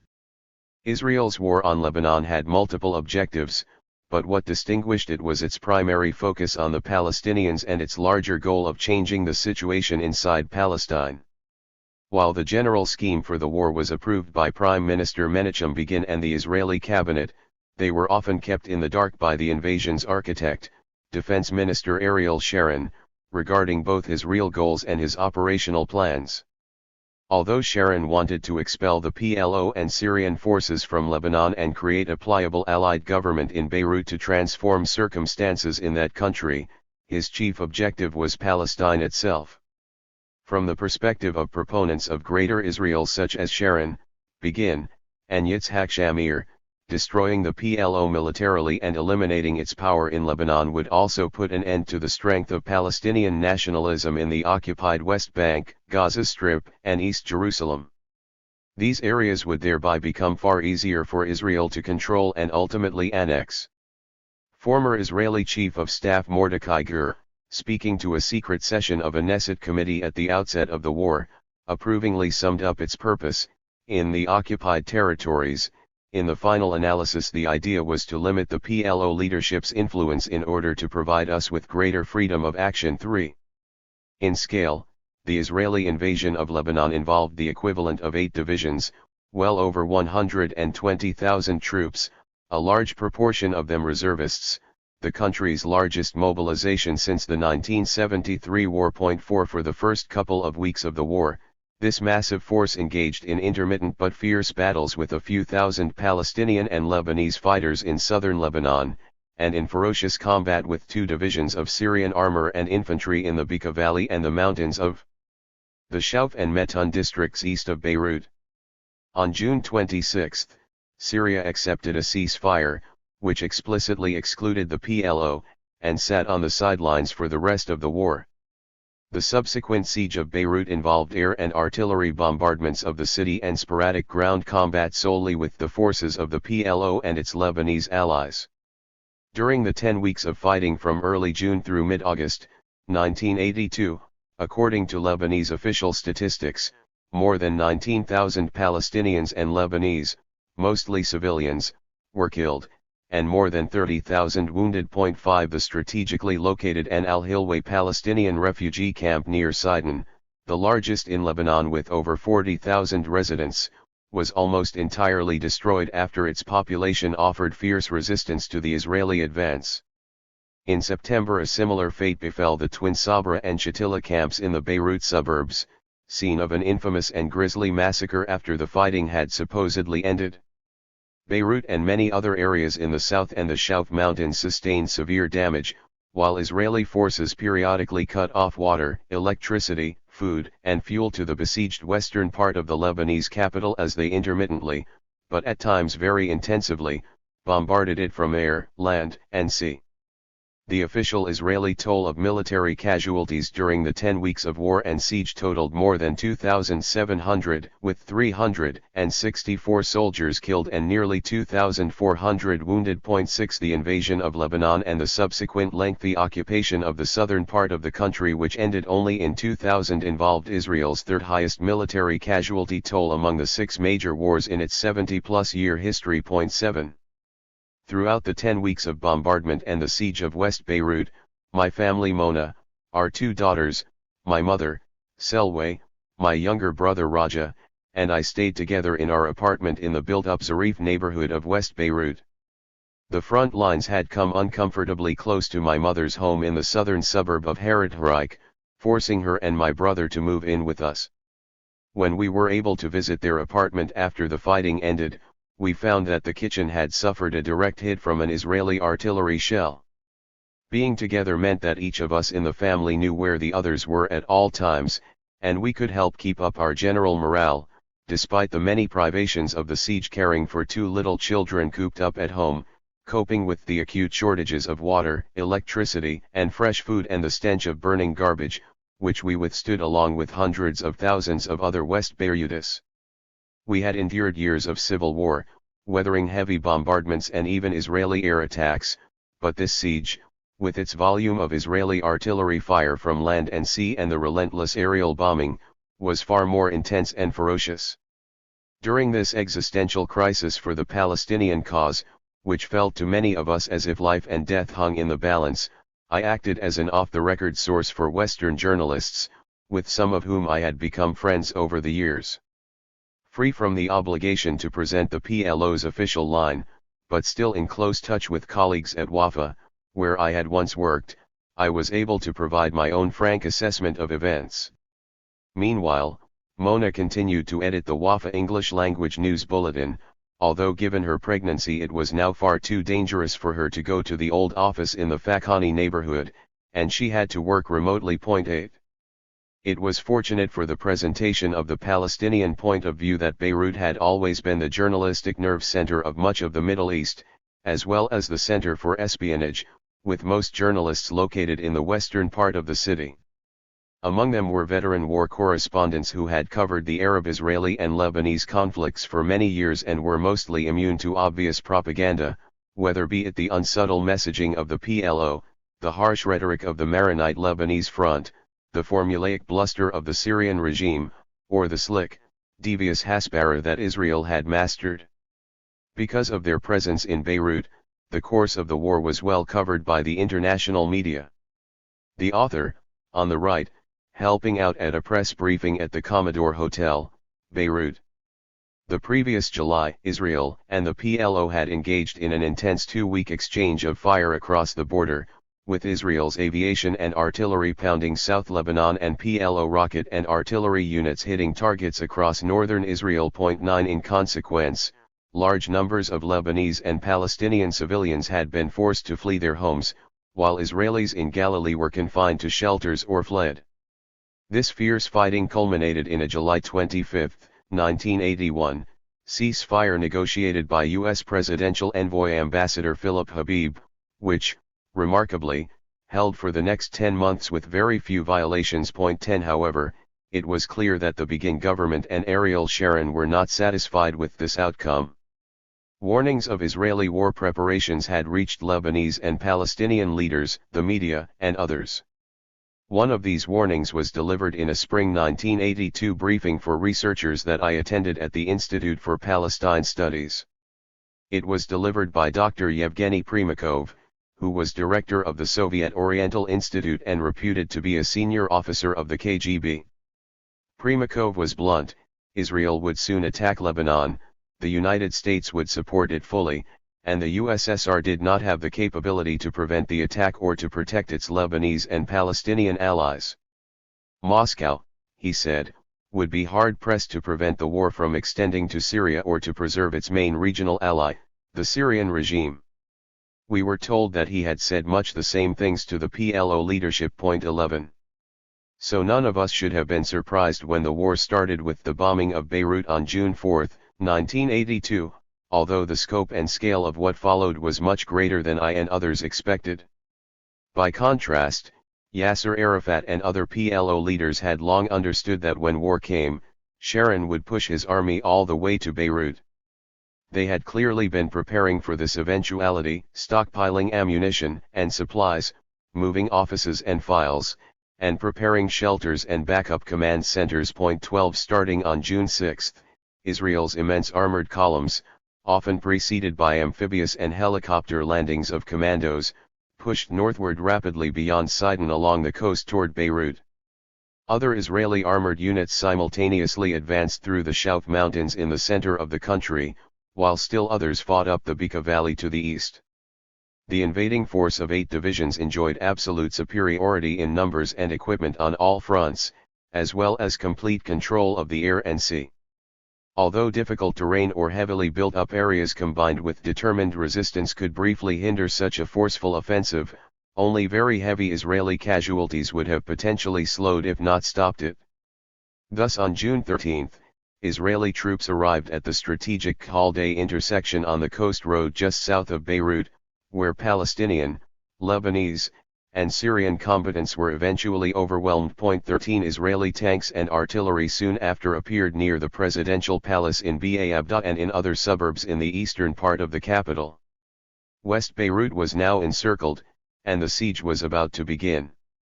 Following the Israeli offensive that drove Syrian forces out of the mountain towns overlooking Beirut and into a separate ceasefire, the PLO was alone in the field with its allies in the Lebanese national movement. The siege was tightening, Israeli forces bombarded West Beirut seemingly at will, and there was no prospect of relief or meaningful support from any quarter. In certain cases, the Israeli shelling and bombing were carefully targeted, sometimes on the basis of good intelligence. All too often, however, that was not the case. Scores of 8 to 12-story apartment buildings were destroyed in airstrikes all over the western part of the city, especially in the Fakhani, Arab University district, hitting many empty PLO offices as well as residential homes.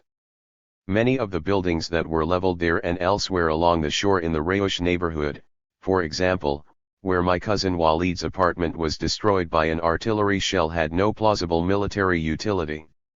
Although his editors at the New York Times removed the offending word from his article, reporter Thomas Friedman at one point described the Israeli bombardment as indiscriminate. 14 He was referring specifically to the sporadic shelling of neighborhoods like the area around the Commodore Hotel, where he and most journalists were staying, and which certainly contained nothing whatsoever of military interest. 15 The only possible objective of such blanket bombardment was to terrorize the population of Beirut and turn it against the PLO. In spite of this firestorm, and even with Israel's extensive aerial surveillance capabilities and its many hundreds of agents and spies planted in Lebanon. 16 The war took place before the age of the reconnaissance drone. Not one of the PLO's several functioning underground command and control posts or its multiple communications centers was ever hit. Nor was a single PLO leader killed in the attacks, although many civilians died when the Israeli Air Force missed its targets.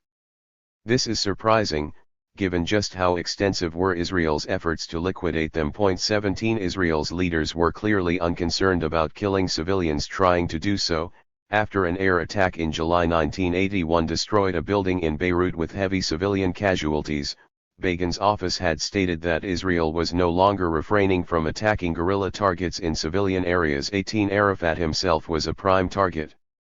In an August 5 letter to Ronald Reagan, Begin wrote that these days he felt as if he and his valiant army were facing Berlin, where, amongst innocent civilians, Hitler and his henchmen hide in a bunker deep beneath the surface. 19 Begin often drew such parallels between Arafat and Hitler. If Arafat was another Hitler, then killing him was certainly permissible and justified, whatever the cost in civilian lives. 20 One of Israel's most notorious supposed spies, known to Beirutis as Abu Rish, father of the feather, he sometimes wore a feather in his cap, often camped out opposite my mother-in-law's apartment building in the Manara district of West Beirut, and sometimes even in her lobby. His eccentric appearance was familiar to passers-by and to my daughters, watching him from the balcony above, who remember him more than 35 years later. 21 Some Beirutists reported seeing him later guiding Israeli troops, although that may have been an urban legend. In an interview with me in Tunis 2 years after the war, Chief of PLO Intelligence Abu Iyad, Salah Khalaf, helped explain why Israel may have failed to hit some of its intended targets, for all its vaunted intelligence services. During the siege, the PLO had managed to obtain a continuous flow of fuel, food supplies, and munitions by transferring them across lines controlled by a branch of the mainly Maronite Lebanese front, which was allied with Israel. It was a simple matter of money, he said in his rumbling, low smoker's voice, and the systematic use of double agents, the employment of whom might have also had something to do with the high survival rate of PLO leaders. But one should never trust a double agent, he told me. Anyone you can buy can be bought again. In a cruel irony, it was a double agent who had been turned again who assassinated Abu Iyad in Tunis in 1991. Toward the end of the siege, on August 6, I was near a half-finished 8-story apartment building a few blocks from where we lived when a precision-guided munition demolished it. 23 I had stopped to drop off a friend at his parked car not far from the building. I had almost reached home as planes swooped down, and I heard a huge explosion behind me. Later I saw that the entire building was flattened, pancaked into a single mound of smoking rubble.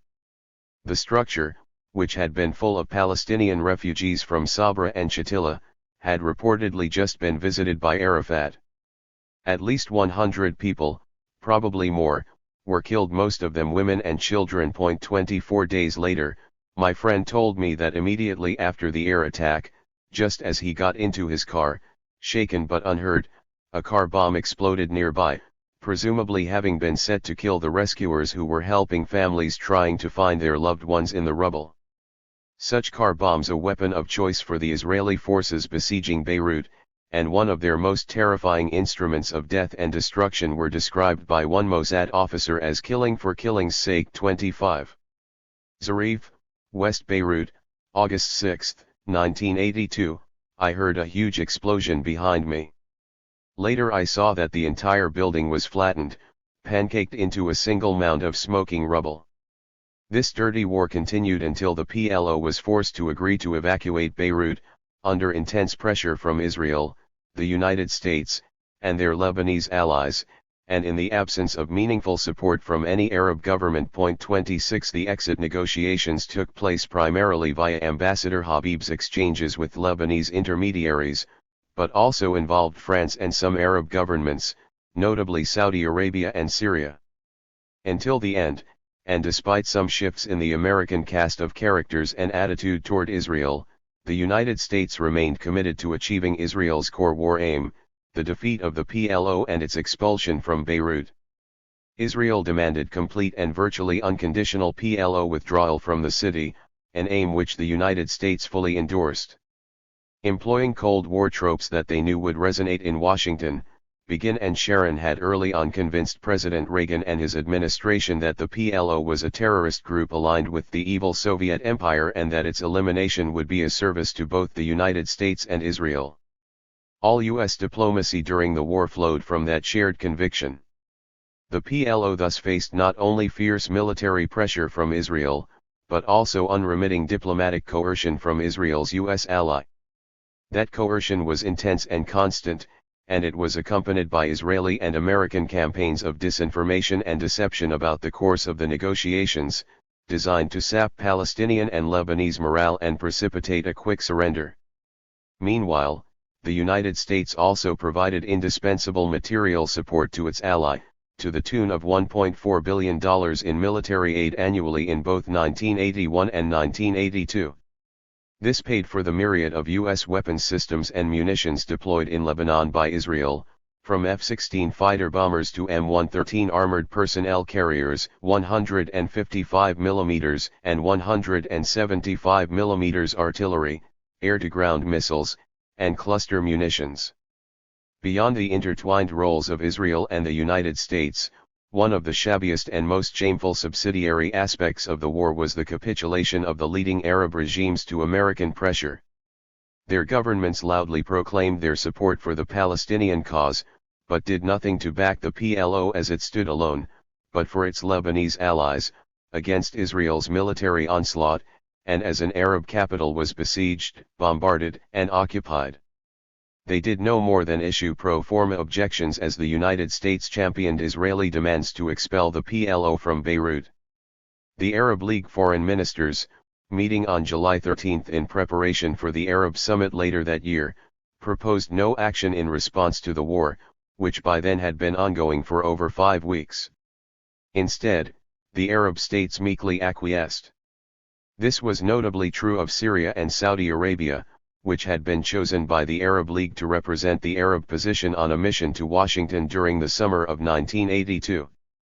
Such Arab governmental opposition as there was to the war was cheaply bought off with flimsy American promises to issue a brand new U.S. Middle East diplomatic initiative, eventually unveiled on September 1 and later dubbed the Reagan Plan. The initiative would have placed a limit on Israeli settlements and created an autonomous Palestinian Authority in the West Bank and Gaza Strip, but it ruled out a sovereign Palestinian state in these territories. The Reagan Plan, which the United States never forcefully promoted and which was effortlessly torpedoed by the Begin government, ultimately went nowhere. Among Arab public opinion, however, the invasion of Lebanon and siege of Beirut, whose gripping televised images were widely broadcast, provoked great shock and anger. Yet nowhere was there enough popular pressure on any of the repressive and undemocratic Arab governments to force an end to Israel's siege of an Arab capital or secure better terms for the PLO's withdrawal. There were few mass demonstrations and little open unrest in most of the heavily policed Arab cities. Ironically, perhaps the largest demonstration in the Middle East provoked by the war took place in Tel Aviv, in protest against the Sabra and Shatila massacres. Israelis might have fought the war and suffered casualties, but once again Palestinians found that the foe on the battlefield was backed by a great power from the outset. The decision to invade Lebanon was made by Israel's government, but it could not have been implemented without the explicit assent given by Secretary of State Alexander Haig or without American diplomatic and military support, combined with the utter passivity of the Arab governments. The green light that Haig gave to Israel, for what was supposedly a limited operation, was as bright as could be. On May 25, 10 days before the offensive began, Sharon met with Haig in Washington and laid out his ambitious war plan in explicit detail. Indeed, Sharon gave Haig a much fuller picture than he later presented to the Israeli cabinet. Haig's only response was that there must be a recognizable provocation, one that would be understood internationally. 27 Soon after, the attempted assassination of Israel's ambassador in London, Shlomo Argov, by the anti-PLO Abu Nidal group, provided just such a provocation. 28. Sharon explained to Haig that Israel's forces would eradicate the PLO presence in Lebanon, including all the terrorist organizations, the military structures, and the political headquarters, which were located in Beirut. This element of the plan alone belied Sharon's description of a limited operation. Israel would also expel Syria from Lebanon as a byproduct, although Sharon piously insisted that he did not want war with Syria and install a puppet Lebanese government. The exposition was clear, as was the green light from Haig for a limited operation, noted by the American diplomat who recorded this as the meeting's outcome. 29. While the PLO knew it could expect little support from the Arab regimes in power in 1982, the organization had counted on a sympathetic response from the Lebanese people. However, the PLO's heavy-handed and often arrogant behavior in the preceding decade and a half had seriously eroded popular support for the Palestine cause in general and especially for the Palestinian presence in Lebanon. In a typical incident that occurred near the Institute for Palestine Studies, located in Beirut's Gentile Verdun neighborhood, the guards for a senior PLO leader, Colonel Abu Ziaim, who himself was hardly a paragon, shot and killed a young Lebanese couple in their car late one night when they failed to stop at a checkpoint hastily erected near his apartment. 30 Given PLO indiscipline, no one was punished for these deaths. Such inexcusable acts were all too common. Palestinian operations in Lebanon were supposedly constrained within a formal framework, the Cairo Agreement, adopted in 1969, which had given the PLO control of Palestinian refugee camps and freedom of action in much of South Lebanon. But the heavily armed PLO had become an increasingly dominant and domineering force in many parts of the country. Ordinary Lebanese people were aggrieved that this oppressive Palestinian presence had only intensified as the long civil war dragged on. The creation of what amounted to a PLO mini-state in their country was ultimately unsustainable, as it was intolerable to many Lebanese. There was also deep resentment of the devastating Israeli attacks on Lebanese civilians that were provoked by Palestinian military actions. The PLO's assaults in Israel were often directed at civilian targets and visibly did little to advance the Palestinian national cause, if indeed they did not harm it. Inevitably, all these factors turned important sectors of the Lebanese population against the PLO. An inability to see the intensity of the hostility prompted by its own misbehavior and flawed strategy was among the gravest shortcomings of the PLO during this period. So it was that when the moment of truth came in 1982, the PLO suddenly found itself bereft of support from many of its traditional allies, including three key groups. These were the Syrian-aligned Amal movement, headed by Nabih Berri, and its large Shiite constituency in South Lebanon and the Bekaa Valley, although young Amal militiamen nevertheless fought valiantly alongside the PLO in many areas, the strategically located Druze fiefdom of Wadi Jumblat in the Shouf Mountains, southeast of Beirut, and the Sunni urban populations of Beirut, Tripoli, and Sidon. The backing of Sunni political leaders had been essential to defending the Palestinian political and military presence in Lebanon since the 1960s. 31. It is not hard to understand the reasoning of these leaders and the communities they represented. Southerners, most of them Shiites, had suffered more than any other Lebanese from the PLO's actions. Besides its own violations and transgressions against the population in the south, the PLO's very presence had exposed them to Israeli attacks, forcing many to flee their villages and towns repeatedly. It was understood by all that Israel was intentionally punishing civilians to alienate them from the Palestinians, but there was nevertheless much bitterness against the PLO as a result. Wadi Jumblat, whose reasoning was similar, later related that he had no choice but to bow before the overwhelming force of Israel's advance into the Druze region of the Shouf. He may have felt that assurances given by Druze officers in the Israeli army would secure a measure of protection for his community. He came to regret his decision when, starting in late June 1982, the Israeli military and security services supported the penetration of undisciplined and vengeful Maronite militias into Druze-dominated regions like Ali and Beit al-Din, where they committed more of the atrocities for which they were notorious. 32. For the Sunnis, in particular those in West Beirut, the bombardment and siege of the Lebanese capital put an end to their staunch support for the PLO, which they had seen as a vital ally against the domination of the Lebanese state by the Maronites and the armed power of their militias.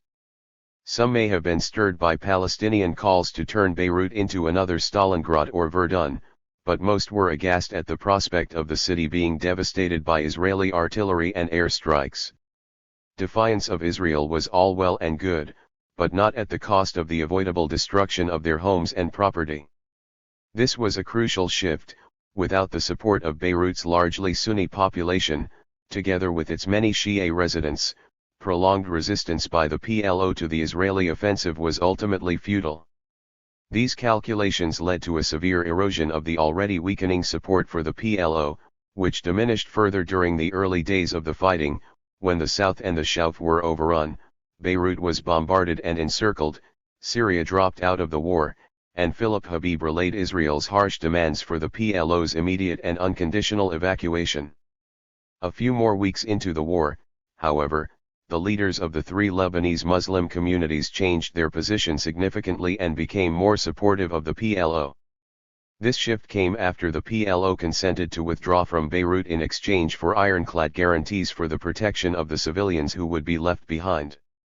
On July 8, the PLO presented its 11-point plan for withdrawal of its forces from Beirut.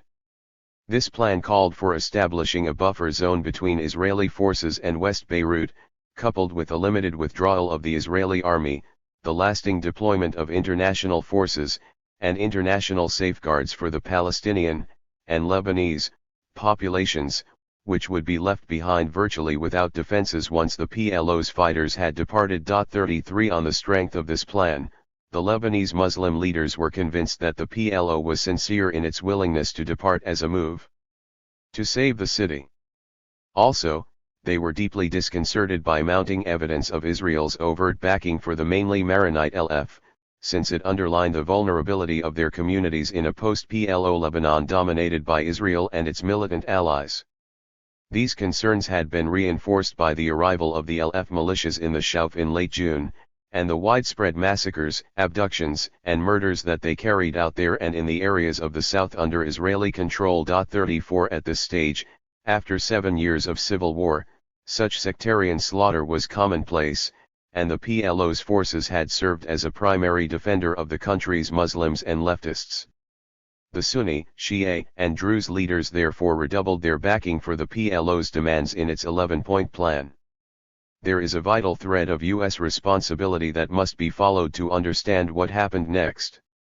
The consequences were not just the result of decisions by Sharon, Begin, and other Israeli leaders, or of the actions of Lebanese militias who were Israel's allies. They were also the direct responsibility of the Reagan administration, which, under pressure from Israel, stubbornly refused to accept the need for any formal safeguards for civilians, rejected the provision of international guarantees, and blocked the long-term deployment of international forces that might have protected non-combatants. Instead, to secure the PLO's evacuation, Philip Habib, operating via Lebanese intermediaries, provided the Palestinians with solemn, categorical written pledges to shield the civilians in the refugee camps and neighborhoods of West Beirut. Typed on plain paper without letterhead, signatures, or identification, these memos were transmitted to the PLO by Lebanese Prime Minister Shafiq al-Wazn and later enshrined in the records of the Lebanese government. The first of these memos, dated August 4, cited U.S. assurances about the safety of the camps. The second, 2 days later, said, "We also reaffirm the assurances of the United States as regards safety and security for the camps in Beirut." 35 An American note of August 18 to the Lebanese foreign minister enshrining these pledges stated that law-abiding Palestinian non-combatants remaining in Beirut, including the families of those who have departed, will be authorized to live in peace and security. The Lebanese and U.S. governments will provide appropriate security guarantees. On the basis of assurances received from the government of Israel and from the leaders of certain Lebanese groups with which it has been in contact. 36. These assurances were taken by the PLO to constitute binding commitments, and it was on their basis that it agreed to leave Beirut. On August 12, after epic negotiations, final terms were reached for the PLO's departure. The talks were conducted while Israel carried out a second day of the most intense bombardment and ground attacks of the entire siege. The air and artillery assault on that day alone, over a month after the PLO had agreed in principle to leave Beirut, caused more than 500 casualties.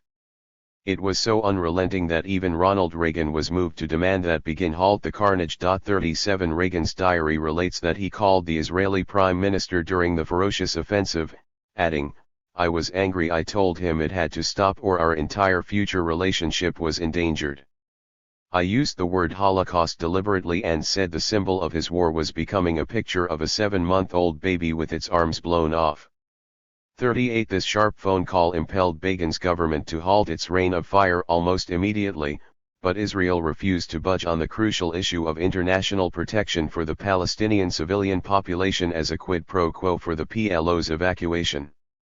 The departure from Beirut of thousands of the PLO's militants and fighting forces between August 21 and September 1 was accompanied by a broad outpouring of emotion in West Beirut.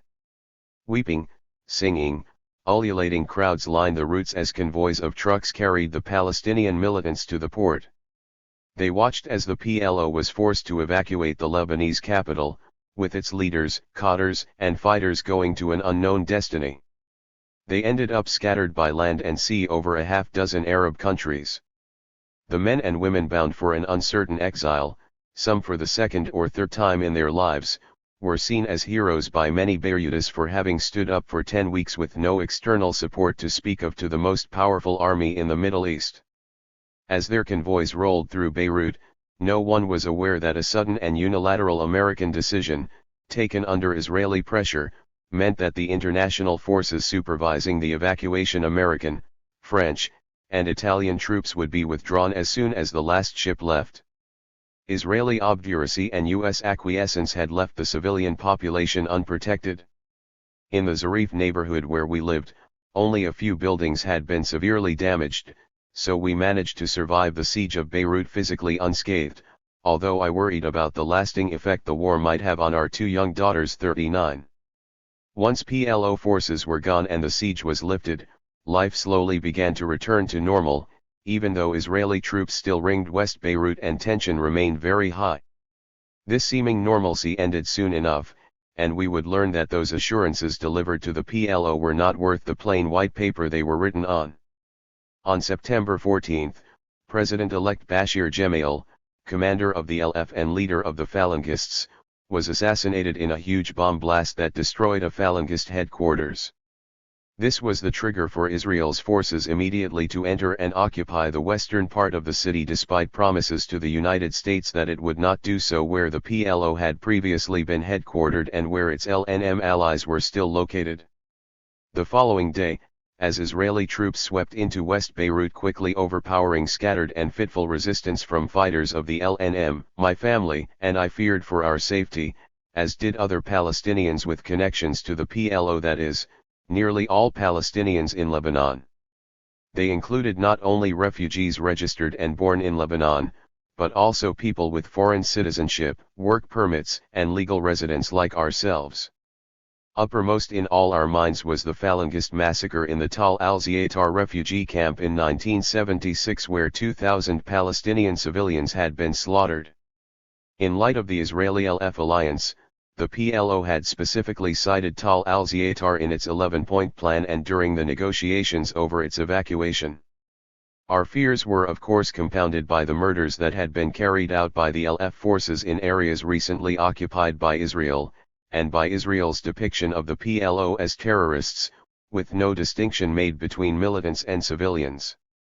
The morning after Gemayel's assassination, amid the sound of heavy gunfire, we heard, through the open windows of our apartment, the approaching roar of diesel engines and the clanking of tank treads. The din was produced by the Israeli armored columns advancing into West Beirut. We knew that we had to get to safety quickly. I was fortunate to reach Malcolm Kerr, the president of the AUB and a good friend, who immediately let us take refuge in a vacant faculty apartment. 40 Mona, my mother, my brother, and I loaded our girls and a few hastily packed things into 2 cars and sped to the university just before Israeli troops arrived at its gates. The next day, September 16, I was sitting with Kerr and several of my AUB colleagues on the veranda of his residence when a breathless university guard came to tell him that Israeli officers at the head of a column of armored vehicles were demanding to enter the campus to search for terrorists. Kerr rushed off to the university entrance, where, he later told us, he rejected the officers' demands. "There are no terrorists on the AUB campus," he said. "If you're looking for terrorists, look in your own army for those who've destroyed Beirut." Thanks to Malcolm Kerr's courage, we were temporarily safe in a faculty apartment at the AUB, but we soon heard that others were at that moment in mortal peril. On the same night, September 16, Raja and I were perplexed as we watched a surreal scene, Israeli flares floating down in the darkness in complete silence, one after another, over the southern reaches of Beirut, for what seemed like an eternity. As we saw the flares descend, we were baffled. Armies normally use flares to illuminate a battlefield, but the ceasefire had been signed a month earlier, all the Palestinian fighters had left weeks ago, and any meager Lebanese resistance to the Israeli troops' arrival in West Beirut had ended the previous day. We could hear no explosions and no shooting. The city was quiet and fearful. This Doonesbury cartoon captured the Israeli government's expansive view of who might be a terrorist. The reference to 7,000 baby terrorists always made me think of my two little daughters. The following evening, two shaken American journalists, Lauren Jenkins and Jonathan Randall of the Washington Post, among the first Westerners to enter the Sabra and Shatila refugee camps, came to tell us what they had seen. 41 They had been with Ryan Crocker, who was the first American diplomat to file a report on what the three of them witnessed, the hideous evidence of a massacre. Throughout the previous night, we learned, the flares fired by the Israeli army had illuminated the camps for the LF militias whom it had sent there to mop up as they slaughtered defenseless civilians. Between September 16 and the morning of September 18, the militiamen murdered more than 1,300 Palestinian and Lebanese men, women, and children. 42. The flares that had so puzzled my brother and me are described from a very different perspective in Waltz with Bashir, a film and book co-authored by Ari Folman. An Israeli soldier during the siege of Beirut, Folman was stationed on a rooftop at the time of the massacre with a unit that launched the flares. 43 In Waltz with Bashir, Folman refers to concentric circles of responsibility for the mass murder that was facilitated by this act, suggesting that those in the outer circles were also implicated. In his mind, the murderers and the circles around them were one and the same. 44.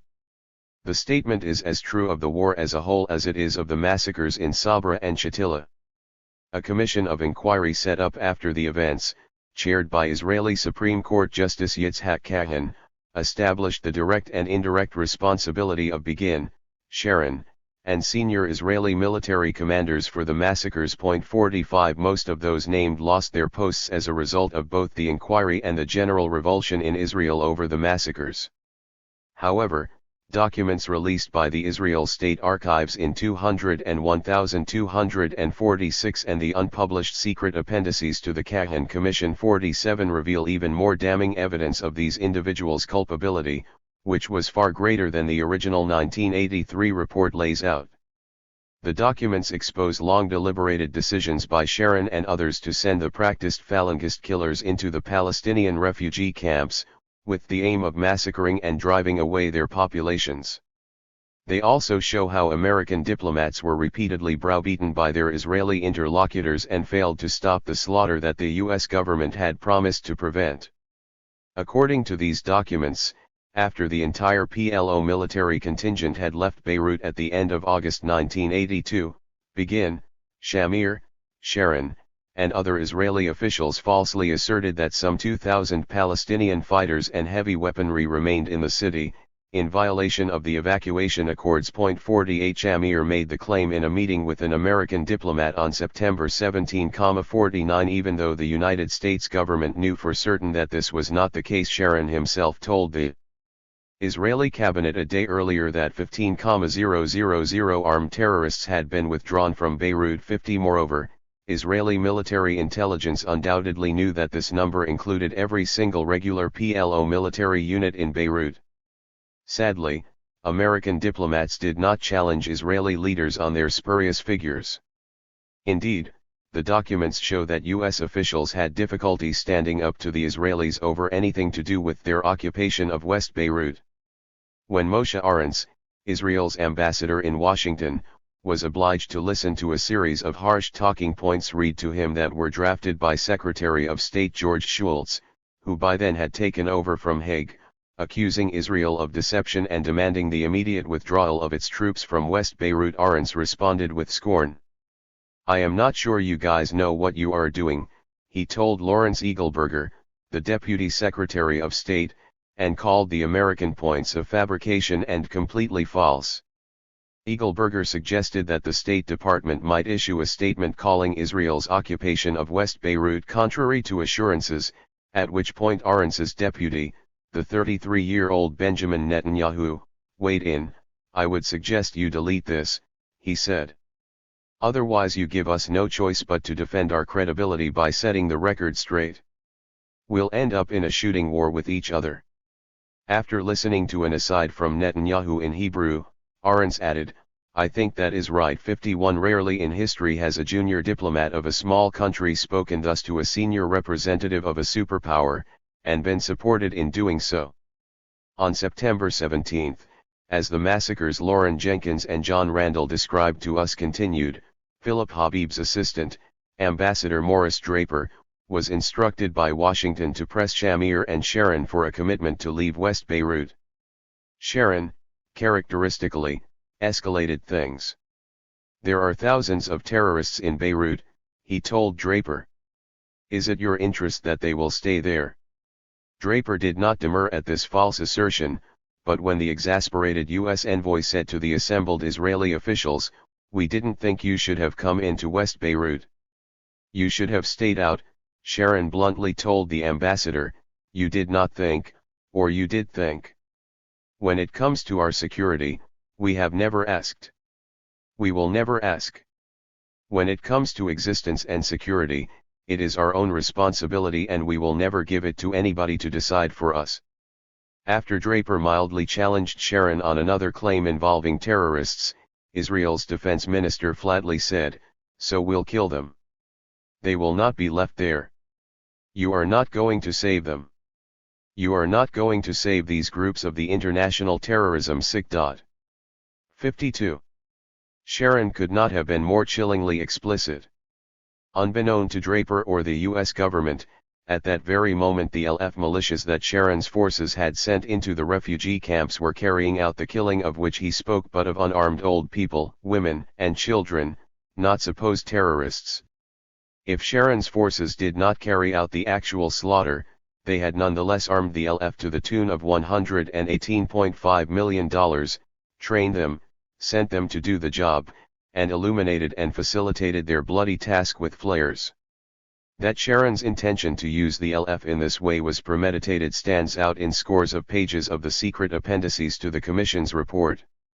Sharon, the Army Chief of Staff, Lieutenant General Raphael Eitan, the Chief of Military Intelligence, Major General Yehoshua Sagai, the head of the Mossad, Yitzhak Yafai, and Yafai's deputy and successor, Nahum Admoni, all knew full well of the atrocities perpetrated by the LF earlier in the Lebanese War. 53 They also knew of the lethal intentions of Bashir Gemayel and his followers toward the Palestinians. 54 While those named vigorously denied such knowledge to the Kahan Commission, the evidence that it collected and kept secret is damning, and it informed the Commission's decisions. Nonetheless, the killings in Sabra and Shatila were not just the result of the LF militia's thirst for revenge or even of these Israeli commanders' premeditation. As with the war itself, these deaths were also the direct responsibility of the U.S. government. In planning for the invasion of Lebanon, Israel's leaders had been wary of repeating the fiasco of 1956, when their country had attacked Egypt without U.S. approval and been forced to back down.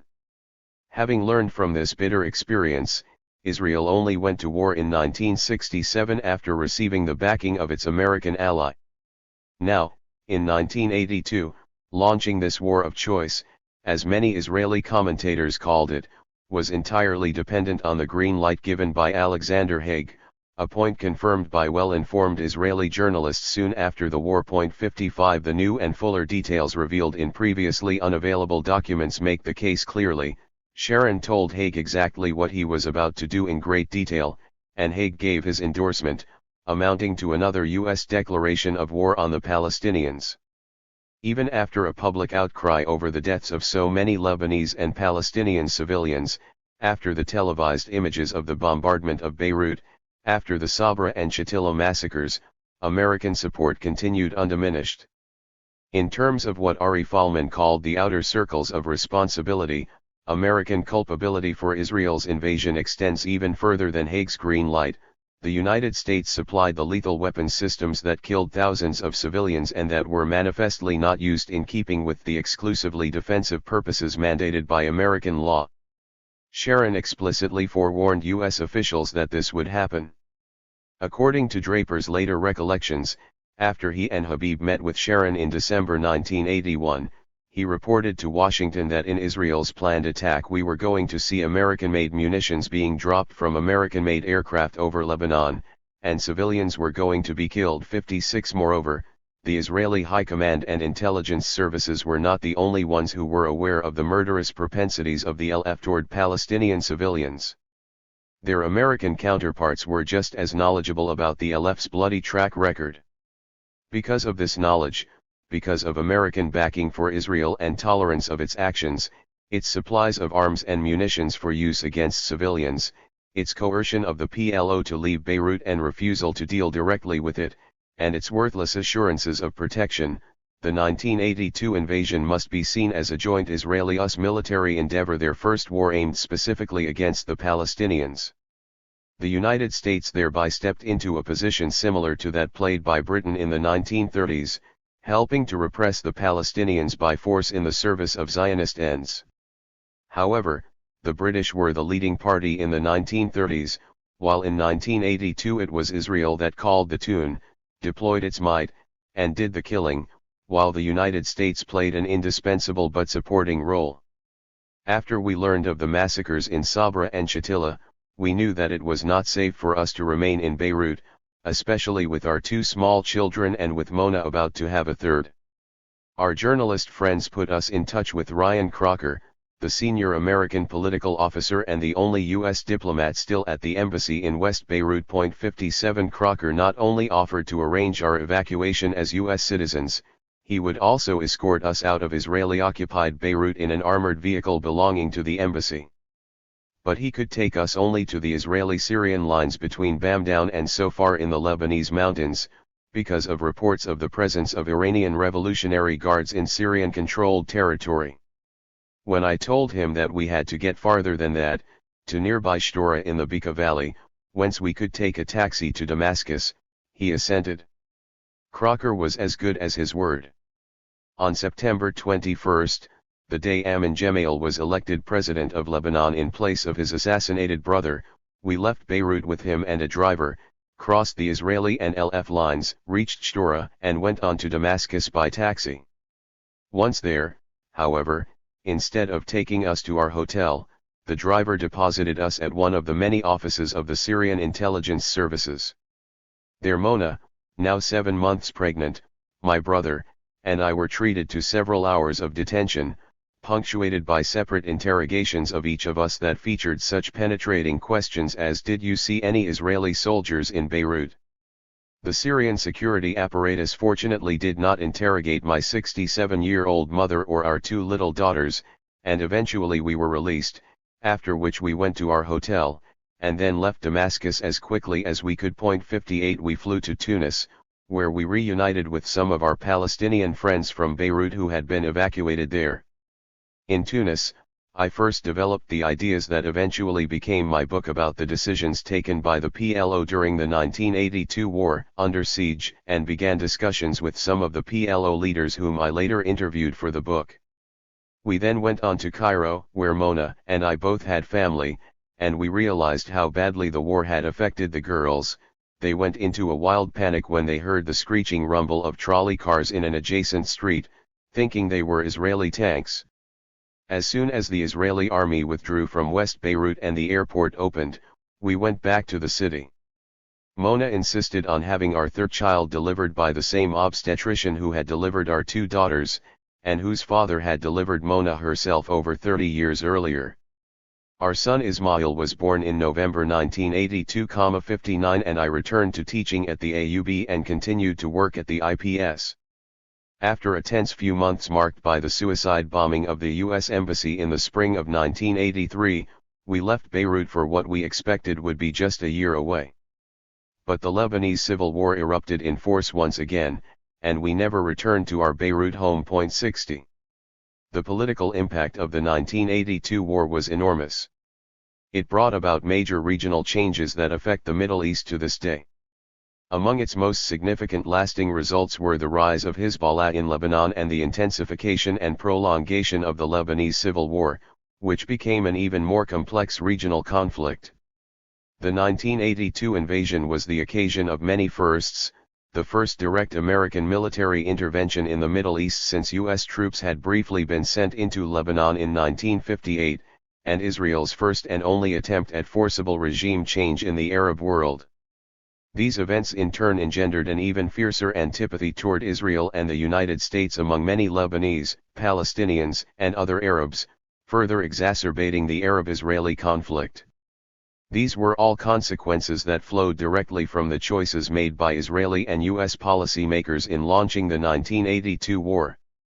The war also provoked intense reactions, including widespread revulsion against its results among important segments of Israeli society, leading to the rapid growth of the Peace Now movement, which had been founded in 1978. It also produced the first significant and sustained negative American and European perceptions of Israel since 1948.61. For many weeks, the international media widely disseminated disturbing images of intense civilian suffering in besieged and bombarded Beirut, the first and only Arab capital to be attacked and then occupied by Israel in this way. No amount of sophisticated propaganda by Israel and its supporters sufficed to erase these indelible images, and as a result, Israel's standing in the world was severely tarnished. The entirely positive image that Israel had assiduously cultivated in the West had been appreciably harmed, at least temporarily. The Palestinians garnered considerable international sympathy as a result of the siege. In another first, they at least partially shed the terrorist label Israeli propaganda had successfully affixed to them, and appeared to many as David facing Israel's Goliath-like military juggernaut. But in spite of this limited improvement in their international image, they failed to obtain sufficient support, whether from the Arab states, the USSR, or others, to counterbalance the grimly determined backing of the Reagan administration for Israel's key war aim of dislodging the PLO from Lebanon. With the PLO's evacuation from Beirut, the Palestinian cause appeared to have been gravely weakened, and Sharon seemed to have achieved all of his core objectives. However, the paradoxical result of these events was gradually to shift the center of gravity of the Palestinian national movement away from the neighboring Arab countries, where it had been relaunched in the 1950s and 1960s, moving it back inside Palestine. It was there that the First Intifada broke out 5 years later, in December 1987, with results that shook both Israeli and world public opinion. As the Nakba had done decades earlier, this stinging defeat produced a new and different form of resistance by the Palestinians to the multi-pronged war being waged against them. Sharon and Begin had launched the invasion to defeat the PLO and demoralize the Palestinians, thereby freeing Israel to absorb the occupied territories, but the end result was to spur their resistance and relocate it inside Palestine. As for those who played a key part in the events of the summer of 1982, for many of them misgivings and regret seemed to dominate their recollections. In interviews with me in 1983 and 1984, Morris Draper and Robert Dillon, the U.S. ambassador to Lebanon at the time, expressed deep remorse for their role in the negotiations with the PLO.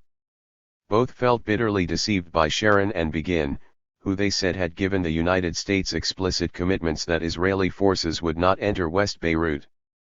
Philip Habib pulled no punches, saying that his government had been deceived not only by Israel, but also by its own Secretary of State. Haig was lying. Sharon was lying, he said to me. 62 The recently released Israeli documents confirm that a great deal of deception, and perhaps even more self-deception, were going on in Beirut, Washington, and Jerusalem in the spring and summer of 1982. Senior French diplomats I interviewed who were involved in the negotiations over the PLO's evacuation from Lebanon expressed regrets about their failure to get a better deal. They were bitter about their inability to obtain international security guarantees for the Palestinian civilian population and for the long-term stationing of multinational forces to protect the Palestinian civilian population. They regretted the United States' unilateral handling of the negotiations and its efforts to restrict the involvement of international representatives. At the time, they had warned repeatedly and presciently that the course being followed by the United States would lead to a tragic outcome, but in the end the French government did nothing to prevent it. Within the PLO, its leaders were angry at their betrayal by the United States, which had failed to protect the camps. They expressed sorrow and even a sense of guilt at not having secured ironclad guarantees for the safety of those they left behind. Abu Iyad, who had argued throughout the siege for a tougher negotiating position, explicitly charged the PLO leadership with failing its own people, a judgment that was shared by many Palestinians. A few others held similar opinions. Beyond expressing deep regret at the outcome, Abu Jihad Khalil al-Wazir was otherwise taciturn and unrevealing. Unsurprisingly, Arafat was the least self-critical. 63. For the United States, its insistence on monopolizing Middle East diplomacy and its furtherance of Israel's ambitions did not serve American interests well. This was glaringly attested to by subsequent events, which included the suicide bombings of the U.S. Embassy in Beirut, the U.S. Marines barracks, and of the French troops, who had returned to an ill-defined mission in the city soon after the Sabra and Shatila massacres.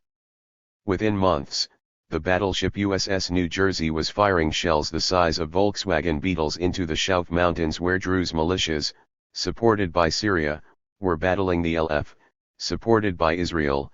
64 And the United States became embroiled in a shooting war that few Americans, including many of those directly involved, fully understood. Hezbollah, which grew out of the Lebanese maelstrom, became a deadly foe of the United States and Israel. In considering its rise, few have noted that many of the young men who founded the movement and carried out its lethal attacks on American and Israeli targets had fought alongside the PLO in 1982. They had remained after the PLO fighters left, only to see hundreds of their fellow Shiites massacred alongside the Palestinians in Sabra and Shatila. The people killed in the U.S. Embassy bombing, the Marines who died in their barracks, and the many other Americans kidnapped or assassinated in Beirut, among them Malcolm Kerr and several of my colleagues and friends at the AUB, largely victims of attacks by the groups that became Hezbollah, paid the price for the perceived collusion between their country and the Israeli occupier. Within Falman's circles of responsibility, the Lebanese who were directly and indirectly responsible for the massacres paid perhaps the highest price. Bashir Gemayel and his lieutenant Eli Hobika were both assassinated, as were several others, and the senior LF leader, and eventually president of the political party it became, Samir Gigi, spent 11 years in prison for crimes committed during the Lebanese War, although not for any related to the 1982 invasion. Of the PLO leaders who made the fateful decisions that led to the tragedy in Sabra and Shatila, Abu Jihad and Abu Iyad were both assassinated, the former by Israel and the latter probably by an Iraqi agent. Arafat died after being besieged by Israeli troops in his headquarters in Ramallah. 65 None of them was ever held responsible for the outcomes of the 1982 war. Most of the Israeli decision-makers involved, including Begin, Sharon, and several senior generals, endured humiliation or loss of office as a result of the Kahan Commission report and the condemnation within Israel following the massacres. However, none of them suffered criminal penalties or any other serious sanction. Indeed, the head of Israel's Northern Command, Major General Amir Drori, who was in charge of the invasion forces, served out his term in command and then went off for a year's study leave in Washington, D.C. Both Shamir and Sharon, as well as Netanyahu, went on to serve as prime ministers of Israel. By contrast, none of the American officials involved were ever held responsible for any of their acts, whether their collusion with Israel in launching and waging the 1982 war, or the failure of the United States to honor its pledges regarding the security of Palestinian civilians. Many of them, including Reagan, Haig, and Habib, are now dead. All have so far escaped judgment. 5. The Fifth Declaration of War, 1987 to 1995. They make a desert and call it peace. Tacitus 1.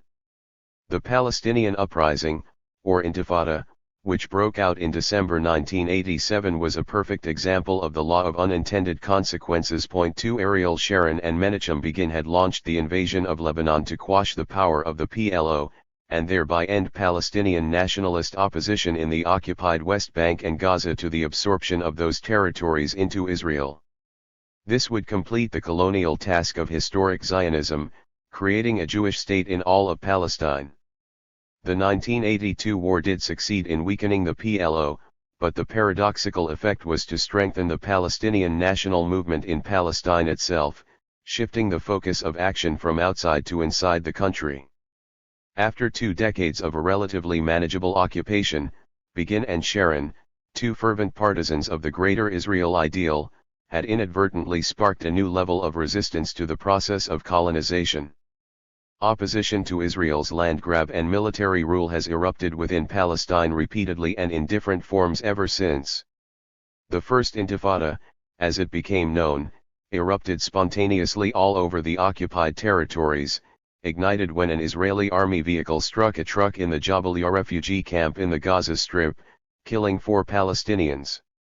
The uprising spread very quickly, although Gaza was the crucible and remained the most difficult area for Israel to bring under control. The Intifada generated extensive local organization in the villages, towns, cities, and refugee camps, and came to be led by a secret unified national leadership. The flexible and clandestine grassroots networks formed during the Intifada proved impossible for the military occupation authorities to suppress. After a month of escalating unrest, in January 1988, Defense Minister Yitzhak Rabin ordered the security forces to use force, might, and beatings. His iron fist policy was carried out through the explicit practice of breaking the demonstrators' arms and legs and cracking their skulls, as well as beating others who aroused the soldiers' ire. Within a short time, widely televised images of heavily armed soldiers brutalizing teenage Palestinian protesters created a major media backlash in the United States and elsewhere, showing Israel in its true light as a callous occupying power. Only 5 years after the media coverage of the siege and bombing of Beirut, this exposure dealt another blow to the image of a country largely dependent on complacent American public opinion. In spite of the harmful impact of the 1982 war on Israel's standing, the country's shrewd public relations efforts had succeeded in re-anesthetizing much of U.S. public opinion. 4 But unlike the televised air and artillery bombardments of Lebanon, which ended after 10 weeks, the violence of the Intifada ground on, year after brutal year, from December 1987 through 1993, winding down somewhat during the Gulf War and the peace conference organized by the United States in Madrid in October 1991. During this time, the uprising produced gripping scenes of street battles between young Palestinian protesters and Israeli troops, who were supported by armored personnel carriers and tanks. The iconic image from this period was of a small Palestinian boy hurling a stone at a huge Israeli tank.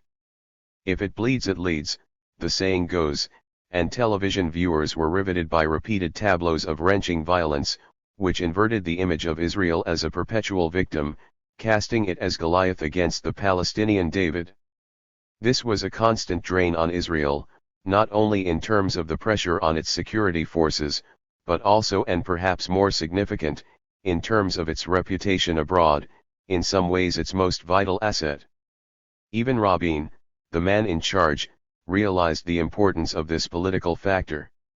A flattering New York Times interview with Rabin opened by claiming that Palestinian rioters have been winning the public relations battle against Israel in the world press.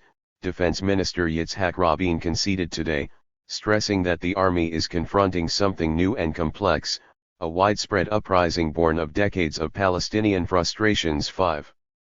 At the time that the First Intifada broke out, the occupation of the West Bank and Gaza Strip had been in place for 2 decades. Taking advantage of a situation of relative calm, Israel began the colonization of the occupied territories immediately after the 1967 war, eventually creating over 200 settlements, from cities of 50,000 residents to flimsy prefabricated clusters housing a few dozen settlers. For years, Israeli experts had assured their leaders and the public that the Palestinians living under what they called an enlightened occupation were content and fully under control. The eruption of massive grassroots resistance belied this notion. It was true that some Palestinians, intimidated by Israeli might and by a round of mass expulsions of more than 250,000 of their number after the 1967 war, had seemed to acquiesce at first to the new order imposed on them. It was also true that incomes in the West Bank and Gaza Strip rose significantly as tens of thousands of Palestinians were newly allowed to work in Israel. By 1976, however, alienation had intensified. Any expression of nationalism flying the Palestinian flag, displaying the Palestinian colors, organizing trade unions, voicing support for the PLO or any other resistance organization was severely suppressed, with fines, beatings, and jail.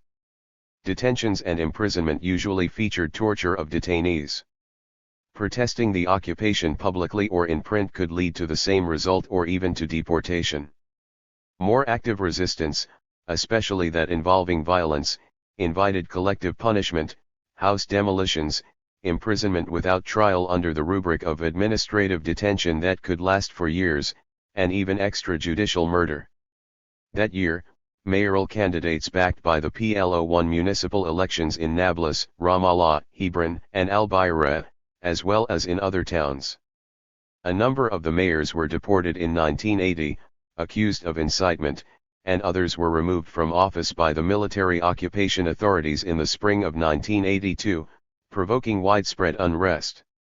This was done in the lead-up to the invasion of Lebanon as part of Ariel Sharon's comprehensive campaign to uproot the PLO. One aspect of that campaign was an attempt to create local collaborationist groups, the Village Leagues, a project that never got off the ground because of widespread Palestinian refusal to cooperate with the occupation after the mayor's removal. Sharon's chosen instrument for this policy was a so-called Israeli Arabist, Menachem Milson, a professor of Arabic and a reserve colonel in the Israeli Army. 7 For a person to wear these two hats was not unusual. Most senior academic Middle East specialists in Israel doubled as reserve officers in military intelligence or other branches of the security services, engaged in spying on and oppressing the people they studied the rest of the time. 8. Meanwhile, a new generation of Palestinians had come of age having known nothing but military occupation, and they were anything but acquiescent. These young people came out in public expressions of support for the PLO in East Jerusalem, the West Bank, and the Gaza Strip, in spite of the risk of doing so. The years preceding the Intifada were marked by mass demonstrations by young Palestinians more fearless than their elders and by intensifying repression by Israeli security forces, whose superiors seemed heedless of the cumulative effect of the brutality they were ordering. Given all the signs of growing unrest, the uprising should have come as no surprise to the Israeli authorities. Yet their swift response was ill-conceived, heavy-handed, and disproportionate. The systematic brutality of the soldiers, most of them young draftees, toward the population they were charged with controlling was not only the result of frustration or even fear. Rabin's orders to break bones set the tone, but the excessive violence was also rooted in constant societal anti-Palestinian indoctrination, grounded in the dogmatic idea that Israel would be overwhelmed by the Arabs if its security forces did not deter them by force, since their supposedly irrational hostility to Jews was otherwise uncontrollable. 9. The Intifada had been underway for nearly a year and a half when I took my first trip to Palestine since 1966, at which time the West Bank had been under Jordanian rule. 10 During a visit to Nablus with some University of Chicago colleagues, after leaving my cousin Ziad's home one evening, we found ourselves in the winding streets of the old city, caught in a clash between young protesters and the Israeli troops who were chasing them, firing rubber bullets and tear gas. The soldiers did not catch any of the demonstrators, but they did eventually manage to disperse them. It was clear at that moment that there could be no lasting victory for Israel's forces in this kind of cat-and-mouse urban unrest. The young protesters could reappear at any moment somewhere else in the labyrinth of narrow alleys. Of course, the troops could simply kill them, and that happened all too frequently. From the beginning of the First Intifada to the end of 1996, 9 years, including 6 when the Intifada was ongoing, Israeli troops and armed settlers killed 1,422 Palestinians, almost one every other day. Of them, 294, or over 20%, were minors 16 and under. 175 Israelis, 86 of them security personnel, were killed by Palestinians during the same period. 11 That 8-to-1 casualty ratio was typical, something one would not have known from much of the American media coverage. On another occasion, I was driving through Gaza City on the way to visit my cousin Huda, wife of Dr. Haider Abd al-Shafi, head of the Palestinian Red Crescent in Gaza. In the slow crawl of a traffic jam, our car passed a heavily armed Israeli patrol, the soldiers in the jeep holding their weapons at the ready. They were fidgety and nervous, and in their faces I saw a quality I had noticed in the Israeli troops in occupied Beirut in 1982, they were afraid.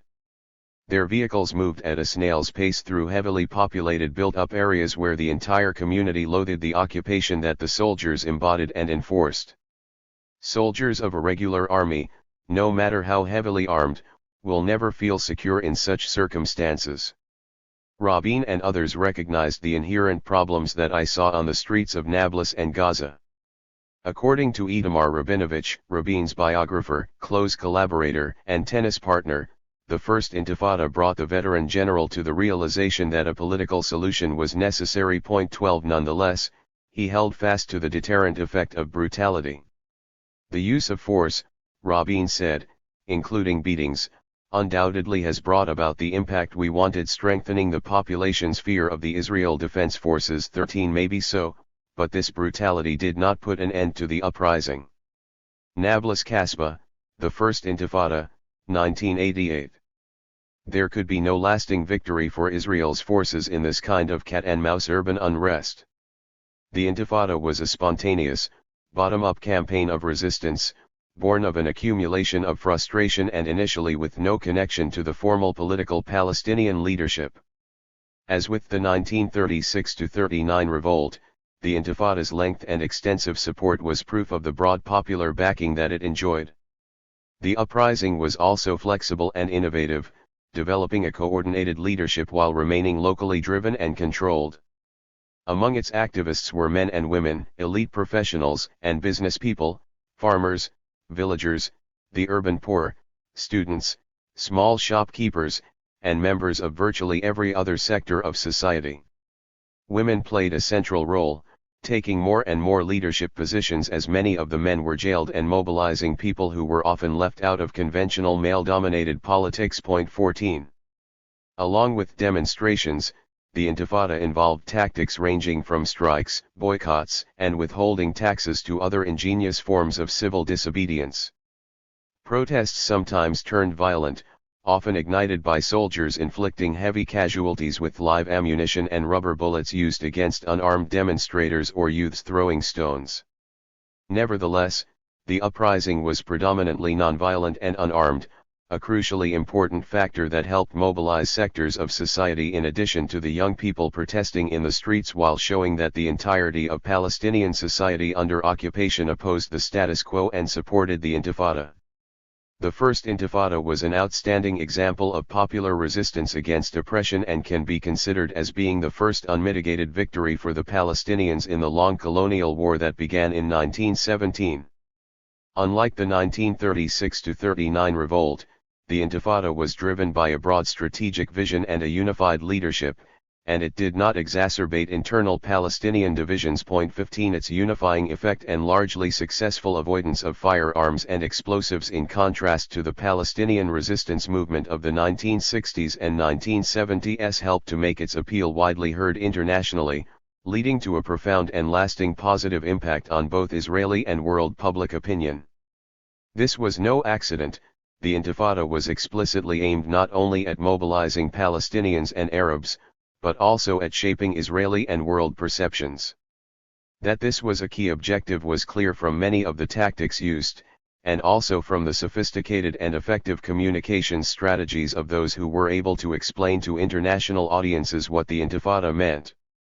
These included articulate and worldly activists and intellectuals inside Palestine, such as Hanan Ashrawi, Haider Abd al-Shafi, Raja Shihade, Iyad al-Sarraj, Ghassan al-Khatib, Zahira Kamal, Mustafa Barghouti, Rita Jacoman, Rajai Sourani, and many others. Those outside of Palestine, among them Edward Said and Ibrahim Abu Lughod, had a similar impact. By the early 1990s, the unified Palestinian stance had successfully made it clear that the occupation was untenable, at least as it had functioned in its first 2 decades. For all of the First Intifada's achievements, there was a hidden internal danger in its success and in the emergence of an effective local leadership with articulate, attractive spokespersons. A grassroots movement that supersedes established political elites constitutes a challenge to their power. After the PLO's defeat in Lebanon in 1982, the organization was stuck in a sterile and debilitating exile in Tunis and other Arab capitals, with its energy directed at an initially fruitless attempt to win U.S. acceptance as an interlocutor and Israeli acceptance as a partner to a settlement. The PLO was taken by surprise by the outbreak of a grassroots-led uprising and lost no time trying to co-opt and profit from it. Since most of those who had risen up in revolt in the occupied territories saw the PLO as their legitimate representative and its leaders as the embodiment of Palestinian nationalism, this posed few problems at the outset. The population of the occupied territories, who had watched from a distance the sacrifices of the PLO's militants in Jordan during Black September and in Lebanon throughout the civil war and the Israeli invasion, felt they were now shouldering part of the national burden. They were proud that Palestinians under occupation were taking the lead in the struggle for liberation.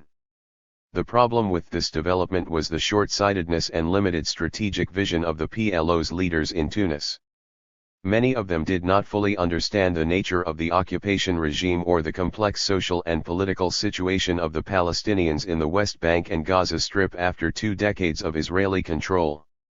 Indeed, most of these leaders had not been inside Palestine since 1967 or earlier. Their understanding of Israeli society and politics was far more limited than the Palestinians who had lived under and watched Israeli rule, many of whom had learned Hebrew in their jobs inside Israel or while serving time in prison. A fifth of the Palestinian population under occupation had passed through these prisons. The consequence was increasingly intrusive management of the Intifada by remote control from Tunis, as the PLO came to dominate what had been a popular resistance movement. It issued directives and ran things from a distance, often ignoring the views and preferences of those who had initiated the revolt and had led it successfully. This problem became considerably more acute after Israel's assassination of Abu Jihad in April 1988, some 4 months after the Intifada began. Abu Jihad, Arafat's closest lieutenant, had been a leading figure in Fatah since the beginning and had long been in charge of dealing with the occupied territories or, as his department was called, Al-Qada al-Gharbi, the western sector, presumably to conceal its true purpose. Abu Jihad had his failings, but he was a close observer of the situation inside Palestine and was deeply knowledgeable about both Palestinians and Israelis there. His assassination, which was a result of the Israeli leadership's mounting frustration at their inability to master the Intifada, deprived the PLO of one of its key figures, whose role could not easily be filled by another. 16 Abu Jihad's killing was part of Israel's decades-long policy of systematic liquidation of top Palestinian organizers, particularly the effective ones among them. 17. The loss of Abu Jihad and the lack of expertise in Tunis was not the only reason for the PLO's problems in dealing with the Intifada. Following the 1982 war, Fatah had weathered a major Syrian-sponsored mutiny among its remaining cadres in northern and eastern Lebanon, from which they had not been evacuated in 1982, and in Syria, led by 2 senior military commanders, Colonel Abu Musa and Colonel Abu Khalid al-Amli. This was the most serious internal challenge to Fatah's leadership since its founding, and it constituted another element in the largely covert offensive against the Palestinian national movement carried out by Arab regimes, in this case Syria. 18. The Fatah mutiny was bitter and costly and intensified the concern of Arafat and his colleagues about the emergence of rivals, especially those under the influence of hostile regimes. The concern was well founded, given the efforts by the movement's adversaries to create alternatives, such as the village leagues in the occupied territories.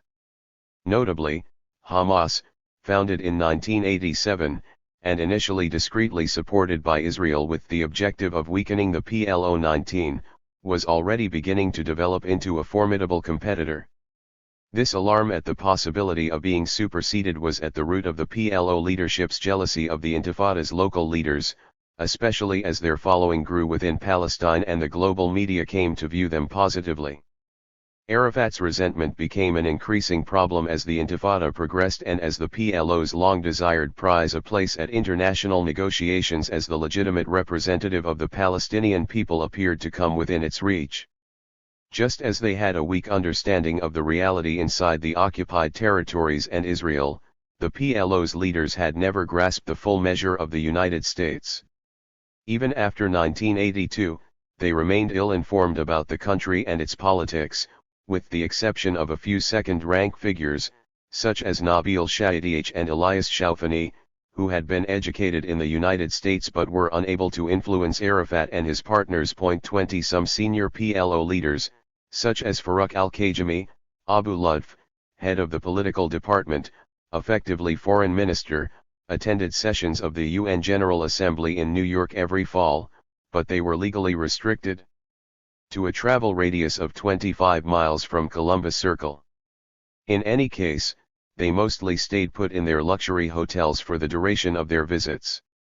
They ventured out infrequently to see Arab diplomats or to speak to Palestinian community groups, but made few public appearances and did not engage with American groups or the New York media. They certainly never undertook the all-points diplomatic and public relations campaigns of Israeli officials, who were ubiquitous on TV and at regional gatherings at all times, and especially when the annual meetings of the General Assembly came around.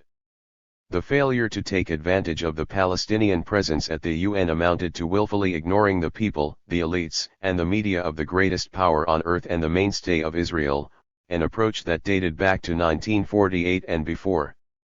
As I saw in 1984, Arafat gave more importance to meeting the leader of a minor PLO faction linked to Iraq than to listening to expert advice about swaying public opinion in the United States. The situation had not improved since then. A simplistic view of the structures of government and decision-making in Washington led the PLO to pin all its hopes on winning the U.S. government's recognition as the legitimate Palestinian interlocutor. American good offices for a fair deal with the Israelis would surely follow. This attitude carried a trace of the naive faith of earlier generations of Palestinian leaders, shared by many Arab rulers to this day, that a personal appeal to a British colonial secretary or prime minister, a U.S. Secretary of State or President, could solve the problem.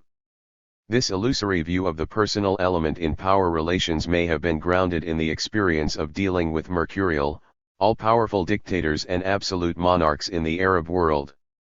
It was also partly shaped by the experience of the Arab monarchs, who saw U.S. Secretary of State George Shultz, who had headed Bechtel, a major contractor in the Gulf, and later President George H.W. Bush and his Secretary of State, James Baker, Texans with past links to the oil industry, as pro-Arab. Indeed, as with most other U.S. policymakers since Roosevelt, these men were closely tied to the Arab petromonarchies, but this did not translate into sympathy for the Arabs generally or for the Palestinians in particular, or into a critical attitude toward Israel.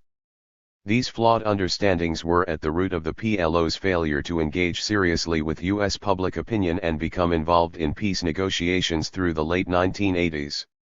However, in 1988, buoyed by the international impact of the Intifada, the organization redoubled its efforts, culminating in the Palestinian Declaration of Independence adopted at a meeting of the Palestine National Council in Algiers on November 15.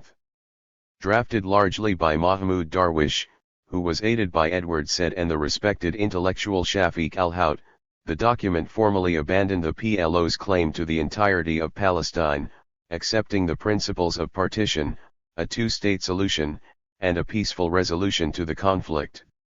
An accompanying political communiqué accepted SC 242 and SC 338 as the basis for a peace conference. These were major political shifts for the PLO, the culmination of an evolution toward acceptance of Israel and advocacy of a Palestinian state alongside it that had begun in the early 1970s, although these changes were unacknowledged by its Israeli adversaries. A more significant shift was yet to come. On December 14 that year, Arafat accepted U.S. conditions for entering a bilateral dialogue.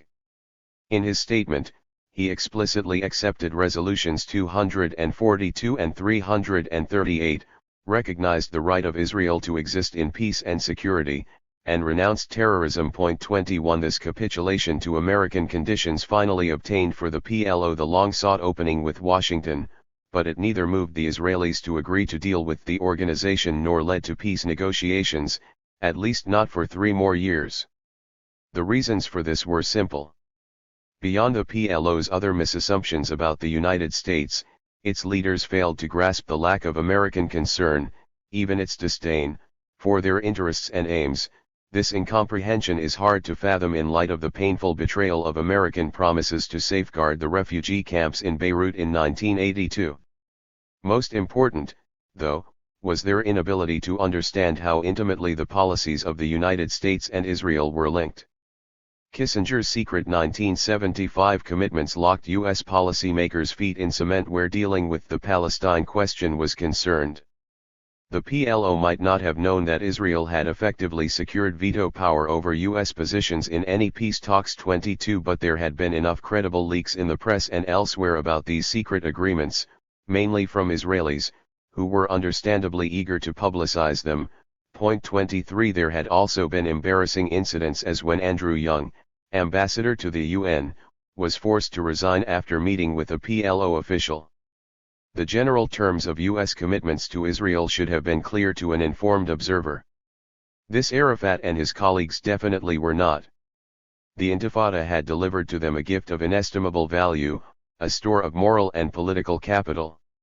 The popular revolt had revealed the limits of the military occupation, damaged Israel's international standing, and improved that of the Palestinians. For all the effectiveness of the PLO in its first decades in putting Palestine back on the global map, it can be argued that the Intifada had a more positive impact on world opinion than the organization's generally ineffective efforts at armed struggle ever had. The director of the Mossad at the time, Nahum Admoni, confirmed this, saying the Intifada caused us a lot more political harm, damage to our image, than everything that the PLO had succeeded in doing throughout its existence. 24 Trading on this significant new asset enabled the PLO leadership to abandon formally its strategy of armed struggle from bases outside Palestine, which in any case was increasingly impossible after 1982, and in their hands had never had much chance of success, if it was not actually harmful to the Palestinian cause.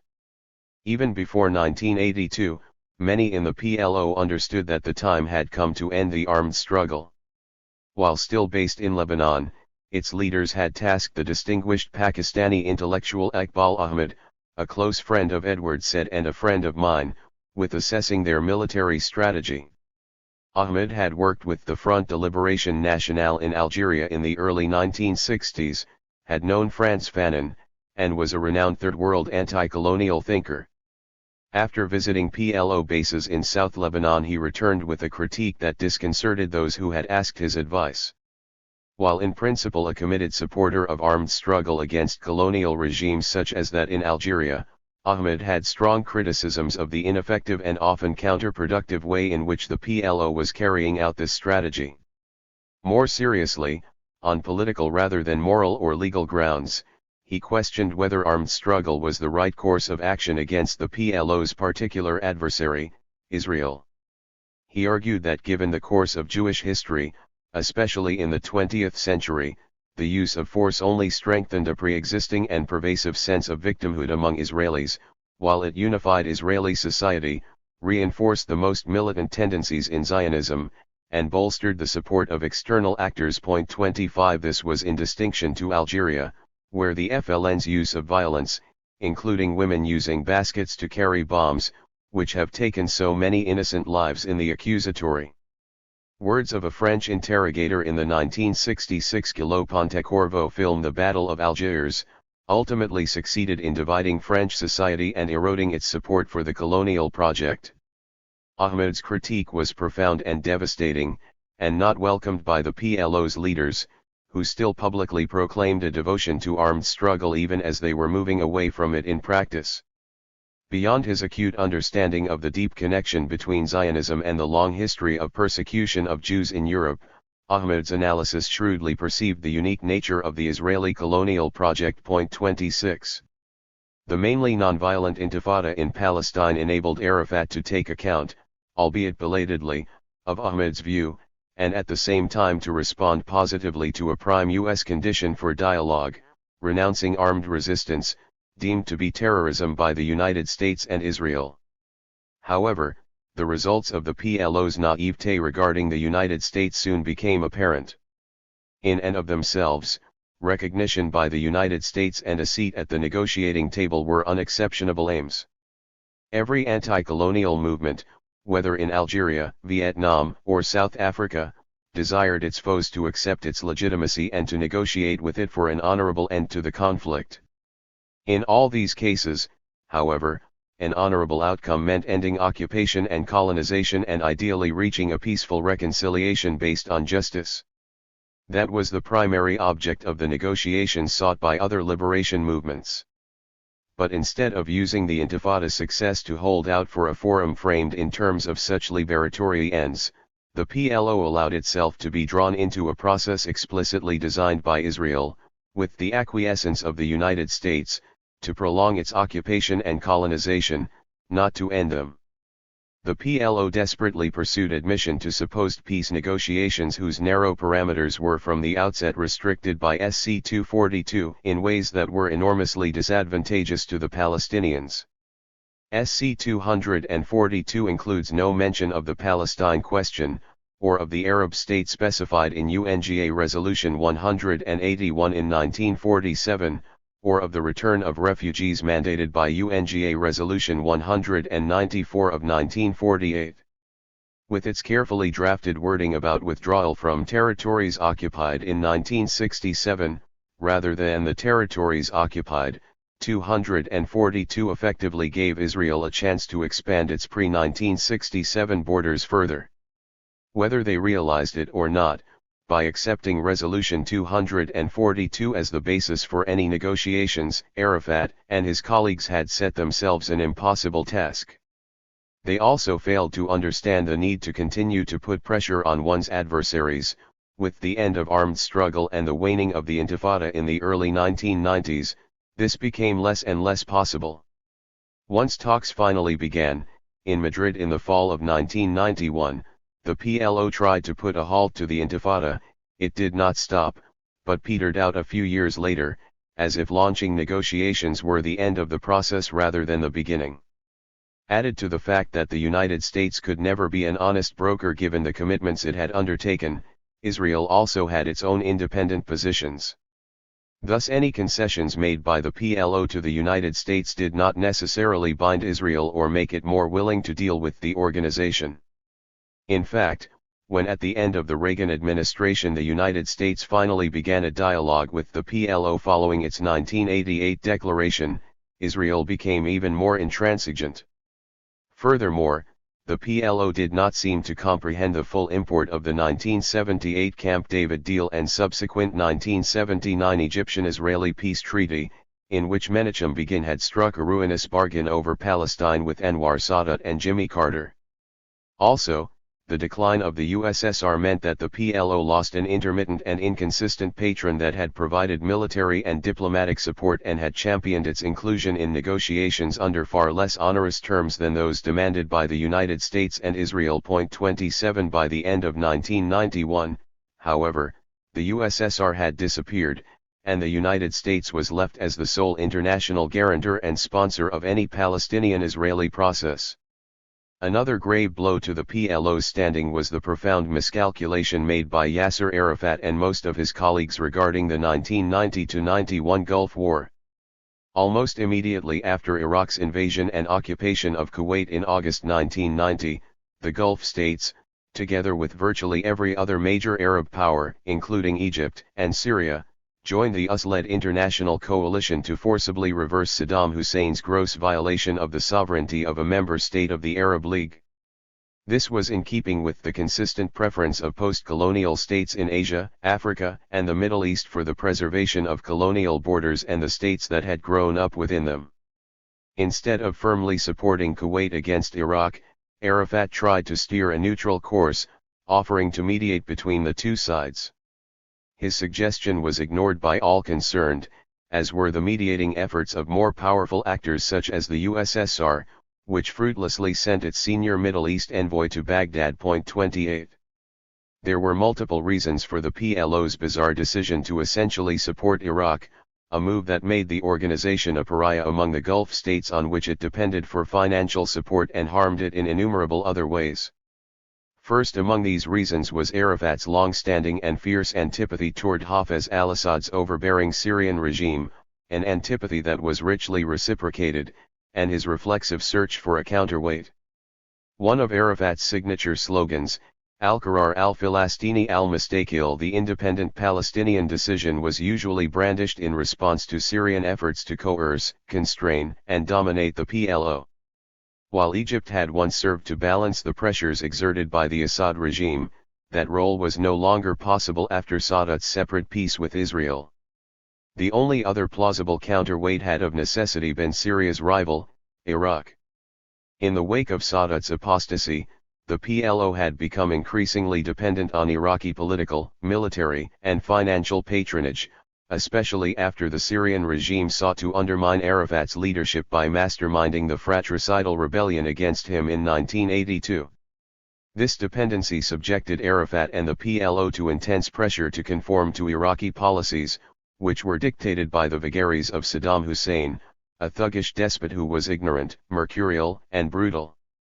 To keep the PLO in line, the Iraqi regime frequently punished it.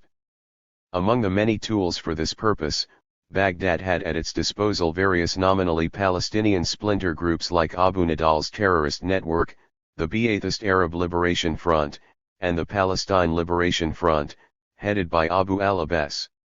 All these tiny groups lacked a popular base and were essentially extensions of the fearsome Iraqi intelligence services, although, as we have seen, Abu Nidal's guns for hire were also at times clandestinely employed by the Libyan and Syrian regimes, and were deeply penetrated by other intelligence services. Any one of them could carry out operations designed to undermine the PLO or attack its leaders to force it back into line with the Iraqi regime. Indeed, for a time, Abu Nidal's gunmen murdered almost as many PLO envoys and leaders in Europe as did the Mossad. These fronts for several Arab regimes also specialized in spectacular terror operations against Israeli and Jewish civilians, such as the Abu Nidal Group's 1985 Rome and Vienna airport massacres and its bloody 1986 assault on an Istanbul synagogue, or the PLF's 1985 attack on the Achille Lauro cruise liner. Their dependency on Iraq apart, Arafat and others wildly overestimated Iraqi military capacities in 1990–91. They had an inflated judgment of Iraq's ability to withstand the onslaught by the US-led coalition that was clearly coming after the invasion of Kuwait. This delusional view, Iraq had been unable to defeat Iran in 8 years of war, was widespread in various parts of the Arab world. In the months before the inevitable US-led counter-offensive began, otherwise intelligent, well-informed people in Palestine, Lebanon, and Jordan loudly pronounced their certainty that war would not come, but if it did, Iraq would prevail. Arafat was in some measure carried along by a popular tide, as large segments of Arab public opinion shared this fantasy.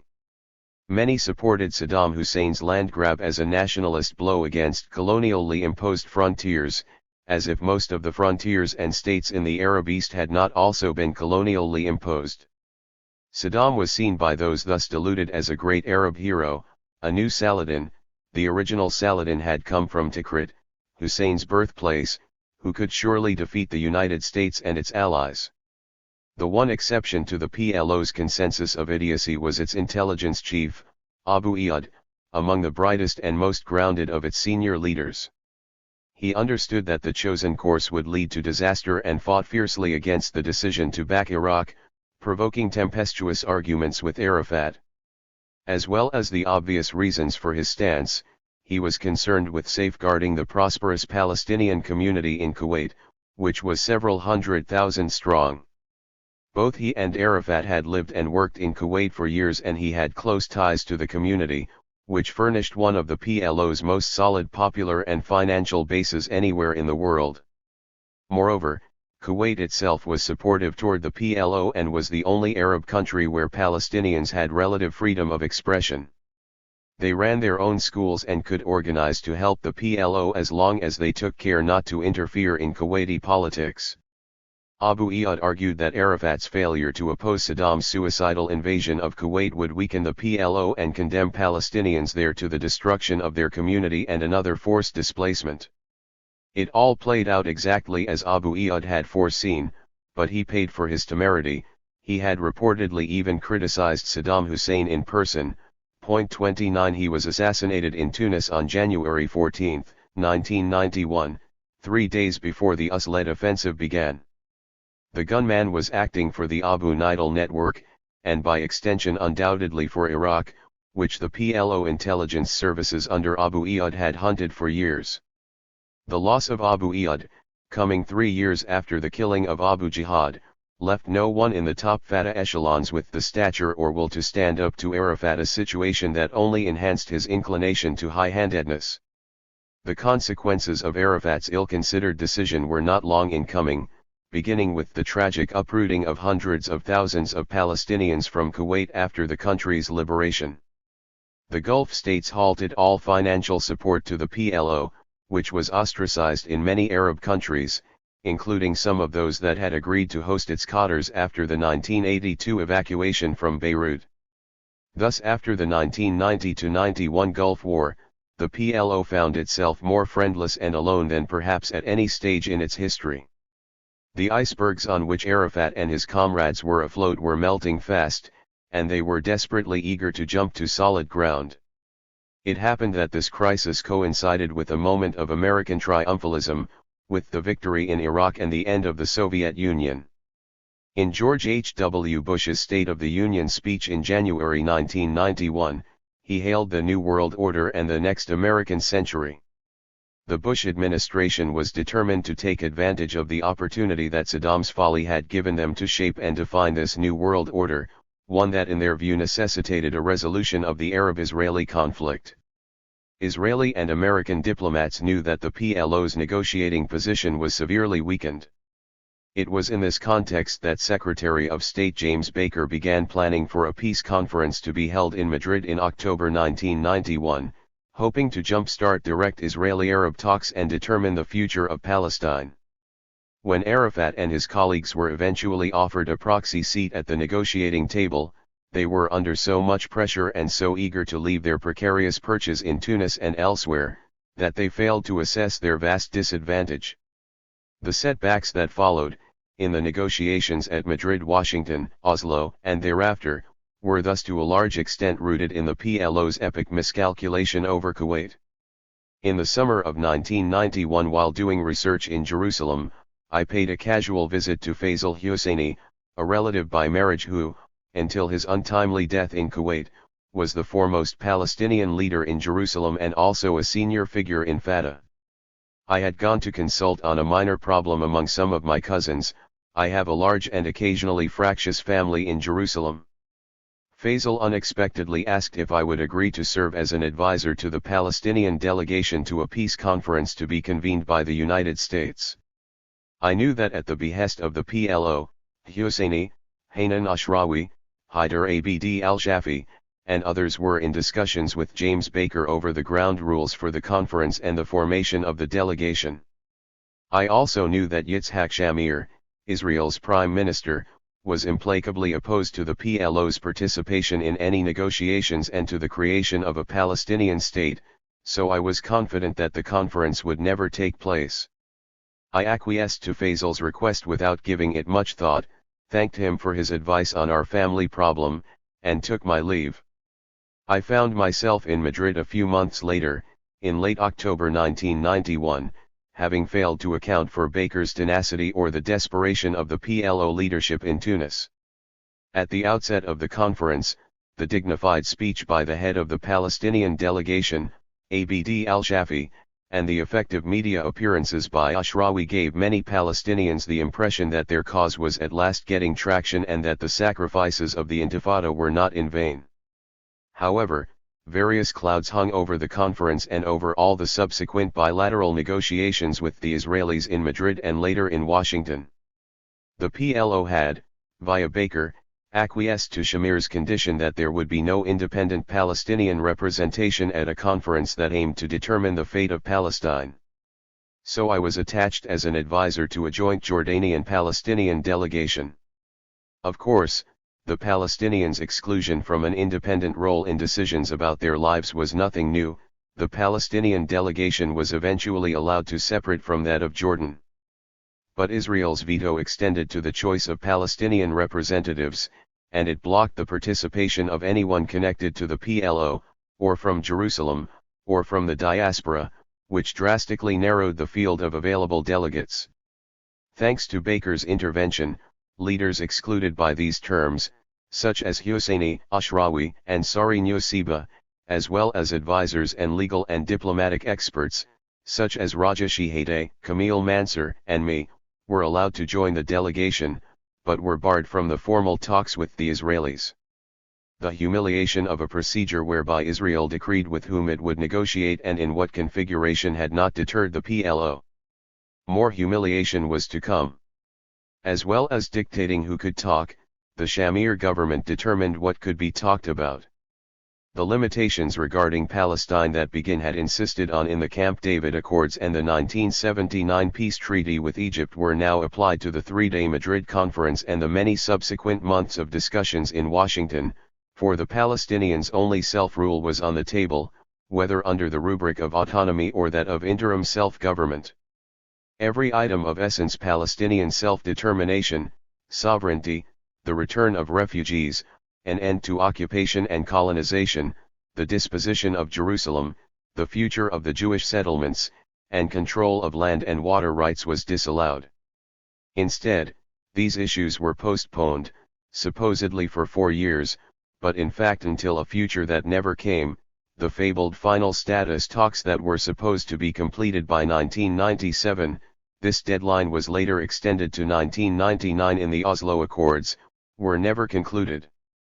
In the meanwhile, during an interim phase intended to last only until then, Israel was allowed to do exactly as it pleased in all these domains. Thus throughout the 1990s, the Palestinian negotiators at Madrid and elsewhere operated under imposed rules restricting discussion to the terms of their ongoing colonization and occupation.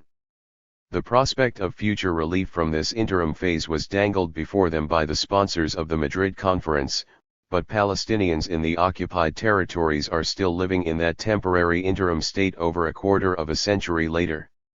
The United States was ostensibly co-sponsoring the conference with the USSR, which was about to go out of existence and whose backing was nominal. In fact, Baker and Bush made all the decisions.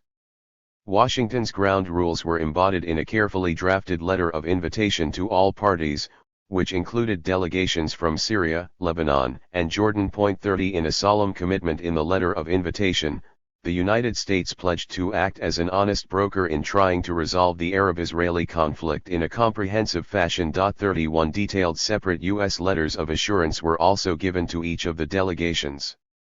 In that address to the Palestinians, the United States committed itself to encourage all sides to avoid unilateral acts that would exacerbate local tensions or make negotiations more difficult or preempt their final outcome, and stressed that no party should take unilateral actions that seek to predetermine issues that can only be resolved through negotiations. 32 The United States never made good on these commitments, failing to prevent an unending series of unilateral Israeli actions.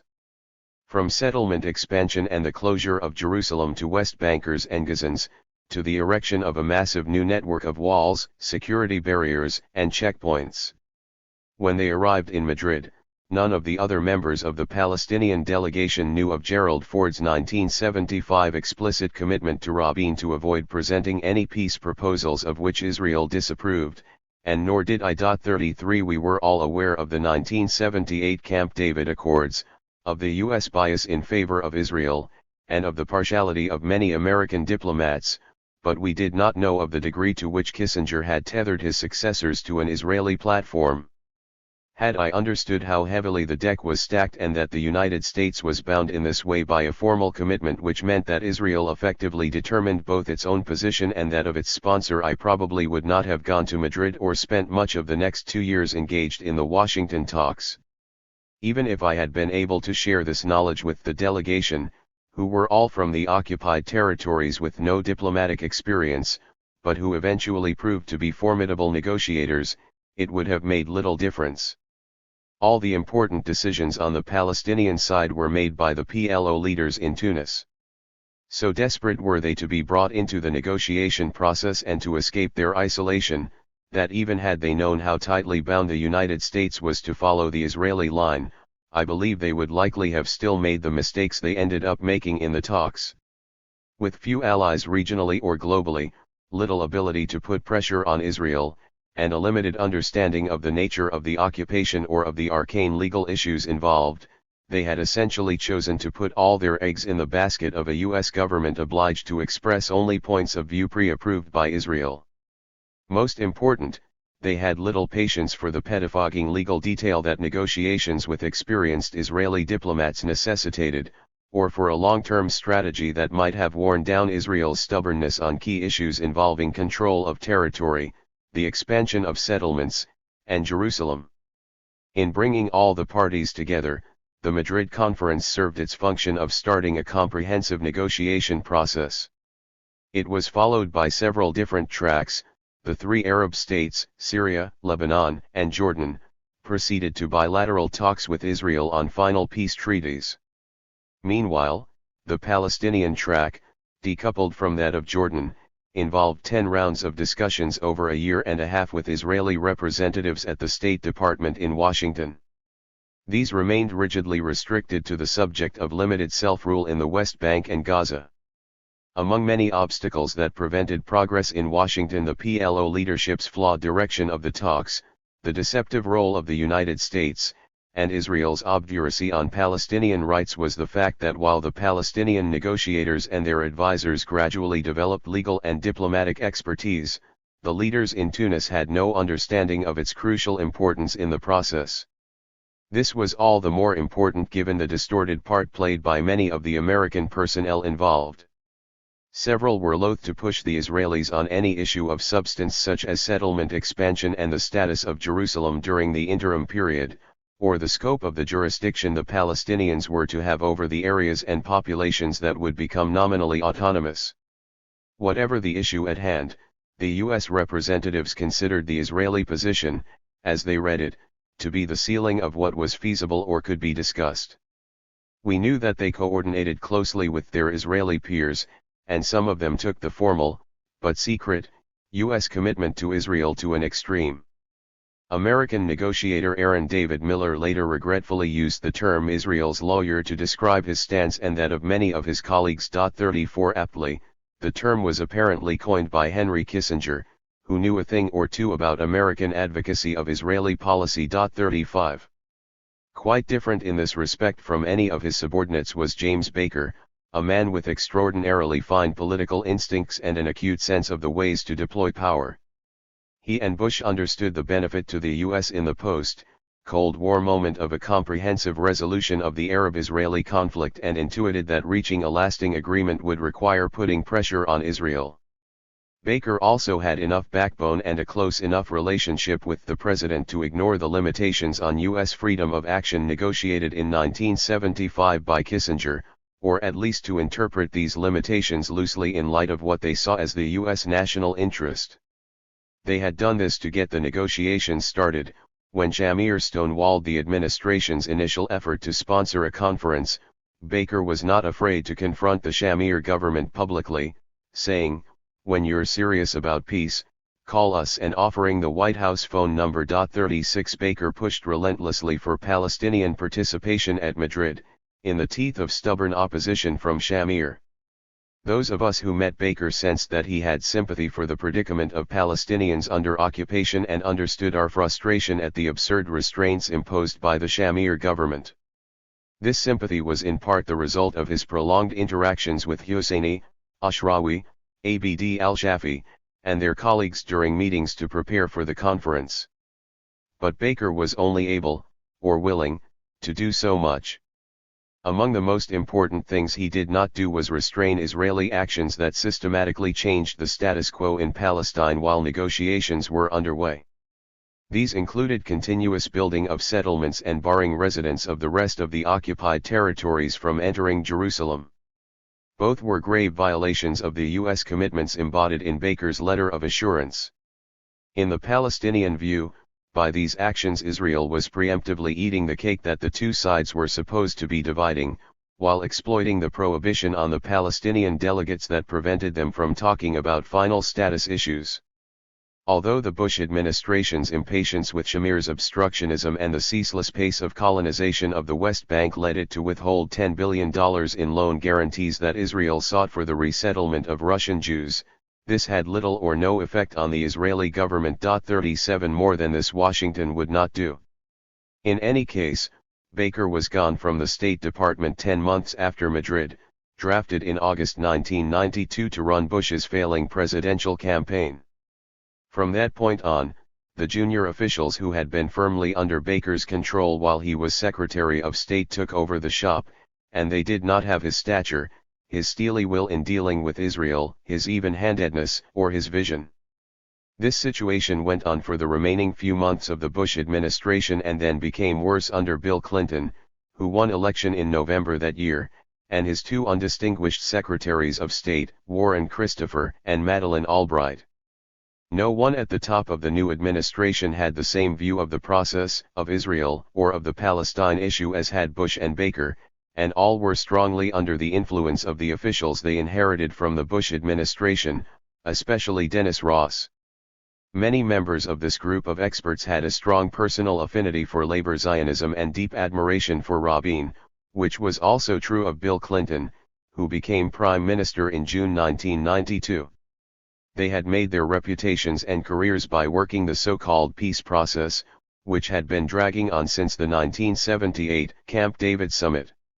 The rise of these peace process professionals marked the demise of a generation of so-called Arabists in the State Department and other branches of government. The latter were mainly veterans of lengthy government service in the Middle East with extensive language capabilities, who brought to their jobs a deep understanding of the region and of the US's position in it. They were often vilified by flacks of such lobbies as the American Israel Public Affairs Committee, AIPAC, as being anti-Israel, which was a fiction. In fact, they simply did not represent an Israel-centric view, unlike most of those who eventually succeeded them. 38. Their successors were men. They were all men who had been involved in this issue to the exclusion of almost everything else. Disraeli's "The East is a career" became "The peace process is a career." They generally had academic expertise. Dennis Ross, Martin Indyk, Daniel Kurtzer, and Miller all had PhDs. 39 But they had not spent years serving in the Middle East, nor did they have any particular sympathy for the region or its peoples, except for Israel. Several of them later served as U.S. ambassadors, Kurtzer to Egypt and Israel and Indyk to Israel, others as Assistant Secretary of State for the Middle East, Head of Policy Planning at the State Department, and in the National Security Council. The doyen of these peace process professionals and by far the most partisan was Dennis Ross. As one senior State Department official said of him, Ross's bad habit is pre-consultation with the Israelis. 40 Another was even more scathing. Ross, he said, was prone to preemptive capitulations to red lines, referring to Israel's red lines. 41 Over the decades that he dealt with this dossier, Ross's deep and abiding commitment to Israel only became more apparent, especially after he left government service in 2011. He had been in and out of public office since the mid-1970s. Thereafter he became a lobbyist for Israel in all but name, as head of the Jewish People Policy Planning Institute, a body founded and funded by the Jewish Agency, and as a distinguished fellow at the AIPAC-supported Washington Institute for Near East Policy, which he co-founded together with Martin Indyk. The other co-founder of YNEP, Martin Indyk, had also previously worked for AIPAC and became a key figure in the negotiations during the Clinton administration, which arranged rapid approval of U.S. citizenship for this Australian national so that he could take up a government post in 1993. 42. The overt bias of Dennis Ross and some of his colleagues was obvious in all of our interactions. Their key characteristic was that they accepted Israel's stated public positions as the limit of what was admissible in terms of U.S. policy. For Ross and others, this outlook was rooted in their core beliefs. Indeed, Ross took his partiality to Israel even further, making his own assessments of what Israel would not accept and therefore what the U.S. could not countenance. These assessments often proved to be wrong. He deemed recognition of the PLO and its involvement in negotiations unacceptable to Israel, even though Rabin in fact eventually agreed to these terms. During one stalemate in Washington, the U.S. side, which had steadfastly refused to put forward its own ideas, agreed to offer what it called a bridging proposal. Proudly presented by Ross, this bridge to nowhere was even less forthcoming than the last position informally put forward by the Israelis themselves. 43 Ross's bias was apparent at another point in the talks, when in my hearing he threatened that if the Palestinian delegation did not accept a contentious point being pressed on them by Israel, Washington would get their friends in the Gulf to lean on them. The obstacles posed by Israel were of a completely different nature. While Shamir was prime minister, there was constant squabbling over procedure and a painful dialogue of the deaf as far as substance was concerned. In particular, Israel was wedded to Begin's vision, enunciated at Camp David in 1978, of autonomy for the people but not the land. This was in keeping with the Israeli rights view, indeed the core of the Zionist doctrine that only one people, the Jewish people, had a legitimate right to existence and sovereignty in the entirety of the land, which was called Eretz Israel, the land of Israel, not Palestine. The Palestinians were, at best, interlopers. In practice, this meant that when the Palestinians argued for broad legal and territorial jurisdiction for the future self-governing authority, they were met with a firm refusal from Israeli negotiators. Similarly, there was a refusal to limit settlement activity in any way. This was not surprising. Famously, Shamir was reported as saying that he would have dragged out the talks for 10 more years while vastly increasing the number of Jewish settlers in Israeli-occupied territory. 44. After a labor-led coalition replaced Shamir's government, Rabin, now prime minister, wavered between prioritizing the Syrian or the Palestinian track. Ever the strategist, he realized that one of the advantages of reaching a deal with Syria was that it would put the Palestinians in a weaker position, making them easier to deal with. Rabin also felt that an agreement on the Syrian front was more strategically significant, relatively straightforward, and achievable. He was probably right about the last point, and he and Hafez al-Assad nearly managed to reach an agreement. 45. As evidence of his seriousness in regard to Syria, Rabin appointed Itamar Rabinovich as chief negotiator on the Syrian track, and concurrently as Israel's ambassador to the U.S. A reserve colonel in the Israeli army, where he had been a senior intelligence officer, and a prominent academic with deep expertise on Syria, Rabinovich was an ideal choice for this position. His appointment led to what he himself described as some progress with the Syrians, although in the end the two sides could not come to terms, separated mainly by a disagreement over the disposition of a few strategic square miles of the shoreline on the eastern side of the Sea of Galilee. This fairly uncomplicated but weighty problem was considerably amplified by the intense opposition in several quarters in Israel, and among its most fervent supporters in the U.S., to any withdrawal from the Golan Heights, a step which Rabin was prepared to contemplate. In the midst of the negotiations, I happened to attend a talk in Chicago where Rabinovich failed utterly to convince Israel's hardline supporters among the group that a deal with Syria was both feasible and desirable. This irrational opposition, I pointed out to Rabinovich, was something Israel had created for itself by its prior demonization of Assyria, with which he and Rabin were now convinced that Israel could reach an agreement. By contrast to his relatively flexible approach to Syria and his appointment of a highly suitable envoy, Rabin changed little in Israel's core approach to the Palestinians at the negotiating table. He kept in place the chief of the Israeli delegation, Eliakim Rubinstein, an experienced diplomat and later a Supreme Court justice, who was tough as nails in his dealings with us. There were some shifts in Israel's positions on Palestinian elections, the contiguity of the West Bank and Gaza Strip, and a few other matters, but the central element in Rubinstein's brief remained restricted to the most rigidly limited form of self-rule and nothing more. There was palpable disappointment within the Palestinian delegation, and in Tunis, when we realized that Israel's change of government did not herald a substantive change of views.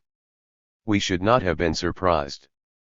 In a speech given in 1989, Rabin had made clear his commitment to Begin's Camp David approach, including autonomy but no independent state for the Palestinians. 46 years later, in October 1995, less than a month before he was assassinated, Rabin told the Knesset that any Palestinian entity to be created would be less than a state. 47.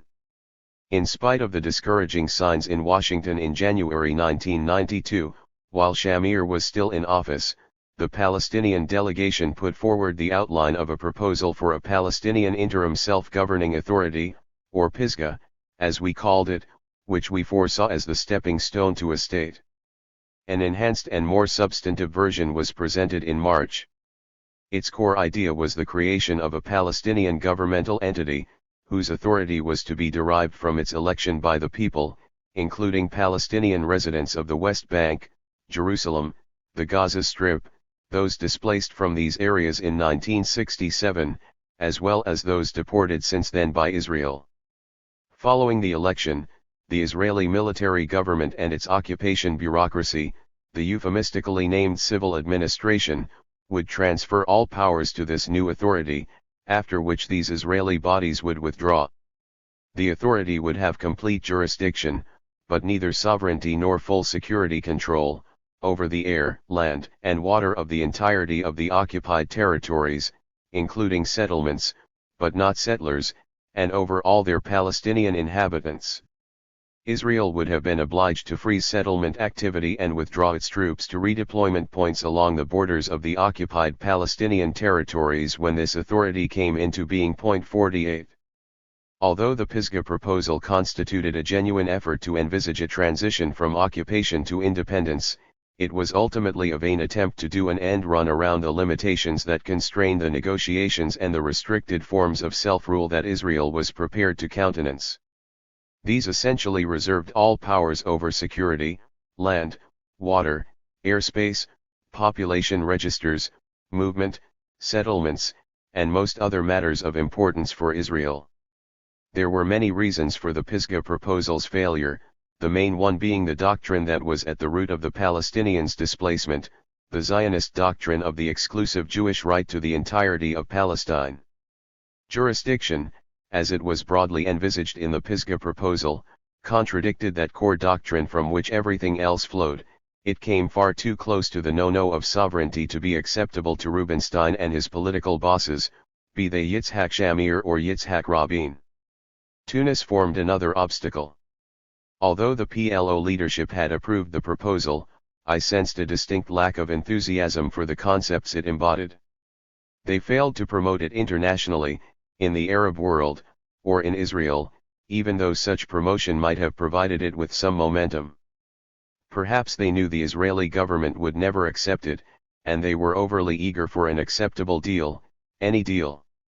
Or their tepid response may have been due to jealousy of a delegation that had actually produced a complex and carefully crafted plan instead of simply reacting to whatever was presented by their adversaries, as the PLO had done since the beginning of the process and still does to this day. This problem was exacerbated by the deep tensions running between the PLO in Tunis and the Palestinians from the occupied territories, many of them veteran leaders of the Intifada, who were the official members of the delegation. We were all aware of this tension, and we saw it flare into open dispute on occasion. Many of us were present in Faisal Husseini's Washington hotel suite during furious phone exchanges between him and Arafat. The Israelis were also aware of the tension and happy to exploit it. In 1993, they suddenly changed the ground rules and allowed the direct participation of Husseini, Ashrawi, and others, including us advisors, who had been excluded from the formal negotiations. This may have seemed like a gracious concession, but as Rabin told Clinton during a meeting, his goal in so doing was to sow divisions among the Palestinians in the hope that a local leader could stand up to Arafat. 49 These divide and rule tactics, which Rabin had employed when he was defense minister, are standard procedure for any colonial ruler, but they did not matter in the end. After rejecting our PISGA proposal, the delegation in Washington received no serious counter-proposal from the Israelis that would have meaningfully changed the colonial status quo inside Palestine. In consequence, the Washington talks proved fruitless. Something fundamental did eventually change in the Israeli position, although we had only an inkling of this shift during our time in Washington. After more than a year and a half of stalemate and frustration, we learned that an important secret exchange had taken place between the PLO and Israel. During the last round of talks with the Israelis in Washington in June 1993, Ashrawi and I were tasked with drafting a document overnight to serve as the basis for a briefing on this exchange that we were to give the next day to diplomats representing the American sponsors. When I heard what we were supposed to tell them, I was surprised. The PLO and Israel, we learned, had reached a confidential understanding whereby PLO cadres and forces, possibly including officers of the Palestine Liberation Army, were to be allowed to enter the occupied territories and take up duties there as security forces. This was a revelation to those of us who were to deliver the briefing. If true, it meant that the PLO and Israel had been engaged in covert, direct negotiations. There had been rumors to this effect, and that they had already reached a tentative understanding on the issue paramount to both Rabin and Arafat: security. Haider Abd al-Shafi, Hanan Ashrawi, concealed by a camera, and Faisal Husseini swamped by the press at the Madrid Peace Conference, 1991. The author is at the back, looking off to the right. We later learned that this breakthrough was the result of the opening of an undisclosed negotiating track that was completely separate from the secret Oslo talks and has never received the same degree of fame. This was only one of several tracks that Rabin authorized while keeping the existence of each one hidden from those involved in the others. 50 The leading protagonists in the parallel Oslo negotiations, Israeli Foreign Minister Shimon Peres and Ahmed Kurey, Abu al-Allah, had richly deserved reputations as relentless self-promoters, and it was to be expected that they would ensure that their story obliterated any other, which is just what happened. 51 By contrast, Rabin and Arafat used confidential intermediaries to come to a quiet understanding on the key issue of security, which was an essential precondition and the basis for the success of the better-known and more exhaustive Oslo process that was simultaneously underway. These security talks took place entirely outside the limelight, in a location that is still secret, via discreet envoys, and little is known about them to this day. They were headed on Israel's side by a former chief of military intelligence who had also served as the first coordinator for dealing with the Palestinians under occupation, Maj. Gen. Ret. Shlomo Gazet. Rabin seemed to repose full confidence only in senior serving, reserve, and retired officers such as Gazet and Rabinovich. 52 Arafat had the same inclination, and thus Gazet's opposite number was Amin al-Hindi, a senior officer in the late Abu Iyad's intelligence services, who later served as commander of the security forces of the Palestinian Authority. 53 Arafat had clearly authorized the briefing that Hanan, my colleagues, and I were about to give. I knew that because, incredulous that the Israelis had contemplated accepting such expansive terms, we sent a draft to Tunis which somewhat toned down what we had been told to say. We immediately got back emendations in Arafat's unmistakable handwriting restoring the draft to full strength. On June 23, 1993, we briefed Dan Kurtzer and Aaron David Miller, and they were incredulous as well, even though we had not been authorized to say explicitly that a formal agreement existed, which was true. At best, it was an informal, albeit significant, understanding. Hanan Ashrawi said that to provide for security, the Palestinians needed to draw on external resources, for example officers in the PLA with relevant experience. I added that Israeli security managers understood that such individuals were a necessity. One of the American diplomats quickly grasped that something may have been going on in communications between Israelis and Palestinians, but he doubted that such an arrangement would fly unless you have an understanding with the Israelis. I tried to reassure them, saying that we don't think we'll have a problem agreeing on this with Israel. Well, for the first time we are speechless, Kurtzer said, while Miller added this security presentation is otherworldly. 54. These savvy U.S. diplomats undoubtedly knew that covert channels had been established between the two sides, but they found it hard to imagine that the PLO and Israel had been able to agree on anything so sweeping. They may have been chagrined as well, as this information went against everything they and Dennis Ross believed and had always told their superiors at the State Department and in the White House. The Israelis would never deal directly with the PLO, let alone allow PLA forces into the occupied territories to take charge of security. Whatever their reaction, though, it was no longer up to the Americans. This important shift resulted from the lesson Rabin had learned from the Intifada, that Israel could no longer control the occupied territories solely by the use of force. In consequence, he was willing to do some things differently than Begin and Shamir while continuing the military occupation and the colonization of what remained of Palestine. Indeed, spending on the settlements was curbed under Rabin's government, but overall settlement activity increased. To this end, Rabin authorized direct contact with the PLO, but held fast to the narrow option of limited self-rule. In time, these clandestine contacts led Rabin to accept the return of most of the PLO's leaders and cadres to Palestine in the context of mutual recognition between the two sides, which was the basis of the Declaration of Principles between Israel and the PLO that was signed on the White House lawn in September 1993. By this agreement, Israel recognized the PLO as representative of the Palestinian people and the PLO recognized the State of Israel. While Rabin had done something no other Israeli leader had ever done by formally conceding that there was a Palestinian people, accepting the PLO as their representative, and opening negotiations with it, obtaining in return its recognition of the State of Israel, this exchange was neither symmetrical nor reciprocal. Israel had not recognized a Palestinian state or even made a commitment to allow the creation of one. This was a peculiar transaction, whereby a national liberation movement had obtained nominal recognition from its oppressors, without achieving liberation, by trading its own recognition of the state that had colonized its homeland and continued to occupy it. This was a resounding, historic mistake, one with grave consequences for the Palestinian people. By June 1993, 3 months before the ceremonial signing on the White House lawn, the Washington talks were no longer the primary site for negotiations between the PLO and Israel.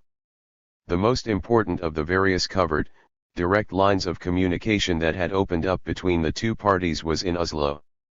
The two sides wished to escape the attention of our American hosts and the media, although that was a subsidiary reason for the shift. Once Rabin and Arafat had found that a direct deal was possible, they assigned various emissaries to explore the possibilities further. The talks in Oslo were authorized by the two leaders but were supervised on the Israeli side by Shimon Peres and on the Palestinian by Mahmoud Abbas, Abu Mazen. It was there that the Declaration of Principles, which came to be called Oslo I, was worked out and where the details of the agreement between the two sides were tied up. The problem with the agreement was that the devil is in the details, and the personnel the PLO sent to Oslo were not strong on details. Indeed, they did not have the linguistic or legal or other expertise necessary to comprehend exactly what the Israelis were doing. After initial rounds of exploratory discussions led on the Israeli side by two academics, the Palestinians then found themselves up against a formidable and expert Israeli negotiating team including individuals with vast international legal experience such as Joel Singer, another former colonel in the Israeli military. This team was assembled by Shimon Peres, who was no more prepared to see the Palestinians as equals or to countenance Palestinian statehood and sovereignty than were Rabin or Shamir. The Palestinian envoys at Oslo were simply out of their league, lacking resources and training, none of them having been in occupied Palestine for decades, and having failed to study and absorb the results of our 10 rounds of negotiations with Israel. The deteriorating situation of the Palestinian population in the occupied territories after Oslo since the mid-1990s has been in large measure the result of the choice of envoys whose performance at Oslo was inept, and of Arafat and his colleagues' willingness to sign the defective agreements they drew up. 55. When we first saw the text of what had been agreed in Oslo, those of us with 21 months of experience in Madrid and Washington grasped immediately that the Palestinian negotiators had failed to understand what Israel meant by autonomy. What they had signed onto was a highly restricted form of self-rule in a fragment of the occupied territories, and without control of land, water, borders, or much else.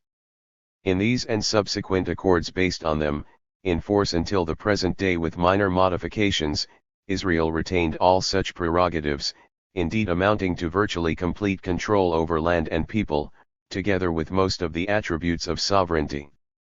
This was exactly what our Pisgah proposal had sought to avoid by attributing robust jurisdiction over people and land to an autonomous, elected Palestinian authority. As a result of their failure to see the importance of these vital assets, the Palestinian negotiators at Oslo had fallen into trap after trap that we had managed to avoid. In effect, they ended up accepting a barely modified version of the Begin Autonomy Plan, to which both the Shamir and Rabin governments held firm. After Israel's rejection of the Pisgah proposal, our delegation had refused to accept self-rule a la Begin. The delegates from the occupied territories knew what self-rule Israeli style would mean in practice, as did the advisors to the delegation, who lived in or had spent extensive time in Palestine. Given the refusal of both the Shamir and Rabin governments to countenance a permanent settlement freeze or to end military rule, we knew that they were offering cosmetic changes only while intending to maintain the status quo of occupation into the indefinite future.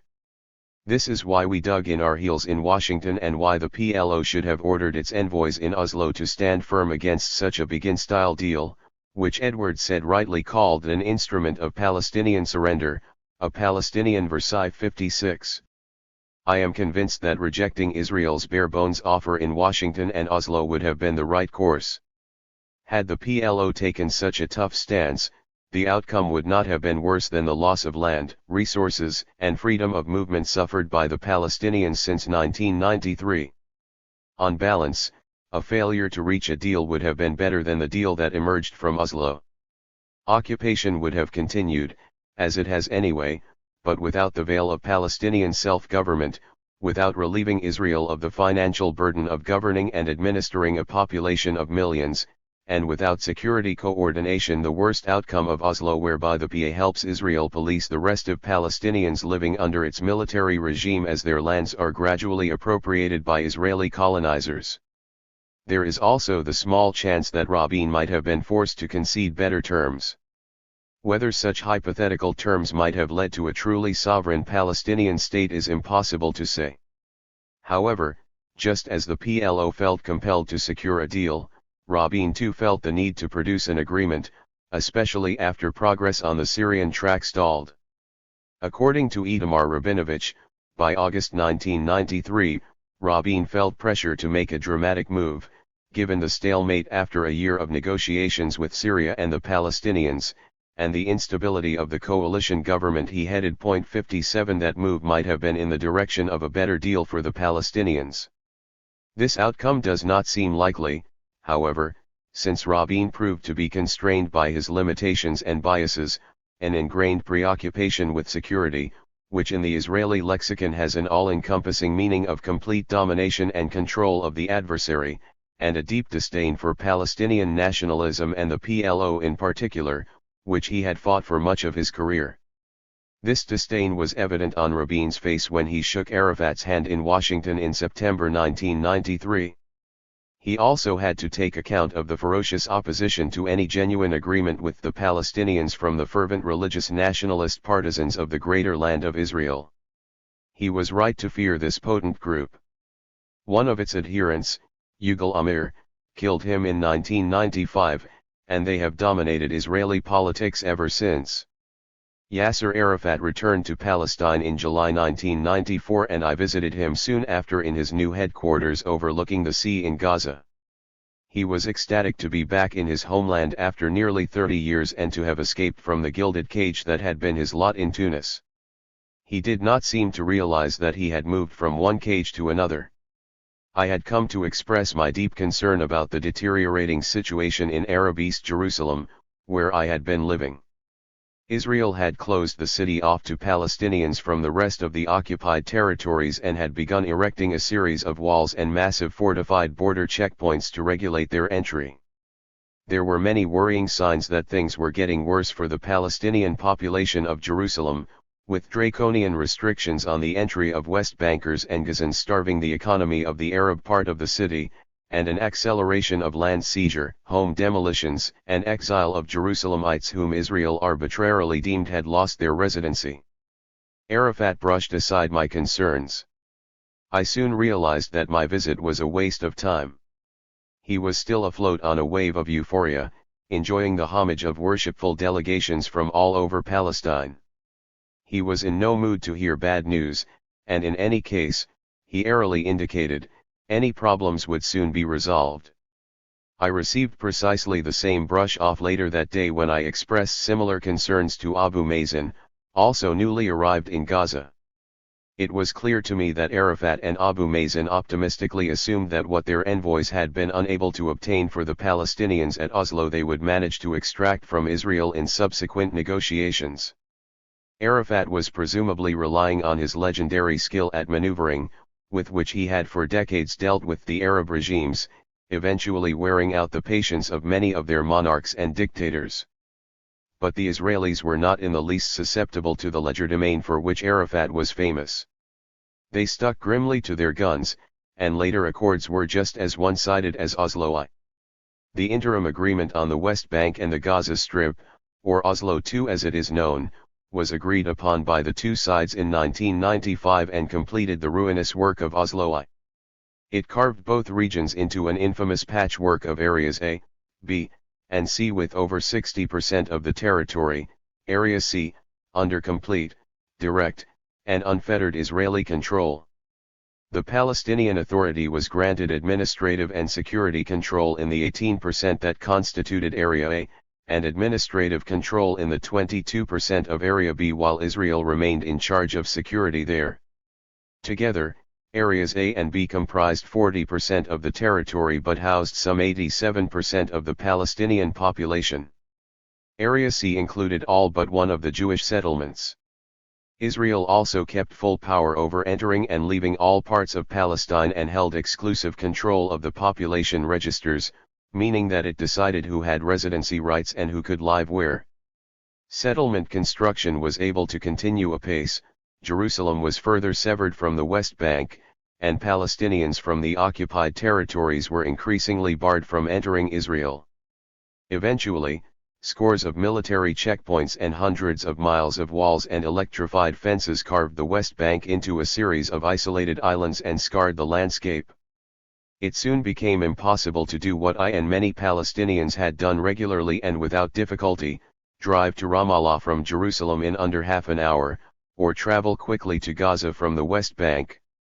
I will never forget the lone Israeli soldier, tipped back on a chair, his weapon on his lap, who lazily waved us through the ramshackle checkpoint that marked the entry to the Gaza Strip as we entered on my first visit there after the Oslo Accords.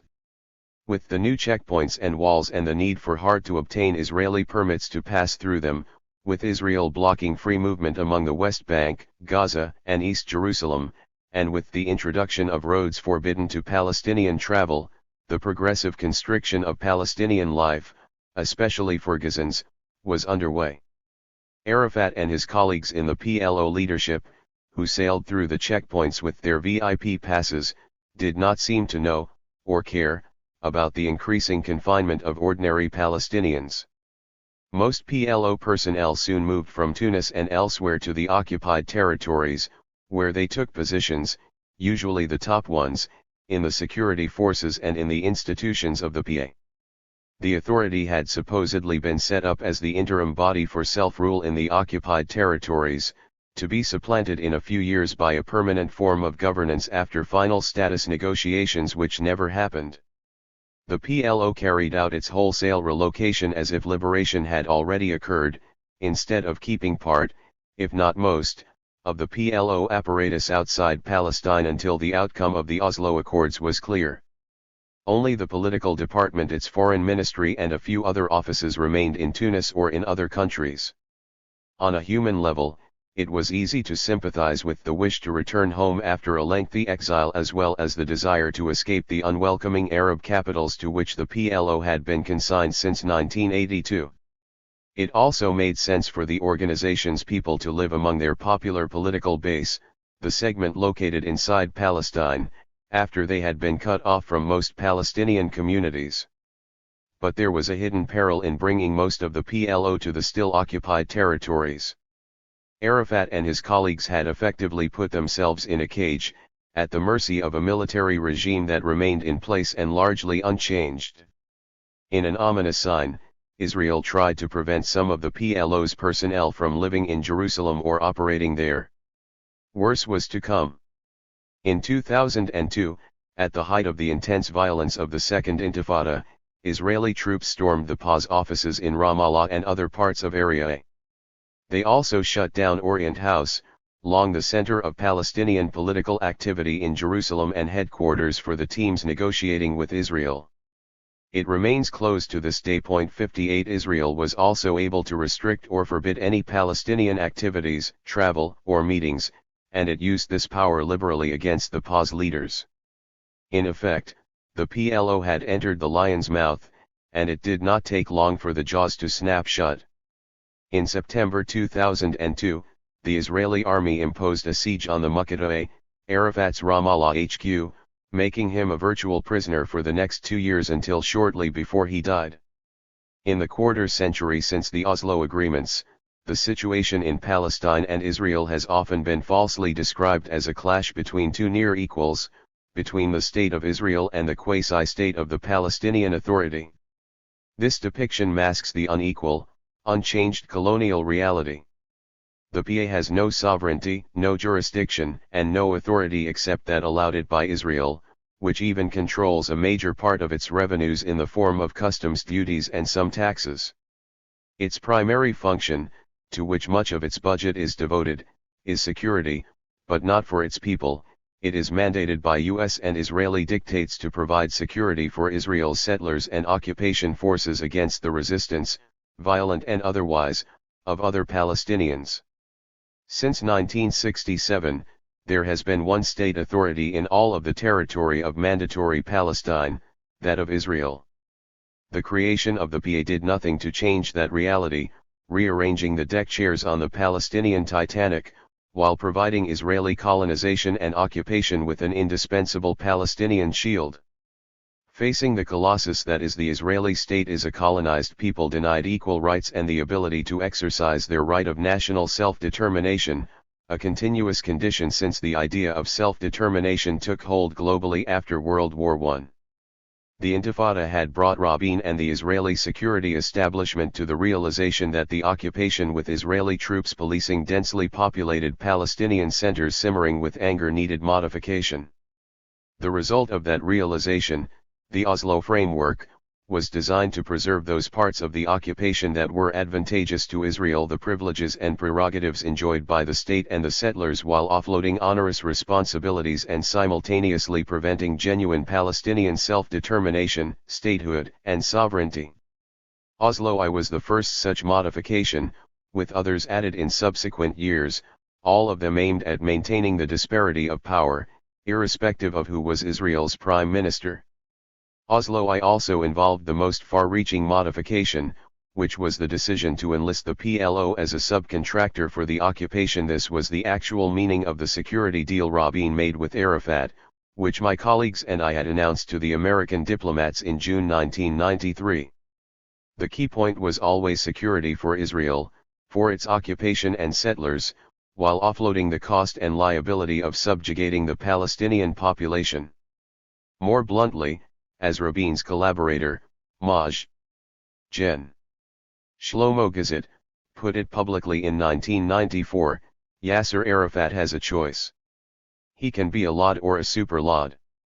59 Gazit's reference was to Antoine Lod, the Lebanese commander of the Israeli armed, Israeli-paid, and Israeli-controlled South Lebanese army, tasked with helping to maintain Israel's occupation of South Lebanon from 1978 to 2000. With this revealing remark, Gazit confirmed the real objective of what he and his boss, Rabin, had put in place with Oslo. The system created in Oslo and Washington was not just Israel's venture. As in 1967 and 1982, Israel was joined by its indispensable sponsor, the United States. The Oslo straitjacket could not have been imposed on the Palestinians without American connivance.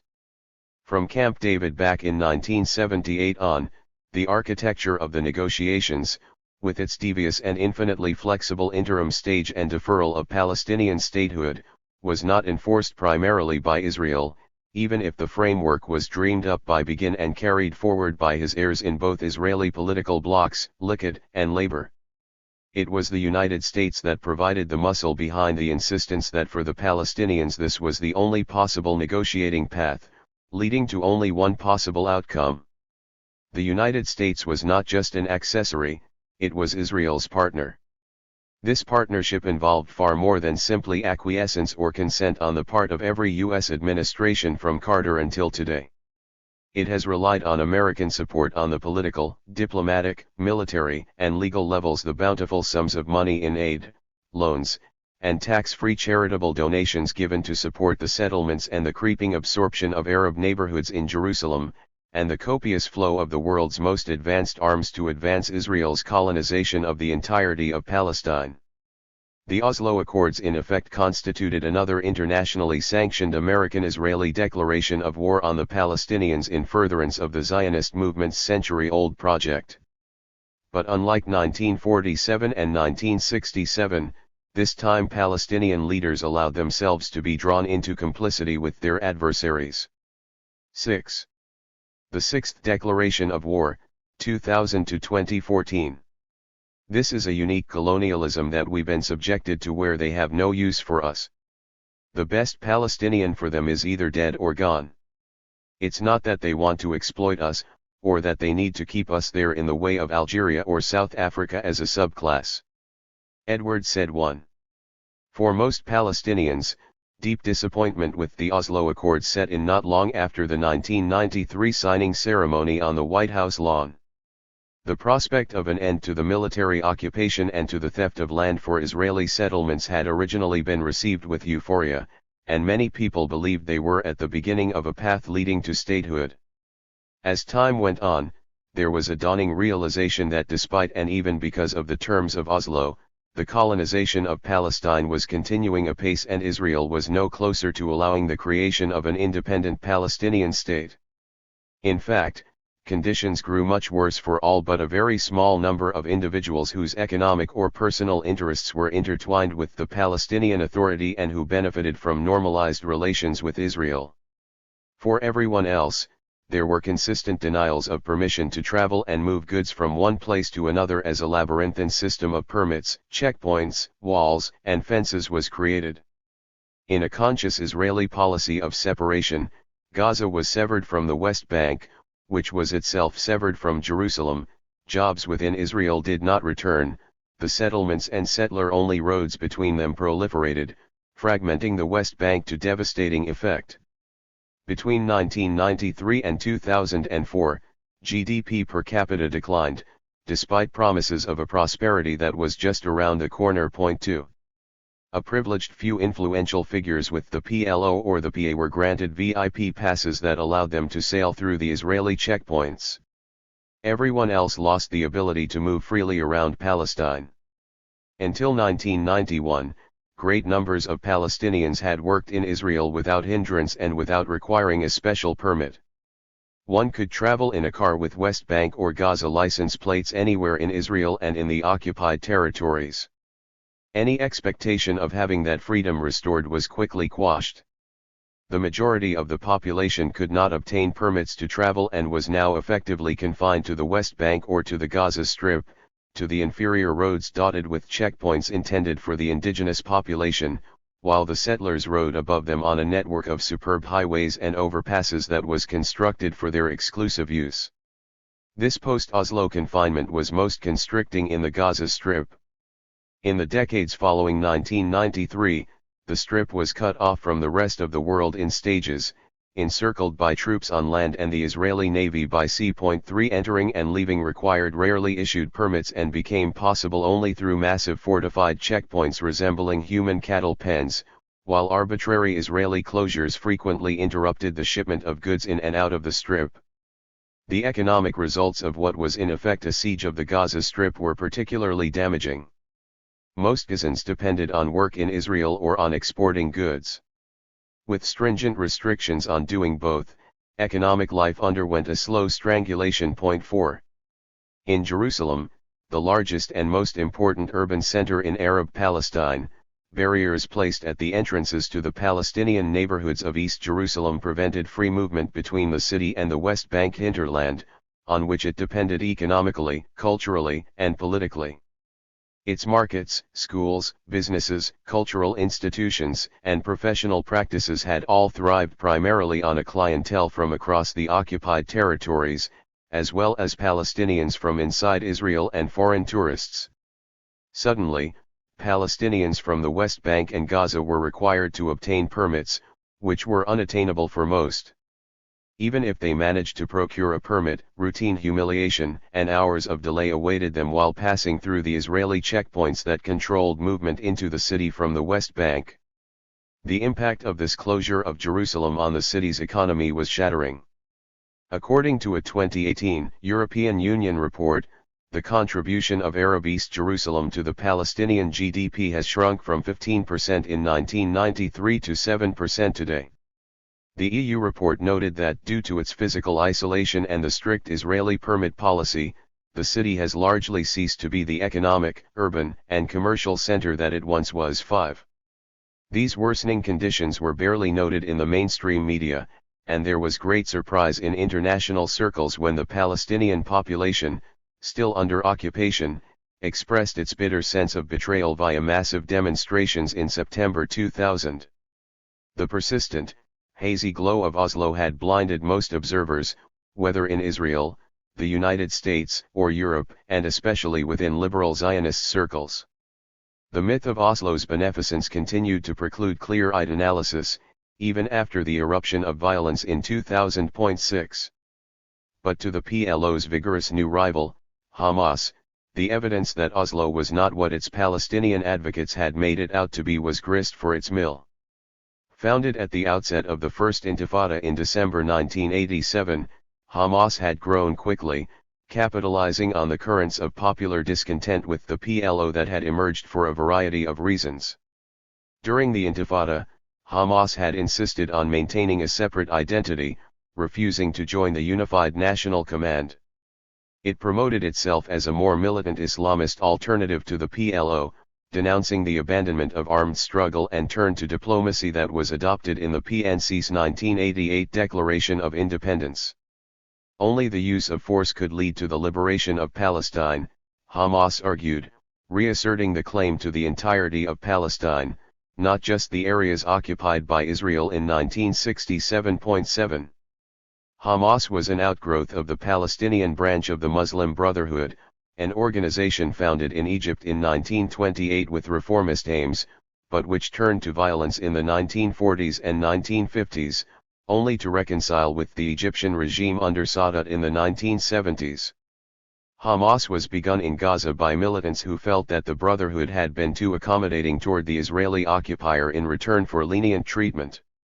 Indeed, in the first 2 decades of the occupation, when the military authorities severely repressed all other Palestinian political, social, cultural, professional, and academic groups, they had allowed the Brotherhood to operate freely. Because of its utility to the occupation in splitting the Palestinian national movement, Israeli indulgence of the Brotherhood was extended to Hamas, notwithstanding its uncompromising and anti-Semitic program and commitment to violence. 8. This was not the main reason for its success, however. The rise of Hamas was part of a regional trend that represented a response to what many perceived as the bankruptcy of the secular nationalist ideologies that had dominated politics in the Middle East for most of the 20th century. In the wake of the PLO's shift away from armed struggle and toward a diplomatic path meant to lead to a Palestinian state that failed to achieve results, many Palestinians felt that the organization had lost its way and Hamas grew in consequence, despite its extremely conservative social positions and the sketchy outline of the future it proposed. Hamas was momentarily disconcerted by the wave of popular satisfaction when the Madrid Peace Conference was convened with Palestinian participation, albeit under Israeli-imposed conditions. During the Washington negotiations, Hamas nevertheless continued to criticize the very principle of negotiating with Israel and maintained its efforts to keep the Intifada alive. The signing of the Oslo Accords had a similar effect in both raising Palestinian expectations and temporarily undermining Hamas. But given that the PLO's standing was linked to the results of its dealings with Israel, the widespread popular disappointment that followed the implementation of the Oslo Accords left Hamas poised to reap the benefits, and it sharpened its critique of the PLO and the newly formed PA. Palestinians suffered another disappointment when the 5-year interim period specified in the Accords continued long after it should have ended. This was a further setback for Arafat's negotiating strategy, as was the fact that final status negotiations were never started, let alone completed, as they should have been by 1999. Another setback for the PLO was the failure in 2000 of the last-ditch Camp David summit between Arafat and Israel's Prime Minister Ehud Barak. Called by President Clinton in the final months of his second term when he was already a very lame duck, after Barak's government had lost its majority in the Knesset, and when Arafat's popularity was in sharp decline, the summit was poorly prepared. There had been no prior understandings between the two sides, as is normal in a summit-level meeting, and Arafat had to be coerced into attending, fearing being blamed for its eventual failure. Camp David ended in disaster, with Barak avoiding substantive meetings with Arafat and instead putting forward a secret proposal through the Americans, while refusing any modifications. With this extraordinary procedure, the U.S. in effect formally endorsed the Israeli position. Barak's unmodifiable proposal, which was never published, only reconstructed by participants after the event, was unacceptable to the Palestinians in several crucial respects. These included permanent Israeli control of the Jordan River Valley and of Palestine's airspace, and therefore of access to the outside world, which meant the projected Palestinian state would not be truly sovereign, Israel's continued control over West Bank water resources, as well as its annexation of areas that would have divided the West Bank into several isolated blocks. Not surprisingly, the greatest gulf between the two sides was over the disposition of Jerusalem. Israel demanded exclusive sovereignty, including over the entire Haram al-Sharif and most of the rest of the Old City, which was a central element in the ultimate breakdown of the talks. 9. Clinton thereafter proceeded to blame Arafat for the summit's failure, although he had earlier pledged not to do so. Even before the talks ended, Barak began briefing journalists on Arafat's obstructionism, and was soon proclaiming that the Palestinians did not desire peace. This strategy was ultimately self-defeating. Barak looked foolish for having attended a summit that was bound to fail, if his assessment of Arafat and the PLO was correct. It also cast into question the entire approach of Rabin, Peres, Barak, and Israel's Labor Party. The immediate beneficiary of Barak's tactical missteps was Ariel Sharon, who now led the Likud and had the merit of consistency. He had always said no agreement was possible with the Palestinians and had ferociously opposed the Oslo Accords. On the Palestinian side, the recriminations flew after this last-ditch salvage effort confirmed that Israel was unwilling to accept anything resembling full Palestinian sovereignty, that the Oslo process would therefore not produce a resolution that met minimal Palestinian demands, and that the miserable status quo would continue. All of this strengthened Hamas and led to unprecedented polarization in the Palestinian polity, creating a gulf within the population. At this point, Hamas constituted the most serious threat since the mid-1960s to the hegemony of Fatah within the PLO and to the monopoly of the PLO over Palestinian politics. The worsening situation for Palestinians after Oslo, the fading prospect of statehood, and the intense rivalry between the PLO and Hamas combined to produce the flammable material that erupted into the Second Intifada in September 2000. It required only a match to set it off. A provocative visit by Ariel Sharon to the Haram al-Sharif, surrounded by hundreds of security personnel, provided that match. The Haram, known to Jews as the Temple Mount, had been a focus of nationalist and religious passions for both sides at least since the bloody events of 1929, when a flag-waving demonstration by rowdy Zionist revisionist extremists at the adjacent Western Wall set off days of violence all over the country with hundreds of casualties on each side. 10 Palestinian concerns were heightened immediately after the 1967 conquest of the eastern part of the city, when the occupation authorities destroyed an Entire neighborhood adjoining the harem, Harat al-Maghariba, the Maghribi quarter, together with its mosques, shrines, homes, and shops, in order to create a vast esplanade adjoining the western wall. Many of the sites destroyed during the night of June 10 to 11 by Israeli bulldozers were waqfs, like the Madrasa al-Afdaliyah, established in 1190 by the Ayyubid ruler al-Malik al-Athal, son of Saladin. 11 Another, destroyed 2 years later, was the ancient Zawiya al-Fakriyya 12, a Sufi lodge immediately adjacent to the harem. With the city now closed to West Bank and Gaza, Palestinians and Israeli settlers' ongoing expansion into East Jerusalem, residents feared that they were about to be supplanted. In 1999, 1 year earlier, Israel had opened a tunnel running beneath much of the old city and adjoining the harem, causing damage to properties above in the Muslim quarter, and sparking widespread demonstrations. Sharon's visit, coming soon after the failed Camp David summit, could not have happened at a worse moment. Sharon, who was campaigning to follow Barak as prime minister, heaped fuel on the flames, declaring the Temple Mount is in our hands and will remain in our hands. 13 Given Sharon's reckless and opportunistic record, it seems clear that he intended to exploit the volatile context to better position himself to win the upcoming elections, which he succeeded in doing a few months later. The result of his provocation was the worst upsurge of violence in the occupied territories since 1967, violence which thereafter spread inside Israel via a wave of deadly suicide bombings. The increase in the level of bloodshed was striking. During the 8+ years of the First Intifada, some 1,600 people were killed, an average of 177 per year, 12% of them Israelis. In the calmer 4 years that followed, 90 people died, or about 20 per year, 22% of them Israelis.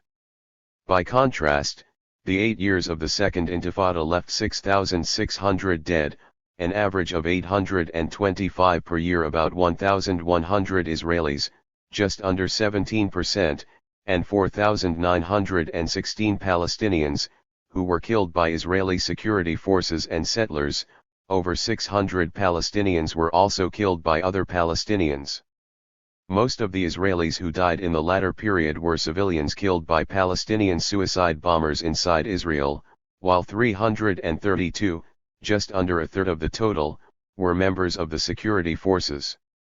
This striking increase in the number of those killed during the Second Intifada gives a sense of the sharp escalation of violence. 14. While the rivalry between Hamas and the PLO played a role in this escalation, the Israeli forces' massive use of live ammunition against unarmed demonstrators from the outset, they fired 1.3 million bullets in the first few days of the uprising. 15, was a crucial factor, causing a shocking number of casualties. This mayhem eventually provoked some Palestinians, many of them from the PAS security forces, to take up arms and explosives.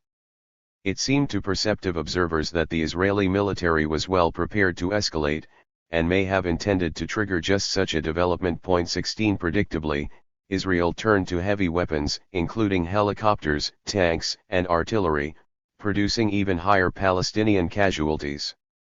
Hamas and its junior partners in Islamic Jihad thereupon responded by mounting extensive assaults with suicide bombers, who mainly attacked vulnerable civilian targets, buses, cafes, and shopping centers inside Israel. This tactic involved taking the violence, which had thus far been largely concentrated inside the occupied territories, to the enemy's home territory, and it was one against which Israel initially had no defense. Starting at the end of 2001, and with increasing frequency, Fatah joined in, producing a deadly competition. A murderous acceleration of suicide bombings followed, sparked in part by the rivalry between the two factions. According to one study of the first 5 years of the Second Intifada, almost 40% of the suicide bombings were carried out by Hamas, nearly 26% by its ally Islamic Jihad, over 26% by Fatah, and the rest by the latter's partners in the PLO. 17. The PLO had renounced violence in 1988, but as large numbers of demonstrators were shot by Israeli troops and as Hamas responded with suicide attacks, the pressure on Fatah to act grew, and escalation became inevitable.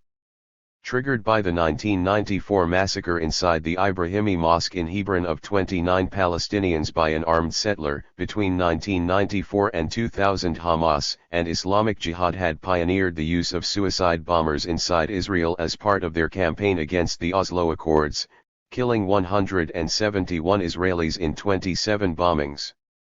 By the end of that period, however, these attacks had been largely contained by the ferocious repression exercised by the PA security services. The PLO leadership pushed to stop these attacks at all costs to keep the limping Oslo process going. To that end, the PA security apparatus, largely made up of Fatah militants who had served time in Israeli jails, used torture on Hamas suspects just as freely as Israeli interrogators had used it on them. Such experiences engendered deep fratricidal hatred on both sides, which was to erupt in the open PLO-Hamas split starting in the mid-2000s. In stark contrast to the first, the Second Intifada constituted a major setback for the Palestinian national movement. Its consequences for the occupied territories were severe and damaging. In 2002, with its heavy weapons causing widespread destruction, the Israeli army reoccupied the limited areas, mainly cities and towns, that had been evacuated as part of the Oslo Accords. That same year, Israeli troops imposed their siege on Yasser Arafat's Ramallah headquarters, where he fell mortally ill. Having avoided meeting with him after my disappointing encounter in Gaza in 1994, I was encouraged to see the ailing old man by my friend Sari Nosiba, and visited him twice during the siege, finding him much diminished physically and mentally. 18 This harsh treatment of the Palestinian people's historic leader was demeaning, as Ariel Sharon intended it to be. It also confirmed the grave error the PLO had made in moving almost all of its leadership into the occupied territories, where they were vulnerable to such humiliations. Coming after the collapse of the Camp David summit, Israel's reoccupation of the cities and towns of the West Bank and Gaza Strip shattered any remaining pretense that the Palestinians had or would acquire something approaching sovereignty or real authority over any part of their land. It exacerbated the political differences among Palestinians and underlined the absence of a viable alternative strategy, revealing the failure of both the PLO's diplomatic course and the armed violence of Hamas and others. These events showed that Oslo had failed, that the use of guns and suicide bombings had failed, and that for all the casualties inflicted on Israeli civilians, the biggest losers in every way were the Palestinians. Another consequence was that the terrible violence of the Second Intifada erased the positive image of Palestinians that had evolved since 1982 and through the First Intifada and the peace negotiations. With horrifying scenes of recurrent suicide bombings transmitting globally, and with this coverage eclipsing that of the much greater violence perpetrated against the Palestinians, Israelis ceased to be seen as oppressors, reverting to the more familiar role of victims of irrational, fanatical tormentors. The potent negative impact of the Second Intifada for the Palestinians and the effect of suicide bombings on Israeli opinion and politics certainly bear out the trenchant critique of the Palestinians' employment of violence expressed by Iqbal Ahmed back in the 1980s. Such considerations were undoubtedly far from the minds of the men, and a few women, who planned and carried out these suicide bombings. It is possible to speculate on what they sought to achieve, even while showing how flawed their aims were. Even if one accepts their own narrative, which sees suicide bombings as retaliation for Israel's indiscriminate use of live ammunition against unarmed demonstrators for the first several weeks of the Second Intifada, and its attacks on Palestinian civilians and assassinations in Gaza, that begs the question of whether these bombings were meant to achieve anything more than blind revenge. It also elides the fact that Hamas and Islamic Jihad, which launched 2/3 of the suicide bombings during the Intifada, had carried out over 20 such attacks in the 1990s before Sharon's visit to the Harem. It may be argued that these attacks were meant to deter Israel. This is risible, given the long-established doctrine of the Israeli military that irrespective of the cost, it must gain the upper hand in any confrontation, and establish its unchallenged capacity not only to deter its enemies, but to crush them. 19 Sharon did just that during the Second Intifada, faithfully implementing this doctrine, as had Rabin before him during the First Intifada, although in that previous case at great political cost, as Rabin himself recognized. Equally risible is the idea that such attacks on civilians were hammer blows that might lead to a dissolution of Israeli society. This theory is based on a widespread but fatally flawed analysis of Israel as a deeply divided and artificial polity, which ignores the manifestly successful nation-building efforts of Zionism over more than a century, as well as the cohesiveness of Israeli society in spite of its many internal divisions. But the most important factor missing in whatever calculations were being made by those who planned the bombings was the fact that the longer the attacks continued, the more unified the Israeli public became behind Sharon's hardline posture. In effect, suicide bombings served to unite and strengthen the adversary, while weakening and dividing the Palestinian side. By the end of the Second Intifada, according to reliable polls, most Palestinians opposed this tactic. 20 Thus, besides raising grave legal and moral issues, and depriving the Palestinians of a positive media image, on a strategic level these attacks were massively counterproductive.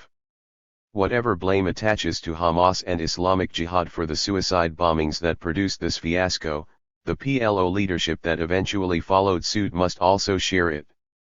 Yasser Arafat died in November 2004 in a Paris hospital in circumstances that have remained murky. Mahmoud Abbas, Abu Mazen, replaced him as head of the PLO and Fatah, and was elected to the presidency of the PA for a 4-year term in January 2005. No presidential election has been held since then, so Abbas has ruled without a democratic mandate from 2009 on.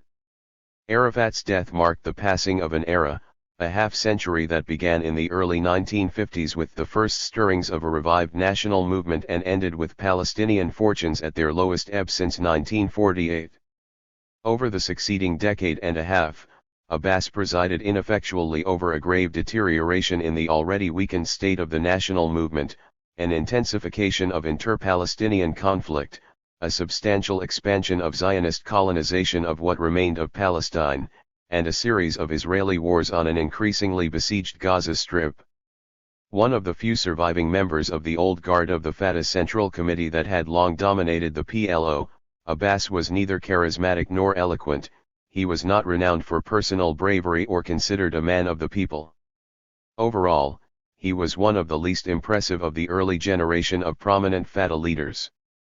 While a few of this group died of natural causes, many of them Abu Iyad, Abu Jihad, Said Sail, Abu al-Walid, Majid Abu Sharar, Abu Yusuf Nayar, Kamal Adwan, Hayal Abd al-Hamid, Abu al-Hal, and Abu Hassan Salama had been killed by assassins of the Mossad or of groups backed by the Syrian, Iraqi, and Libyan regimes. With Ghassan Kanafani and Kamal Nasser, they had been among the movement's best and most effective leaders and spokespersons, and their loss left the Palestinians with a less dynamic and feebler organization. Israel's systematic liquidations under the rubric of targeted killings continued throughout the Second Intifada and during the Abbas years, as Fatah, PFLP, Hamas, and Islamic Jihad leaders were also killed. That some of these assassinations were driven by political rather than military or security considerations was made clear with the killing of Ismail Abu Shanab, for example, who was a vocal opponent within Hamas of suicide bombings. 21. The ongoing war on Gaza, which included major Israeli ground offensives in 2008-9, 2012, and 2014, was combined with regular Israeli military incursions into Palestinian areas of the West Bank and East Jerusalem. These involved arrests and assassinations, the demolition of homes, and the suppression of the population, all of which took place with the quiet collusion of the Fatah-run PA in Ramallah. These events confirmed that the PA was a body with no sovereignty and no real authority except that allowed it by Israel, as it collaborated in quashing protests in the West Bank while Israel pounded Gaza. Aja, the West Bank, in Area C, the foundations of the house of Raja Khalidi, the author's brother, bulldozed by the Israeli military. Hamas and Islamic Jihad had boycotted the presidential election of 2005, as they had earlier PA elections, in line with their rejection of the Oslo process and of the Palestinian Authority and the Palestinian Legislative Assembly that had emerged from it. Soon after, however, Hamas performed a surprising U-turn, deciding to run a slate of candidates in the parliamentary elections in January 2006.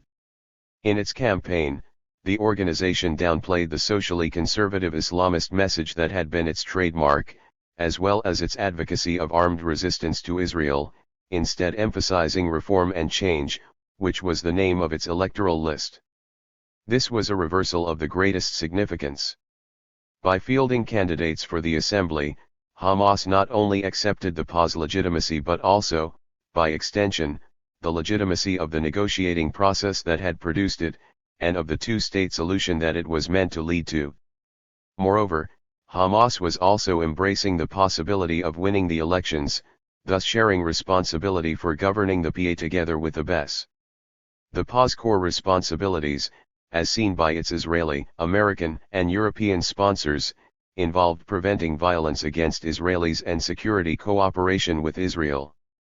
Hamas had never conceded that this shift indeed meant what it seemed to mean, or that it contradicted the commitment to armed resistance that was its raison d'etre and part of its name, of which Hamas was an acronym, the Islamic Resistance Movement. Against all expectations, including its own, Hamas won the elections by a handsome margin. It took 74 seats to Fatah's 45 in a 132-member assembly, although with the peculiarities of the electoral system, it had won only 44% of the vote to Fatah's 41%. Exit polls after the vote showed that the result owed more to the voters' great desire for change in the occupied territories than to a call for Islamist governance or heightened armed resistance to Israel. 22 Even in some predominantly Christian neighborhoods, the vote went heavily for Hamas. This is evidence that many voters simply wanted to throw out the Fatah incumbents, whose strategy had failed and who were seen as corrupt and unresponsive to popular demands. With Hamas in control of the Legislative Assembly, conflict between Fatah and Hamas escalated. As a range of Palestinian political figures recognized, a split between the two movements was potentially disastrous for the Palestine cause, a sentiment that was strongly supported by public opinion.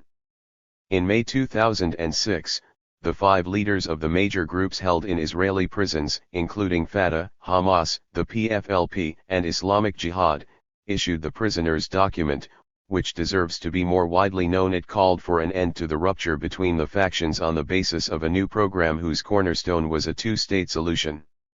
The document was a major event. 23 A clear statement of the wishes of the rank and file of both groups, the most respected elements of which, those who had not been assassinated, were held in Israeli prisons. The regard for prisoners in Palestinian society is very high, and over 400,000 Palestinians have been incarcerated by Israel since the occupation began. Under this pressure from below, Hamas and Fatah repeatedly tried to form a coalition government of members of both parties. These efforts ran into fierce opposition from Israel and the United States, which rejected Hamas as part of any PA government.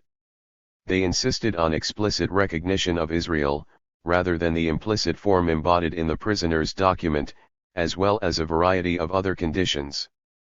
Thus Hamas was now drawn into the same interminable dance around concessions that the PLO had been forced to endure for decades, whether the demand was that it amend its charter, agree to UN Resolution 242, renounce terrorism, or accept Israel's existence, all to gain legitimation by those imposing the conditions. Whether the demands were made of the PLO in the 1970s or Hamas in the 2000s, they were required without the offer of any quid quo pro by the power that had expelled much of the Palestinian people, blocked their return, occupied their territory through force and collective intimidation, and prevented their self-determination. While Israel vetoed the inclusion of Hamas in a PA coalition, the United States subjected Hamas to a boycott. Congress exercised the power of the purse to prevent U.S. funding from going to Hamas or any PA body of which it was part. Funding sources for the Palestinians such as the Ford Foundation forced a variety of NGOs to jump through legally imposed hoops to ensure that no support went to any project even remotely connected to Hamas. Abraham Foxman, head of the fiercely pro-Israel Anti-Discrimination League, was even brought in to vet the Palestinian recipients of Ford's largesse. The result was predictable: Ford effectively ceased to fund Palestinian NGOs, which precisely served Israel's goals.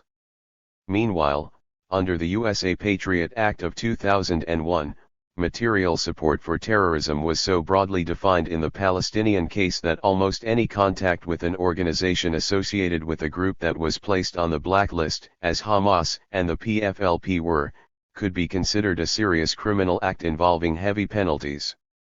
The demonization of the PLO over the decades since the 1960s was now repeated with Hamas. Yet even with the suicide bombings, with targeting civilians in violation of international law, and with the crude anti-Semitism of its charter, Hamas's record paled next to the massive toll of Palestinian civilian casualties inflicted by Israel and its elaborate structures of legal discrimination and military rule. But it was Hamas that was stuck with the terrorist label, and the weight of the U.S. law was applied to the Palestinian side of the conflict alone. In light of this relentless campaign, the breakdown of attempts to fashion a compromise coalition government, in spite of the popular demand for Palestinian national reconciliation, should have come as no surprise. The pressure exerted by Western and Arab funders on Fatah to shun Hamas proved too great for the old Fatah hands in the Palestinian Authority, who did not want to give up their power or the considerable material benefits they enjoyed in the gilded bubble of Ramallah. They preferred a ruinous split in the Palestinian polity to holding out against a much stronger foe and risking their privileges. What was surprising, however, was the botched attempt of the unstrained, Fatah-controlled security forces in the Gaza Strip, under their commander Mohammed Dallon, to unseat Hamas by force. In 2007, Hamas carried out a counter-coup, quickly overwhelming Dallon's forces in the ensuing bitter fighting. The great gulf between the two sides, going back to the Fatah-dominated repression of Hamas in the mid-1990s, was now widened further by the blood that was shed copiously on both sides in the Gaza Strip. Hamas proceeded to set up its own Palestinian Authority in Gaza, while the jurisdiction of the Ramallah-based PA, such as it was, shrunk, extending to less than 20% of the West Bank, the area in which the Israeli military allowed it to operate. Absurdly, the Palestinians under occupation now had not one largely powerless authority, but two. With Hamas now in control of the Gaza Strip, Israel imposed a full-blown siege. Goods entering the Strip were reduced to a bare minimum, regular exports were stopped completely, fuel supplies were cut, and leaving and entering Gaza were only rarely permitted. Gaza was in effect turned into an open-air prison, where by 2018 at least 53% of some 2 million Palestinians lived in a state of poverty 24 and unemployment stood at an astonishing 52%, with much higher rates for youth and women. 25 What had begun with international refusal to recognize Hamas's election victory had led to a disastrous Palestinian rupture and the blockade of Gaza. This sequence of events amounted to a new declaration of war on the Palestinians. It also provided indispensable international cover for the open warfare that was to come. Israel was able to exploit the deep division among Palestinians and Gaza's isolation to launch 3 savage air and ground assaults on the Strip that began in 2008 and continued in 2012 and 2014, leaving large swaths of its cities and refugee camps in rubble and struggling with rolling blackouts and contaminated water. 26 Some neighborhoods, such as Shuja'iyya and parts of Rafah, suffered extraordinary levels of destruction. The casualty figures tell only part of the story, although they are revealing. In these 3 major attacks, 3,804 Palestinians were killed, of them almost 1,000 minors. A total of 87 Israelis were killed, the majority of them military personnel engaged in these offensive operations. The lopsided 43:1 scale of these casualties is telling, as is the fact that the bulk of the Israelis killed were soldiers while most of the Palestinians were civilians. 27. Shuja'iyya, Gaza City, July 2014. A retired American general described the Israeli bombardment as absolutely disproportionate. One might not have known this, however, from much of the mainstream U.S. media coverage, which focused heavily on Hamas and Islamic Jihad rocket fire at Israeli civilian targets. Certainly, the use of these weapons obliged the Israeli population in the south of the country to spend long periods of time in bomb shelters. However, thanks to Israel's excellent early warning system, its state-of-the-art American-supplied anti-missile capabilities, and its network of shelters, the rockets were very rarely lethal. In 2014, the 4,000 rockets that Israel claimed were fired from the Gaza Strip killed 5 Israeli civilians, one of them a Bedouin in the Negev region, and a Thai agricultural worker, for a total of 6 civilian deaths. 28 This does not mitigate Hamas's violation of the rules of war by using these imprecise weapons for indiscriminate attacks on civilian areas. But the casualty toll tells a different story than the one that emerged from the near-total media focus on Hamas rocket fire. The coverage succeeded in obscuring the extreme disproportionality of this one-sided war. One of the most powerful armies on the planet used its full might against a besieged area of 140 square miles, which is among the world's most heavily populated enclaves and whose people had no way to escape the rain of fire and steel. Specific details of the 2014 assault underline this point. Over a period of 51 days in July and August of 2014, Israel's Air Force launched more than 6,000 air attacks, while its Army and Navy fired about 50,000 artillery and tank shells. Together, they utilized what has been estimated as a total of 21 kilotons, 21,000 tons, or 42 million pounds, of high explosives. The air assault involved weapons ranging from armed drones and American Apache helicopters firing US-made Hellfire missiles to American F-16 and F-15 fighter bombers carrying 2,000-pound bombs. According to the commander of the Israeli Air Force, there were several hundred attacks by such advanced aircraft on targets in Gaza, most of them using these powerful bombs. 29 The explosion of a 2,000-pound bomb produces a crater that is roughly 50 feet wide and 36 feet deep and sends lethal fragments to a radius of almost a quarter mile. 1 or 2 such bombs can destroy an entire multi-story building, many of which were leveled in Gaza City toward the conclusion of the Israeli air campaign at the end of August. 30 There is no public record of exactly how many of these monsters were dropped on the Gaza Strip, or whether even heavier ordnance was used. In addition to aerial bombardment, according to a report issued by the Israeli Logistical Command in mid-August 2014, well before the final ceasefire took hold on August 26, 49,000 artillery and tank shells were fired into the Gaza Strip, 31 most by the US-made M109A5 155mm howitzer. Its 98-pound shells have a kill zone of about 54 yards radius and inflict casualties within a diameter of 218 yards.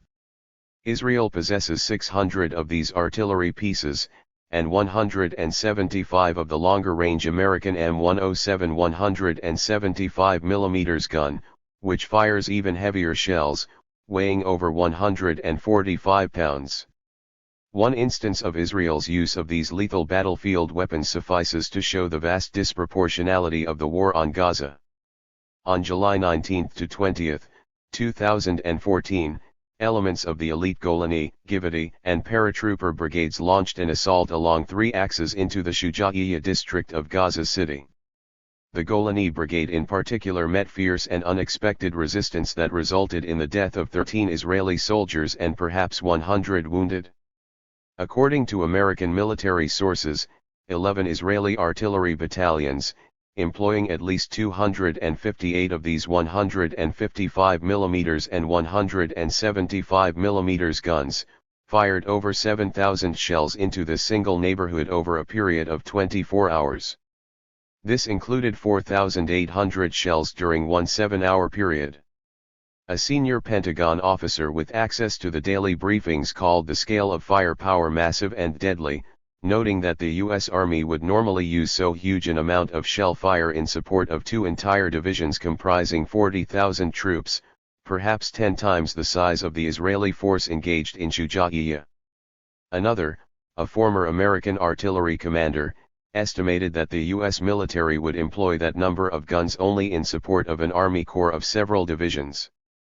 A retired American general described the Israeli bombardment used to pound one Gaza neighborhood for over 24 hours, along with tank fire and attacks from the air as absolutely disproportionate. 32. The artillery pieces that were used in this assault are designed for lethal area fire over a wide radius against fortifications, armored vehicles, and dug-in troops protected by body armor and helmets. While they can launch precision-guided munitions, deployed as they were against a dense neighborhood such as Shuja'iyya, they were inherently imprecise.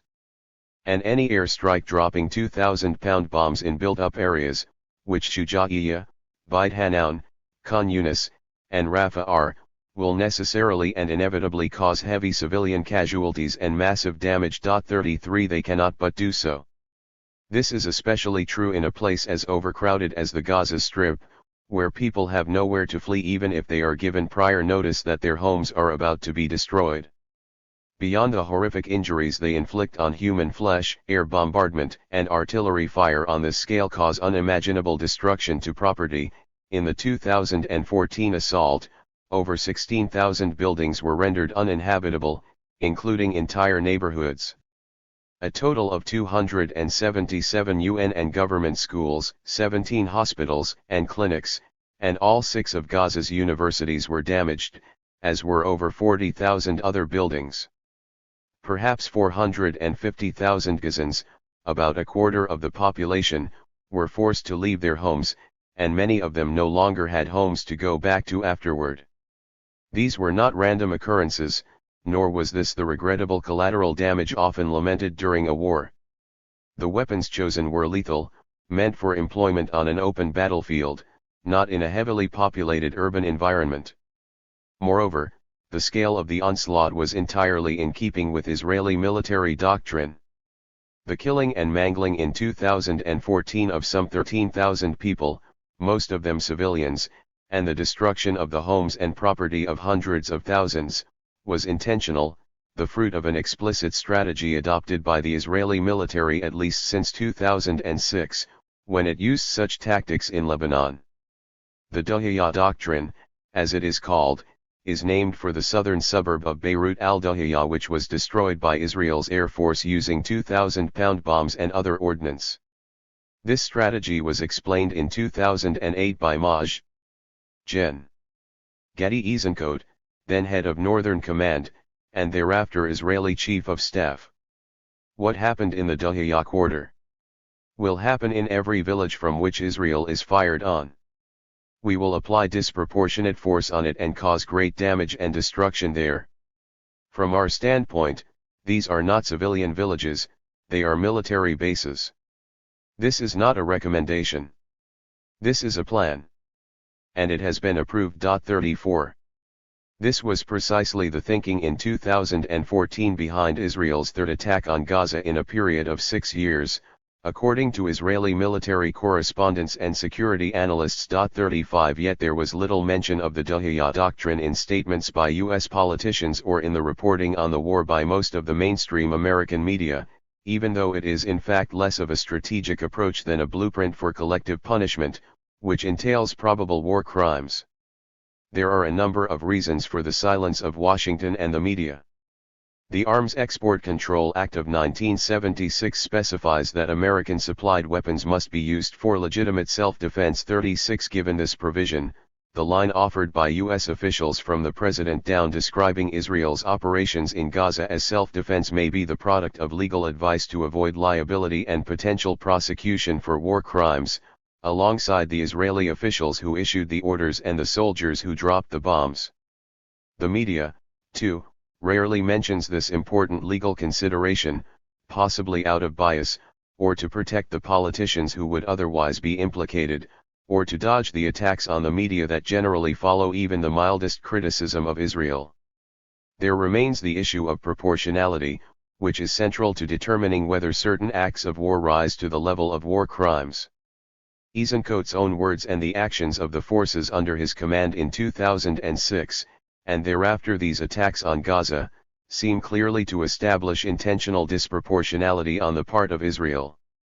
This is borne out by the nature of the battlefield weaponry used by Israel in heavily populated urban areas, and the gross disproportion in firepower between the two sides.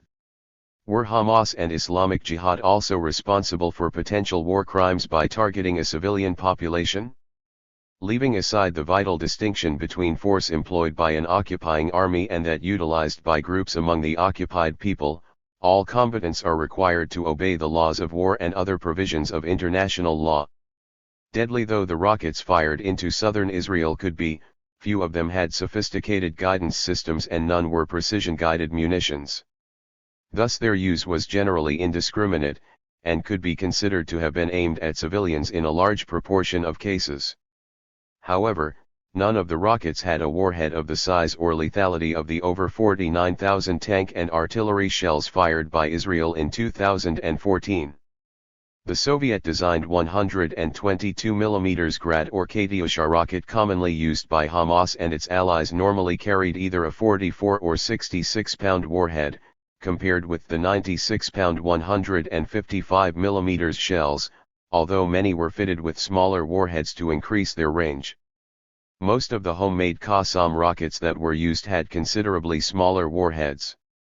Together, the 4,000 Qassam, Katyusha, Grad, and other missiles that were fired from the Gaza Strip, and that reached Israel, many were so imprecise and poorly manufactured that they fell short and landed within the Strip, would have likely had less explosive power in total than a dozen 2,000-pound bombs. While the rain of missiles launched by Hamas and its allies undoubtedly had a potent psychological effect on civilians within its range, the effect is paradoxically heightened by their inaccuracy. These weapons were not terribly powerful. Still, the death of several dozen civilians in Israel over the years from 2008 to 2014 very likely rises to the level of war crimes. What then of the killing in 2014 alone of at least 2,000 civilians not engaged in combat, including some 1,300 women, children, and old people? Several years after the last of these wars on Gaza, it is clear that those responsible, protected by their American patrons, are likely to enjoy impunity for their actions. The savage disproportionality did register in some quarters, however. While hardcore support for Israel solidified among certain groups as a result of the mainstream coverage of the 2014 bombardment, Christian evangelicals and the older, wealthier, more conservative segments of the Jewish community, public criticism of Israel increased among younger, more progressive individuals, members of minorities, liberal Protestant denominations, and some Reform, conservative, and unaffiliated Jews. By 2016, the numbers indicating a shift in this direction, and a parallel hardening of opinion in support of Israel among other groups, were striking. A poll released by the Brookings Institution in December 2016 showed that 60% of Democrats and 46% of all Americans supported sanctions against Israel over its construction of illegal Jewish settlements in the West Bank. Most Democrats, 55%, believed Israel has too much influence on U.S. politics and policies and is a strategic burden. 37 A Pew Research Center poll taken that same year showed that the proportion of people born after 1980 and of Democrats who are sympathetic to the Palestinians is growing in relation to those who sympathize with Israel. 38 A Pew poll released in January 2018 revealed an acceleration of this trend. Democrats were almost as inclined to support the Palestinians as Israel, while twice as many liberal Democrats sympathized more with the Palestinians than with the Israelis. 39 An April 2019 Pew poll showed that the deep partisan divide over Israel and Palestine was further accentuated. When asked whether they favored the Palestinian people over the Israeli people, or vice versa, or favored both, 58% of Democrats favored both peoples or the Palestinians, while 76% of Republicans favored both peoples or the Israelis. Meanwhile, 61% of Republicans had a favorable view of the Israeli government, but only 26% of Democrats did. 40 Taken together, these figures were unprecedented. Thus the wars on Gaza joined the 1982 war in Lebanon and the First Intifada as crucial turning points in an ongoing shift in how Palestinians and Israel are perceived by Americans. There has been no smooth upward line, but rather an ebb and flow, given the impact of suicide bombings during the Second Intifada and especially the undiminished effectiveness of Israel's ceaseless proselytizing. but the unmistakable wave of critical sentiment has in every case increased after a sequence of horrific images, and the reality they represent, has broken through the dense screen of defense carefully erected to shield Israel's behavior and to hide that reality. Despite the slow but steady shift in American public opinion regarding Palestine and Israel in recent years, there was little apparent change in the making of U.S. policy, in new legislation, and in the political discourse in general. One reason for this was the Republican Party's control of the White House for all but 8 years since 2000, of the Senate since 2010, of the House from 2014 until 2018, and of all branches of government between 2016 and 2018. The party's base, especially the evangelicals, its core in many regions, older, whiter, and more likely to be conservative and male, fervently supported the most hawkish Israeli policies. Most Republican elected officials faithfully reflected the fervor of that base, as well as that of conservative donors to the party, many of whom, like Sheldon Adelson and Paul Singer, who between them donated over $100 million to Republicans during the 2016 election cycle, have been vigorously committed to an even more hawkish approach toward Israel. Additionally, the Islamophobia, xenophobia, and aggressive view of America's role in the world of much of the Republican base and party leadership matched the ethos of Israeli Prime Minister Benjamin Netanyahu and his right-wing government. Indeed, this was on ample display in the rapturous reception Netanyahu received when he spoke before 2 different joint sessions of a Republican-dominated Congress, in 2011 and 2015. Only Winston Churchill, who addressed Congress in 1941, 1943, and 1952, had the honor of giving more than one such speech. The Democratic Party's case with regard to Israel and Palestine has been more complicated and contradictory.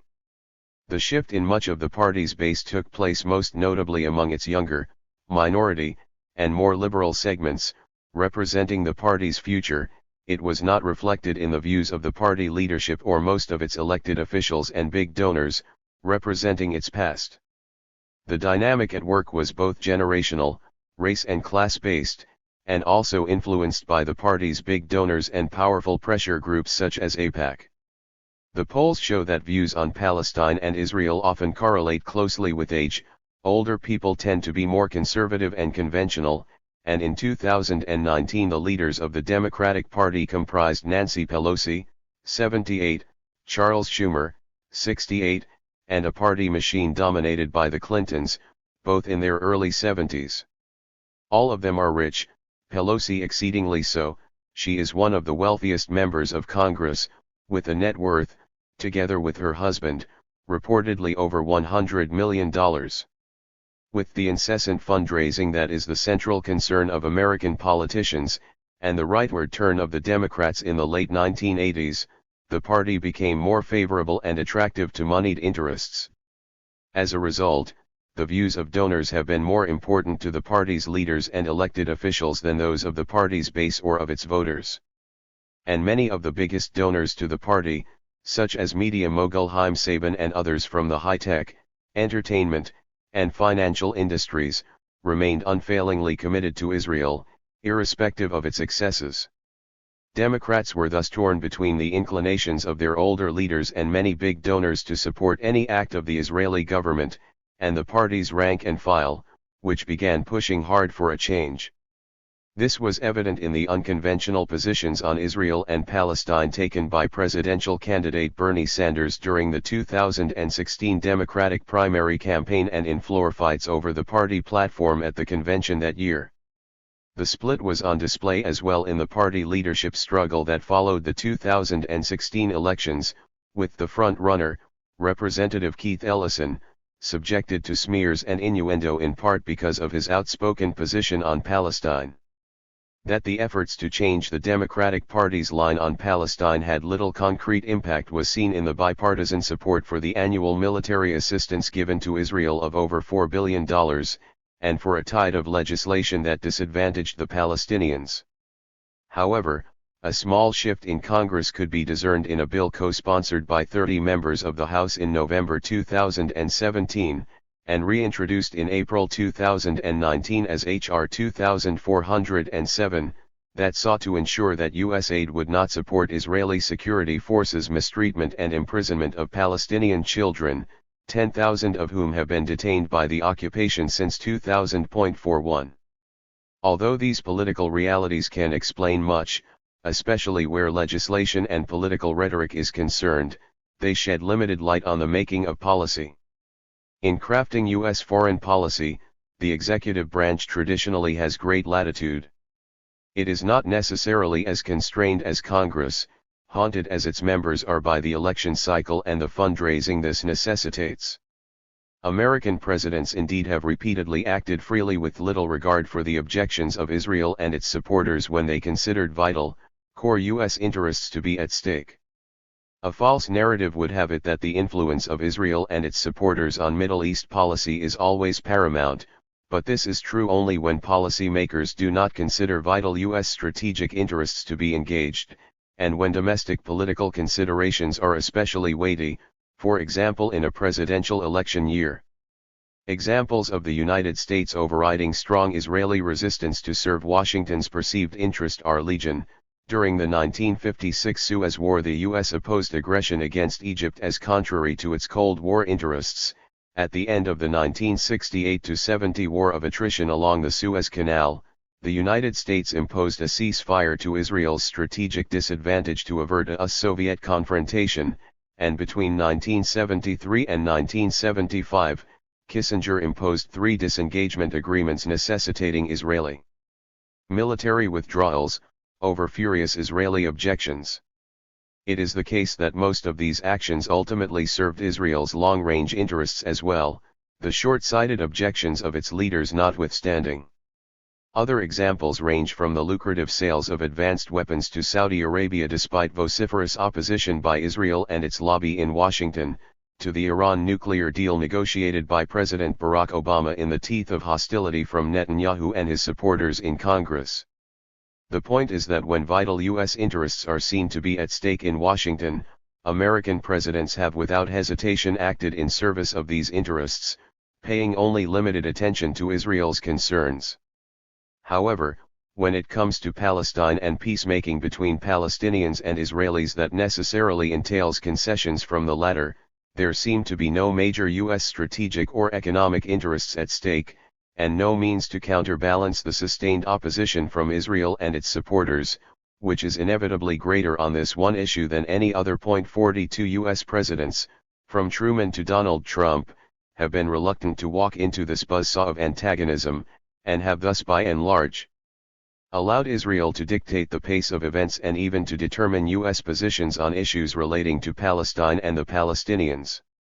It could be argued that this permissive American attitude toward Israel's behavior, occasionally masked by declaratory opposition to specific measures, which rarely changed the situation on the ground, endangers U.S. interests in the Middle East, given the widespread support for the Palestinians by the populations of the Arab world. 43 But the Middle East has for years been ruled by the largest concentration of autocratic regimes of any region in the world. Moreover, the United States has never supported the advance of democracy in the Middle East in any sustained way, preferring to deal with the dictatorships and absolute monarchies that control most countries. These undemocratic regimes have historically been subservient to the United States and valuable clients of its defense, aerospace, oil, banking, and real estate industries. They have generally acted in defiance of their own pro-Palestinian public opinion, thus immunizing Washington from any blowback for its support of Israel's occupation and colonization of Palestine. The key country in this regard has been Saudi Arabia, which since 1948 has publicly advocated for the Palestinian cause, often giving the PLO financial support, while doing little or nothing to pressure the United States to change its favorable policies toward Israel. The passivity of the Saudi monarchy goes back at least to August 1948, when Secretary of State George Marshall thanked King Abd al-Aziz ibn Saud for the kingdom's conciliatory manner over Palestine. This was at the height of the 1948 war, After Israeli troops had overrun most of the country and expelled much of the Palestinian population. 44 Saudi Arabia has grown far more influential in the region since the defeat of Egypt in 1967 and the post-1973 flood of oil money into the kingdom's coffers, but otherwise little has changed in its acquiescent attitude toward Israel in the intervening decades. This dynamic was visible during the George W. Bush administration, when both the remaining Arabists and the peace processors were largely sidelined from Middle East policy making. Bush, Cheney, and Rumsfeld instead relied on a cadre of fervently pro-Israel neoconservative hawks like Paul Wolfowitz, Richard Perle, Douglas Feith, and Louis Scooter Libby, many of them retreads from the Reagan administration. They systematically excluded those knowledgeable about the region from any involvement in key decisions, whether regarding Palestine, the disastrous war they launched on Iraq, or the war on terror, which was waged almost entirely in the Middle East and other parts of the Muslim world. In Washington, the Sharon government shrewdly managed to sell its campaign against the violent Second Palestinian Intifada as an integral part of the latter war, and itself as a vital ally, while self-servingly providing much of the flimsy intellectual justification for this ideological crusade.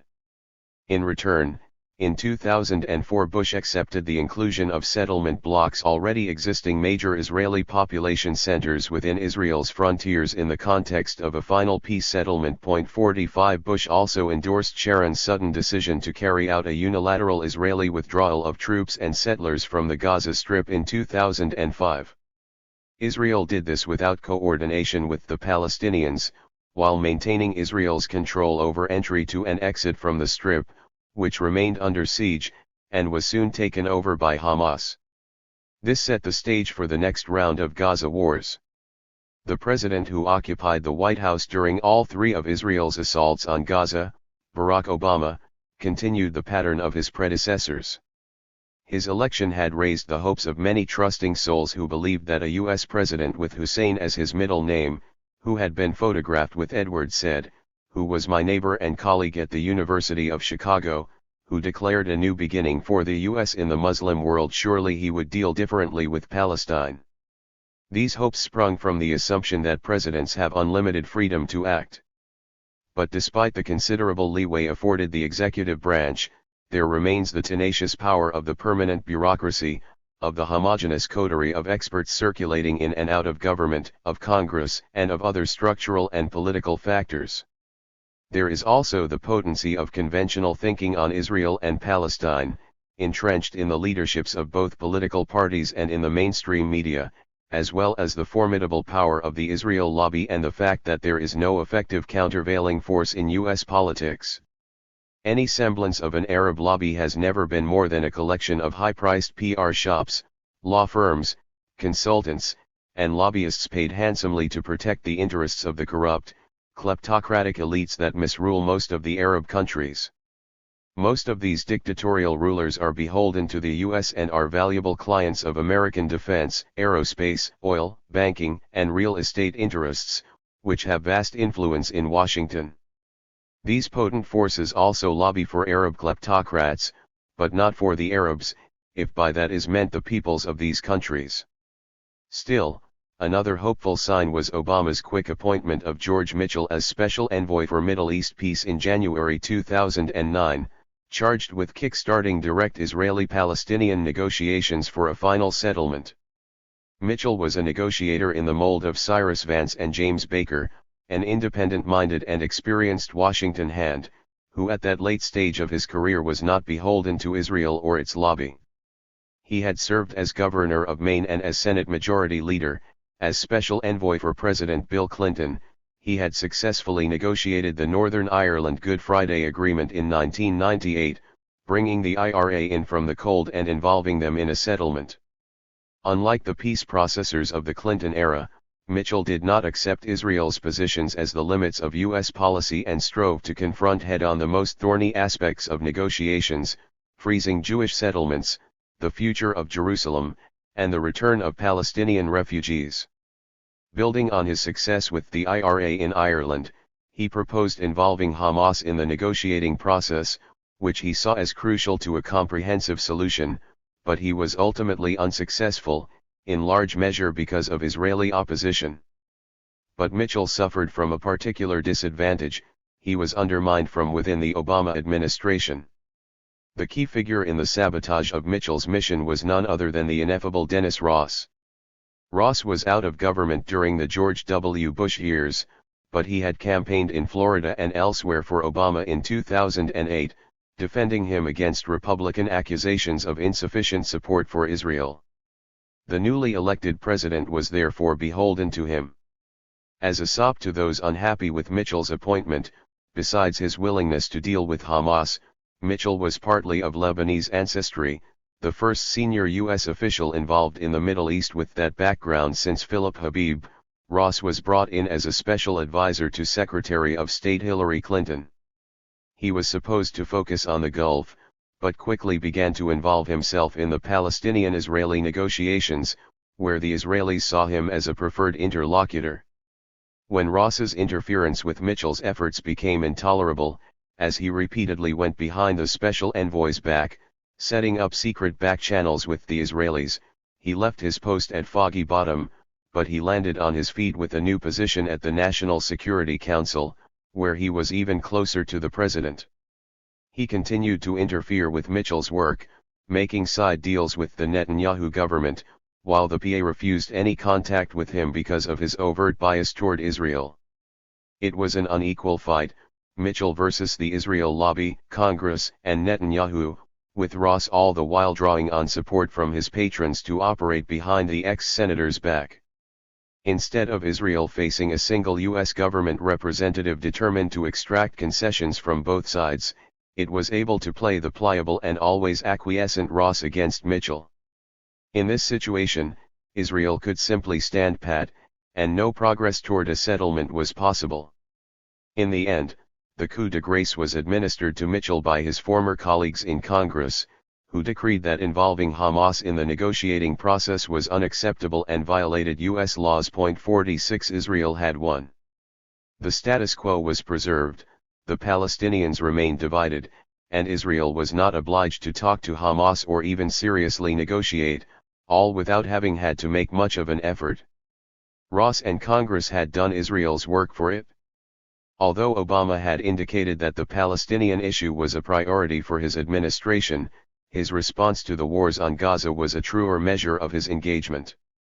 The first of them that took place on his watch began after his election but before he was inaugurated.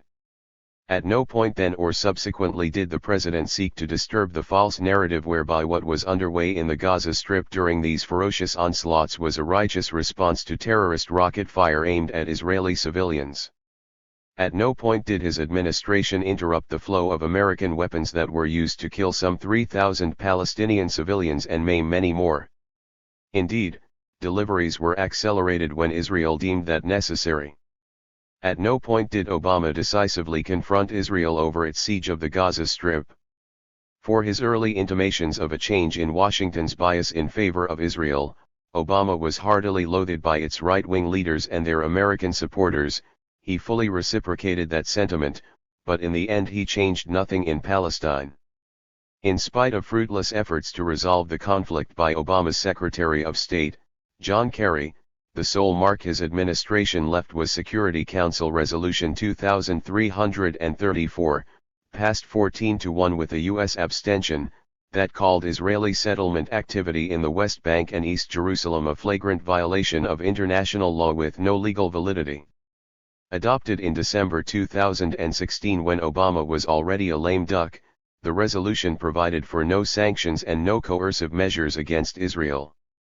Like other American declaratory posturing, the resolution was toothless, and had absolutely no effect on the situation on the ground. Obama was particularly unlucky in that just months after his inauguration, Netanyahu, with whom his relations went from frigid to awful, took office for the second time, and continued to develop his close ties with the Republican opposition to the president. For these and many other reasons, Obama left the White House in 2017 with the colonial status quo in Palestine of military occupation and expanding Jewish settlement intact, and the conditions for Palestinians even worse than when he took office 8 years earlier. The lesson is clear.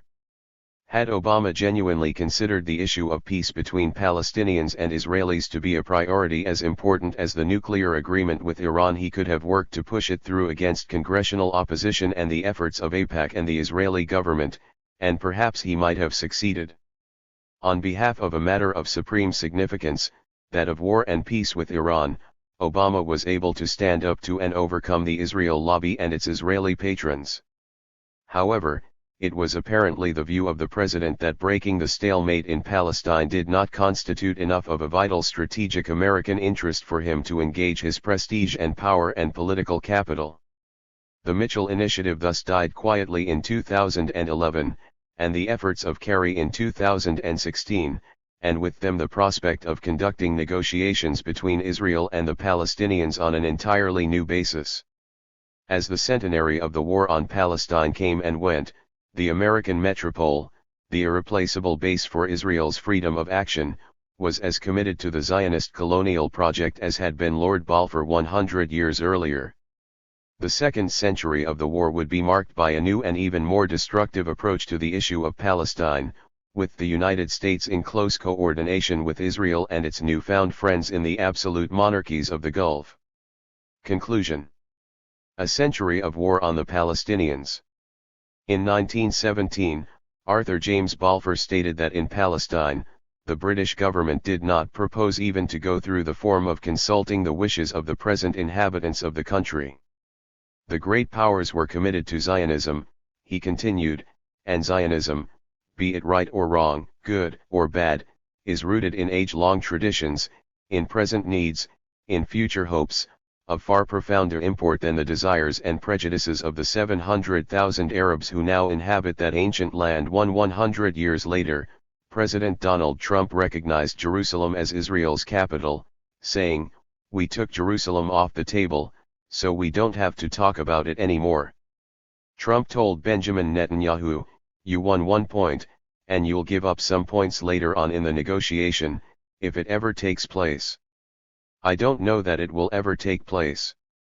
2. The center of the Palestinians' history, identity, culture, and worship was thus summarily disposed of without even the pretense of consulting their wishes.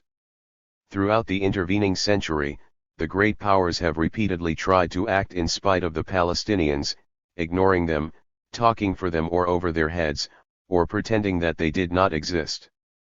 In the face of the heavy odds against them, however, the Palestinians have shown a stubborn capacity to resist these efforts to eliminate them politically and scatter them to the four winds. Indeed, more than 120 years after the first Zionist Congress in Basel and over 70 years after the creation of Israel, the Palestinian people, represented on neither of these occasions, were no longer supposed to constitute any kind of national presence. In their place was meant to stand a Jewish state, uncontested by the indigenous society that it was meant to supplant. Yet for all its might, its nuclear weapons, and its alliance with the United States, today the Jewish state is at least as contested globally as it was at any time in the past. The Palestinians' resistance, their persistence, and their challenge to Israel's ambitions are among the most striking phenomena of the current era. Over the decades, the United States has wavered, going back and forth between paying lip service to the existence of the Palestinians and trying to exclude them from the map of the Middle East. The provision for an Arab state in the 1947 partition resolution, albeit never implemented, Jimmy Carter's mention of a Palestinian homeland, and nominal support for a Palestinian state from the Clinton to the Obama administrations were artifacts of that lip service.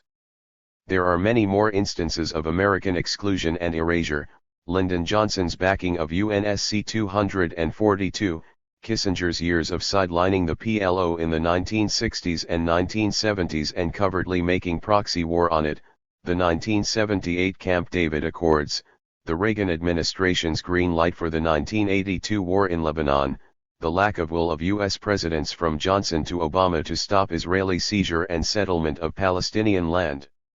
Regardless of its wavering, the United States, the great imperial power of the age, together with Great Britain before it, extended full backing to the Zionist movement and the State of Israel. But they have been trying to do the impossible, impose a colonial reality on Palestine in a post-colonial age. Iqbal Ahmed summed it up. August 1947 marked the beginning of decolonization, when British rule in India ended. It was in those days of hope and fulfillment that the colonization of Palestine occurred. Thus at the dawn of decolonization, we were returned to the earliest, most intense form of colonial menace. Exclusivist settler colonialism. 3. In other circumstances or in another era, replacing the indigenous population might have been feasible, especially in light of the long-standing and deep religious link felt by Jews to the land in question. If this were the 18th or 19th century, if the Palestinians were as few as the Zionist settlers or as fully decimated as the native peoples of Australasia and North America. The longevity of the Palestinians' resistance to their dispossession, however, indicates that the Zionist movement, in the words of the late historian Tony Eude, arrived too late, as it imported a characteristically late 19th century separatist project into a world that has moved on. With the establishment of Israel, Zionism did succeed in fashioning a potent national movement and a thriving new people in Palestine.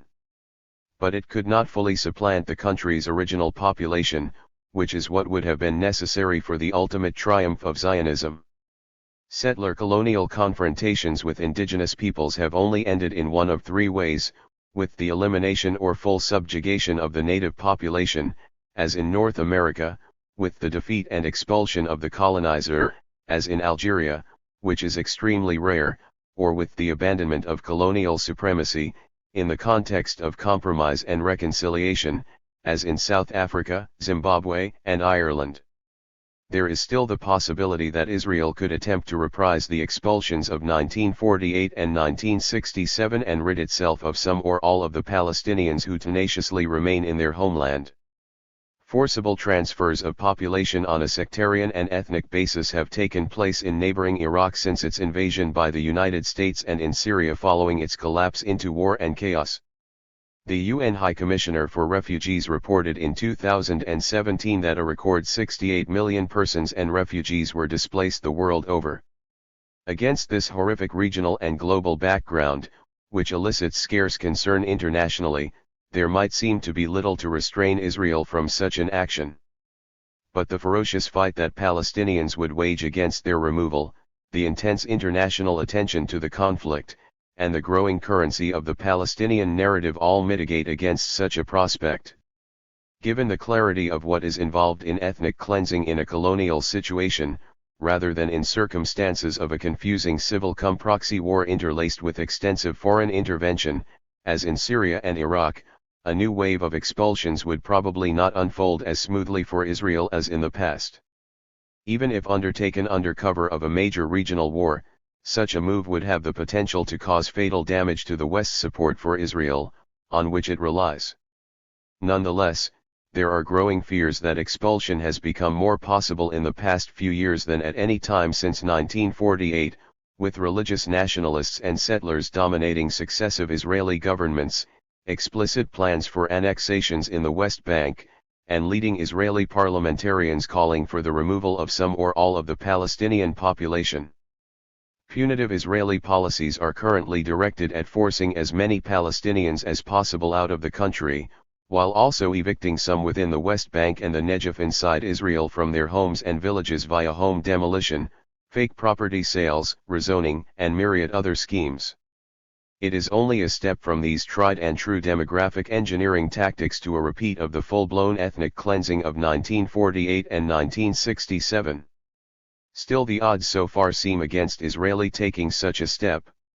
If elimination of the native population is not a likely outcome in Palestine, then what of dismantling the supremacy of the colonizer in order to make possible a true reconciliation? The advantage that Israel has enjoyed in continuing its project rests on the fact that the basically colonial nature of the encounter in Palestine has not been visible to most Americans and many Europeans.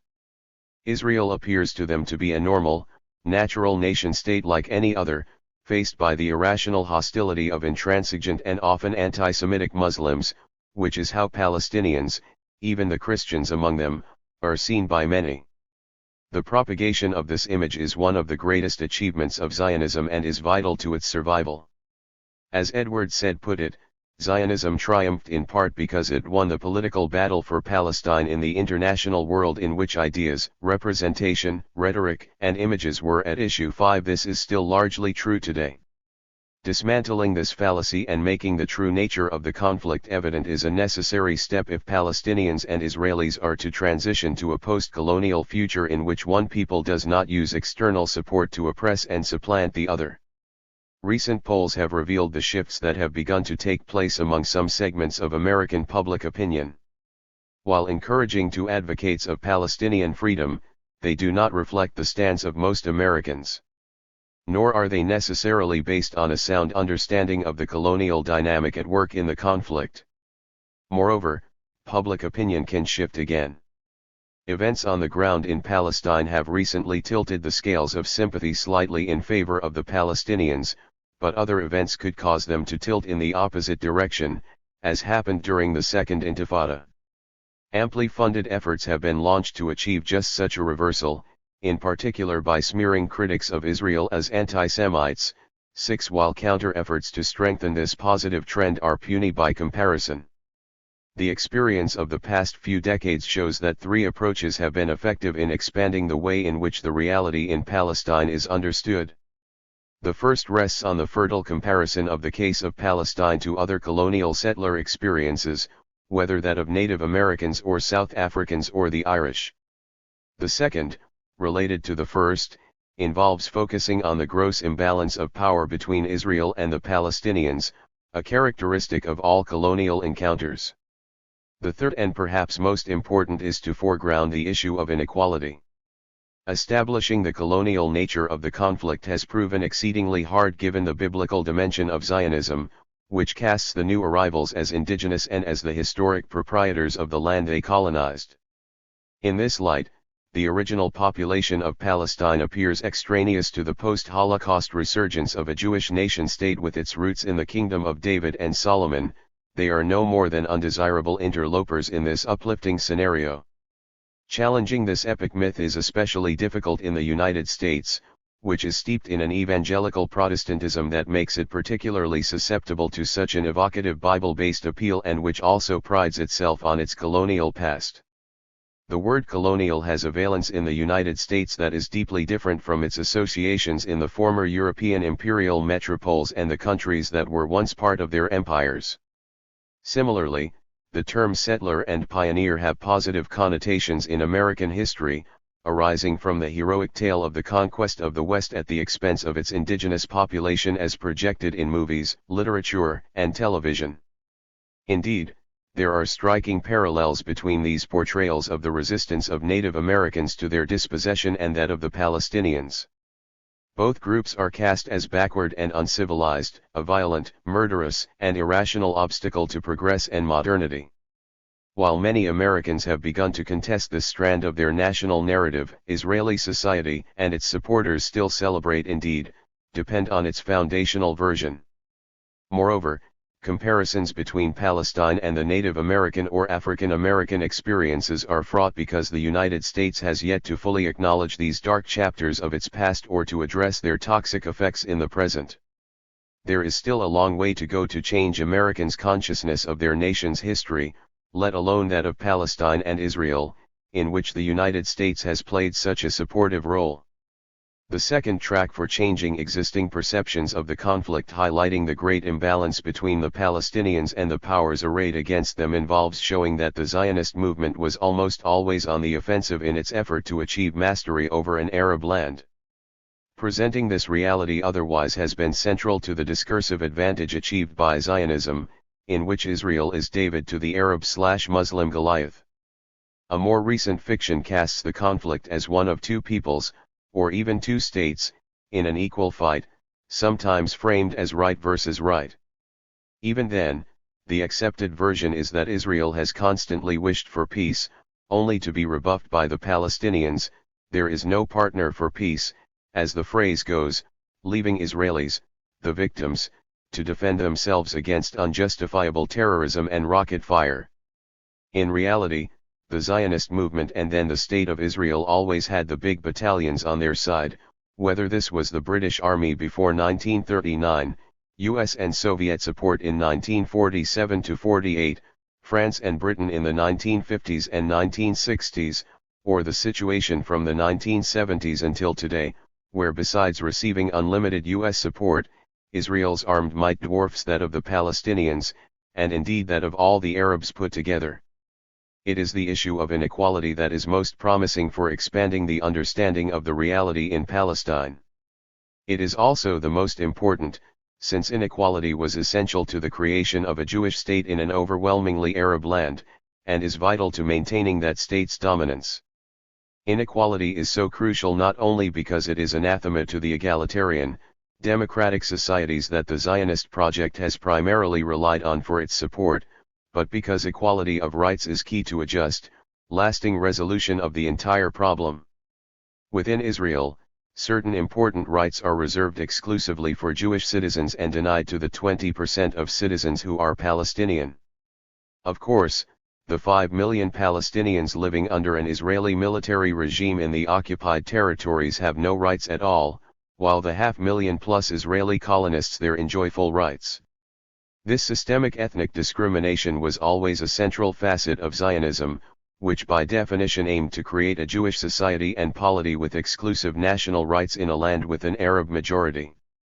Even as Israel's 1948 Declaration of Independence proclaimed complete equality of social and political rights to all its inhabitants irrespective of religion, race, or sex, 7 dozens of crucial laws based on inequality of rights were implemented in the ensuing years. These severely restricted or totally banned Arab access to land and to residency in all Jewish communities, formalized the seizure of the private and collective, waqf, property of non-Jews, prevented most indigenous Palestinians who were made into refugees from returning to their homes while giving citizenship rights to Jewish immigrants, and limited access to many other benefits. This core problem is even more stark today, with a total Arab population in Palestine and Israel from the Jordan River to the sea that is equal to or perhaps slightly larger than the Jewish population. That inequality is the central moral question posed by Zionism, and that it goes to the root of the legitimacy of the entire enterprise is a view that is shared by some distinguished Israelis. Imagining scholars looking back 100 years from now, historian Zeev Sternhell asked, when exactly did the Israelis understand that their cruelty towards the non-Jews in their grip in the occupied territories, their determination to break the Palestinians' hopes for independence, or their refusal to offer asylum to African refugees began to undermine the moral legitimacy of their national existence? 8. For decades Zionists insisted, often referring to the state's Declaration of Independence, that Israel could be and was both Jewish and democratic. As the contradictions inherent in this formulation grew ever more apparent, some Israeli leaders admitted, indeed, even declared it with pride, that if they were forced to choose, the Jewish aspect would take precedence. In July 2018, the Knesset codified that choice in constitutional law, adopting the Basic Law on the Jewish Nation-State, which institutionalized statutory inequality among Israeli citizens by arrogating the right of national self-determination exclusively to the Jewish people, downgrading the status of Arabic, and declaring Jewish settlement a national value with precedence over other needs. 9 Former Justice Minister Eilat Shaked, one of the more forthright advocates of Jewish supremacy and a sponsor of the law, had made the case bluntly a few months before the legislation came to a vote. There are places where the character of the State of Israel as a Jewish state must be maintained, and this sometimes comes at the expense of equality. 10 She added, Israel isn't a state of all its nations. That is, equal rights to all citizens but not equal national rights. Where this ideology leads was summarized in the equally blunt words of Likud Knesset member Miki Zohar. The Palestinian, he said, does not have the right of self-determination because he is not the proprietor of the land. I want him as a resident because of my honesty, as he was born here, he lives here, and I would never tell him to leave. I regret to say it, but they suffer from one major defect: they were not born Jews. 11 This connection between an exclusive right to land and peoplehood is central to a specific type of blood and soil Central European nationalism, which is the ground from which Zionism sprang. Commenting on an early draft of the Jewish nation-state law, Sternhell, whose area of expertise is European fascism, noted that the constitutional ideas behind the legislation are consonant with those of Charles Maurras, the French anti-Semite and neo-fascist of the 1930s, or of modern-day Polish and Hungarian nationalists and the hardest-line European chauvinists. However, he added, they are entirely at odds with the liberal ideas of the French and American revolutions. 12. By embracing its illiberal and discriminatory essence, modern Zionism is increasingly in contradiction with the ideals, particularly that of equality, on which Western democracies are based. For the United States, Canada, Great Britain, France, and Germany, which cherish these values, even if they are often honored only in the breach, and are currently threatened by potent illiberal populist and authoritarian right-wing trends, this should be a serious matter, especially given that Israel is still dependent on the support of these Western countries. Finally, uprooting the systemic inequality inherent in Zionism is crucial to creating a better future for both peoples, Palestinians and Israelis. Any formula advanced as a resolution of the conflict will necessarily and inevitably fail if it is not squarely based on the principle of equality. Absolute equality of human, personal, civil, political, and national rights must be enshrined in whatever future scheme is ultimately accepted by the two societies. This is a high-sounding recommendation, but nothing else will address the core of the problem, nor will it be sustainable and lasting. This leaves the thorny issue of how to wean Israelis from their attachment to inequality, which is often coded as and justified by a need for security. This perceived need is to a large extent rooted in a real history of insecurity and persecution, but in response to this past trauma, generations have now been brought up on a reflexive dogma of aggressive nationalism whose tenacious hold will be hard to break. Thus the Jewish citizens of a regional superpower that cows its neighbors, and has bombed the capitals of 7 of them with impunity 13, suffer from a deep insecurity rooted in part in this history, and perhaps in part from an unspoken concern that the carefully constructed and justified colonial reality they live in might suddenly unravel. The syndrome that drives this imperative to dominate and discriminate can probably only be addressed by those within Israeli society, or close to it, who understand the grim direction of the country's current course, and who can challenge the distortions of history, ethics, and Judaism that this ideology constitutes. Doing so is surely the primary and the most urgent task of Israelis and their supporters who wish to change the dynamic of injustice and inequality. Palestinians, too, need weaning from a pernicious delusion rooted in the colonial nature of their encounter with Zionism and in its denial of Palestinian peoplehood that Jewish Israelis are not a real people and that they do not have national rights.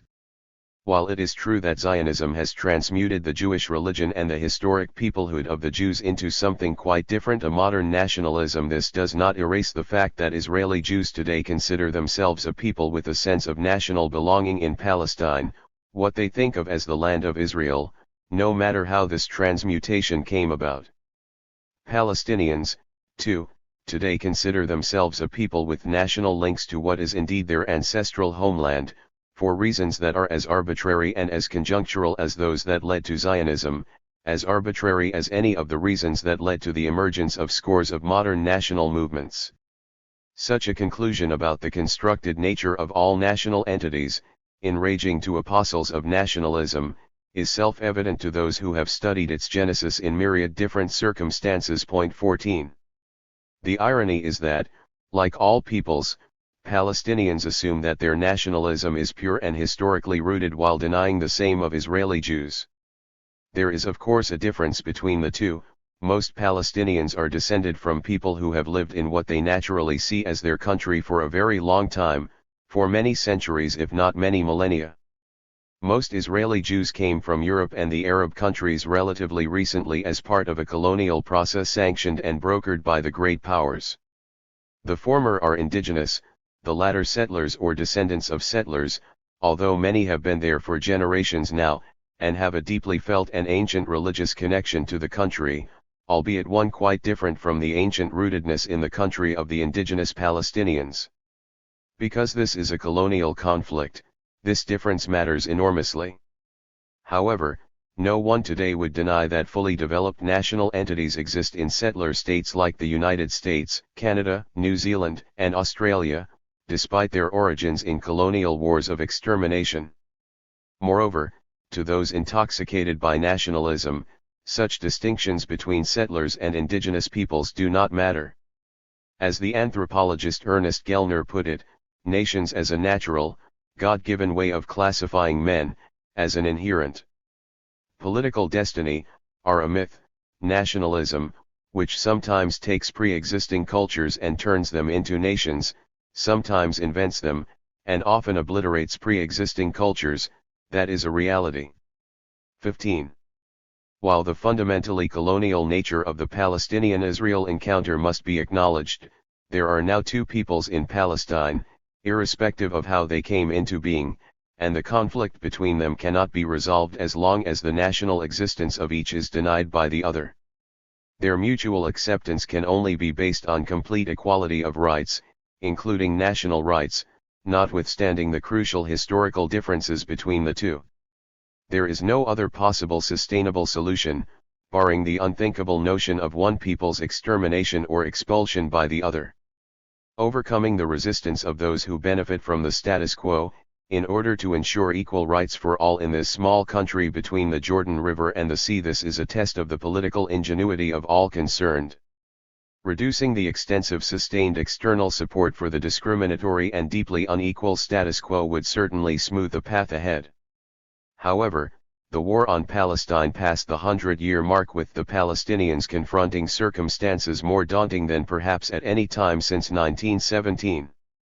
With his election, Donald Trump began pursuit of what he called the deal of the century, purportedly aimed at a conclusive resolution of the conflict. Closing the deal has so far involved dispensing with decades of bedrock U.S. policies, outsourcing strategic planning to Israel, and pouring contempt on the Palestinians. Inauspiciously, Trump's ambassador to Israel, David Friedman, his bankruptcy lawyer and a longtime financial supporter of the Jewish settler movement, spoke of an alleged occupation and demanded that the State Department stop using the term. In one interview, he declared that Israel has the right to annex some, but unlikely all, of the West Bank. 16. Jason Greenblatt, for over 2 years envoy for Israel-Palestine negotiations, previously Trump's real estate lawyer and also a donor to Israeli right-wing causes, stated that West Bank settlements are not an obstacle to peace, rejected use of the term occupation in a meeting with EU Envoy 17 and endorsed Friedman's views regarding annexation. The new administration quickly trumpeted an outside-in approach, in which 3 of the Sunni Arab Gulf monarchies, Saudi Arabia, the Emirates, and Bahrain, often falsely described as representing Sunni Arabs, were brought into a de facto alliance with Israel to stand together against Iran. The byproduct of this configuration was that these and other Arab regimes allied to the US were encouraged to bully the Palestinians to accept maximalist Israeli positions that would be, and appeared intended to be, fatal to their cause. This initiative was coordinated closely with these regimes, via the mediation of Presidential Envoy Extraordinaire Jared Kushner, Trump's son-in-law, also a real estate mogul, and an ardent extreme Zionist whose family had also donated to Jewish settlements. In collusion with their Gulf partners at a June 2019 conference in Bahrain and in other venues, Kushner, Greenblatt, and Friedman publicly pushed what was essentially an economic development initiative for the West Bank and Gaza Strip, meant to operate under existing conditions of virtually complete Israeli control. Kushner cast doubt on the feasibility of independent Palestinian self-rule, saying, "We'll have to see." He drew on the classic colonialist lexicon to add, "The hope is that they over time can become capable of governing." All the Palestinians deserved, in Kushner's view, was the opportunity to live a better life. The opportunity to pay their mortgage. 18. With their essentially economic solution, this troika displayed remarkable ignorance of a solid expert consensus that the Palestinian economy has been strangled primarily by the systematic interference of the Israeli military occupation that their plan meant to keep in place. The Trump administration exacerbated this economic stranglehold by cutting off U.S. aid to the PA and to UNRWA. The U.S. also continued to support Israel's blockade of Gaza, aided by Egypt, with its disastrous effects on 1.8 million people. The crucial political aspect of Trump's deal of the century was reportedly contained in the outlines of an American-Israeli proposal that the PA was pressured to accept. This purportedly involved creating a non-contiguous, non-sovereign entity without removal of any of the existing illegal Israeli settlements, which would be recognized, legalized, and annexed to Israel. This entity would remain under full Israeli security control, for which the Palestinians would reportedly have to pay, and therefore be a state in name only. It would exclude sovereignty or control over Jerusalem and be located in the Gaza Strip and the scores of disparate fragments totaling under 40% of the West Bank that constitute areas A and B, with some parts of C perhaps to be included, but only subject to further negotiations. 19.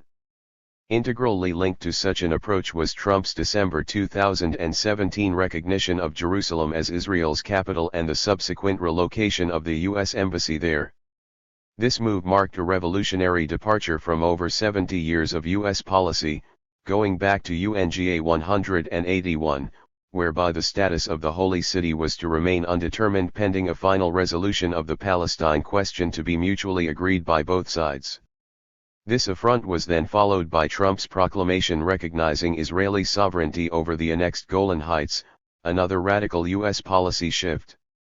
With these two pronouncements, the administration unilaterally took issues, one of which, that of Jerusalem, Israel is treaty-bound to negotiate with the Palestinians, off the table.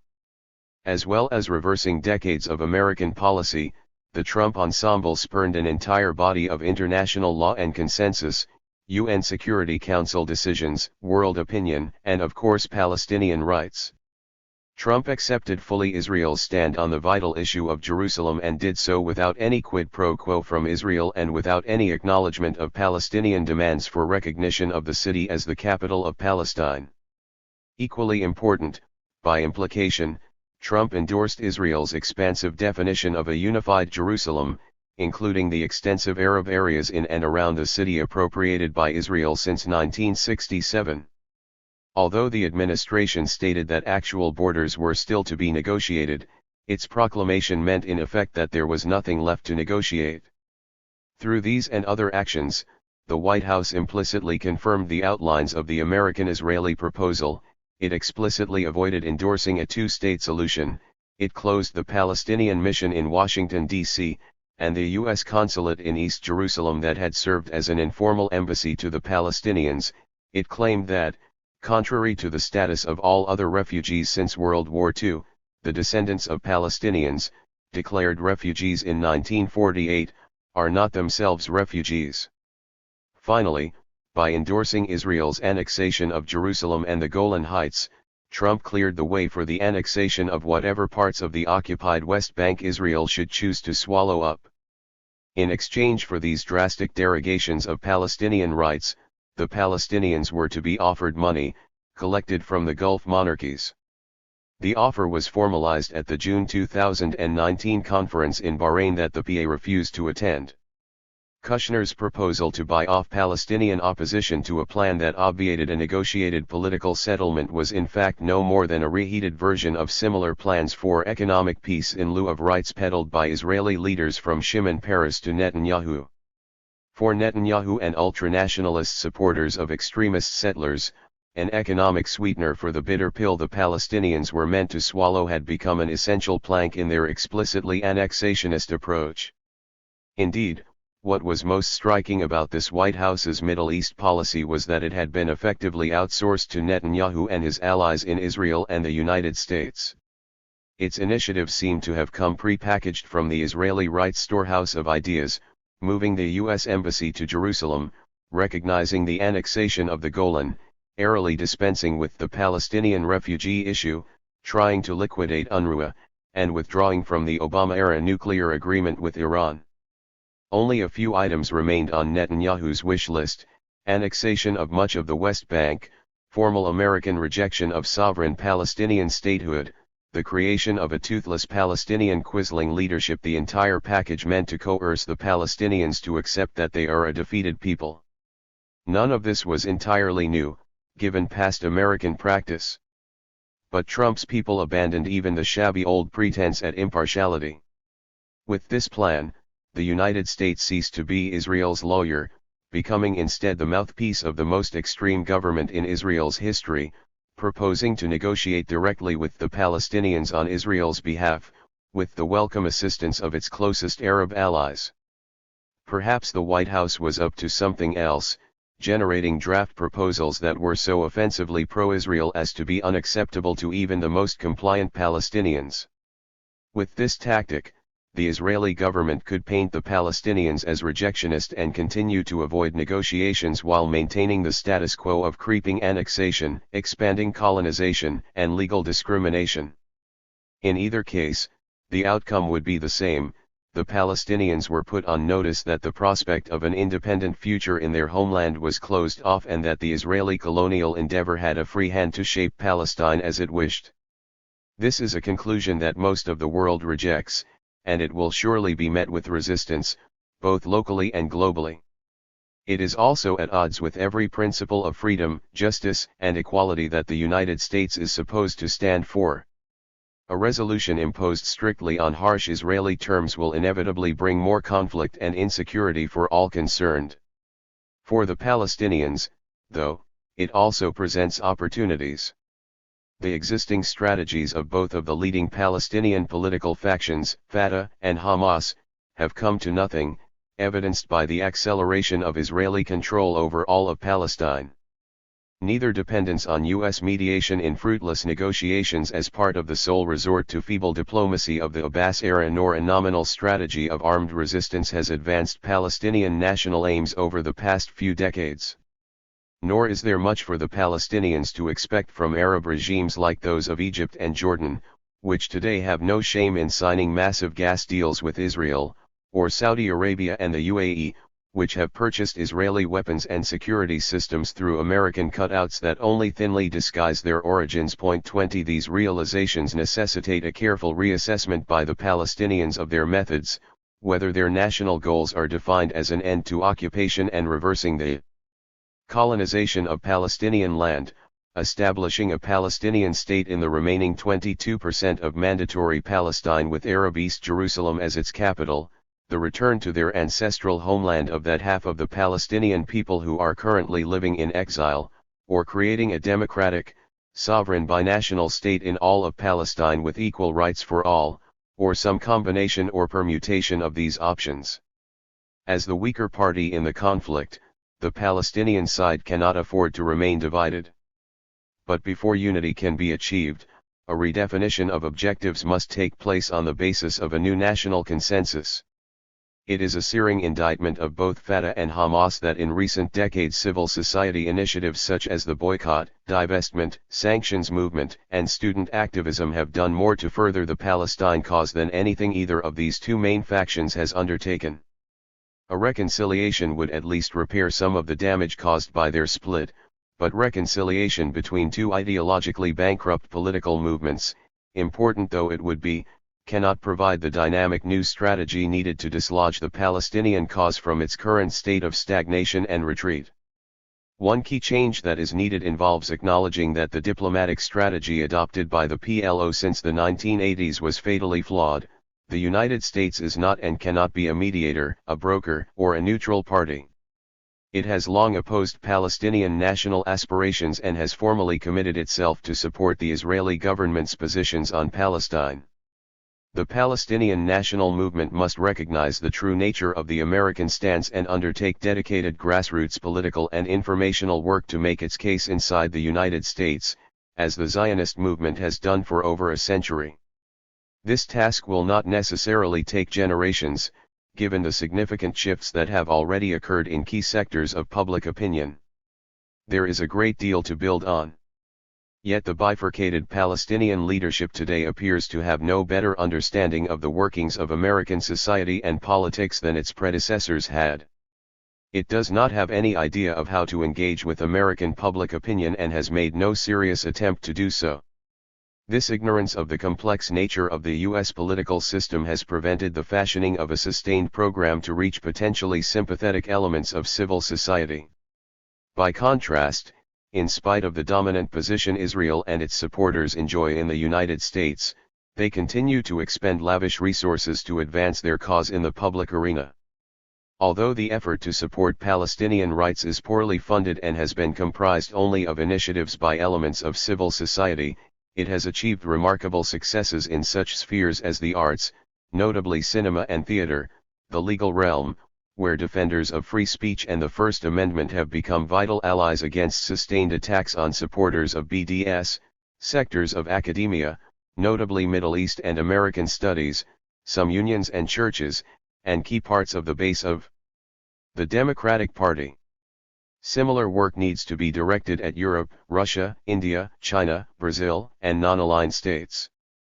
Israel has made progress in recent years in cultivating the elites and public opinion in these countries, while many of them, especially China and India, are becoming more active in the Middle East. 21 Although most Arab states are controlled by undemocratic regimes subservient to the United States and desirous of Israeli approval, Arab public opinion remains acutely sensitive to the appeal of Palestine.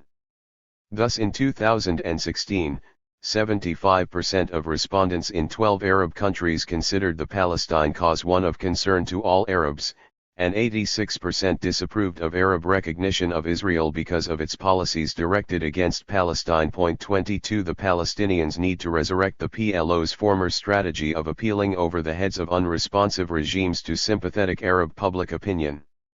Most important is that should entering negotiations based on a Palestinian consensus become feasible, any future diplomacy must reject the Oslo interim formula and proceed on an entirely different basis.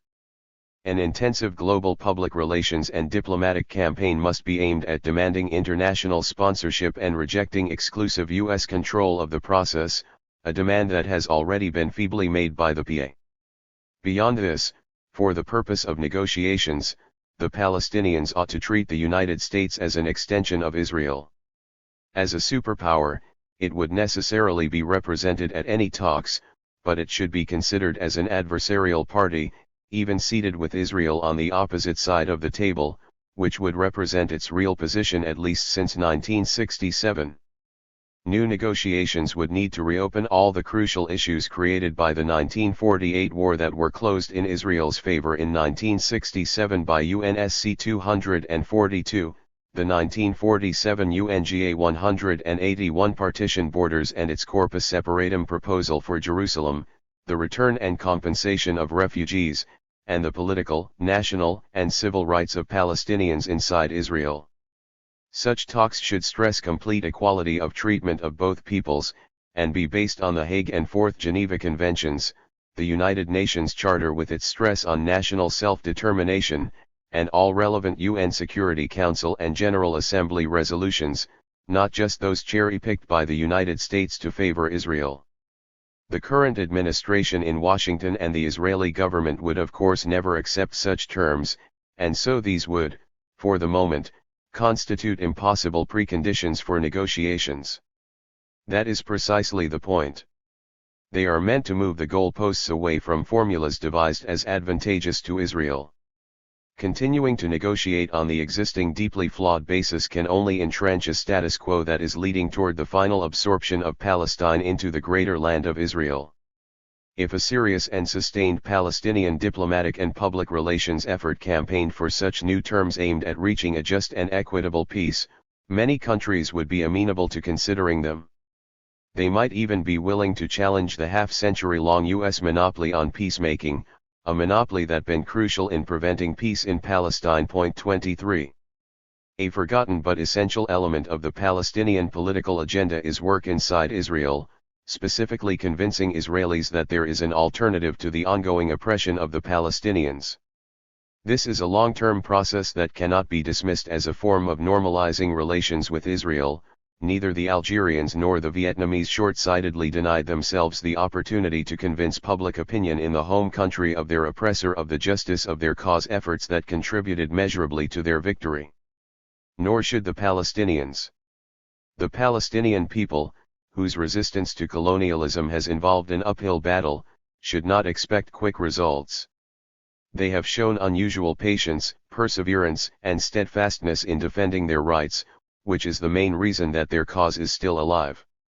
It is now essential for all the elements in Palestinian society to adopt a considered, long-term strategy, which means rethinking much that has been done in the past, understanding how other liberation movements succeeded in altering an unfavorable balance of forces, and cultivating all possible allies in their struggle. Given an Arab world that is in a state of disarray greater than at any time since the end of World War I and a Palestinian national movement that appears to be without a compass, it might seem that this is an opportune moment for Israel and the United States to collude with their autocratic Arab partners to bury the Palestine question, dispose of the Palestinians, and declare victory. It is not likely to be quite so simple. There is the not inconsiderable matter of the Arab public, which can be fooled some of the time but not all of the time, and that emerges with Palestinian flags flying whenever democratic currents rise against autocracy, as in Cairo in 2011 and in Algiers in the spring of 2019. Israel's regional hegemony depends in very large measure on the maintenance in power of undemocratic Arab regimes that will suppress such sentiment. However distant it may seem today, real democracy in the Arab world would be a grave threat to Israel's regional dominance and freedom of action. Just as important, there is also the popular resistance that the Palestinians can be expected to continue to mount, whatever the shabby deal to which their discredited leaders may mistakenly assent. Though Israel is the nuclear regional hegemon, its domination is not uncontested in the Middle East, nor is the legitimacy of the undemocratic Arab regimes which are increasingly becoming its clients. Finally, the United States, for all its power, has played a secondary role, sometimes no role at all, in the crises in Syria, Yemen, Libya, and elsewhere in the region. It will not necessarily maintain the near monopoly over the Palestine question, and indeed over the entire Middle East, that it has enjoyed for so long.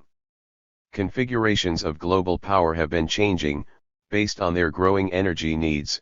China and India will have more to say about the Middle East in the 21st century than they did in the previous one. Being closer to the Middle East, Europe and Russia have been more affected than the United States by the instability there and can be expected to play larger roles. The United States will most likely not continue to have the free hand that Britain once did. Perhaps such changes will allow Palestinians, together with Israelis and others worldwide who wish for peace and stability with justice in Palestine, to craft a different trajectory than that of oppression of one people by another. Only such a path based on equality and justice is capable of concluding the 100 Years' War on Palestine with a lasting peace, one that brings with it the liberation that the Palestinian people deserve. Acknowledgements. I owe a conscious or unconscious debt to all of those many people through whose experiences I have tried to tell the story of the century of war on Palestine. Reading or hearing their words is what brought me to write this book in this form. In it, I have tried to convey voices that have gone largely unheard in the confusing dissonance surrounding the question of Palestine. In a previous book, I thanked my three aunts, Anbara Salam al-Khalidi, Fatima al-Khalidi Salam and Wahidi al-Khalidi, for providing me with living images drawn from their memories of the earliest decades of the 20th century. Although as I worked on this book I deeply regretted that I was no longer able to consult any of them, or my mother, Selwajaha al-Khalidi, and father, Ismail Raghib al-Khalidi, about the events they lived through, I had them all constantly in mind as I wrote it. Even when I do not quote them directly, all of them are present in its pages. Each in her or his own way taught me something about the past and how it forms part of the present. Fortunately, among those I could consult and profit from were my cousin, Professor Walid Ahmed Sami Khalidi, on whose prodigious memory I called repeatedly in thinking about this topic, and on whose pioneering scholarship I relied throughout the book, my cousin Leila Hussein al-Khalidi al-Husseini, and friends, colleagues, and comrades from Beirut days too numerous to name. I owe a debt I cannot repay to the many people with whom I have discussed the subject matter of this book, or who have inspired me to write it. My son Ismail first persuaded me that this was a worthwhile project, and helped to shape its form at the outset. This book would probably not exist but for his initial contributions.